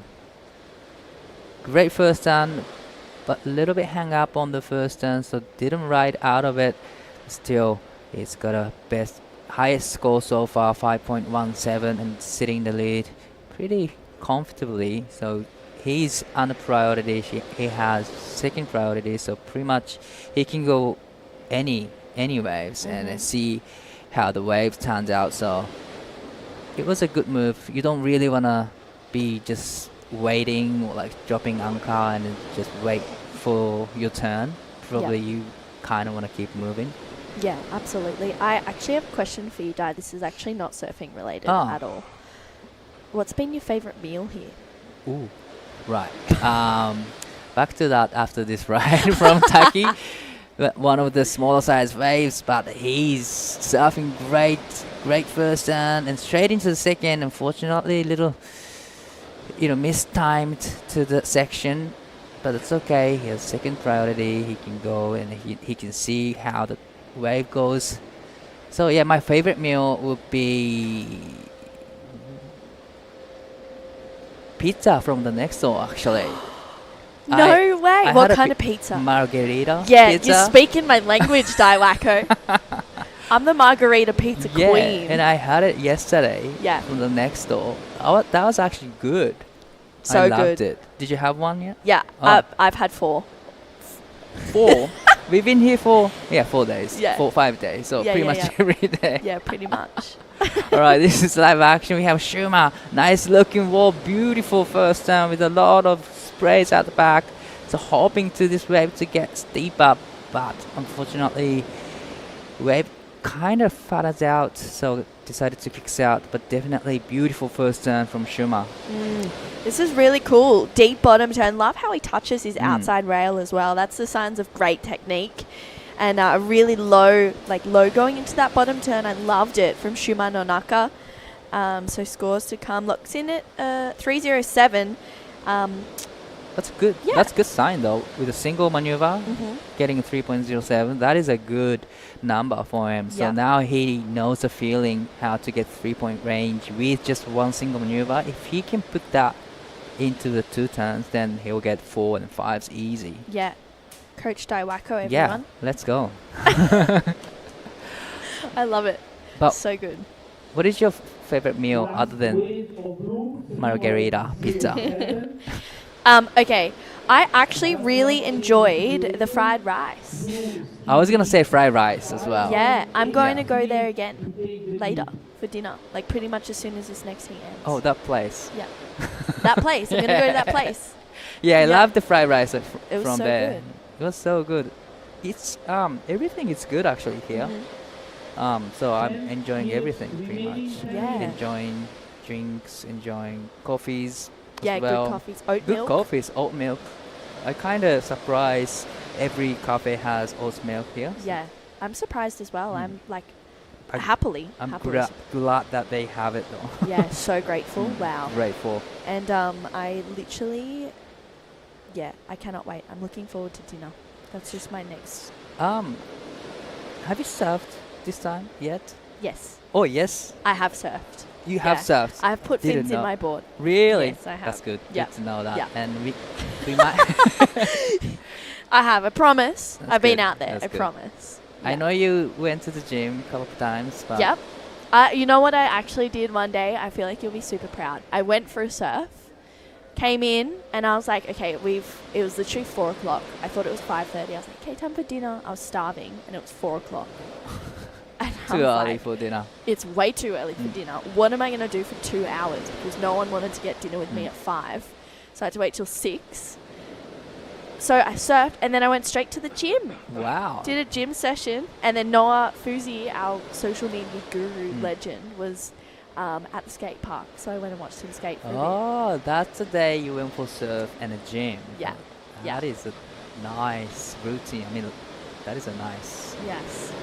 But I haven't surfed since then. Well, we might, we might go to the wave pool, so we Yeah. might have a session. Yeah, bring it on. I want to try the advanced ride. That's Yeah. my plan. Definitely. To do that. I told you this before, but we had a great session last night, and you were filming there for us. Yeah. Thanks to you, we have content right now. So, but beautiful setup. It's Yeah. bigger than what we have in Japan, so definitely loved the wave pool here. Yeah, it's really cool. I didn't realize that so is it a left one day and a right the next? That's I think how it works. Wow, pretty I much. didn't know that. That's I'm really not too cool. sure, but yeah, it's really cool, and it goes for like 2 hours, so you can get about 20 waves I probably. think I'd last like one. I would get so gassed out. Yeah, I was gassed out so much. But then we have Riyue Bay. It's Yeah. a natural wave for Yeah. left-handers. So Yeah. it's such a great setup here. And I think as well, watching a whole bunch of the clips in regards to that air section too, you're literally doing the air towards the wall. Yeah, it's kind of I don't scary wanna, thing I'm not, to watch. But I'm not a ladybird in the best of days, but having to do an air while you're looking at a wall sounds kind of scary to me. But I don't think you're gonna hit that wall. There's little gap between the wave and the so wall, it'll be fine. you'll be fine. But you know what? I want to be like Daiwaka and do big turns, so I'm not even going to try. And let's serve this beautiful left-handers one day before we leave. Definitely you have to experience. Absolutely. I grew up out of left, and it actually it reminds me a lot of Narrabeen a little bit. Yeah, where I grew up at North Narrabeen. It reminds me a little bit of it, particularly that first section where it's pretty steep. I'm like, oh, that's kind of giving Narrabeen a little bit there. So I'm excited to go out there. I have surfed this left, though, before, 5 years ago. 5 years ago for the QS, and you were competing. Yes, I was competing. Nice. So you know what it's like to be on the wave here. Yeah. Yeah, I was here about 10 or 12 years ago and I surfed here. I didn't recognize the same place because there was no palm tree back then. There's only grass, that's all. So definitely not that building on the right side. Yeah. So it's just changed quite a bit. Yeah, that's so crazy. But wow. same break, same left. I had so much fun back then too. Yeah, wow, that's really interesting. I was actually talking to someone, I can't remember who it was the other day, because at home the ocean is to the east, right where we are, which I always get super disoriented when the ocean isn't to the east. I'm like, okay, I don't know where I am. Right. Here the ocean is, we're facing south pretty much. We are direct to the south. Yeah. That baffles me. I don't know why. Really? Yeah, I get to a point where I'm like so confused with where I'm going, but Taki's not confused. All right, back to the live action. Taki up and riding. Great first turn. Again, try to get a second turn. Unfortunately, goes down on the second. But definitely he's a great looking, his surfing is sharp, so much power in it. But Shuma's been really, selective, being I think I would say strong, like a good competitor, being a good competitor, just trying to get it right. Try not go on that one. Yeah, the smaller ones. The smaller ones. Yeah, I do agree. I think he's being a really smart competitor right now, and everything's been paying off what he's been doing. Taki hasn't bettered his score in the last 3 waves he's had. So, I'm really liking Schumer's. He's just really calm and collected right now. And I like it. He's being competitive beyond his years, which is super cool. Definitely. And his whole throughout this year, I think he's been improving a lot compared to the first time I saw him in the NIS, probably. He's improving a lot, so quite quickly. But this is Taki currently sitting in the lead, trying to get rid of the 3.73, not really, find a way. But that was a little bit of mistake from Shuma. It was one of the bigger sets. But I'm pretty sure he's going to regain the first priority. It was a mistake, but really fortunate for him to get first priority now. Absolutely. And nothing has changed in the situation. Taki's last score won't go into the top 2. Shuma, his last wave is 0.2. And again, as you said, Dai, he's gone out with first priority. So he's in such a good spot right now in the sense that he can still wait for this next set to roll through. But it's a bit unfortunate that the waves have been really quiet in this heat. Really quiet. The first couple of minutes, there's a few sets coming into the lineup, but in the last 10 minutes, he's been waiting and waiting. But looks like, Taki's on it, trying to get rid of the 3.73. Nice first turn. This time, again, goes down on the second turn. So really struggling. He's struggling to get the second turn in at the moment. Probably the tides just coming in and getting higher. The waves tends to get further really quick. Yeah, it feels like even the wave size has been deteriorating just a little bit. So hopefully it can hold on for the next heat as well, because we still have one more quarterfinal to get through. Let's get it done. That's a quarterfinal heat 4, and we're gonna be seeing Sentaro Sakai in red, Yuma Nagasawa in blue. So we're gonna see two Japanese surfer up against each other. That is a great matchup, actually.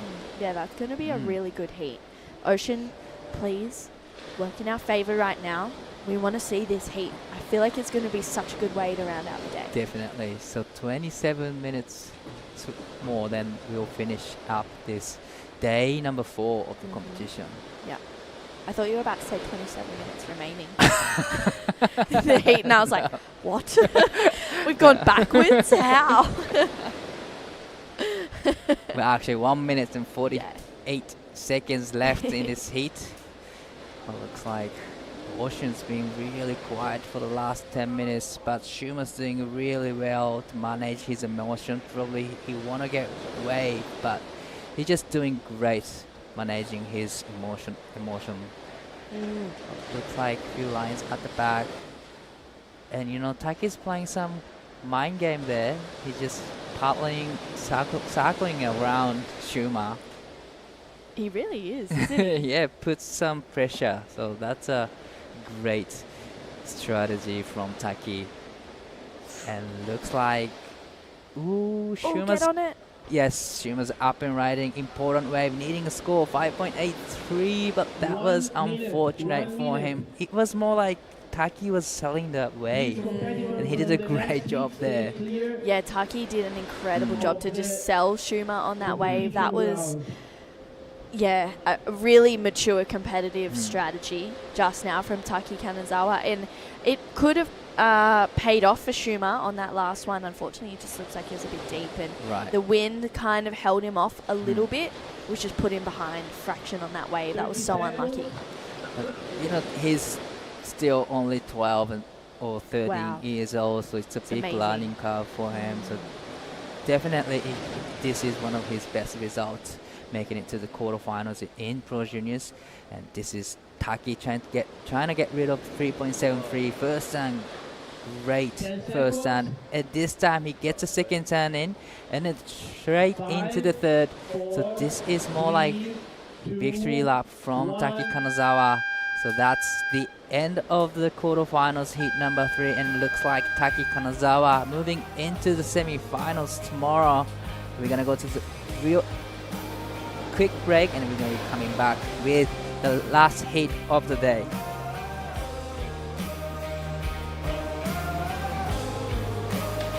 Better world and boundless possibilities.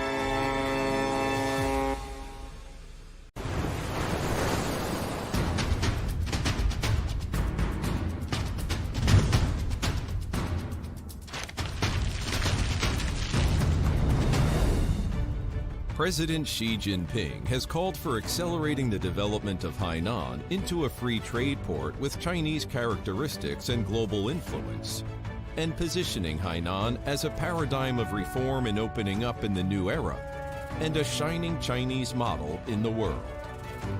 Standing at the forefront of China's reform and opening up, the Hainan Free Trade Port, FTP, shoulders a new mission in the new era.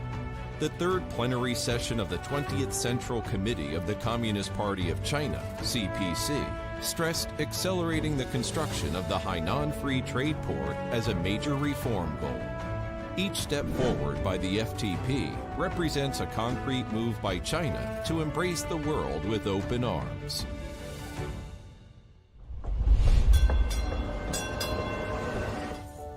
The Hainan FTP covers the whole of Hainan Island.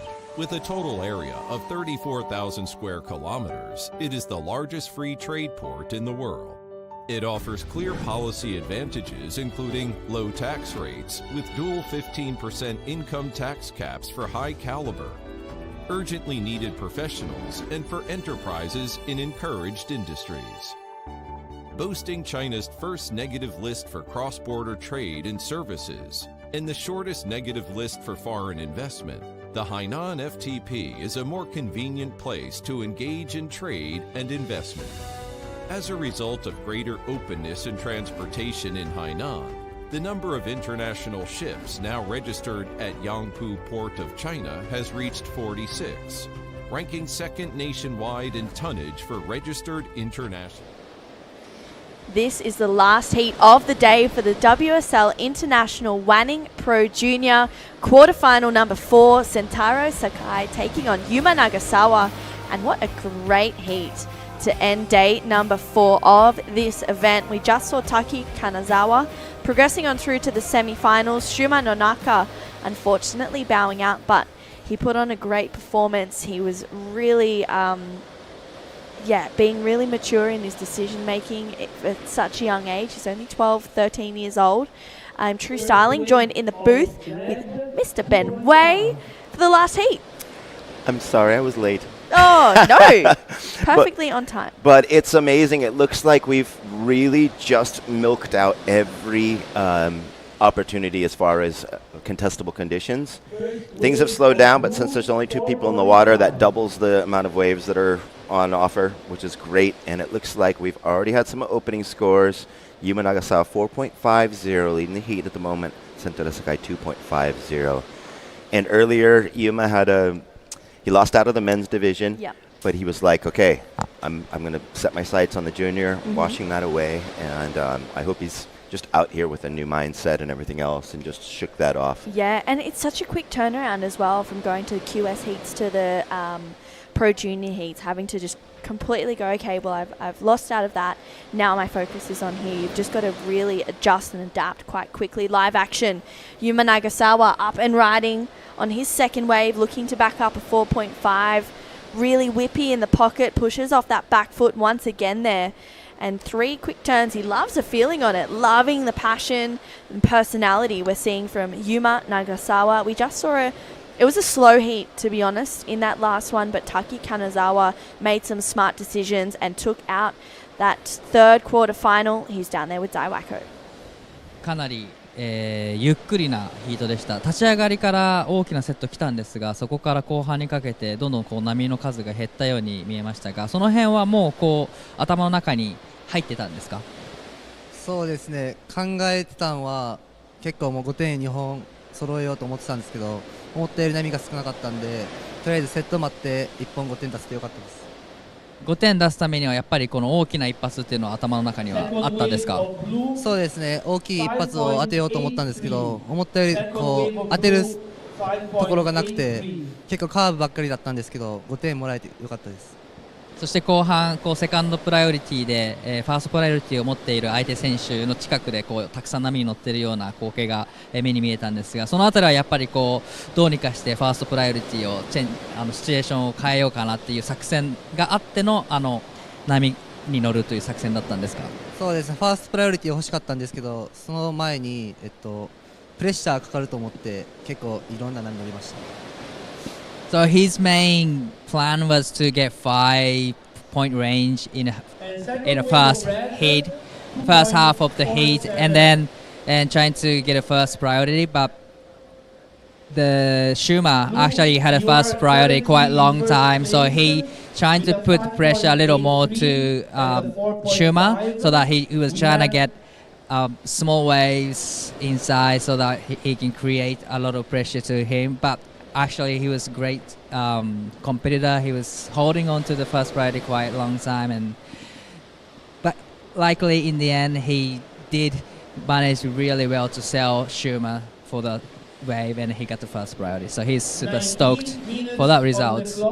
今日はかなり最後の方まで今日のスケジュールがどうなるかわからなかったと思いますが、ようやく仕事の方が終わりました。この後はどう過ごして明日の明日へとつなげていきますか？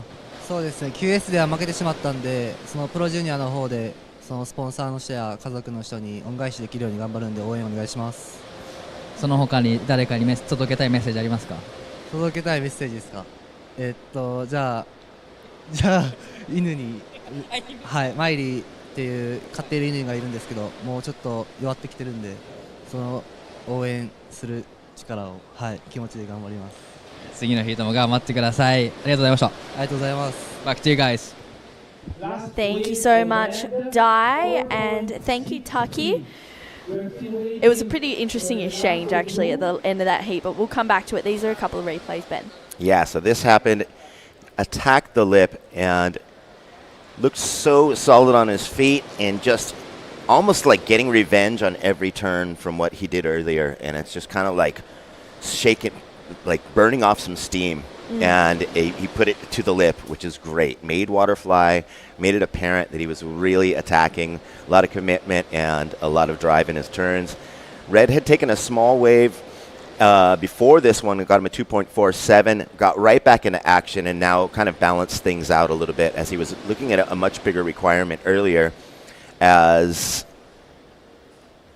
this is that same wave from Yuma. So just making the comparison there, but Yuma had left Cero needing a pretty high score. He's still needing a pretty high score. He's needing a 7.53, and that was done within like the first 8 minutes of the heat. So definitely changing things around, got his head back, and just as Taki was saying, he lost out of the QS and just said, hey, for my sponsors, for my family, everyone that's supporting me, I'm going to give it my all for this next one. And this is the do it or die moment, you know. And so it's amazing. It's so cool how that can change your approach and your focus going into the next one, like having a little bit of pain in the day. Yeah. And going, I don't want to feel that again in the next round, and showing in their performance. Also, I mean, as you were saying, those 2 rounds are so close together that they've had their feet on a lot of waves. They've surfed a lot today. They've gotten to know the break more than the previous days where they might have surfed just one round. Yeah, absolutely. And I think just, you know, being out in the water for a long time as well, and kind of being in and out, that does bring a lot of confidence too. And that 6.33 for Yuma, you're really seeing that, and you can see that he, even in the confidence that he's showing right now, he's changed that mindset and he's reset into the space of, yeah, okay, I'm here to do a job. Let's get the job done, and let's do it well. So 6.33 and a 5.83 already for Yuma. Huge scores with just under 16 minutes to go. And I actually also like the fact that maybe Yuma was keeping a close eye on that last heat. It was slow, and he's got waves really quickly. Here we go. This is Sentaro Sakai up and into it. Goes over that section there. It's a bit of a smaller wave, but he really makes the most of those steeper moments, drawing out a couple of backhand carves, so just over 15 and a half to go. He needs a 7.53. It won't be that, but he's back in a good position where he can really, maybe even better, a 4.63 or get into the fives. It locks in at a 3.37. So right now, challenge for Sentaro is to get a 5 and above. And it's a tough time when the leader has priority, kind of controlling the peak, and also that's got to do a huge difference for the contrast and confidence going into the beginning of the heat, where you want to keep that fire. You've got that strong that strong start that's just giving you that backbone through the end of the heat, where the other one's like, I got to build confidence, and time's running out, and it's really hard to start and climb towards the end. Yeah, absolutely. It's you want to start off strong always. And I feel like as well, if you're starting off with a 5, it gives so much confidence and so much just, that real kind of sense of, okay, I've got this. I've got a really good foundation early on straight away. Plus a boost of adding almost another 1.5 to that with the next wave. Yeah. It's like, okay, we're on a roll here. I'm feeling good. This is solid. The other thing in Yuma's favor is that it seems to only have 2 good waves in the set before it fattens up too much. And now with this higher tide, that second wave is already deepened up from the previous wave, and there's already a lot of water on the reef. So it just doesn't leave that dynamic scoring potential on a wave that's going to stand up, because every wave after the initial wave is going to flatten out. And I think as well, particularly in that last heat, it was quite slow in between sets. There wasn't a lot going on, and it was, pretty flat for a few moments there. So I think really starting off strong and making the most of the sets that you've got is really obviously working out in Yuma's favour. So 13 and a half minutes to go. He's got a pretty strong lead. A 7.53 is a big ask. And Sentaro Sakai, he is definitely the one that can get that. It's just whether the waves roll through. We've had a massive day of surfing today. This is 20 heats all up. We've had a bunch of half-an-hour heats that we saw for the QS, and it was super exciting. But I think to finish off with this heat is going to be really good. Yuma and Sentaro, they're really well-matched surfers. They've got really different approaches, and I'm interested to see how the back end of this one is going to play out. Yeah, and that's exactly as that same point that you're saying the last heat was a little bit slow. That's going to do that much more for Sentaro, knowing that there's less on offer, and that's kind of knowing that Sentaro's thinking that is also going to boost Yuma's confidence. For sure, and I think for Sentaro, it can go one or two ways. You know, he can be thinking, okay, you know, this next wave must count. I cannot fall, blah, blah, blah. Whereas, or he could be like, okay, I'm going to do what I do on this next wave, and it's going to work out in my favor. You know, this as soon as you bring into the negatives, like, I can't do this, or I cannot do that, or whatever it is, it kind of really changes your mindset instead of being like, it's okay, I've got this. Yeah, and then, I mean, on Sentaro's side, he's got a lot of room to improve, and that will bring that number down a little bit, which won't feel as hefty of a job. Yeah. But with less waves on offer, not a lot of movement out there, and I love how you can see Yuma just going, hey, go ahead and get a couple, you know, you're not going to sell anything on me. And then I'm going to really, if you improve on your situation, reduce your requirement, then I'm going to move back to the peak and then decide whether I strike or not. Otherwise, I'm just going to hold on to that and let time run out. Exactly. He's going to use it on this one, though. And Yuma Nagasawa, he's seen something better than a 5.83 on this wave. Opens up once again. Unfortunately, a bit of a mishap there. Just pushes too much on the tail, and you could see it just sink there. Sentaro Sakai in and out of that wave. Doesn't get too far. Wants to regain that priority over Yuma. So, bit of a battle here. Bit of a strategic move. Strategic plays between the two competitors. Also making for a more interesting back half of this heat for us. Yeah. You know, he's back in the game. He's done what he's needed to do. Yuma definitely made a mistake by pulling the trigger on that one when he really didn't need the score yet. Of course, I mean, wanting to improve and distance himself, but he's already got some pretty good scores, and considering the conditions, it's going to be really hard to pick off good waves that are going to improve on that. Yeah, absolutely. Here we go. Sentaro Sakai up and riding. Big first turn to start. Had to do something pretty critical. Gets a second one in as well. Can this wave open up a little bit more for this Japanese surfer to really unleash on? He's got a fair bit of patience. Looks like it's going to build. As you saw it kind of lift with that backwash. He timed it perfectly. Really expertly read. Yeah, and just a little difference in body language on the kick out there. Kind of like, hey, maybe I'm back in the game now. And so letting the judges think about that one. And, I mean, he's probably not going to jump into the lead, but he's going to get himself in a little more comfortable position. So Yuma really keeping his eye on where he is on the lineup, knowing that he's got to control that priority now. He's probably not going to want to make that same mistake, that's for sure. And so it's going to be interesting. He's probably kind of buying some time, wanting to hear what Red got to kind of see where he's at. Yeah. See how safe of a position he's in. Absolutely. And I like that as well. He's kind of thinking, oh, maybe I can roll the dice on this one, or hang on, it's not looking like a good score. I'm going to go sit back out the back and wait for a better one to come through. The score for Sentaro is still yet to lock in as well. Talk me through the replay of this one. Okay, so he lines up, finds a really nice stand-up point, really took off behind the peak, finding the most critical opportunity on this one. This is where he's just kind of buying some time, having to keep that speed, puts on the brakes there, lets this thing build up, and just as you were saying, he timed it perfectly with that lump where many other surfer would have possibly caught the nose or gotten hung up with that backwash. He timed it really nicely, improved his back up, but he hasn't improved his top score. So everything's still staying the same. Yeah. And luckily, Yuma's not seeing too much backlash for that mistake that he made. Yeah, absolutely. So he's sitting back out with priority and the lead, and just under 9 minutes to go. Maybe some sets rolling through.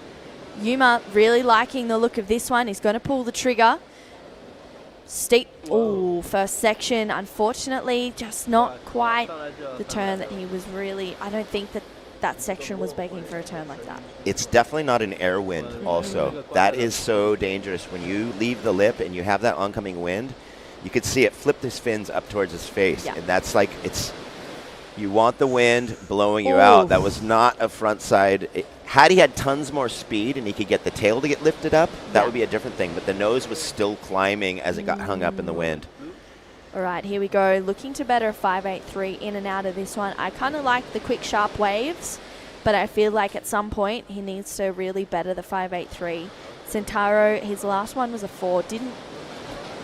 It wasn't his best wave of the heat so far, but he's slowly just adding to that. And I do feel like Centauro Sakai, if he gets on one of the better waves, he really could challenge for the 7.53. So I think Yuma needs to be a little bit more aware or selective of the next wave he gets.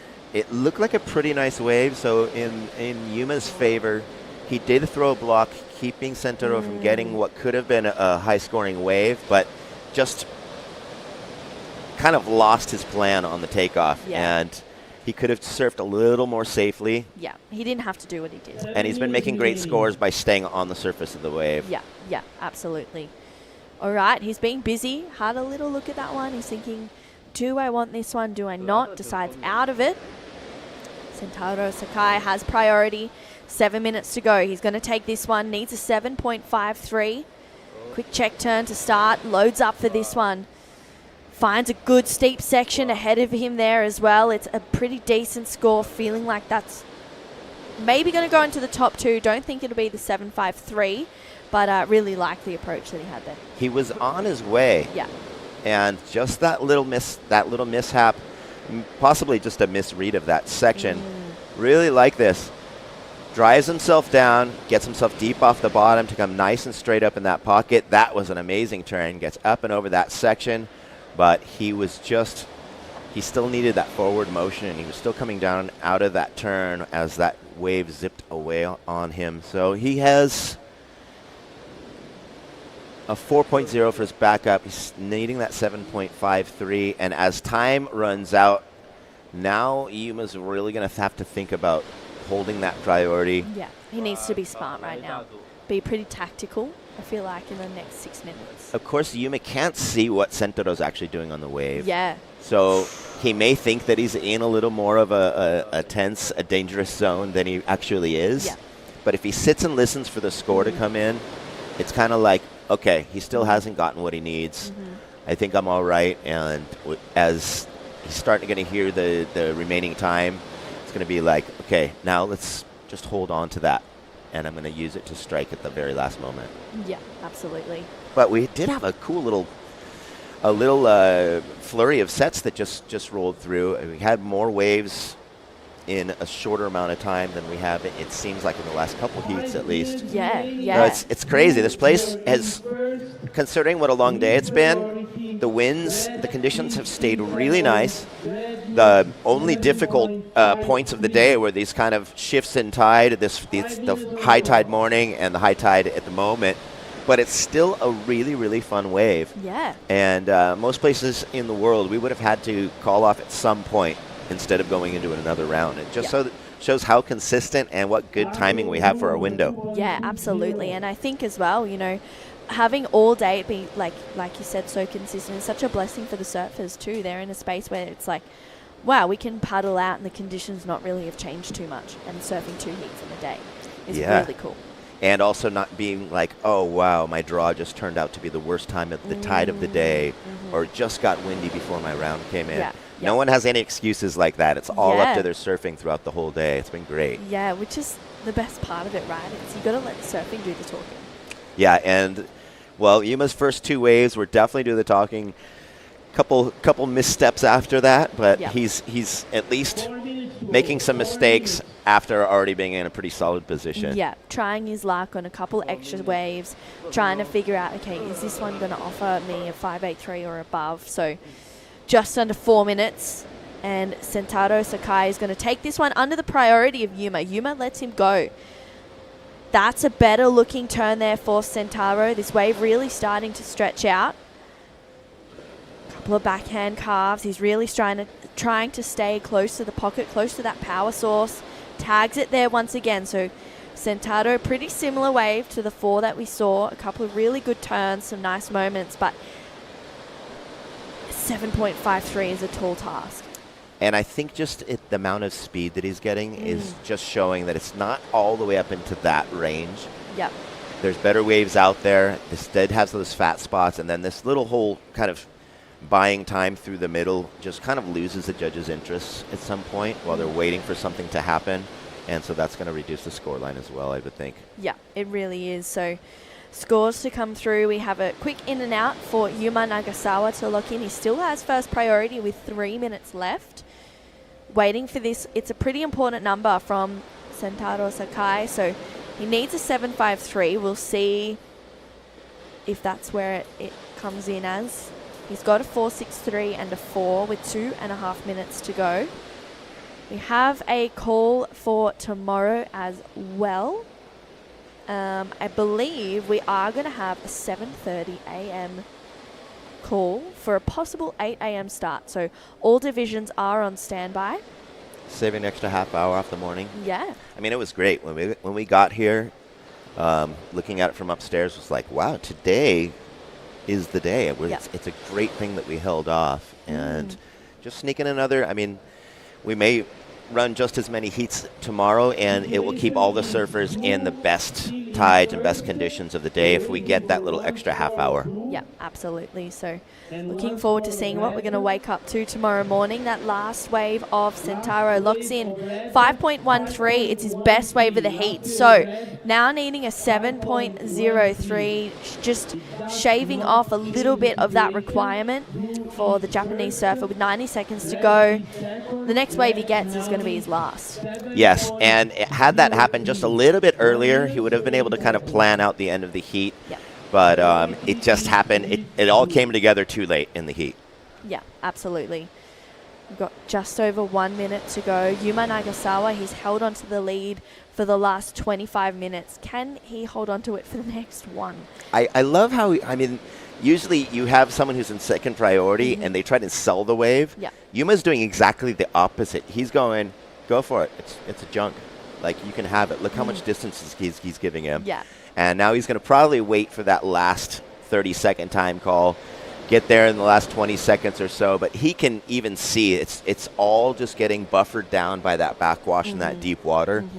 He knows that none of these waves that have come through will get him that score yet. And so I figure within the next 20 seconds he'll start paddling a little bit closer. Yeah, I kind of like how he's being really confident in where he's sitting right now, but this little part of me that's always, I don't know, there's a little part of me that's like, sit on him. Yeah, that's true. You know, you've got to suffocate until the last second. I haven't heard a time call in the last 30 seconds also, so he may be just kind of going, well, how much time actually is left? So he may... Yeah, we've got 10 seconds to go, so let's see if he's going to move closer to Sentaro Sakai. He's going to sit there and let him paddle into this wave, but looks like it could be, yeah, it's going to be after the hooter. It looks like for Sentaro Sakai, and it's even with the body language, feeling like he knows that's not going to be the score. So it is Yuma Nagasawa progressing on through to the semi-finals. He's going to take on Taki Kanazawa in that second semi-final for the Men's Pro Junior. It's going to be exciting. What an amazing day it's been. Thank you so much. I Thank you, really Ben. enjoyed it. And thank you to all the local people here for letting us have this amazing venue. As you can see, it dishes out some amazing waves, and these guys got to be over the moon. I look forward to more tomorrow. Yeah, let's just enjoy these lines rolling on through to round out the day. We've got a 7:30 a.m. call for tomorrow morning, potential 8 a.m. start. And we had a huge day of surfing today. Why not have a look at the highlights? And let's just sit back, relax, and enjoy some really good surfing from day 4 of the WSL International Wanning Pro Junior and the WSL International Wanning Cero Pro. We'll see you guys tomorrow.